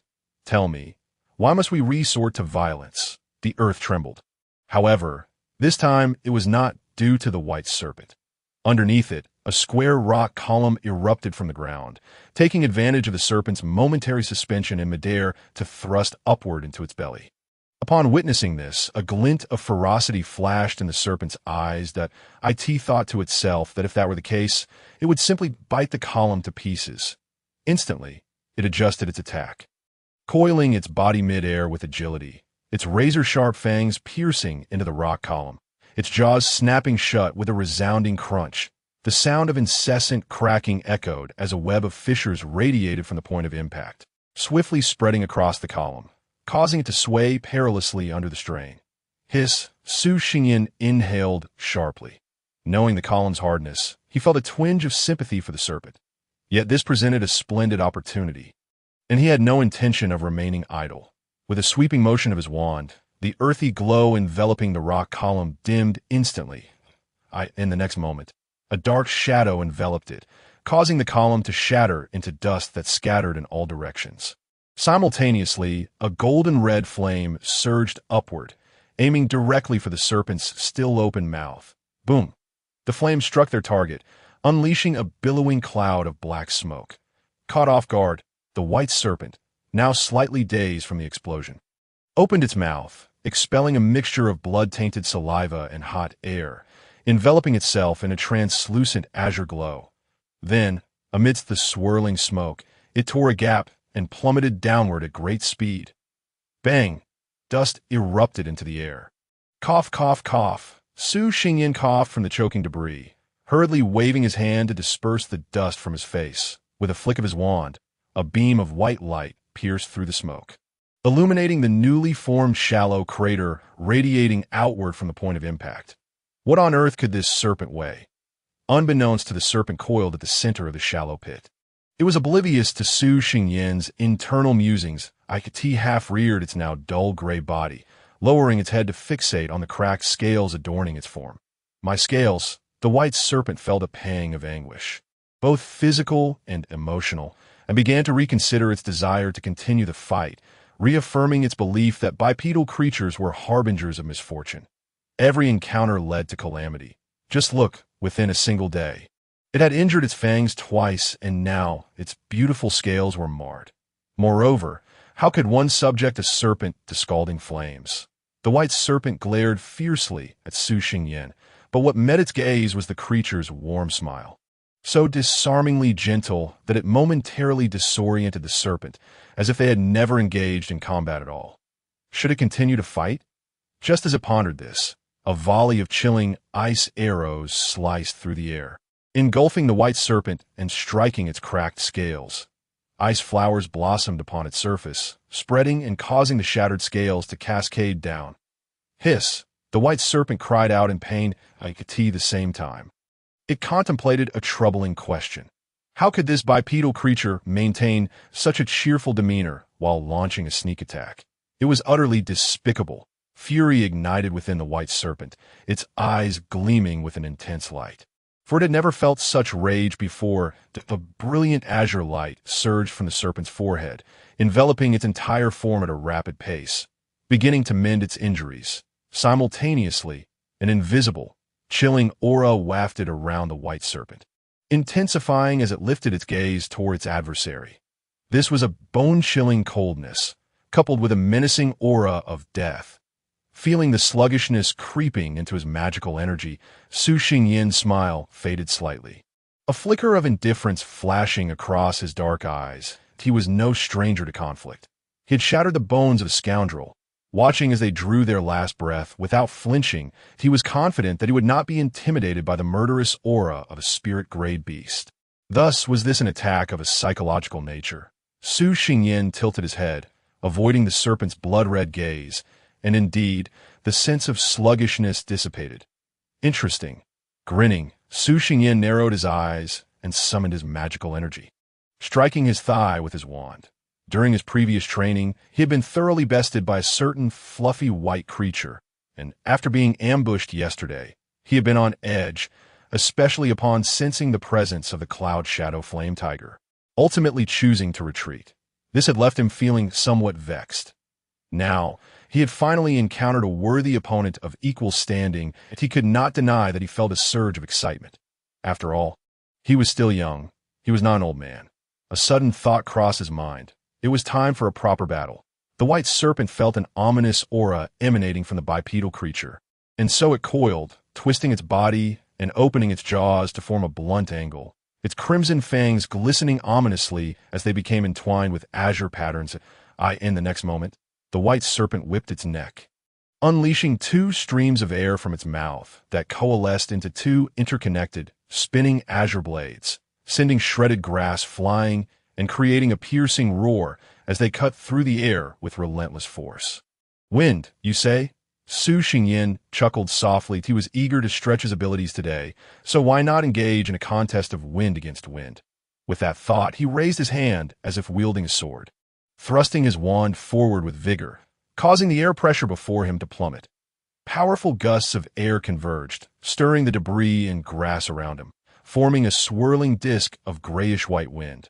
The wind disk danced, drawing in the incoming blades and altering their trajectory, forcing them to collide with one another. Sizzle. The azure light penetrated the gray mist, leaving two glaring blue gaps in the barrier of the wind disk. Observing this, the white serpent stirred restlessly, the azure patterns on its fangs shimmering ominously. However, Su Xingyan was quicker. With a gentle wave of his wand, the grayish-white light flickered and vanished. It was as if true mist had emerged from the wind disk, instantly filling the two gaps. Although faint azure lights could still be seen swirling within the gray expanse, producing a sound akin to metal clashing, their rotation gradually slowed until they were entirely extinguished by the fierce winds of the disk. At that moment, the wind disk seemed to surge, its force intensifying as it pressed forward like a colossal beast, stirring up fierce gales and sharp blades aimed at the white serpent. Realizing the ferocity of the oncoming gusts, the white serpent felt a rush of unease that it appeared it had encountered a formidable opponent. However, A serpent does not yield, nor does it surrender. Two tangible beams of ferocity erupted from the serpent's eyes, piercing through the wind disk towards Su Xingyan, momentarily disorienting him and causing the approaching wind disk to stall briefly. This was precisely the moment the white serpent had been waiting for. Azure light surged from its mouth, scattering across the sky and coalescing into dozens, if not hundreds, of wind blades suspended in the air, which then descended like a torrential downpour. Watch closely, for it intended to shatter this intimidating entity. Even amidst the howling winds, its cries rang distinctly clear. Yet, the white serpent failed to notice the subtle smirk curling at the corner of Su Xingyan's lips with a wave of his hand. An ethereal ring materialized before him. As he quickened the rhythm of his wand's movements, intricate patterns began to weave from the edges of the ring toward its center, crafting a resplendent diamond shape. With the tip of his wand positioned at its heart, boom, like the eruption of a volcano, a dazzling beam of light pierced through the magical array, hurtling towards the wind disk.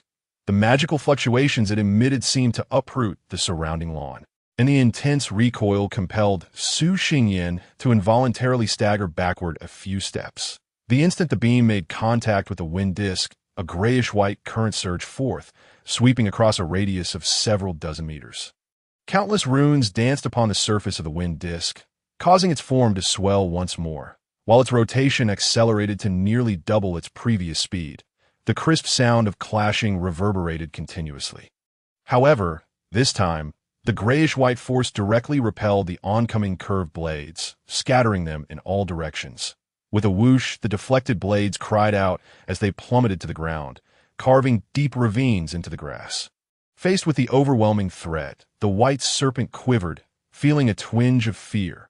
Although it understood that losing the snake did not equate to losing the battle, it was wise enough to avoid unnecessary peril. It certainly did not wish to unwittingly meet its demise in such a manner. With this thought, the white serpent shifted its body, preparing to flee. Yet, it was too late. The wind disk had already seized its tail. As if lifting a small object, and with a sudden toss, it sent the serpent soaring high into the air, dragging it mercilessly into the grayish-white mass. The azure glow enveloped the white serpent entirely. Yet it could not stave off the encroaching power of the wind disk. Its defenses proved ineffective. Soon, dozens of small wounds marred its body. Hiss.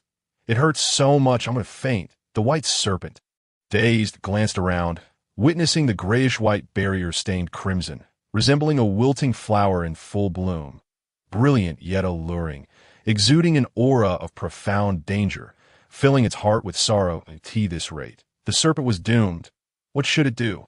Should it resort to that technique? It hurt so much. Forget it. Survival is paramount. The white serpent shook its head vigorously, steeling its resolve, and suddenly clamped its jaws shut, sinking its sharp fangs into its lower jaw. Blood droplets spilling forth yet not touching the ground, instead merging into its very being. The azure glow surged throughout its body, momentarily suppressing the base color of the wind disk. As the light dimmed once more, the azure radiance was now sufficient to withstand the onslaught of the whirlwind. Though intermittent gusts of wind blades managed to pierce its defenses, they only left barely visible scratches upon its scales, which healed almost instantly. Despite the excruciating pain radiating from its mouth, causing the white serpent to curl and stretch, it cast a gaze filled with a mix of agony and triumph towards Su Xingyan. If brute strength was insufficient, then it would outlast him. After all, a bipedal creature of such a diminutive size could not possibly match its endurance. How clever the serpent was! Su Xingyan furrowed his brow. He had encountered half-footed magical beasts that had become formidable lords, yet none had exhibited such remarkable resilience as this white serpent. Was there a particular breed among serpent-like magical beasts renowned for high magical resistance? Or was this creature somehow related to dragons? He assessed that if things continued in this manner, although he could eventually defeat the white serpent, it would undoubtedly take considerable time, and he could not afford to prolong the confrontation. At that moment, within the serpent's blind spot, a faint green light quietly descended to the ground. Let the game begin. Su Xingyan's complexion suddenly turned pale, and then, as if unable to maintain his composure any longer, The wind disk that had ensnared the white serpent vanished without a trace. It seemed that the bipedal creature lacked endurance. The white serpent was overjoyed, seizing the opportunity while the dust kicked up from its landing obscured Su Xingyan's vision. It shot upwards with incredible speed, lunging towards the unsuspecting bipedal creature with a grim expression. Hiss, hiss, hiss! Bipedal creature, your time is up! This serpent knew it would win. However, just as it leaped, Su Xingyan unexpectedly flashed a radiant smile at it. Was he begging for mercy? Would this serpent show him leniency? What was happening? The white serpent was taken aback as several thick vines suddenly coiled around it from below. It had initially intended to launch a surprise attack, leaving no room for hesitation, but in a moment of distraction, it found itself tightly bound. Hiss, hiss! Despicable bipedal creature, let me go.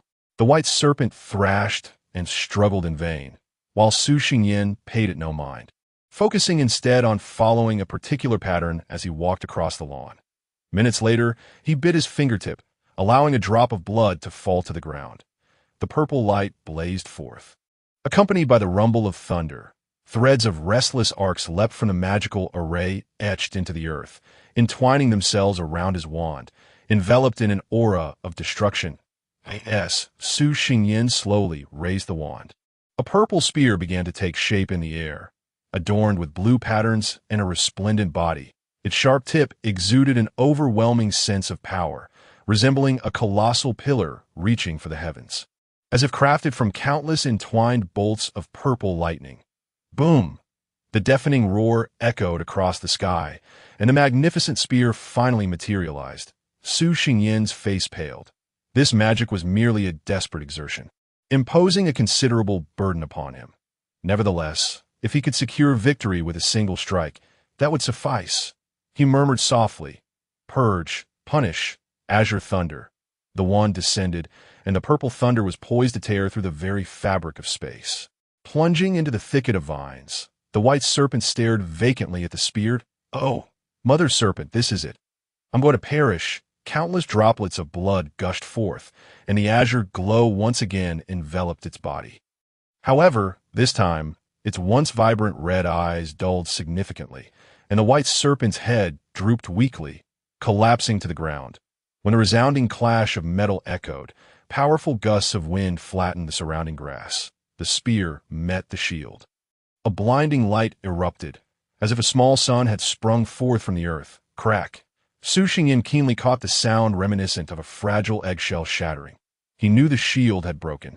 After silently counting to a few beats, he abruptly flipped his wrist, sending the divine thunder that had struck the ground soaring back into the sky, where it exploded.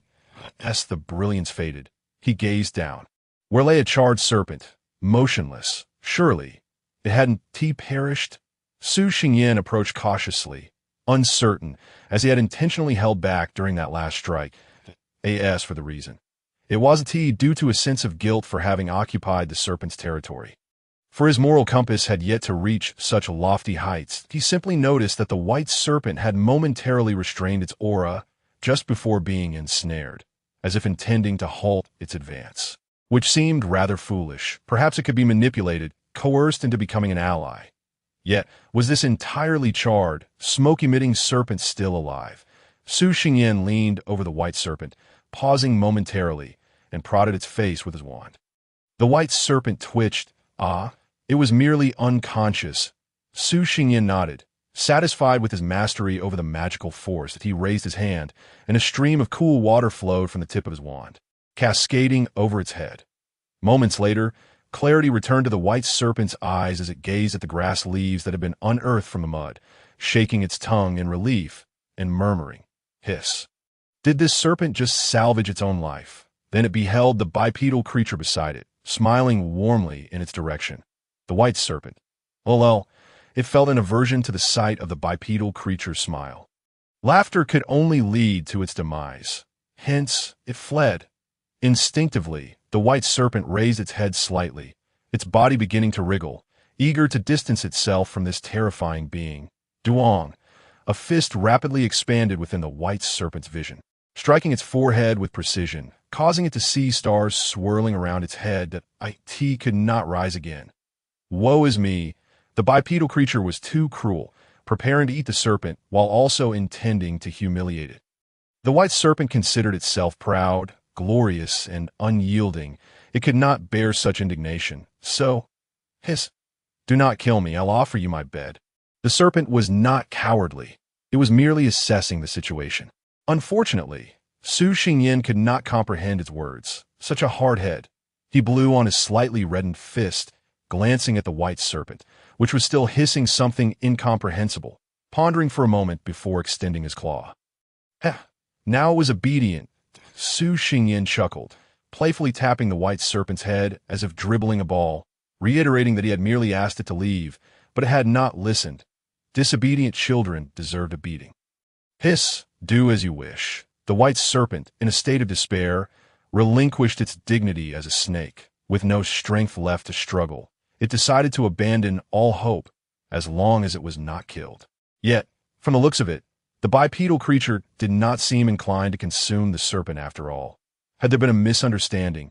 What had compelled the serpent to fight so fiercely before? The emotions of the white serpent became increasingly complex, and its consciousness began to blur. Before long, darkness enveloped it once again, and it fainted once more. Noticing the lack of response, Su Xingyin found it rather dull.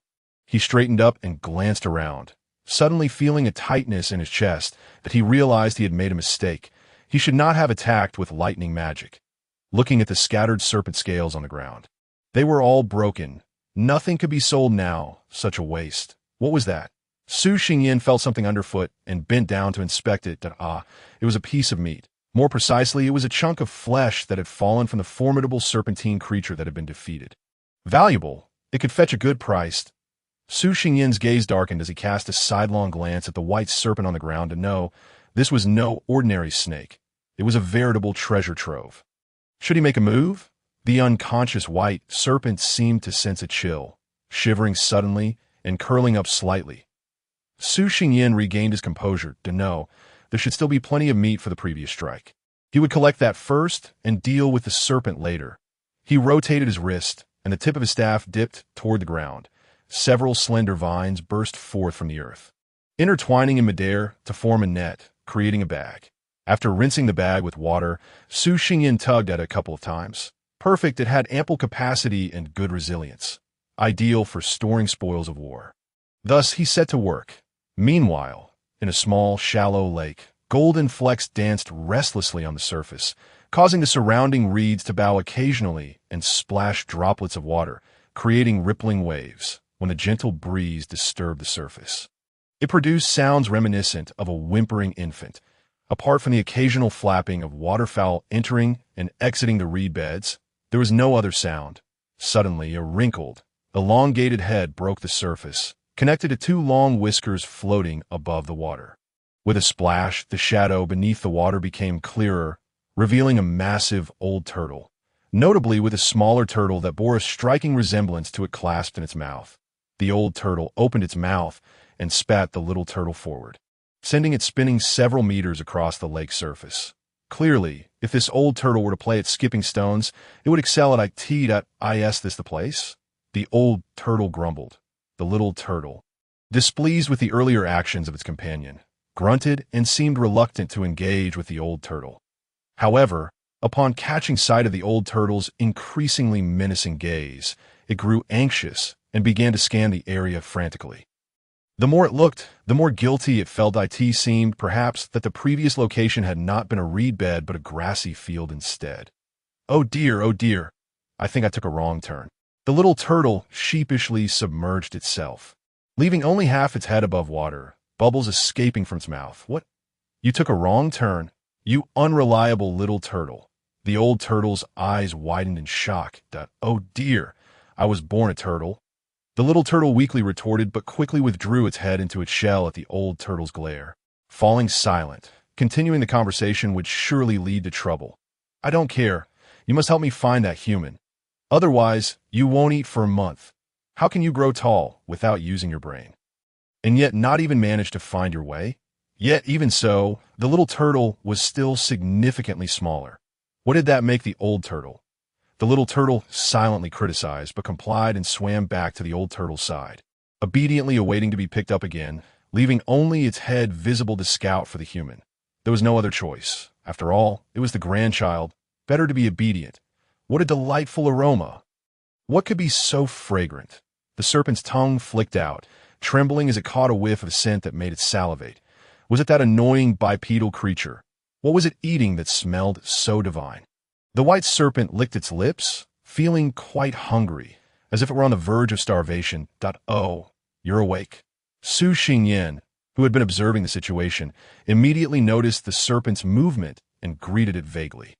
He then took a large gulp from his water flask, swallowing the meat in his mouth, and curiously inquired, "Great serpent, how do you feel now?" The reason for this question was that the white serpent's entire body radiated a soft blue glow. Resembling a massive source of azure light that piqued one's curiosity, Su Xingyan began to suspect that the serpent had somehow been infused with the essence of lightning. Just joking. The white serpent paid no heed, still unaware of the peculiar state it was in, remaining motionless as it fixated on the roasted meat, drooling, until, that is, someone tapped its head. "Hey, are you awake?" Su Xingyan retracted his hand, mumbling, "Is this serpent really daft?" "You re the one who is foolish." Just as the white serpent intended to retort, it froze in realization. How could it comprehend the words of the bipedal creature? Was it ill? With a hint of suspicion, the white serpent lowered its head and finally noticed the blue light emanating from its body, where intertwined, fragmented patterns flickered and faded with its breath, gradually extending and merging to form new, larger and more intricate designs. Oh no! The white serpent felt a wave of despair wash over it, nearly fainting again. How could there exist a blue serpent in this world? It had become deformed. The serpent tilted its body, attempting to roll to vent its pent-up sorrow, but felt an overwhelming weakness, collapsing back down. What was happening? Had the bipedal creature done something to the serpent? Yet it felt somewhat comfortable, as if it wanted to sleep. Surely it was not yet time for hibernation. Despite its chaotic thoughts, the white serpent's mind gradually slowed, lazily swaying its tail, feeling a tingling sensation throughout its body, akin to being submerged in flowing river water.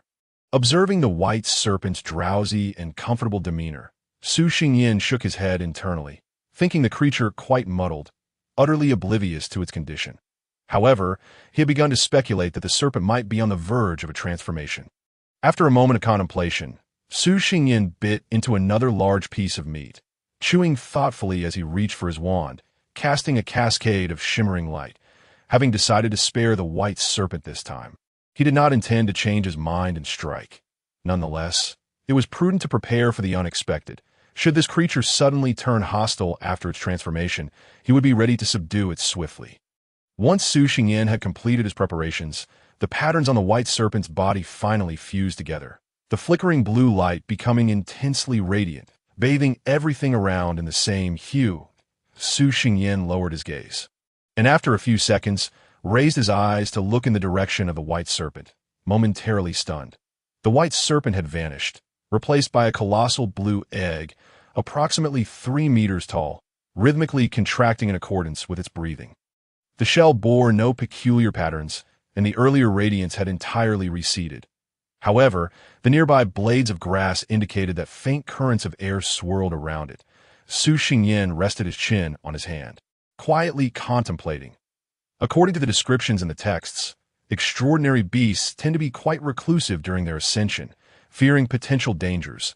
They only display their true selves when they possess sufficient rank or are inherently powerful like dragons, fearless and boisterous. As for this serpent, Su Xingyan organized the knowledge of extraordinary beasts within his mind, that a serpent with pure white scales, blood-red eyes, mastery over wind elemental magic, exceptional mental prowess, a massive physique, immense strength, and formidable defenses compared to others of its rank. Various types of serpentine extraordinary beasts flashed through his mind, only to disappear as their characteristics failed to align perfectly. Was an unknown species, an ancient breed thought to be extinct? Or perhaps... Crack! A faint sound jolted Su Xingyan from his reverie. He lifted his gaze to behold the egg, now reduced to less than half a meter in height, where chaotic black lines began to appear at its apex, rapidly spreading outward. Wherever these lines reached, the blue hue was overtaken by white. Following this, a series of cracking sounds ensued. It seemed that something had emitted a couple of soft whimpers, causing the egg, now riddled with fissures, to shatter completely, transforming into myriad twinkling particles of light that drifted away, vanishing without a trace. That a white snake descended slowly to the ground. New scales had sprouted upon its body, losing the sharp, distinct layers of its former self. Instead, it had become smooth and rounded, resembling finely polished white jade, significantly more aesthetically pleasing. However, upon closer inspection of the scale at its forehead, one would discern a faint blue hue. Contrasting with the rest of its body, the snake's crimson eyes had also dulled somewhat, now gleaming with a translucent quality reminiscent of two embedded rubies. Yet there lingered a thought. Why was it that only my forearm had grown to such a length? Su Xingyin stepped forward, lifting the still-dazed white snake for a closer examination. "Let me go, detestable biped," came a voice as soft and squishy as that of an infant. Su Xingyin blinked in surprise, staring at the white snake. "Was it you speaking?" "Of course it's me." The snake's mouth moved in a series of animated motions, maintaining that infantile tone. That It squirmed uncomfortably. "Put me down at once, or I shall bite you." "Biped." Su Xingyin released his grip, allowing the white snake to tumble onto the ground. The snake, feeling an influx of energy coursing through its body, lifted its head with a touch of pride, eager to assert its newfound bravery against bipeds. Only to suddenly shivered. It had spotted the biped, laughing menacingly. "Uff." Su Xingyin struggled to contain his amusement. Why does your voice sound like that?" "My voice? What's wrong with it?" "I find it more melodious than before." The white snake was perplexed by his laughter. "It's nothing. It is indeed more pleasant." Su Xingyin stifled his mirth. "But please answer me this. You aren't a female snake, are you? Are you insulting snakes?" The white snake retorted, its voice escalating in indignation. "That I am a male, a male." "Is that so?" Su Xingyin shifted the topic. "Then how old are you?" "Huh. I'm already 150 years old this year." "Impressive, I senti it." To be honest, Su Xingyin smiled slightly, having discerned the creature's earlier deception. Haha. The white snake chuckled awkwardly, embarrassed that it had shown fear of this biped, especially when he smiled at It conceded. "Albeit bashfully, this year, I am still not yet 3 years old." Hearing this, Su Xingyin looked up at the sky, expressing his disinterest in conversing with the snake, and began pondering a serious question. The white snake was a genius, and the white fluff ball at home was an even greater prodigy. Could it be that all white creatures possessed exceptional talents? Should he consider dyeing his hair white? While Su Xingyin mused over Lingyi's potential reaction to his white hair, the white snake finally sensed something was amiss. Why did everything seem to have grown larger than before? Wait, no. How had the snake shrunk? Su Xingyin, surprised, looked down at the white snake.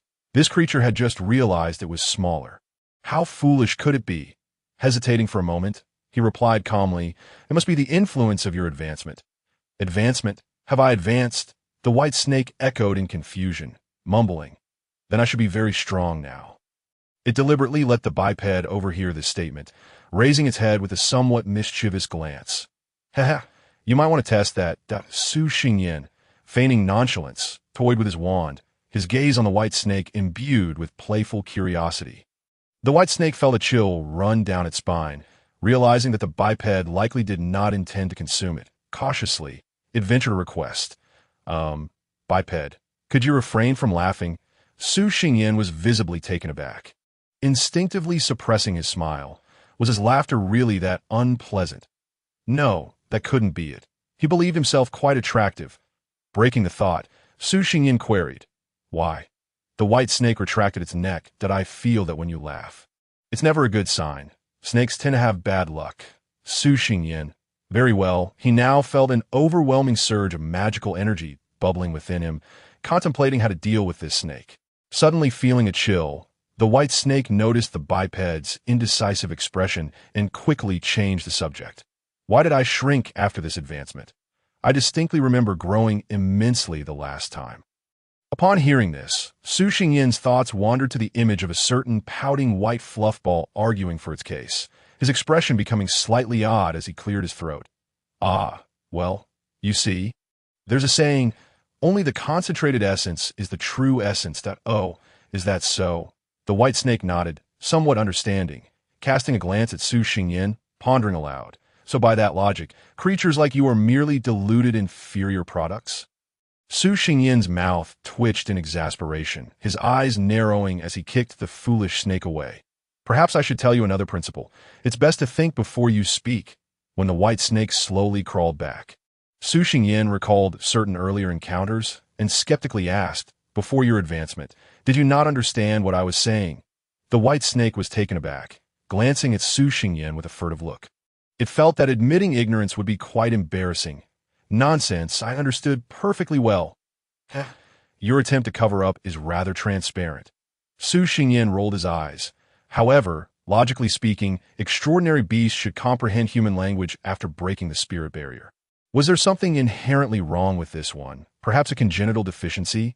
Yet that couldn't be entirely accurate, as this creature could express itself normally after becoming a great lord, albeit in a voice reminiscent of a child. How curious indeed. One could only wonder if the white fluffball could derive anything unique from the snake's discarded flesh. Great serpent, did you experience any peculiar sensations when you learned to speak human language? Su Xingyin inquired. Human language? Is that the language of those bipeds we speak now? The white snake gazed at Su Xingyin in confusion, and upon receiving confirmation, shook its head vigorously. Not at all. Biped? The biped pinched his brow. Instructing, it's not biped. It's human, humanity. Human, human. The white snake repeated the words twice, flicking its tail tip, resolved to stick to its own terminology, for biped was far more comfortable for a snake. Su Xingyin felt a wave of frustration wash over him. Forget it, he thought, recalling a certain creature at the academy that preferred to refer to humans as terrifying upright apes. He wouldn't stoop to the snake's level. Ignoring the white snake, he looked down at the roasted meat in his hand. Taking another bite. Still warm and edible, Su Xingyin then sensed a probing gaze upon him, turning his head to find the white snake staring intently in his direction. Before he could speak, the snake preemptively whined. What are you looking at me for? Su Xingyin sighed in exasperation. Who else looking at you? I just noticed you were staring at me. I wasn't looking at you. I was eyeing that piece of meat. The white snake swallowed hard. Biped, can you let me have a taste of that meat? Ignoring the white snake's choice of words, Su Xingyin's expression twisted into one of disbelief as he cautiously asked, Are you sure? Absolutely. The white snake nodded vigorously. All right then. After a moment's hesitation, Su Xingyin tossed the entire piece of meat to the white snake. After all, listening to the voice of this fellow now, and recalling what kind of meat was consumed, it suddenly becomes quite difficult to swallow. Ahem, he certainly did not harbor any intention of finding amusement in this situation. It is evident that the white snake failed to perceive Su Xingyin's malicious intent, merely feeling that this bipedal creature was quite generous.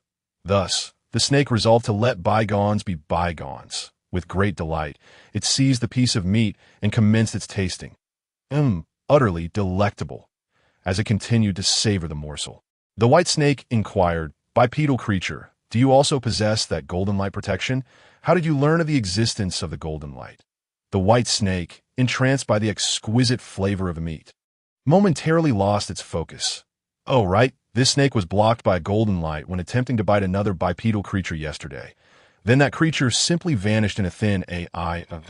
This point, it unhappily added. That golden light was quite hard. It nearly knocked my fangs loose. I see. Su Xingyin cast a sidelong glance at the white snake, realizing that one among the 11 eliminated creatures was indeed a result of this snake's actions. Well done, he cautioned. I also possess golden light protection, so do not entertain any ill thoughts. This snake has no such capability. The white snake mumbled softly, swallowing the last bite of meat. Even if I did, you have spared me once. I would certainly not attack you again. Having said that, it savored the aftertaste. What kind of meat is this? Cough. Do you truly wish to know? Of course, this snake intends to hunt such meat in the future. The white snake exclaimed joyfully that Su Xingyin, who initially wished to laugh, suddenly felt a pang of guilt, primarily due to the snake's voice, which now easily evoked feelings of remorse. That he fell silent, avoiding the white snake's gaze. And after a while, spoke rapidly. This is the meat from your own body. However, the white snake still heard him clearly. Thus, a silence enveloped the air.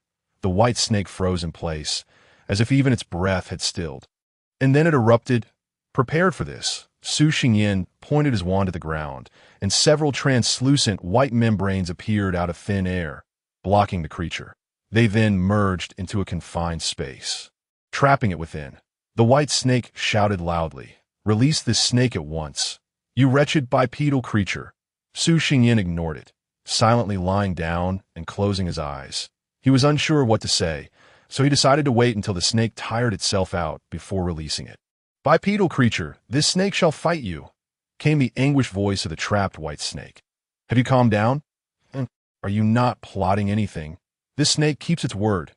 "Very well, then." Su Xingyin stood up, slowly approached, lightly tapped the barrier confining the white snake with his wand, and effortlessly lifted the snake that had become entangled from its struggles, teasingly remarking, "You truly are a remarkable specimen, managing to tie yourself up like this. Do you think you can free yourself?"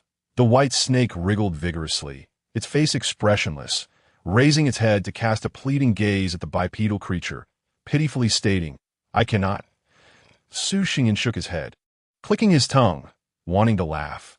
This snake was so foolish it left him at a loss for words. After pondering for a moment, he seated himself on the ground, bringing the white snake closer to inspect from where the knot should be untied. "Bipedal creature, yes? Could you please untie it a bit quicker? This snake is feeling quite constricted." Su Xingyin showed no signs of sympathy. "Who told you to move about recklessly, trying to bite me, thereby getting yourself in such a predicament? It is also because you consumed my meat." Recalling this matter, the white snake's tone turned bitter. "What is even more outrageous is that you made me eat a piece. What harm is there in me biting you?" "If you bite me, it would hurt quite a lot," Su Xingyin replied calmly, as if it were a matter of course. The white snake gritted its teeth in anger. "You despicable, detestable bipedal creature. What were you saying just now?" "I did not quite catch that." The insufferable bipedal creature halted its actions, smiling gently as it gazed at the white snake. "Nothing." The white snake fell silent. Beneath the eaves, the snake had no choice but to bow its head. Sighing, the life of a snake is indeed arduous. Golden rays of sunlight trickled through the silence, casting shadows upon Su Xingyin's forehead. He furrowed his brow, feeling somewhat dazzled, and stepped aside, seeking refuge in the shade of a tree. Observing the trampled grass blades that had lifted their heads in despair, he recalled something and broke the silence by asking, "Great snake, aside from the change in size and the ability to speak, have there been any other transformations since your advancement?" The white snake had clearly been lost in thought, staring blankly for a while before realizing Su Xingyin was addressing it. Flicking its tongue uncertainly, it replied, "I should be stronger now." "Does that count?" "That counts. Moreover, since you've advanced, I'm certain you are indeed stronger." "That is self-evident."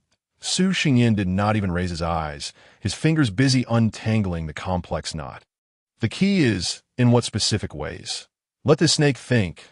My strength has increased, my speed is quickened, I can summon more wind elements, and my capacity to intimidate seems to have grown as well." The white snake listed its changes, suddenly pausing and hesitating. "Also, it seems that this snake has now learned to utilize lightning elements lightly that I can barely catch my breath. I apologize." Su Xingyin eased his grip slightly, casually offering an apology. He had been somewhat startled, causing his hand to tremble and inadvertently tighten the knot further. Cough.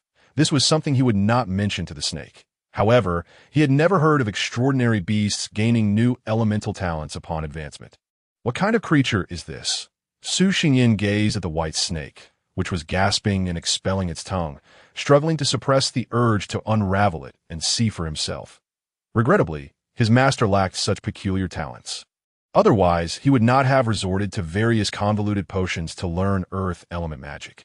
Recalling the incident where a certain dumpling had recklessly consumed potions and incapacitated herself for nearly an entire week, his expression darkened as he forcefully pulled at the knot, unraveling it. The white snake felt an immediate sense of relief as it sprang out and landed on the grass, stretching its body. Then turning back to say, "This snake shall take its leave now. However, to express gratitude for your mercy, bipedal creature, I shall give you my third bed. Do not rush, wait a moment. Besides, I do not want a bed." "What then do you desire?" The white snake was somewhat bewildered. The bipedal creature neither sought to consume the snake, nor desired it to be eaten. It appeared that it was not seeking revenge for the bipedal creature from yesterday. Was the beating it had received, then, unjust? Let me ask you a question. Was that piece of meat delicious? Delicious indeed. The white snake instinctively replied, then suddenly realized, growing irate, "Are you deliberately trying to provoke me?" "Rest assured, I have no intention of fighting again. That would be quite troublesome." Su Xingyin pressed his hands down, speaking in a calm manner. "Then do not mention it again." The white snake believed that consuming meat from its own body was an enormous blemish on its existence, and it would prefer to let that thought rot in its belly. Su Xingyin paid no heed to its sentiments, continuing, "There's a certain flavor that cannot be attributed solely to the meat." The white snake grew displeased, interrupting, "Are you suggesting that my meat is lacking?" Su Xingyin, "No. Why is this foolish snake fixating on such a trivial point? Should I bestow upon it an award for the best snake meat? What is going through its head?" Su Xingyin stared at the white snake with a mixture of exasperation and disbelief. The white snake finally recognized that its previous concerns were somewhat misplaced. Awkwardly relinquishing the conversation, "This snake has said nothing. Bipedal creature. You may continue." Having spent some time untangling his thoughts, Su Xingyin attempted to continue persuading the snake, seductively stating, "By the way, I meant to say that the meat is delectable due to the special cooking method and some unique seasonings. So, would you like to sample it once more?" "I would love to." The white snake eagerly nodded, only to suddenly grow wary. "It won't be roasted snake meat again, will it?" Casting a glance at the bag beside Su Xingyin, it felt a shiver run down its spine, for that bag contained nothing but its own flesh. Its fangs itched, yearning to bite the bipedal creature. "That of course not." Su Xingyin shook his head, reassuringly. "Rest assured. Other meats will also taste just as delightful after passing through my hands." "How about bipedal creature meat?" Su Xingyin raised an eyebrow. "Listen, what a paradox it is to utter the most vicious words in the most innocent tone. I think you should reconsider." "Never mind. Let us pretend I said nothing." Observing the appearance of the white snake, Su Xingyin pondered for a moment before speaking in a mysterious tone.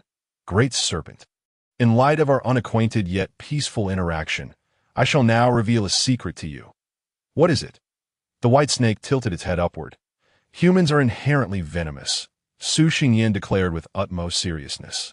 "Venomous?" The white snake gasped, its mouth agape in shock. Could it be that the two-legged creatures are so ruthless that they resort to poisoning themselves to avoid being devoured? What a terrifying species. The white snake completely abandoned the thought of tasting the flesh of a two-legged creature, feeling grateful that they had a golden light of protection. Otherwise, it would have perished yesterday, seeing that he had successfully frightened it. Su Xingyin nodded in satisfaction, finally getting to the point. "Therefore, if you wish to experience that flavor again, I can accommodate you. However, in return, you must assist me with certain tasks." "What kind of tasks?" "Hold on. Let me explain the situation first. I am a student at a magical academy, and my presence here is to participate in an assessment with others."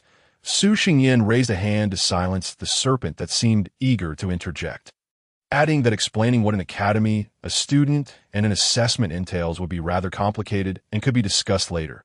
The white snake pouted. "The assessment is simply a competition to see who can remain here the longest. As for the golden light you witnessed, it is a protective spell triggered when students encounter life-threatening situations. Of course, triggering this spell also means being eliminated. The two-legged creatures are indeed troublesome." The white snake, somewhat perplexed by the notion of an assessment, tilted its head in thought before saying, "Are you suggesting that I assist you in eliminating others?" "No. Most of the time, I merely need you to intimidate them. The rest I will handle myself, but what benefit would it bring you to intimidate other two-legged creatures?" "You will find out in due time," Su Xingyin teased. "Then I will eat whatever meat you procure." The white snake proposed, clearly agreeing to the arrangement. Su Xingyin smirked. "That is acceptable, provided it is meat I can acquire. So, is it a deal?" "Deal." The white snake replied eagerly, then added, "Two-legged creature, could you allow me to have another meal first?" "Shall we go hunting?" "Off you go." Oh, at the very moment when a certain two-legged creature successfully enlisted the white snake's assistance in the mage tower, Ling Yi's bedroom was a different scene than on the bed. A fluffy white creature curled up, her small mouth pouting, nestled within thick blankets, with her disheveled white hair cascading around her, illuminated by the sunlight filtering through loosely drawn curtains that a fair, rosy fist emerged from the covers. Clutching the edge of the blanket tightly, it seemed she was enjoying a deep slumber. However, the sun was already high in the sky as a series of strange sounds emanated from beneath the blankets. Ling let out a soft sigh and slowly opened her sleepy eyes. Extending one arm from the bedding, she seemed to lack the strength to fully awaken, letting her arm fall limply back to her cheek. She instinctively covered her mouth and yawned widely. Slowly sitting up, still not fully awake, she rubbed the glistening corners of her eyes with her fist, squinted, and adjusted her crooked shoulder strap. Then she tossed aside the blanket, crawled to the edge of the bed, her delicate little feet swinging a few centimeters above the ground as she searched for her slippers. Upon finding one, she gripped it with her tiny toes, dragged it closer, and carelessly slipped her foot inside, groggily standing up and making her way to the bedroom door. Pushing the door open, Ling leaned her head out from behind it, gently resting against the door frame as she called out, "Disciple, I'm hungry. What is for breakfast? Can I have potatoes?" Her voice remained soft and adorable, but carried a hint of laziness and hoarseness from just waking up, making it sound almost like a pout. Ling stood there languidly, awaiting a response. Naturally, there was none. After a moment, she murmured softly, "Oh right, he is not home." Ling retracted her head, raised her hand, and with a bang, shut the door again. She staggered a few steps, then opened her arms and flopped onto the bed, burying her face deep into the blankets, kicking off her slippers, her legs dangling in the air as she mindlessly pedaled upwards to, how vexing. Her complaints were muffled by the covers. After a while, she lifted her face and, with a clenched fist, began to pound lightly. Although she didn't quite understand what she was venting about, she felt inexplicably annoyed, unable to pinpoint the source of her irritation.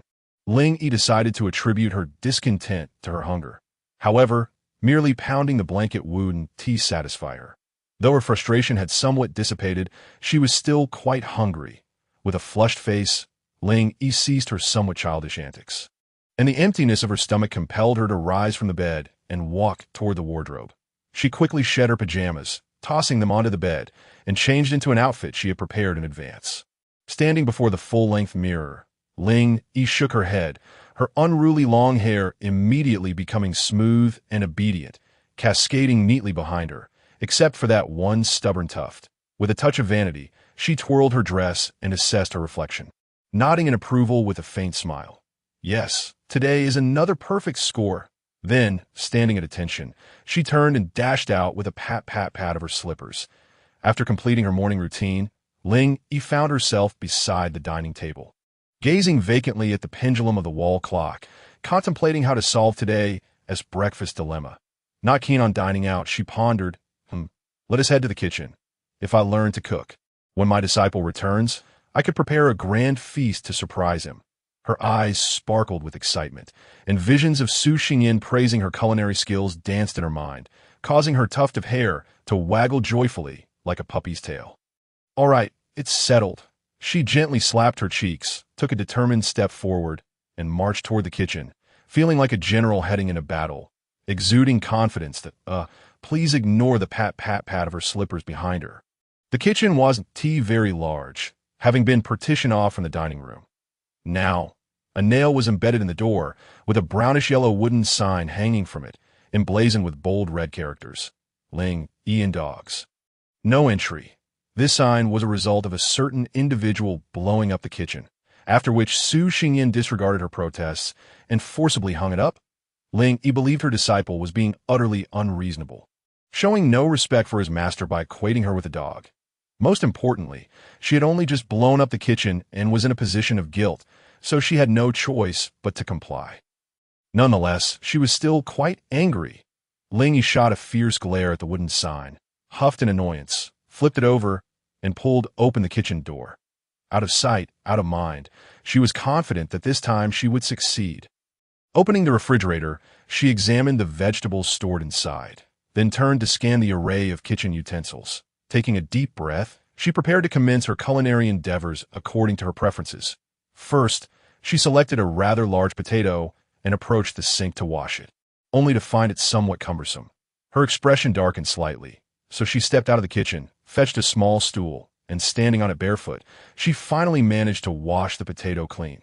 The subsequent peeling process went quite well, as she was accustomed to handling various materials while studying potions. However, after that, Ling Yi forgot the next steps.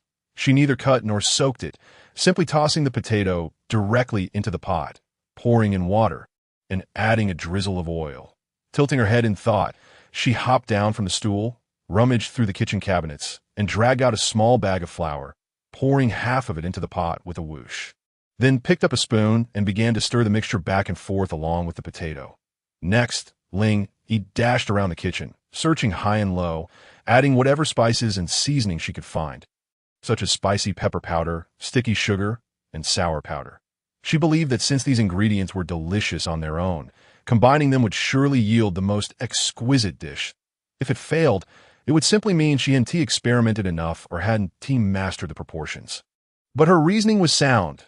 Thus, after a short while, the pot was filled with an indescribable assortment of bizarre substances, its contents having transformed into a peculiar shade of murky purple and green. Emitting an eerie red mist, the potatoes submerged within had taken on a dark purplish hue. Ling Yi, hands on her hips, surveyed her creation with satisfaction, covered the pot with its lid, ignited the flames beneath, and then settled onto a nearby stool, resting her elbows on her knees as she propped her chin on her hands, waiting in quiet anticipation. Yet before long, boredom began to creep in a moment of inspiration. She conjured a brilliant orb of golden flames, enveloping the pot in its radiant heat. After all, the key to heating was simply achieving the right temperature. The pot began to tremble. Is it nearly done? Ling Yi felt a rush of excitement, her eyes sparkling with anticipation, as she crouched closer to the stool, eagerly awaiting the moment her legendary dish would emerge. The tremors of the pot intensified. Suddenly, in the street outside the mage tower, a small boy munching on a bag of cookies happened to pass by. That instant, a tremendous bang reverberated, shaking the ground momentarily, startling the boy so that he dropped his cookies all over the ground. Staring blankly at the billowing black smoke that poured from the mage tower, he glanced down at his scattered cookies and, with a sudden wah, burst into tears, wiping his eyes with the back of his hand as he ran away sobbing. Inside the kitchen of the mage tower, a series of coughs erupted. Little Ling Yi waved her hands frantically to disperse the smoke surrounding her face, her expression one of bewilderment as she gazed at the remnants of the nearly melted pot on the floor.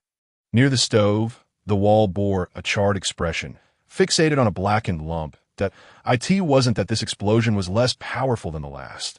Rather, she had wisely shielded the kitchen, preventing significant damage. Alas, another failure. Ling Yi murmured, instinctively using magic to clear the soot from her clothes, before grasping her braid in a moment of despair as she surveyed the battlefield-like chaos around her. Bending down, she confessed her transgressions. "Oh dear Kitchen-sama, I apologize. It was truly unintentional. And Pot-sama, I shall forever remember your sacrifice." With that, she removed her apron and fled the kitchen, leaving behind her once beautiful fantasies, now shattered like the pot itself. Ling Yi arrived in the hallway, grabbed the flying broom leaning against the wall, changed her shoes, and picked up the potion box she had prepared yesterday.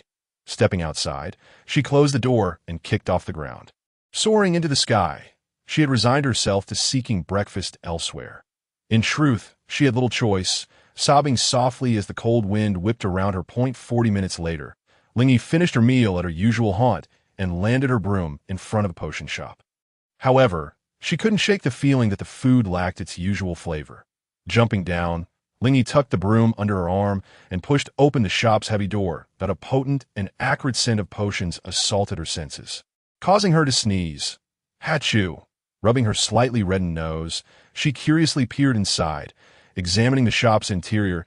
The entrance. Several wooden barrels brimmed with items such as lizard tails, bat wings, and spider legs, evoking a sense of unease. Tall shelves flanked either side, laden with bottles of varying sizes, each containing strange liquids of myriad colors, some gently swirling. Directly ahead was a tall, disorderly counter, cluttered with assorted materials and unidentifiable objects. Yet the center of the counter remained orderly, featuring a steaming cauldron, a stick hovering in mid-air, stirring the murky mixture within. Occasionally, a yellowish bubble would rise from the cauldron, burst, and splatter a few drops on the counter with a hissing sound. Behind the counter, a room was concealed by a curtain. Lingy waved her hand in front of her nose to dispel the pungent aroma before stepping into the shop. Suddenly, a shrill, piercing voice echoed. Unlike any human speech, that a customer has arrived. A customer has arrived.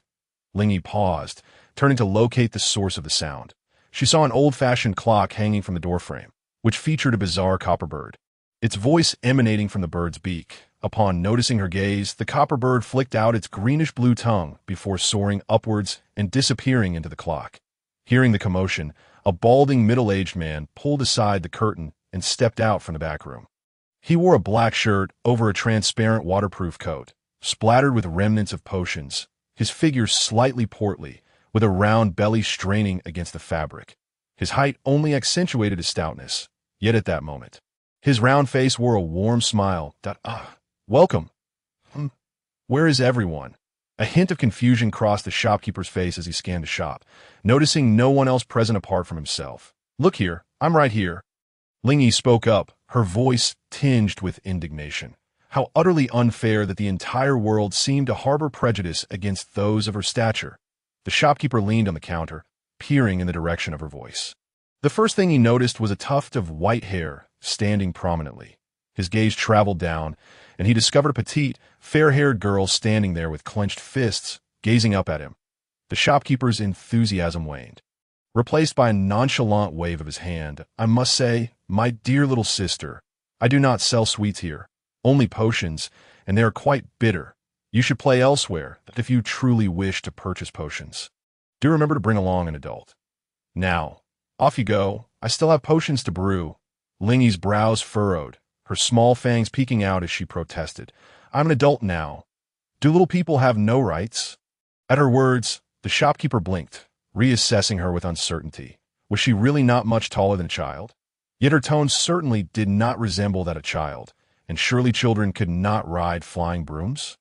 He pulled a somewhat dirty handkerchief from his shirt pocket, wiping away the beads of sweat that had formed on his forehead. That it seemed he had genuinely misjudged her, and he felt a twinge of embarrassment. The shopkeeper slapped his forehead, forcing a smile back onto his face as he stepped out from behind the counter to, my dear customer, I was merely jesting. It appears that the presence of a guest such as yourself truly elevates the charm of my humble shop. And, dear customer, you are not just a little person. You are a lovely and adorable young lady, truly dainty and exquisite. Lingy was momentarily taken aback by this lengthy compliment. Is that so? The shopkeeper clapped his hands together. Indeed, I pride myself on honesty in my trade. I would never deceive you. Well, it's not quite as wonderful as you say. Lingy replied shyly, then shook her head. Right? I still need to buy potions, whatever you desire. Just say the word. My shop has been established for many years, offering safe and effective potions at reasonable prices. Our ingredients are sourced ethically, and we have received countless positive reviews that a trusted brand.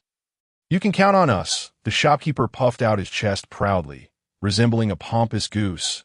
Lingy, overwhelmed by his exuberance, stepped back a few paces, then slowly retrieved a list from her pocket, clearing her throat. Let me see.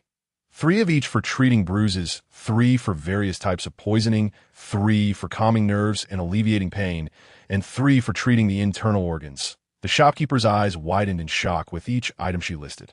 Goodness, was she here to stock up? Or rather, watching the petite and earnest girl reading her list, he clenched his teeth, feeling as though he were losing a piece of himself. With a heavy sigh, he waved his hand dismissively. My dear little sister, the potions you wish to purchase cover every conceivable ailment.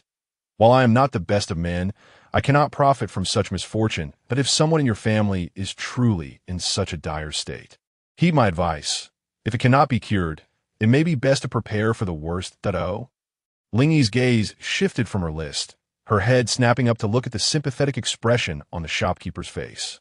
After a moment, she understood what he was implying, her cheeks flushing with embarrassment. What nonsense are you spouting? No one in my family is ill. I merely want to be prepared, just in case. The proprietor shook his head, utterly unconvinced by Lingyi's words. Just in case. Had he moved the entire pharmacy once? If everyone were to behave in such a manner, he would surely be driven to madness, no longer needing to worry about the sales of potions. It seemed that this young girl was reluctant to reveal the truth. Alas, what a tenacious child she was. Very well. Since you insist on purchasing, I shall charge only the cost price and grant you a discount of 60%.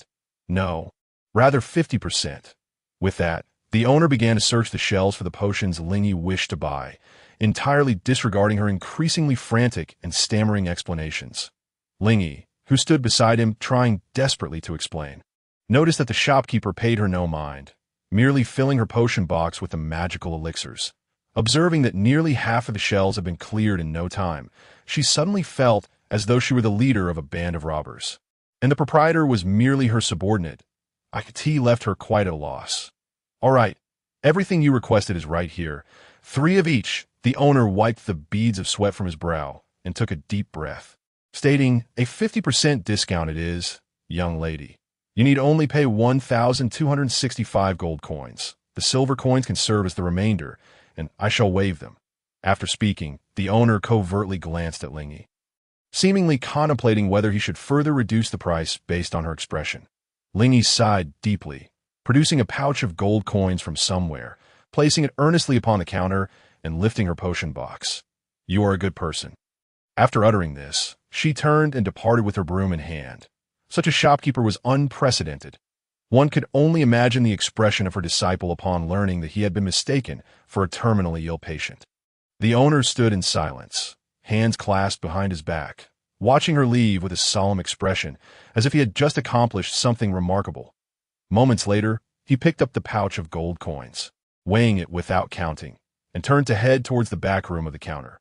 However, his right foot kicked against something hard, producing a clattering sound. Curiously, he glanced down to find yet another pouch, this one filled with gleaming gold coins. The owner frowned in astonishment, bent down to retrieve the pouch, and, after some contemplation, poured both pouches onto the counter. Upon counting, he discovered that the total amounted to precisely 530 coins. It turned out that the young girl had not accepted the discount after all. With a sigh, the owner turned his gaze towards the shop door. Alas, what a stubborn child she was. May her family find peace. In silent prayer, he reflected, eye in the sky. Lingyi rode her flying broom, her face etched with sorrow as she beheld the scene. Soft cakes, sprouting wings, and soaring towards distant horizons. My name is Jurwei, a rather ordinary mid-tier mage at the Bernave Academy of Magic. Today marks the 5th day of my assessment, and regrettably, 59 dear classmates have already been eliminated. Thus, I shall strive even harder in honor of those who have fallen. It is somewhat embarrassing to admit, but despite my modest talents and limited strength, 3 classmates have placed their trust in me. After our warm and friendly exchanges, they willingly accepted my offer to escort them home. After all, it is quite difficult to eat and sleep well here, and one often encounters danger. The pressure is immense. Surely, those 2 classmates would be delighted to return home for a proper meal. Right? I truly take pleasure in being helpful. Ahem, I seem to have digressed somewhat. Let us return to the matter at hand. Just moments ago, I was diligently searching for my solitary classmates, eager to express my genuine concern for them. However, my luck today appears to be rather poor. Not only did I fail to locate anyone, but I now find myself in a predicament. Indeed, at this very moment, an insufferable white snake is relentlessly pursuing me. I encountered this creature in a marshy area, where it lay coiled on the ground, seemingly at rest. Although its aura was weak and its size modest, it did not appear to pose a threat.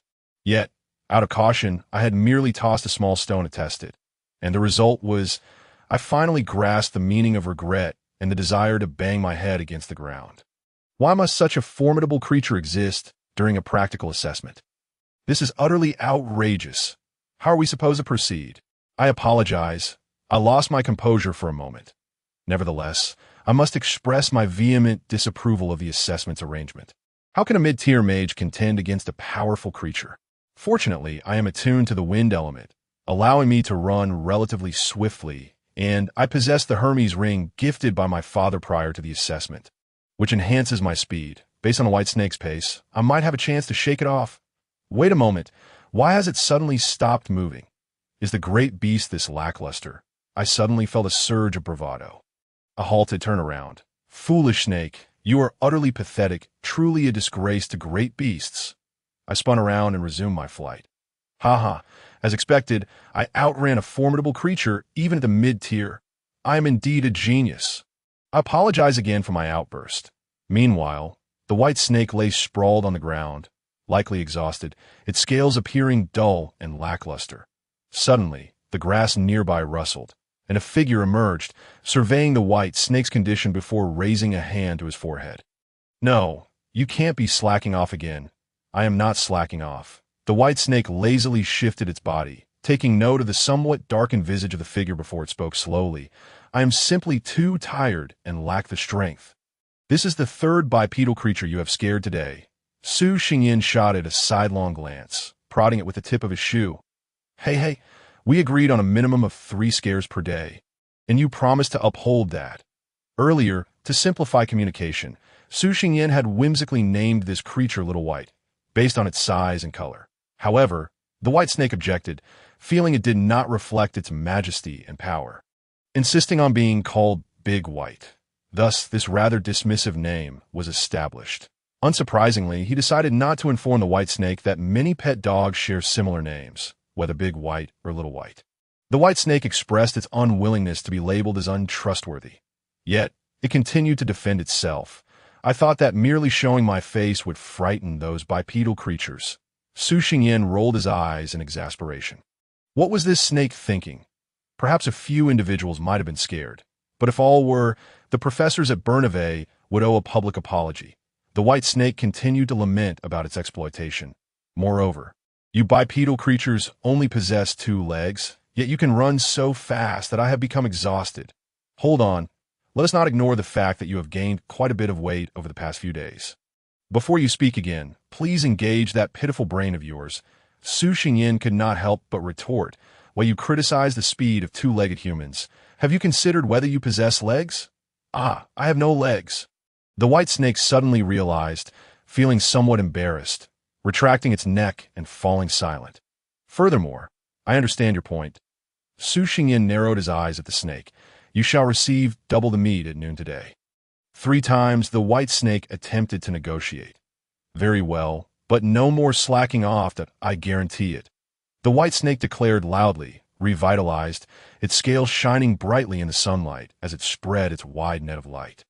Dazzlingly bright, it sprang to its feet, darting away at a speed far superior to before. What a lazy and gluttonous creature! With a silent curse, Su Xingyin, feeling fatigued, pinched the bridge of his nose and dove into the nearby thicket to follow. Indeed, it was Jirwei once more. Just moments ago, he had narrowly escaped the pursuit of a formidable creature. However, just as he paused to catch his breath, that very creature had managed to catch up again. Was it merely a gentle toss of a stone that had stirred such resentment? It exhibited no grace befitting a powerful beast. With no other option, he had to continue fleeing. Yet, Jirwei was not anxious. Bolstered by the wind element magic in the Hermes ring, that creature could not outpace him. Wait, why was there wind and lightning swirling around the snake? Why did my Hermes ring lack such abilities? How could a mere snake be more impressive than me? No, wait, why was it so much faster now? Was it toying with me earlier? How infuriating. No, it was a matter of life and death. The introspective Jirwei halted his tumultuous thoughts and began to sprint fervently. The wind whipped around him, causing his ears to sting, while the scenery on either side blurred into indistinction. Yet behind him, that ominous streak of white remained closely tethered, the distance between them dwindling this moment. Jirwei harbored a profound disdain for the mage's perceptiveness. The horrifying hiss of a serpent echoed in his ears with alarming clarity, compelling him to run even faster despite feeling lightheaded, for he dared not pause. Although he knew his life was not in peril, he had an acute aversion to snakes, especially the kind that sent chills down his spine. Jirwei trembled slightly, stealing a glance at a tree ahead, where a boy stood with his back turned, entering his line of sight. The boy leaned against the tree in a relaxed posture, a bulging bag slung over his shoulder, and his clothes remained astonishingly clean. It seemed that even in the midst of an assessment, this individual bore no trouble from the surrounding dangers. He was a skilled practitioner. After a moment of observation, Jerway arrived at this conclusion, his eyes suddenly lighting up as he waved his arms vigorously and called out, "Hey, fellow student ahead, could you lend me a hand?" The skilled practitioner turned abruptly at the sound of his voice. Visibly startled, "No, don't come over here and trouble me. You brought this mess upon yourself. Deal with it." With that, he steadied his bag and took off running. Jerway, undeterred, pressed on, pleading, "Wait, we're from the same academy. Outside, we are all kin. So, dear brother, could you please assist me?" At this, Su Xinyan's expression truly shifted. The tone of this fellow's speech sent shivers down his spine. It was simply terrifying, noticing the disdain etched on Su's face. Jerway blinked and added, "Kinship implies helping one another. I am willing to offer compensation." Suppressing the impulse to flee, Su mentally acknowledged Jerway's straightforwardness. He was far more agreeable than those he had encountered previously. Struggling to maintain his composure, he replied, "But that is a great lord you are dealing with. What do you intend to offer?" 3 high-purity magic stones. Goodbye." With that, Su Xingyan quickened his pace. He had already observed that Jerway possessed a fair number of high-purity magic stones, and the shimmering ring on his finger was particularly conspicuous. Thus, 3 stones simply would not suffice. "Hey, slow down. Why don't you name your price instead?" Jerway called out, panic rising within him as he saw Su preparing to escape. Su turned to scrutinize Jerway, pondering those magic stones and the ring you wear. Jerway's face twisted in despair. "Dear kin, I can part with the magic stones, but without this ring my speed would diminish significantly." Before he could finish, the white serpent surged forward, perhaps a psychological trick, but Jerway felt as though its forked tongue was mere inches from him, his face paling in an instant. "Not even 2 meters. Oh no, just a little over 1 meter left," Su's taunting voice rang out. "Are you using this to mock me?" Jerway nearly lost his mind. However, he could still see that Su had some energy left. "Deal!" he shouted through clenched teeth, nearly bellowing. The effort was palpable, veins bulging on his neck. Su silently assessed the situation, and once he received the items Jerway offered, a broad smile broke across his face as he mimicked Jerway's earlier tone. "Thank you for your patronage, dear kin. I shall divert that serpent now, Taha. Now you're calling me kin," Jerway thought, forcing a strained smile. "Then I entrust this to you." He then witnessed Su abruptly halt, pivot, and cast a spell. A blinding red light slicing through the air and landing upon the white serpent. Jerway heard the serpent's agonized hiss, sensing it had been struck, yet he continued to run without looking back.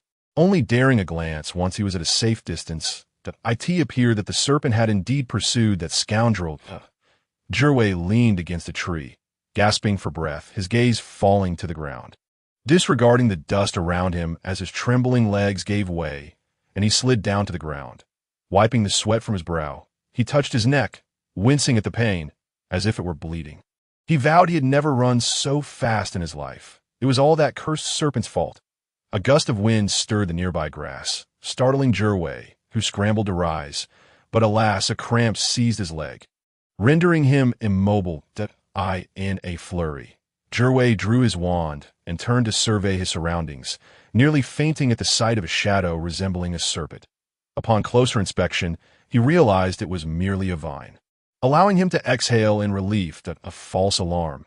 Indeed, it seemed that despite his exorbitant demands, that fellow still possessed some skill.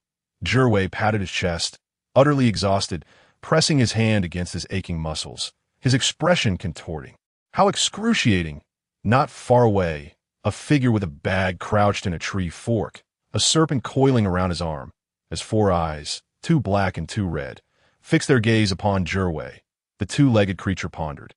The serpent, still perplexed, wondered why, if it desired something from the other 2-legged creatures, it did not simply seize it, considering they were no match. The white serpent flicked its tail, nudging Su Xingyan, lazily inquiring, "Surely there must be a professor supervising. One cannot simply rob them. However, if it's a matter of mutual consent, a fair exchange, they are unlikely to intervene, even if they are aware." Su patted the serpent's head, acknowledging its presence was crucial for facilitating the transaction. Then why did you not eliminate that fellow immediately after the deal was struck? Why this unnecessary delay? The white serpent grumbled, its stomach growling in hunger. If I accept payment and then have them discover I'm associated with you, only to turn around and eliminate them, would you not despise me? Sue retorted, his expression suggesting the absurdity of the question. What if they seek revenge after they leave? Didn't you claim your master was formidable? If you can avoid trouble, why not do so directly? Sue countered, adding, instead of wasting time, you could be feeding her. The white serpent, scratching its head with its tail tip, concluded, it seems your relationship with your master is rather peculiar. But if you don't act swiftly, I shall grow irate. I am quite famished, be patient. That fellow thinks he has escaped, yet he remains vigilant. Sue stated earnestly, we must be swift and precise. It is crucial to secure a decisive victory without revealing our identities. Thus, one must carefully gauge the force applied. It's best not to produce a golden flash, two-legged creature. Why do I feel as though you are quite experienced in this regard? You haven't been known to resort to underhanded tactics. Have you? Sue vehemently denied. Nonsense. While the two exchanged banter, Jerway lamented with a furrowed brow. What bad luck, just a tiny pebble, barely enough to cause discomfort to that serpent, yet chased me for so long. How petty. A rustling sound emanated from the tree fork, and that greedy scoundrel, may he be eliminated by that serpent's hand. My humor ring. Another rustle echoed from above. Did you hear that? Did you hear him speak ill of us? Wait, don't act recklessly. I'll ensure I control the force and aim to strike him several times. The serpent understands. Remember what you need to say later. All right, two-legged creature, you certainly have a penchant for verbosity. Listening to the gentle rustle of leaves stirred by the breeze, Jerway gradually lowered his guard, squinting at the soft golden light filtering through the treetops. Feeling his fatigue dissipate significantly, he retrieved his water cup, tilted his head back, and began to drink. Suddenly, a resounding roar erupted near Jerway's ear, startling him and causing him to choke on a mouthful of water, his hand trembling and splashing half the cup's contents onto his face. Jerway erupted into a violent coughing fit, and although he sensed something was amiss, the water on his face instinctively made him shut his eyes. Before he could regain his composure, a sharp pain struck his head. Who dares to ambush me? Jerway cursed, only to collapse face first onto the ground. Knocked out? Shouldn't be. I have a bit of confidence. The sound of conversation echoed from behind him, yet the content of the dialogue filled him with both shock and fury, causing his expression to shift unpredictably. Ignoring the swirling stars before his eyes, Jerway strained to turn his head in an effort to discern the identities of the two scoundrels who had ambushed him when bang. A familiar dull thud resounded. The familiar force struck with pinpoint accuracy. He felt the swelling on his head grow larger. Jerway yearned to curse, yet dared not move recklessly, fearing another blow would follow. She observed intently for a moment and exclaimed, such a large bump, yet it is swollen but unbroken, and this fellow hasn't lost consciousness. Cough, cough, your control over your strength is quite impressive. Thank you for the compliment, Su Xingyan replied, prodding the swollen area with the stick in his hand. Ouch! Jerway cried out, tears streaming from the pain, and groaned, dazedly asking, who are you and why are you attacking me? He recognized that the one who struck was male, but the other voice, what on earth was that? It sounded like a child. Su Xingyan, concealed in Jerway's blind spot, weighed the stick thoughtfully, doubting the boy's mental faculties had not been compromised by the blow. That question is rather difficult to answer. You know quite well that in a practical assessment, one must eliminate the competition. Jerway was momentarily speechless, suddenly filled with indignation. A practical assessment tests combat abilities. What merit is there in ambush tactics? As long as one wins. Who cares about this? Oh, the ancient knights from millennium ago might care. What? Are you one of them, risen from the grave? You. Jerway found himself at a loss for words. For if the roles were reversed, he too would resort to underhanded tactics. Seeing him fall silent, Su Xingyan began to gently tap the swollen area, each tap eliciting a pained yelp from Jerway. 20, 21, 22 she quietly counted, excitement bubbling within. This is so much fun. Let me have a try too. My head is not your toy. Jerway weakly protested, Who on earth are you? Su Xingyin raised an eyebrow and exchanged a knowing glance with Bai Shi, who nodded in understanding. Since you have asked so earnestly, allow me to graciously enlighten you. My name is Nicholas de Bai, and this esteemed companion beside me is... The creature faltered, clearly struggling with its memory. Sighing, Su Xingyin declared, I do not change my name, nor my surname. I am Kaji Campbell. Ah yes, Kaji Campbell, Bai Shi chimed in, though it was aware that the bipedal creature was not truly named thus. At present, it sought to pin the blame on the unfortunate Kaji Campbell. Kaji Jelway muttered before suddenly shouting, Please spare me, the eldest son of the Campbell family. My father was a guest at the Campbell estate. We are friends. His plea was met with silence, followed by another intense pain to his head. This time, Jelway could no longer endure it. Darkness enveloped him, and he lost consciousness. Just before slipping away, he mentally cursed the scoundrels Kaji and Nicholas. Oh dear, you were rather harsh with your classmate. Bai Shi gleefully hopped on the swollen bump a few times, causing the unconscious Jelway to twitch.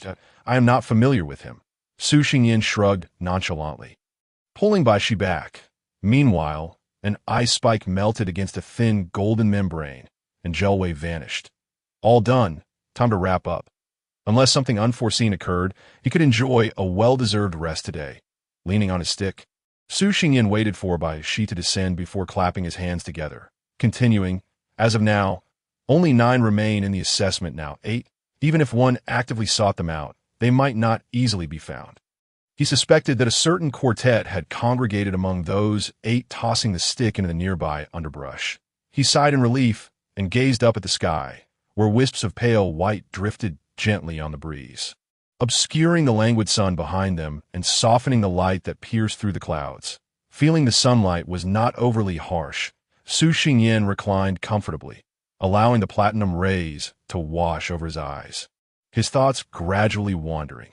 The fellow earlier mentioned that Kaji Campbell was the eldest son of the Campbell family, the current head of the household. If that were true, the Campbell family's overtly hostile actions began to make sense. However, it likely did not matter much. He estimated the practical assessment would conclude within the next couple of days, and at most, he would have to face off against those 4 once more. Regardless of the outcome, he would graduate without issue, and they would probably never cross paths again, each going their separate ways. Speaking of which, he found himself missing the white-haired dumpling on the 5th day. Regaining his focus, Su Xingyin patiently waited for the clouds to drift away before lowering his head to silently scrutinize a certain snake that had been incessantly yammering since earlier. What do you want now? Meat, meat, meat. This snake desires flesh, Bai Shi proclaimed emphatically. Bipedal creature, what is there to gaze at in the clouds? Stop looking. This snake is hungry. What a foolish snake, yet its foolishness was rather endearing. Su Xingyin chuckled softly and shook his head. Bipedal creature, don't laugh. Bai Shi leaped up, coiling around Su Xingyin's arm to avoid seeing that smiling face. Clearly, it was still unnerved by the sight of a bipedal creature's grin. Su Xingyin's expression darkened as he silently reconsidered his previous assessment. This snake was not charming at all, but then again, it had been quite helpful these past few days. With only a day or 2 left, there was no need to dwell on it. All right, I won't laugh at these words. Bai Shi paused, raising its head to look at Su Xingyin with suspicion and gravely stating, Bipedal creature, have you consumed something toxic? Why have you become so agreeable? Su Xingyin's brow twitched, and he sighed deeply, choosing silence. Instead, he gently extended his hand to stroke the snake's neck, then shot it a meaningful glance. Understood, Bai Shi stammered. It reports that the bipedal creature is threatening the snake. Its tongue froze in terror. This snake realizes its error. Su Xingyin withdrew his hand, unwilling to dwell on the matter further, casually inquiring, What do you wish to eat today? Perhaps the pig I caught yesterday? Seeing that the bipedal creature was indeed in a good mood today, Bai Shi's spirits lifted as it eagerly proclaimed, This snake wants to eat a rift lion. Huh, I want to eat a rift lion. Bai Shi reiterated earnestly. Why not suggest catching a dragon head for a taste? Bai Shi cast a bewildered glance at Su Xingyin, incredulous at his audacity. That is unattainable. Encountering one could lead to death. Su Xingyin felt his chest tighten under Bai Shi's incredulous gaze, gripping his wand tighter in frustration. That's so. In your eyes, the rift lion is fair game. Not to mention that they are pack animals. Do you understand? Even if there's a lion king among them, if dozens charge at us, a mere scratch from each would be enough to tear us to shreds. Why are you shouting so loudly? She whined, swirling its tail in circles. This snake was unaware of that. I only thought of eating the rift lion after hearing you mention its valuable mane. Su Xingyin helplessly rubbed his temples. Please be more realistic. Can we not just choose from what we've caught before? Fine then, she replied with evident disdain. Then let us eat the sickle wolf we took down the day before yesterday. This snake wants the meat from its hindquarters that you've already devoured that clean, then let us have the forelegs. Surely, that is acceptable. She reluctantly proposed, growing increasingly sullen. How unfortunate that it had expected the bipedal creature to be agreeable today, only to find that none of its requests could be met. Leaving everything unchanged, seeing it finally settled down, Su Xingyin gauged their position and set off in the direction of a nearby river. This fellow, despite its other shortcomings, had generously provided its third bed as a makeshift base for him in this area. In a secluded grove, near a mountain cave, the cloudy flame tiger languidly reclined upon the tender lawn that it had commanded its servants to transplant for its comfort. It savored the gentle breeze stirred by the fluttering banana leaves, squinting its eyes, idly swaying its raised hind leg, and humming a few playful melodies that delighted its beloved tiger heart. Life was undeniably pleasant. It felt as though its fur had gained an extra sheen. This arrangement was indeed a profitable and joyous one. The cloudy flame tiger flicked its whiskers and declared, "Little Jeezy, this majestic king desires fish, live fish."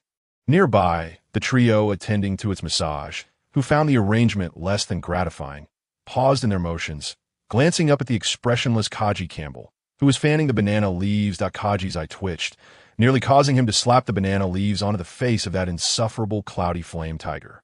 Such a title was indeed irksome, and that tiger was even more so. Yet, he restrained himself.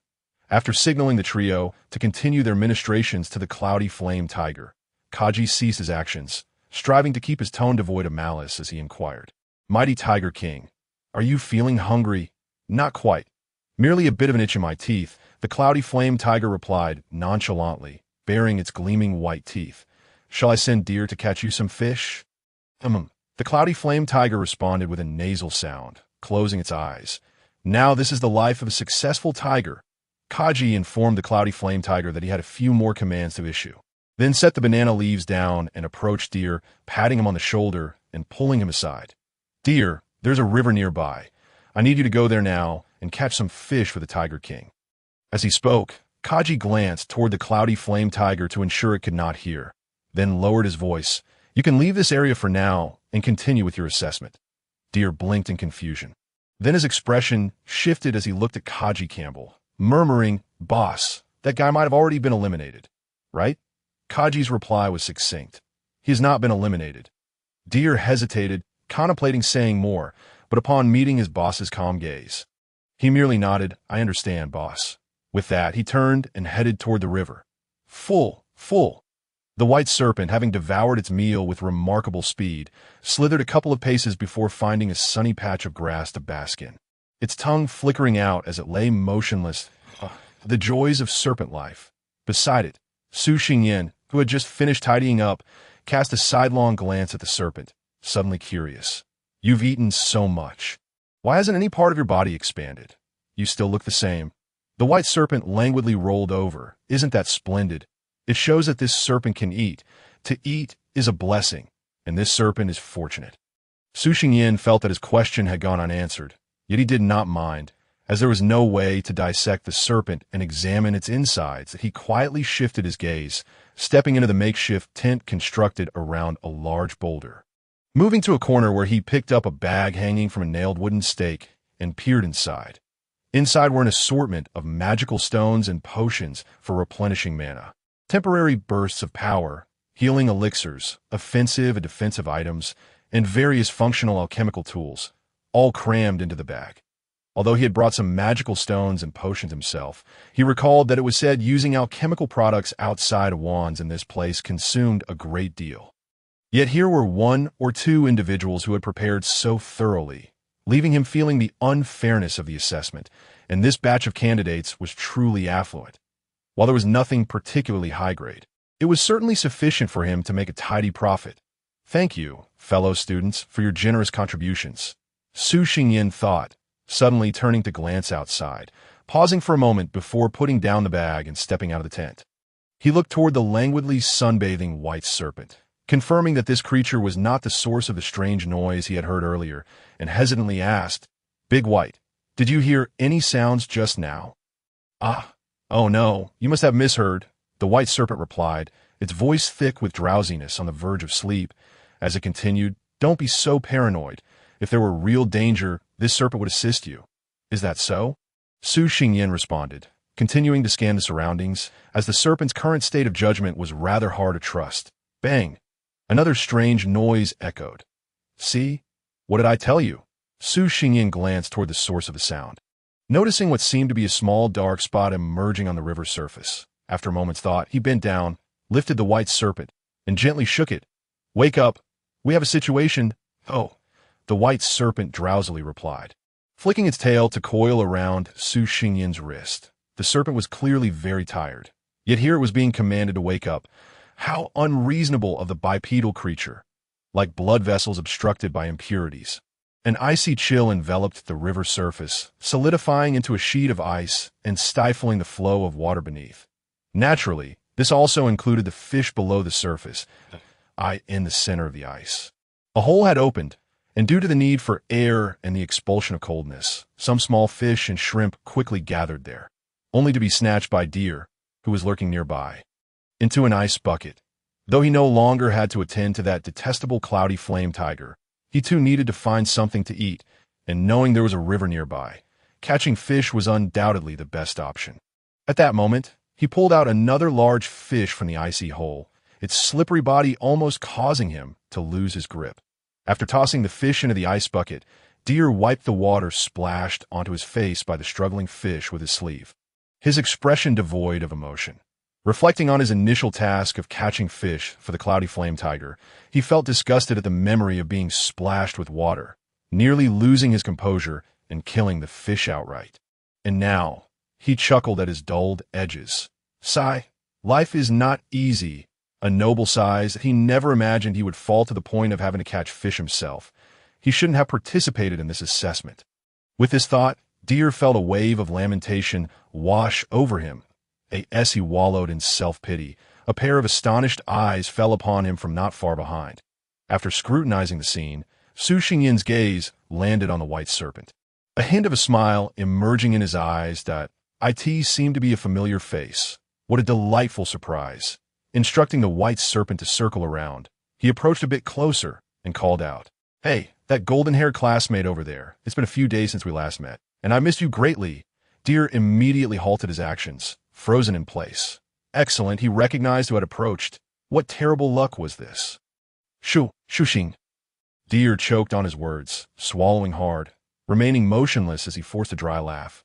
Ha, classmate, you must be mistaken. Being a person of self-awareness, he recognized from their previous failed encounter that he could not possibly defeat this individual. Hence, he chose to concede first out of respect. Su Xingyin did not press any closer. Instead, he teased, "Is that so? But my dear classmate, you were just about to call my name, weren't you?" For the first time in his life, Deer regretted his quick reflexes. Realizing he could not bluff his way through, he merely shrugged, reluctantly turning to face Su Xingyin. What a coincidence! Su Xingyin greeted him with a cheerful wave. Yes, indeed. What a coincidence. Deer managed a forced smile, his expression strained as he looked at Su Xingyin, his brows drooping dispiritedly and encroaching upon the space of the freckles on his cheeks. "Thank you, but I actually do not appreciate this coincidence at all. Classmate, you seem a bit nervous?" Su Xingyin lowered his arms, speaking gently. "No, not at all," Deer stammered, scratching his head awkwardly. "Since you're not, may I ask you a question?" Su Xingyin twirled his wand, slowly approaching Deer. "Please tell me, where are your companions at this moment?" Deer stepped back a few paces, raising his wand in a flustered manner. "I warn you, don't come any closer," seemingly fearing that this statement would spark a confrontation. He forced out a ghastly smile. Su Xingyin, we are all from the same academy, so we are all family, right?" So, could you let this little brother off just this once? Upon hearing this, Su Xinyan's expression turned peculiar as he pondered whether many people had taken to saying such things lately. Halting his steps, how about you take a guess at what happened to the last classmate who called me family? Deer immediately broke out in a cold sweat. Fine, he did not want to know. Sensing the atmosphere had become somewhat tense, Su Xingyan chuckled and shook his head, then clapped his hands. A chilling sensation surged from his coccyx to the crown of his head. Deer felt a shiver course through his body. He trembled as he turned his stiff neck, directing his gaze to his shoulder, where a white serpent was coiled, flicking its tongue in his direction.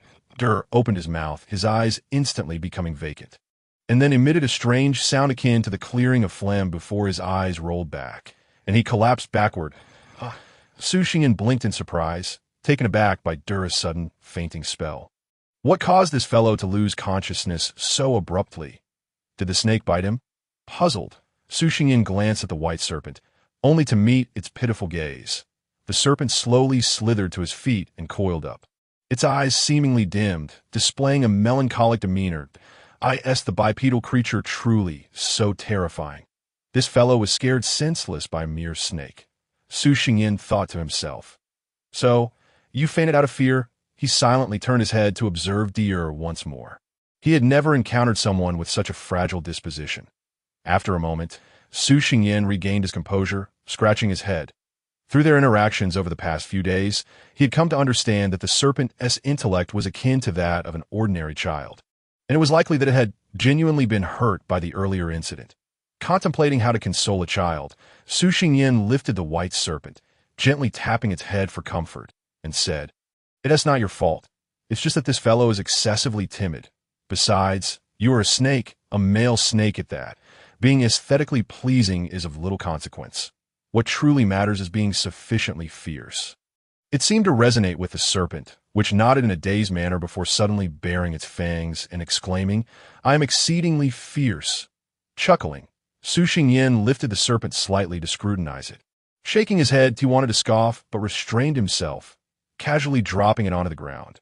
Nevertheless, it was of no concern.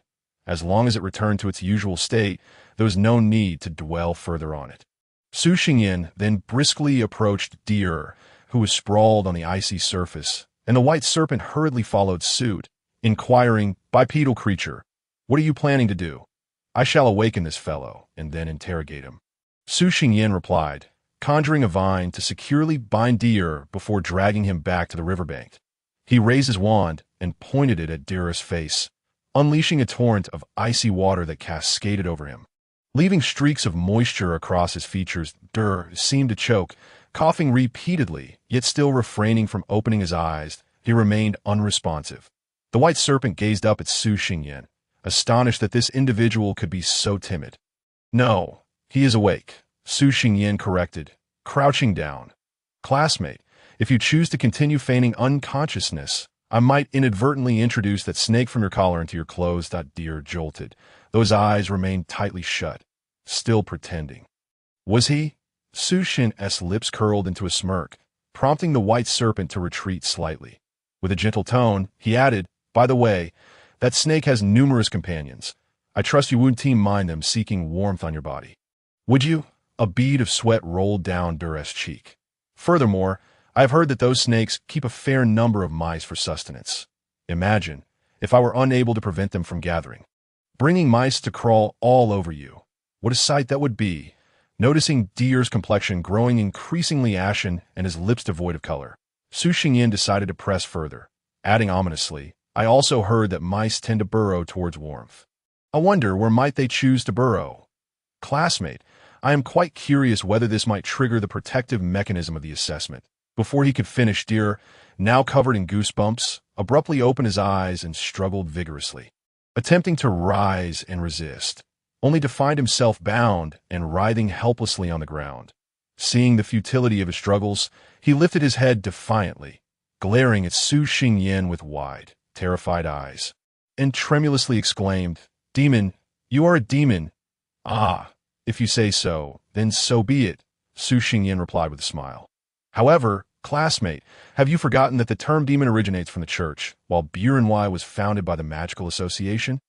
Although relations have softened between the association and the church, we both know that in the eyes of the church, anyone associated with the magical association is deemed a blasphemous demon. Are you perhaps a spy for the church? Or does your family have some connection with them? Deer felt a wave of darkness cloud his vision, and he shut his mouth again. Who could bear such a label? He thought to himself, remaining silent in hopes that Su Xingyin would cease his incessant chatter. Noticing Deer's sudden compliance, Su Xingyin nodded in satisfaction. Well then, classmate, are you now prepared to answer my previous questions? Deer glanced at Su Xingyin's gentle smile and the wand swirling at his fingertips. Then at the white serpent coiling near his head, his face twitching in resignation. Ultimately, he lamented, I will tell you everything. With a sorrowful expression, he continued, Boss Kaji, I initially intended to resist to the end. However, the adversary is simply too ruthless, utterly deranged. Please do not blame me, sob. You mean to say that you all reached an agreement with that cloudy phantom flame tiger, promising to serve it for a time in exchange for its assistance against me? Su Xingyin raised an eyebrow, inquiring. Indeed, we were detained by the cloudy phantom flame tiger. It seemed that Boss Kaji was reluctant to take action, so he resorted to a mix of soft and hard tactics. Eventually reaching this arrangement with it, Deer recounted, in any case, the boss had also mentioned that regardless of whether we could find trouble with you, having the backing of that cloudy phantom flame tiger would at least ensure our assessment scores would be satisfactory. Su Xingyin narrowed his eyes. So 4 individuals working together would still achieve commendable results.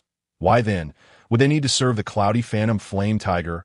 Was it merely a matter of avoiding conflict and ensuring a safety net for their assessment scores? Or was the primary objective to secure the terms of assistance from the cloudy phantom flame tiger to confront me? He glanced at the overturned ice bucket, where fish struggled to escape the icy surface, their tails flailing. So, you came here to fetch fish for the cloudy phantom flame tiger. It desires this. Deer quickly responded, careful not to disclose Kaji's instructions that he could leave directly, ignoring the response. Su Xingyin suddenly inquired, what is Kaji Campbell's temperament like? Deer paused, a hint of hesitation in his voice. Oh, the boss is quite magnanimous. And how does he treat others? He is quite amiable, the polite type. Deer scratched his head, confused about Su Xingyin's line of questioning. Are you certain? Absolutely. Deer replied emphatically, confident that no one could question his boss's character. Yes, that's so. Su Xingyin mused, falling silent, but a congenial and courteous individual who, without apparent reason, belittles others before their first meeting, seemingly attempting to portray himself as a foolish wastrel, only to later seek trouble during the assessment. Naturally, it was understandable to wish for revenge after being publicly humiliated. However, would a magnanimous person, especially the eldest son of the Campbell family, truly become a servant to a mythical beast merely for the sake of retribution? He doubted it. Thus, the next question arose, what could possibly motivate him to act in such a manner? Su Xingyin was certain he had never had any conflict with that individual in the past. Furthermore, he had not exhibited any behavior that stood out within the academy, aside from his own class.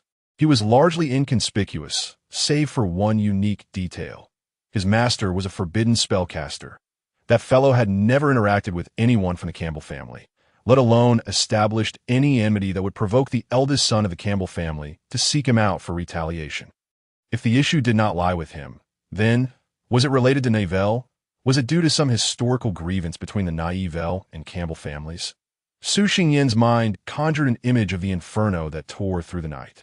When the flames subsided and dawn broke, it revealed a little girl kneeling in the snow melt, weeping pitifully, a wretched sight. Perhaps I am simply overthinking this, Su Xingyin mused softly, pressing his knuckles to his lips. But Campbell, I sincerely hope that the fire from 12 years ago has no connection to you. If the conjecture held any truth, then it went without saying that Kaji Campbell's motives were likely far more complex than mere retribution. Even amidst the assessment, that individual likely possesses the means to take a life. However, Su Xingyin fidgeted with his fingers, realizing that he must make further preparations, for if it truly involves the annihilation of an ethereal family, he must certainly have a proper encounter, even if it leads to the troublesome necessity of borrowing the strength of a certain individual. Su Xingyin's thoughts drifted gently with the breeze, and, in his mind, The girl who had been kneeling beside the crumbling ruins seemed to have grown taller. She clasped the skirt of her gown, which blossomed like pure white lilies, and gracefully stood amidst the pristine snow, her charming smile radiating as she waved enthusiastically in his direction. There was no helping it. After all, his master bore the surname Neferial.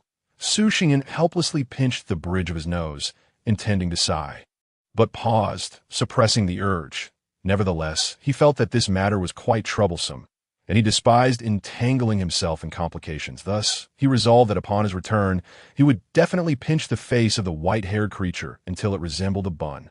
Su Xingyan gently shook his head, returning to his senses as he cast his gaze upon the white serpent lying on the ground, which was fixated on Dare, causing him to sweat profusely. The moment Dare moved slightly, he immediately raised his head, his expression turning excited. Despite being bound, he still wriggled towards Su Xingyan, exclaiming, "Classmate, brother, big brother, could you do something about this snake? It keeps staring at me, making me feel as though it's just waiting to bite me. Is it venomous?" Shifting his attention away from the unfortunate boy, Su Xingyan looked back at the white serpent, which had drawn closer, proudly half-raising itself, its eyes conveying, "How do you find my guardianship, bipedal beast?" Su Xingyan nodded in response with his gaze, indicating, "I will add to your rations later." Understanding the implication, the white serpent happily flicked its tail, eager to cheer, but caught a glance at Dare beside it and restrained itself, fearing it might lose its dignity as a serpent, so it quietly rejoiced within, chanting a rhythm of more food, more food. Without further ado, Su Xingyan exhaled softly, regaining his composure and re-establishing a warm smile as he bent down to ask, "Classmate, do you have any additional information to provide?" "None. Absolutely none." Dare twitched the corners of his mouth, struggling to form a smile, lamenting, "Big brother, I beg you, please eliminate me quickly. This snake is truly unnerving." He was genuinely scared. A snake was staring at him unblinkingly, and moments ago, this individual had been silent, his mood seemingly having soured considerably, his expression frightening. Yet now he was smiling again, which was utterly bewildering. Was this person a snake lunatic? Snake lunatics were terrifying. Snake lunatics with power were even more so, especially when one had been captured by such a lunatic. Was it too late to retract his previous words and call him grandfather? "One moment, let me ask you one last question." Su Xingyan patted Dare's shoulder, disregarding the goosebumps that suddenly appeared on his neck, speaking in a gentle tone. "According to your earlier description, if you fail to return the fish, that cloud-hued flame tiger will continue to demand fish. Correct, Dare? This fellow wouldn't be thinking of stalking someone, would he?" Oh no, it seemed he had unwittingly dug a big hole for himself. Upon reflection, that wasn't right. It seemed that Big Kaji was contemplating how to send the three of them away. Then it was nothing to worry about. Dare breathed a sigh of relief, affirming, yes, that individual indeed has such a temperament. "I understand. Thank you for your cooperation." As his words fell, Su Xingyan glanced sideways and lightly kicked the still rolling and foolish white serpent. The white serpent looked up, momentarily dazed, but quickly understood, leaping into the air and leaving behind a fleeting white silhouette, already landing atop Dare's head before the shadow had dissipated. Dare's face turned a ghastly green.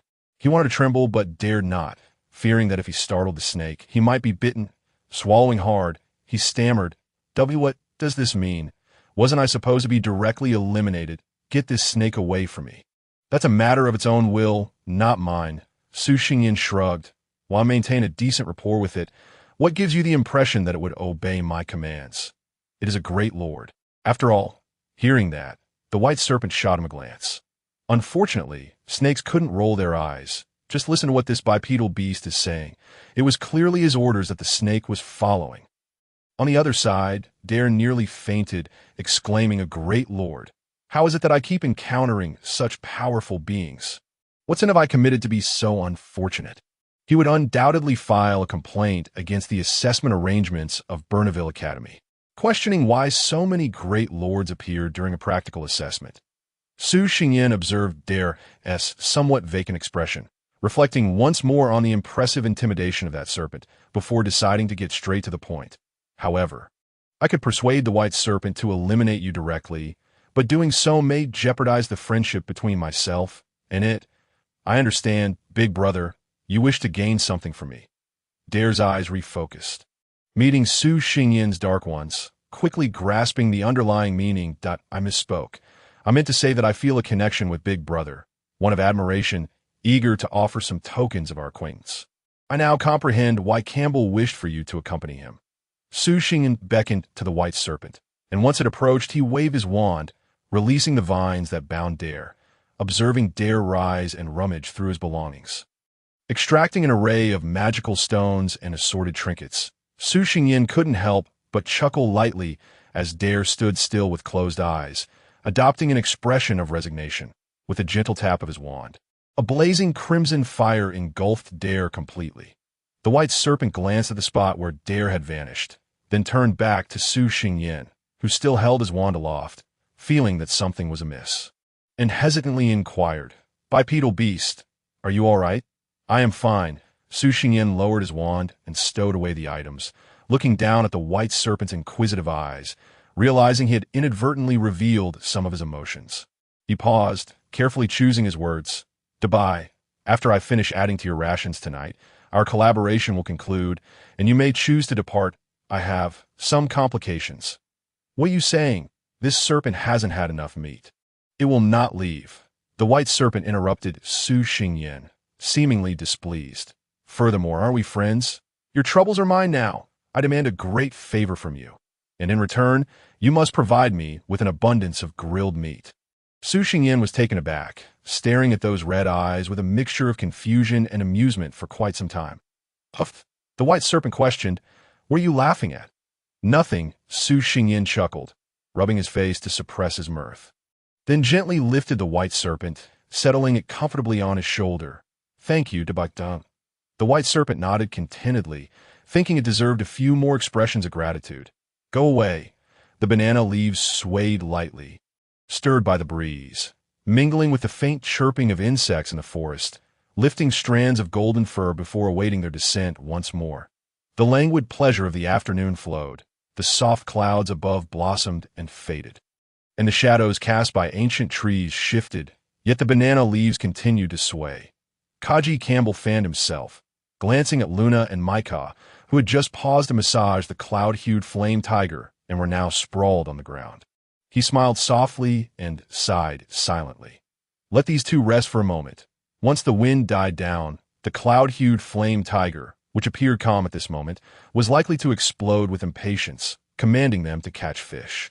Thus, he would have to fan them for a while longer. Retracting his gaze, Kaji resumed his actions, but as time passed, his thoughts were swept away by the wind, cascading into a corner of his mind. It was a memory frozen in the twilight of dusk. One day, in the Campbell residence, a servant delivered a message from a certain individual. Kaji Campbell, who was engaged in physical training, felt a momentary disruption in his breath. After informing the servant that he was aware, he ceased his training, quickly rinsed off the sweat from his body, changed into a clean set of regular attire, and then exited the training room. The Campbell estate was vast. Reaching that particular room required traversing several doors, numerous staircases, and countless corridors. The sound of his footsteps echoed in the slightly empty corridor as he walked briskly. Kaji lowered his head slightly, gazing at the dark red wooden floor that reflected his own silhouette, silently pondering how much time had elapsed since he last shared solitude with that person. Did that encounter on the day of the festival, while he was on his way to visit his mother, count? Perhaps, from some point onward, that individual seemed to deliberately avoid engaging with him. He was uncertain of the reason, but his steps gradually slowed as he halted before a door. It could be an illusion, but he felt as if this door possessed a life of its own, bearing a gaze akin to that of the individual, sharp, profound, and scrutinizing, observing all who approached. "Young master. The master is waiting for you in the study." The old servant, who had been waiting outside the door and ready to obey any command, deeply bowed to Kaji and spoke in a calm tone. Kaji nodded in acknowledgement, grasped the cold doorknob, took a deep breath, and forcefully pushed the door open. Through the window that filled half the wall, the orange-red sunset cast its remaining glow across the room, enveloping everything in a veil of soft haze. When that haze was stirred, a faint scent of pine mingled with the delicate sweetness of irises wafted into every corner, imparting a sense of ease and satisfaction to the occupant of the room. However, Kaji paid little attention to these details. His gaze was fixed on the figure standing behind the desk, turned away from him. In his memory, this figure had always been as towering and imposing as a mountain. Just as it had been in the past, and now it was his father, the current head of the Campbell family, the helmsman, Dosker Campbell. Kaji Dosker did not turn around but continued to gaze out the window, allowing the sunset to paint his face with a fiery glow. "Come in and close the door." Kaji was taken aback, then remembered he was still lingering at the doorway. He hurriedly closed the door and approached the figure he had been fixated on. He halted directly in front of the desk, paused for a moment, and bowed. "Father," as he spoke. His gaze wandered across the desk, eventually resting on an ornate feather quill, the ink at its tip still fresh. Had he just been writing something? As he pondered such trivial matters, he quietly awaited the next words from the man. As silence enveloped the room, in this stillness, Kaji sensed that something was scrutinizing him. After a long while, Dosker's cold voice broke the silence. "I need you to do something." He seemed to hesitate. "Why?" Kaji suppressed the newly arisen doubts and listened intently. A few days ago, a disciple of Lingy Neferial broke through to become a mid-level mage. Strangely, Dosker shifted the conversation to this topic. "Does this have anything to do with what you need me to do?" Kaji inquired, puzzled. "Of course it does." Dosker continued, "Are you aware of the practical assessment at Bernave?" "Yes." Dosker nodded slightly. "In this practical assessment, that newly promoted little brat will definitely participate, and what I need you to do is to kill him during the assessment to the best of your ability." Upon hearing this, Kaji's pupils constricted sharply. Regardless of how he might accomplish this during the assessment, and whether or not he would succeed, once he displayed such intent, how could the principal of Bernave let him off easily? Moreover, there were other members of the Campbell family eligible to participate in the assessment. Why not choose them? Countless thoughts raced through his mind, yet he still replied without hesitation, "As you command." "Father," in response. Dosker slowly turned around, his features obscured by the light behind him. Perhaps for this reason, Kaji felt that those eagle-like sharp and bright eyes softened for a fleeting moment, even if just a glimmer. "Don't you want to ask why?" Dosker spoke slowly. Kaji's response was simple. "I am a Campbell. This is the command of the Campbell family." A low scoff echoed, followed by the rhythmic sound of knuckles drumming against the edge of the desk. Time seemed to fragment and dissipate with each tap. After a while, Dosker waved his hand. "Since that is the case, you needn't overthink it. Return to your room later. I've sent a few trinkets for you to study. Inside, there are items that will help you isolate yourself from the mechanisms of that practical assessment. Rest assured, even if our dear chairman discovers it, he will not break this isolation. Additionally, there are several items that will ensure you can eliminate that brat. Though the magic consumption will be considerable, if you find the supplies I provided insufficient for recovery, feel free to take more from the storeroom. Also, grab some defensive items if you believe that a mid-level mage could still pose a threat after your preparations." "I understand. Go." Dosker shifted his gaze, lowering his head to pick up a book on the desk. Kaji recognized this as a dismissal and suppressed the urge to linger any longer. He bowed once more and swiftly exited the study. In the now quiet room, Dosker set the book he had just picked up aside and returned to the window, squinting against the glaring light as he gazed at the spire of a tower within the Campbell estate. A trace of disdain flickering in his eyes. Son, who could possibly lay a hand on him? When the first streaks of crimson clouds appeared on the horizon, Kaji Campbell understood, even if he were to sever his own hand. The wrath of this individual before him could not be quelled. Roar! The deafening roar of a tiger echoed through the forest. Kaji, expressionless, lowered his hands from his ears, glanced at the grass that bore several deep claw marks. Then at Lin, whose face had gone pale with fright, and at Maika, who was drowsily on the verge of slumber, startled awake by the commotion. Very well. Now would be an opportune moment to send these two away. Given the current twilight, if they were to leave and not return, the Cloud Shadow Flame Tiger would not seek to fish in the dark, allowing him to buy time until tomorrow to complete the necessary preparations for that matter.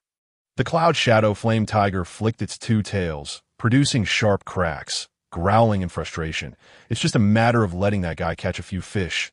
Why hasn't he returned yet?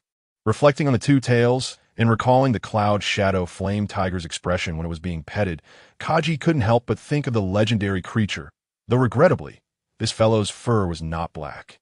He shook his head, pulling back his thoughts, considering that Deer had likely hidden far away, and casually remarked, Deer might have encountered an accident. Perhaps he ran away. The cloud shadow flame tiger did not hide its skepticism. No way.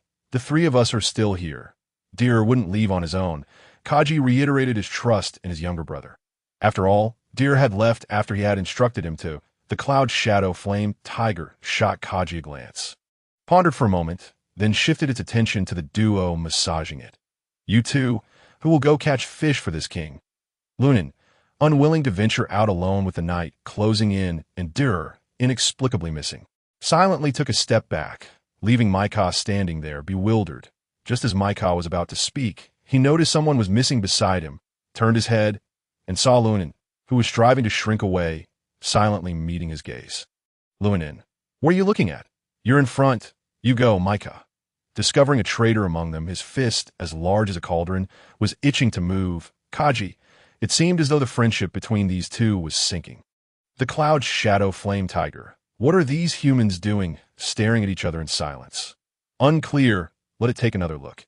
After a while, Kaji coughed lightly, breaking the increasingly eerie silence. Ahem, Tiger King, it is getting late. And with the whereabouts of Deer unknown, it would be prudent for the two of them to go together. In case of danger, they can look out for each other. Upon hearing this, Yin who regained his composure, scratching the lawn with reluctance. Then who will give this king a massage? Kaji reasoned.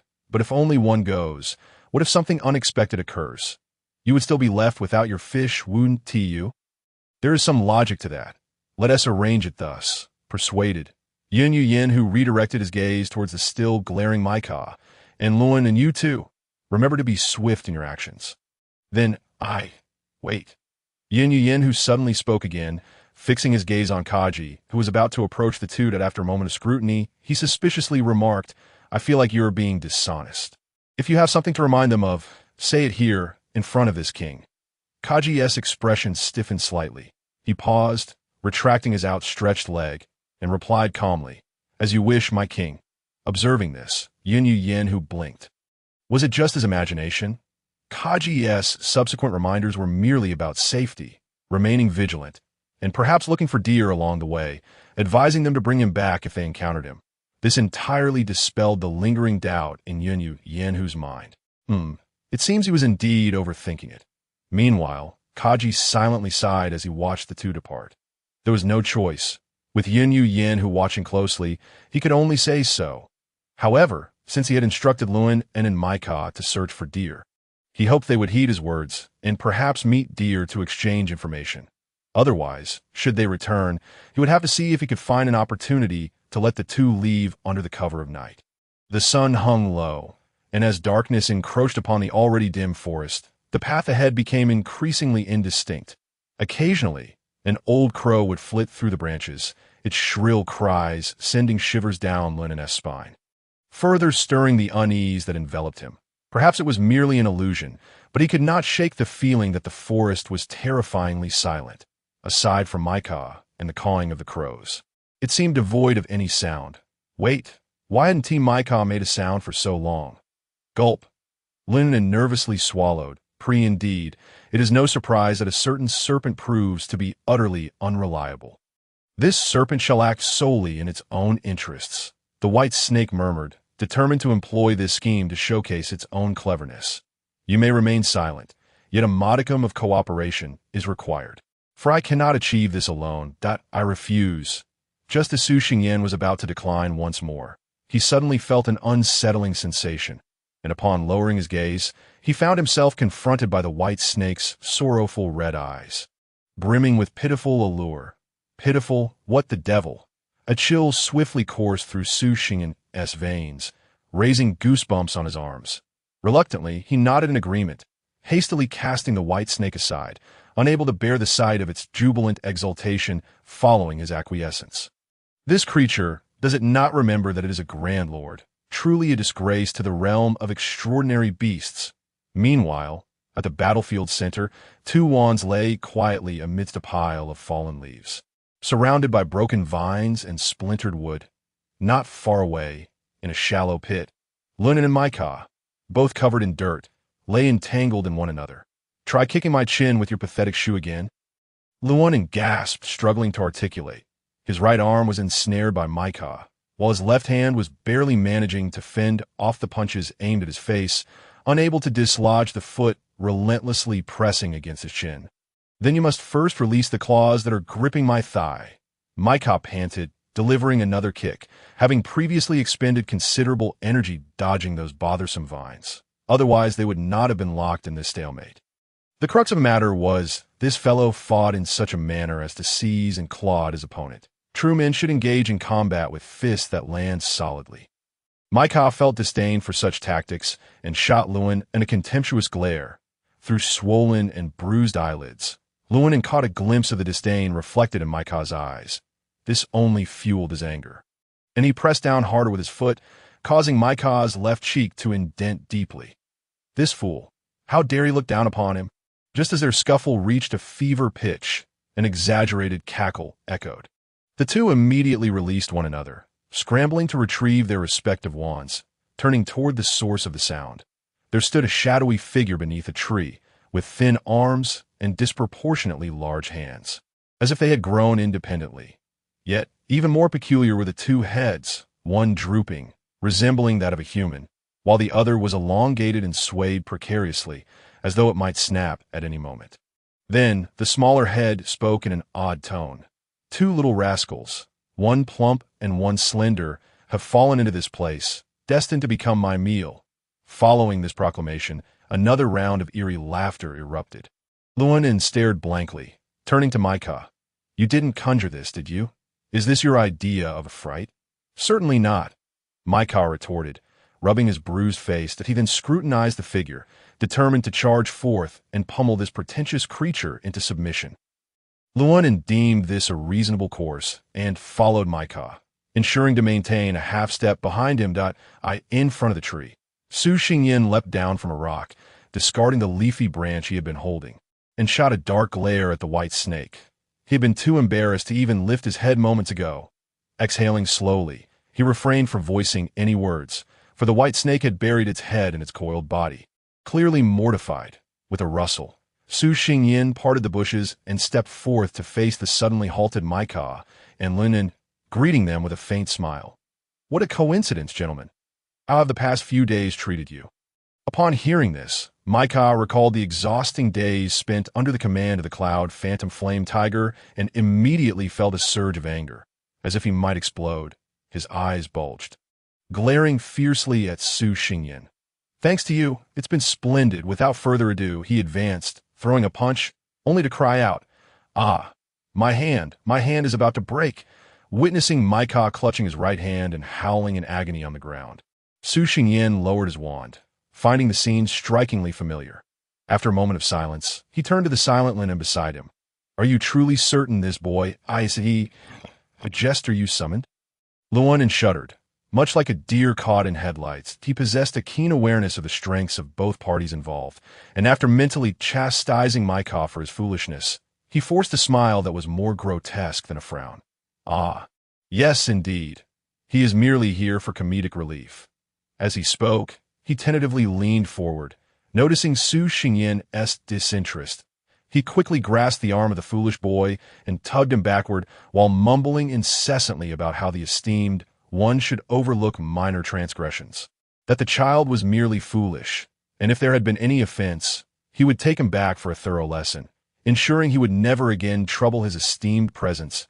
Su Xingyin observed this cowardly figure who had wilted at the first sign of conflict with bemusement. "Wait a moment. My lord, please, whatever command you have, I shall execute it immediately." Lunan immediately fawned. Su Xingyin's eyelids twitched. This fellow was truly insufferably cowardly. He suddenly felt that the educational standards of Bernaville had considerable room for improvement. Silently scoffing, he decided against further trivialities and got straight to the point. "Please inform me of the current situation regarding Kaji Campbell and that Cloud Phantom Flame Tiger." "Not a bother. It is my honor." Just as Maika, who had been crying out in pain, was about to retort, he instead erupted into furious curses. "Lunan, you scoundrel! How dare you betray Lord Kaji?" Ung, ung, ung. Lunan lunged forward, laboriously restraining Maika's head, covering his mouth, and then raised his face with a forced smile. "This child has always had issues with his brain. Please do not take offense. I will bind him immediately and gag him. And once that is done, I shall divulge everything. Everything."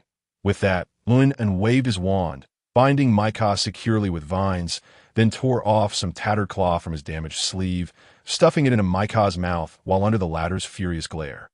The slender crescent moon had ascended into the fading crimson twilight, gazing longingly at the blood-red sun setting in the distance, in the lush forest, as the two beams of golden light dissipated. The already scarce brightness was nearly engulfed by the dense shadows cast by the gnarled old trees. The nocturnal creatures had returned to their nests, while those that reveled in the cover of darkness had yet to emerge. The wind, which had been raucous moments before, now fell silent, as if it had crystallized elsewhere. Thus, within the inky darkness, the forest lay eerily still, brewing with the hidden matters awaiting the emergence of a vortex to consume all. Whooshed out a plume of white mist escaped Su Xinyan's lips, only to be scattered into disarray. The air seemed to turn cooler. Yet, Su Xingyan felt no chill, for at that moment, the flow of magic within his body surged faster than usual. Carrying warmth as it coursed through his limbs, its destination, a non-existent door. Coincidentally, he possessed the key to unlock that door. Su Xingyan reached into his pocket, the key lying quietly within, cool to the touch. "Tonight, then," he suddenly spoke, rousing the white snake, still coiled in the grass. "Dabai, let us go back and start a fire for cooking." The creature had been so mortified that it had fallen asleep. The white snake sleepily raised its head, glancing skyward, muttering, "Two-legged beast, are you trying to trick me into working again?" I said, "Even mealtime yet. We shall eat early today. I have something to trouble you with afterward." Su Xingyan parted the foliage, retrieving the white snake, a glimmer of amusement flashing in his dark eyes. "We must hurry, for after completing that task, you will need to conserve your strength. I have a premonition that, at the latest by tomorrow, unwelcome guests will come knocking." The white snake shook its head, becoming slightly more alert, and asked in confusion, "What do you mean, two-legged beast?" "I mean to prepare you for battle." Su Xingyan stepped over the debris scattered on the ground, continuing, "Since you refuse to leave, when the time comes, I shall likely entrust that cloud phantom flame tiger to you." The white snake, brimming with confidence, declared, "Rest assured, leave it to me. I shall undoubtedly make that cloudy shadow tiger weep bitterly." "Ah, you've just broken through. Do not speak so boastfully," came the retort. "Just you wait and see." The white snake's confidence remained unshaken as it wriggled along Su Xingyan's ARM.B. By the way, bipedal beast, how accurate is your intuition? What if they do not come looking for us tomorrow? Then we shall abandon the strategy of waiting and take the initiative to find them. "Bipedal beast, you seem rather off today," the white snake remarked, adopting a tone of significant discovery. "You didn't even consider ways to extract something from those two bipedal creatures, yet now you talk of proactively seeking trouble. What are you plotting?" Su Xingyan smiled faintly. "Perhaps I merely find that fellow named Kaji Campbell unsightly." The white snake responded with unwavering certainty. "No, I've seen through you. You absolutely detest trouble. Haha, you know me quite well." "Of course I am quite clever," it replied, though it seemed to hesitate. "Stop." The white snake interrupted Su Xingyan, shrinking its neck slightly. "What I meant was, in any case, I shall no longer engage in any schemes." "What you propose hardly qualifies as a scheme. It feels more like a child dragging others into a game." Su Xingyan shook his head, gently tapping the white snake's head twice with his finger, his eyes narrowing as he spoke slowly. "Do not overthink it. I merely wish to find that chap and inquire about a few matters. Nothing more." The white snake fixed its gaze on Su Xingyan. Suddenly feeling a chill, it sensed that this bipedal beast, when speaking so, seemed even more intimidating than when smiling. The silvery glow of the moon bathed the mage tower, embracing the radiant white light emanating from within. The previous night had turned bitterly cold, blanketing the land with countless snowflakes, which danced in the wind. The moonlight, akin to flowing water, spilled over the pristine snow, mingling with the ethereal white light, igniting it. Silver sparks twirled gracefully, incinerating the clamor of the world, leaving behind an expanse of tranquil whiteness. The night was serene. Inside, an armchair stood beside a warmly glowing fireplace, where Ling Yi, clad in pajamas, wrapped herself in a woolen blanket. Her bare feet perched atop the seat. The warm orange flames tousled her cascading hair, casting shadows that swayed across the pages of the book laid open on her lap, surrounding the armchair. Several small mounds of books lay scattered on the floor, and from the titles visible in the light, it seemed these hefty tomes were not ones many would willingly read. Titles such as Analysis and Integration of Ancient and Modern Magic. Factors influencing the talent for soul magic, the possibility of separating and reconstructing the source of mental power, and idealism and materialism influencing elemental forms filled the room. Most of these texts pertained to cutting-edge magical theories and were borrowed from the Magic Association's library.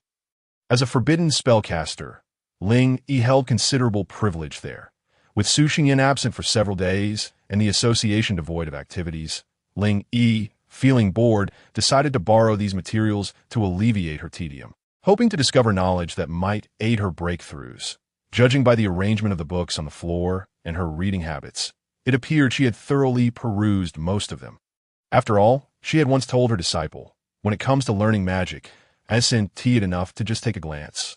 However, the book resting on her lap at that moment was not a profound tome, but rather a compilation detailing the customs and culture of various regions in the Voltas continent. Kofanira, situated at the border between the church and the Magic Association, remains free from the dominion of either, signifying the end of the city of magic. Ling Yi's fair fingers moved gracefully through the shadows as she intermittently read aloud from the pages. She thought to herself that since she needed to broaden her horizons, why not venture to the church? Surely, she would encounter new experiences. However, halfway through planning her journey, she recalled the relationship between the Magic Association and the church. In order to avoid unnecessary trouble, she reluctantly scrapped her initial plans, settling for an alternative. Ling Yi soon turned her attention to this border town. It should be quite interesting, she mused, her eyes brightening with delight as she playfully swung her feet. She then set down the book, tossed aside the blanket, leaped from the chair, and rolled onto the warm sofa nearby. Once my disciple's assessment is over and he has recuperated for a few days, we shall go together, as punctual as ever. It was 6 a.m. The old principal's spirited voice, as always, resonated in the ears of the remaining candidates alongside the brightening sunlight. Good morning, students, he greeted warmly. Another night has passed. Calculating the time, this assessment has been ongoing for nearly a week. There are 4 students left in the secret realm. I estimate that today or tomorrow, I shall finally be able to rest this old body. So, to the 4 of you, good luck. Suddenly, the old principal paused, letting out a soft ah, as if something had puzzled him. After a moment of hesitation, he spoke again, though his tone seemed somewhat unnatural. Dumb. It appears a new situation has arisen.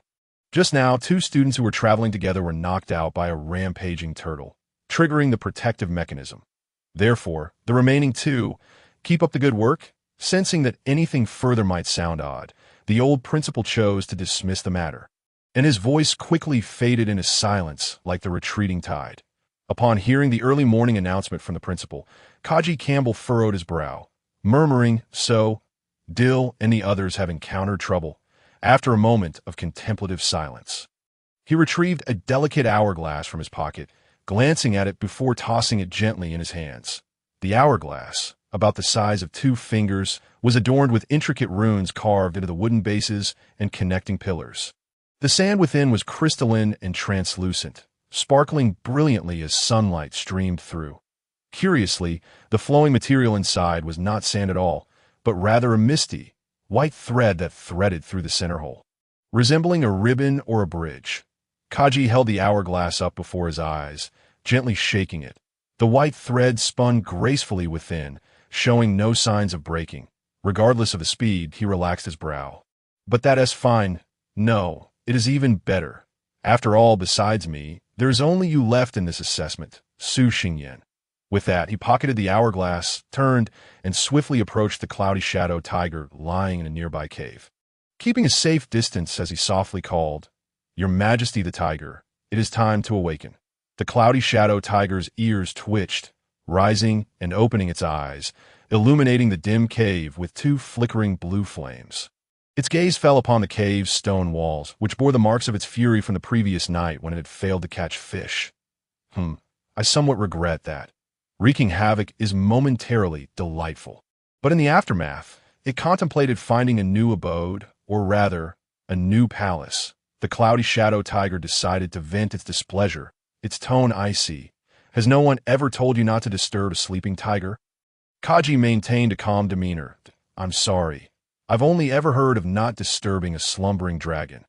Upon receiving no reply, the cloudy shadow tiger snorted. "Humph, have they not returned yet?" "Indeed, they have been eliminated."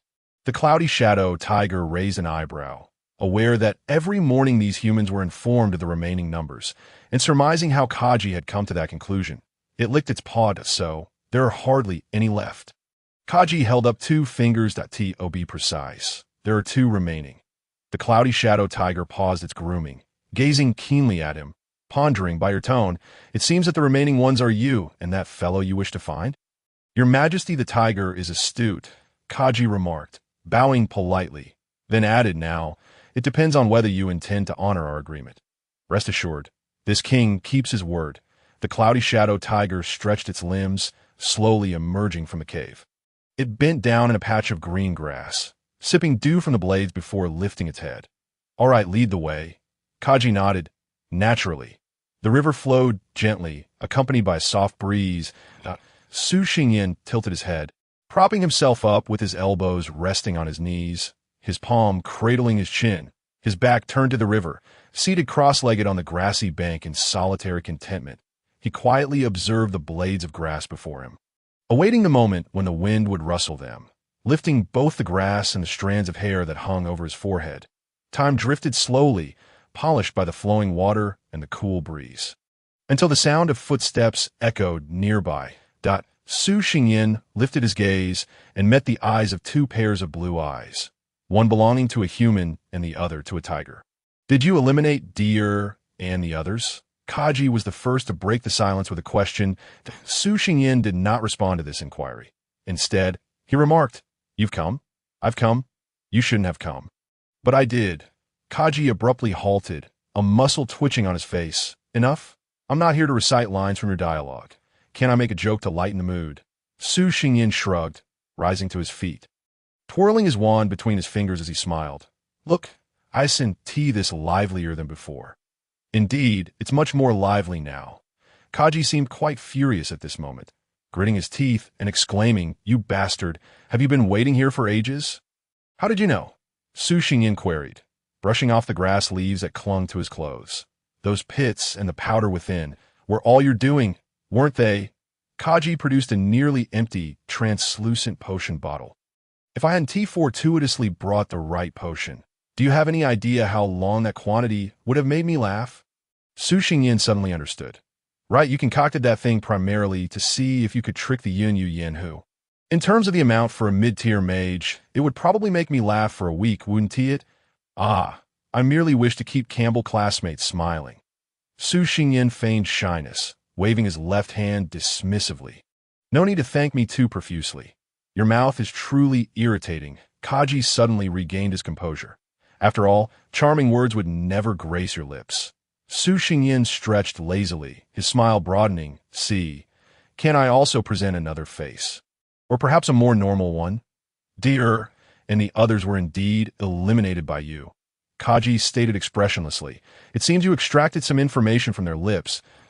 Su Xingyin remained non-committal. He turned to the side, greeting the observing Yunyu Yanhu with enthusiasm. "This must be the Tiger King, right?" "Spare me," Yunyu Yanhu replied languidly. "Your smile is insincere. It's evident you harbor no good intentions." Su Xingyin clutched his chest dramatically, feigning injury. "Oh, what a misconception! Great king, a truly monumental misunderstanding. Your acting is over the top. Such a performer wouldn't earn a tip at the Campbell estate," Kaji critiqued sharply. "Most likely they would be chased away. Truly heartless." Su Xingyin dropped the theatrical pretense, standing tall once more. "But I am genuinely hurt. This esteemed Tiger King ought to offer me some compensation. And no sooner had he spoken than a gust of wind surged. A figure hidden among the grass shot forth like a streak of white light, impossible for the naked eye to discern in its true form, leaving only a phantom trace in the air. Aimed directly at the back of Yunyu Yanhu's neck. Roar! Yunyu Yanhu swiftly sensed the impending danger, roaring in response as its mane glimmered like iron. Then its two tails fused into one, striking towards the white figure with a sound that pierced the air. The white serpent, sensing the threat, became enveloped in a greenish glow, quickening its speed, just narrowly evading the tail, swiftly adjusting its position to change its target. In the next moment, a massive purple serpent shadow loomed over the white serpent, seemingly reverting it to its original size. With flashes of lightning and thunderous roars, the giant serpent swung its body like a whip, striking fiercely against the back of Yunyu Yanhu. The overwhelming sensation of paralysis immediately engulfed Yunyu Yanhu, causing its fur to bristle. Amidst its growls, it fought against the discomfort, leaping awkwardly into the air and quickly redirecting its course, swiping with one clawed eye in midair. Deep black claw marks spread from above downwards, landing squarely upon the giant serpent, sending it crashing back. Bang! After executing the strike, Yunyu Yanhu fell heavily to the ground, creating a deep crater before quickly rising again. Glaring furiously at Kaji Campbell, weren't we supposed to only target mid-tier mages? Who will explain to it how this giant, lord-level serpent came to be? Despite feeling tricked and deceived, Yunyu Yanhu, after that glare, shot off like an arrow towards the direction the white serpent had fled. It was true to its word. It would take on that serpent itself. Yet, it was infuriating to think that once everything settled, it would personally make this Kaji pay for it. Although it saw the white serpent being swatted away, Su Xingyan was not overly concerned, for he knew how resilient this creature was. As for Kaji Campbell, that was another matter entirely. After being summoned and scolded by a certain Yunyu Yanhu for several days, did he truly think he had no temper? That fellow deserved to be thoroughly punished. The two who had been observing the battle now saw both combatants had raced far, and they simultaneously withdrew their gaze. The duel between lords would not conclude swiftly. Kaji turned back, asking first, "Your confidence must stem from more than just this serpent, right?" After all, someone had eliminated his subordinate and was well aware of the presence of that Yunyu Yanhu.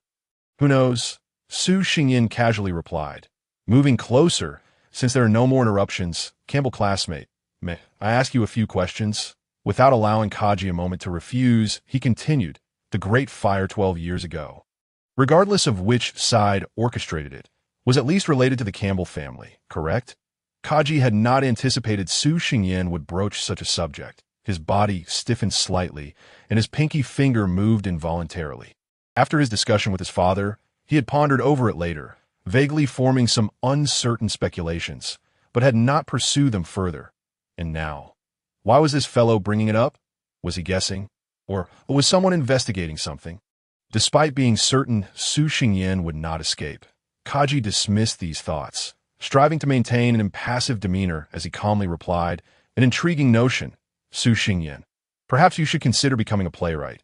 You might fare better than as a mage." "Is that so?"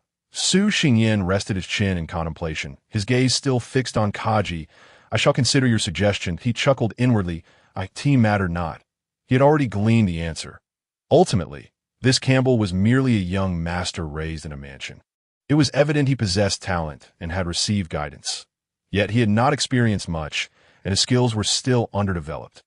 Although it was just a fleeting moment, there had been an unnatural flicker in his demeanor. Coincidentally, had the situation been serious, he was quite adept at capturing such fleeting moments. After all, it once pertained to his very survival, rather than being driven away by sticks or chased by dogs. The past was indeed difficult to revisit. With a hint of self-mockery, Su Xingyan maintained a smile and spoke again. "Now, for my second question, Campbell classmate, did you not worry about me being eliminated early while you served beside that Yunyu Yanhu?" Pausing, he added, "In other words, how were you so certain of my elimination status and current location?" Noticing that Su Xingyan had lowered his wand beside his leg, seemingly without any immediate intentions of making a move, Kaji returned to his usual demeanor, but he pondered briefly. his left hand slipping into his pocket. Upon encountering a hard object, his mind steadied, and he subtly maneuvered his fingers to retrieve a delicate hourglass. The white thread of sand still spanning across its sides. You determined my situation through this? Su Xingyin observed the hourglass with keen interest. When did you tamper with it? Kaji's lips curled into a slight smirk as he succinctly replied. Before the assessment commenced, Su Xingyin fell silent for a moment, tilting his head to glance at his shoulder, the smile on his face fading somewhat. Indeed, someone had given this spot a pat during the greeting. Quite an opportune moment. Su Xingyin clapped his hands in commendation, yet mere applause was insufficient. If I were to trigger the assessment protection mechanism directly, what would you and your adorable little schemes do then? Ignoring the term adorable, Kaji weighed the hourglass thoughtfully, a hint of amusement in his tone. This contraption serves not only to ascertain your location, but acts as a safeguard, a guarantee for you. For instance, it can provide you with a sanctuary in lieu of the protection mechanism. However, the condition is that it will instantly transport you to my side upon activation. He suddenly halted mid-sentence. Clenching his fist tightly, the white threads within the quicksand solidified into grains of sand, slipping slowly from his grasp, cascading like a silvery rain above the blades of grass. The hourglass shattered. Look, that safeguard is now gone. Kaji gently blew away the tiny particles clinging to his palm. Wow, high-grade goods, Su Xingyin exclaimed, truly living up to the Campbell family reputation. Such valuable treasures can be destroyed in an instant. Then, with a playful tone, he remarked, since you're willing to spend such a thing on me, why not give me all your treasures? Who knows, I might just surrender myself. Kaji replied, sure, but only if you first hand over your wand. Su Xingyin nodded. All right, here you go. Kaji thought he misheard. Yet to his astonishment, Su Xingyin genuinely tossed the wand over. He instinctively reached out to catch it. The wand spun gracefully through the air, tracing a beautiful arc. The golden gem embedded within shimmering brilliantly in the sunlight, growing ever brighter. Wait! Kaji's expression abruptly changed as he withdrew, collapsing to the ground. A resounding explosion erupted. A scorching wave of energy accompanied by countless shards burst forth in all directions. And that wand, no, to be precise, the gem atop it, exploded. Cough, cough, cough. Thick black smoke billowed, choking Kaji as he lay prostrate on the grass, forcing himself to rise without delay. Yet the anticipated attack did not ensue. Could this fellow truly be mad enough to blow up his own wand? Waving aside the smoke, Kaji was just in time to see an intact wand thrust toward him, poised right before his eyes. Where did that come from? That would be a generous contribution from another dear classmate. Su Xingyin chuckled. Oh dear, how the situation has taken a turn, hasn't it? You thought it eliminated me directly? Well, that will have to wait.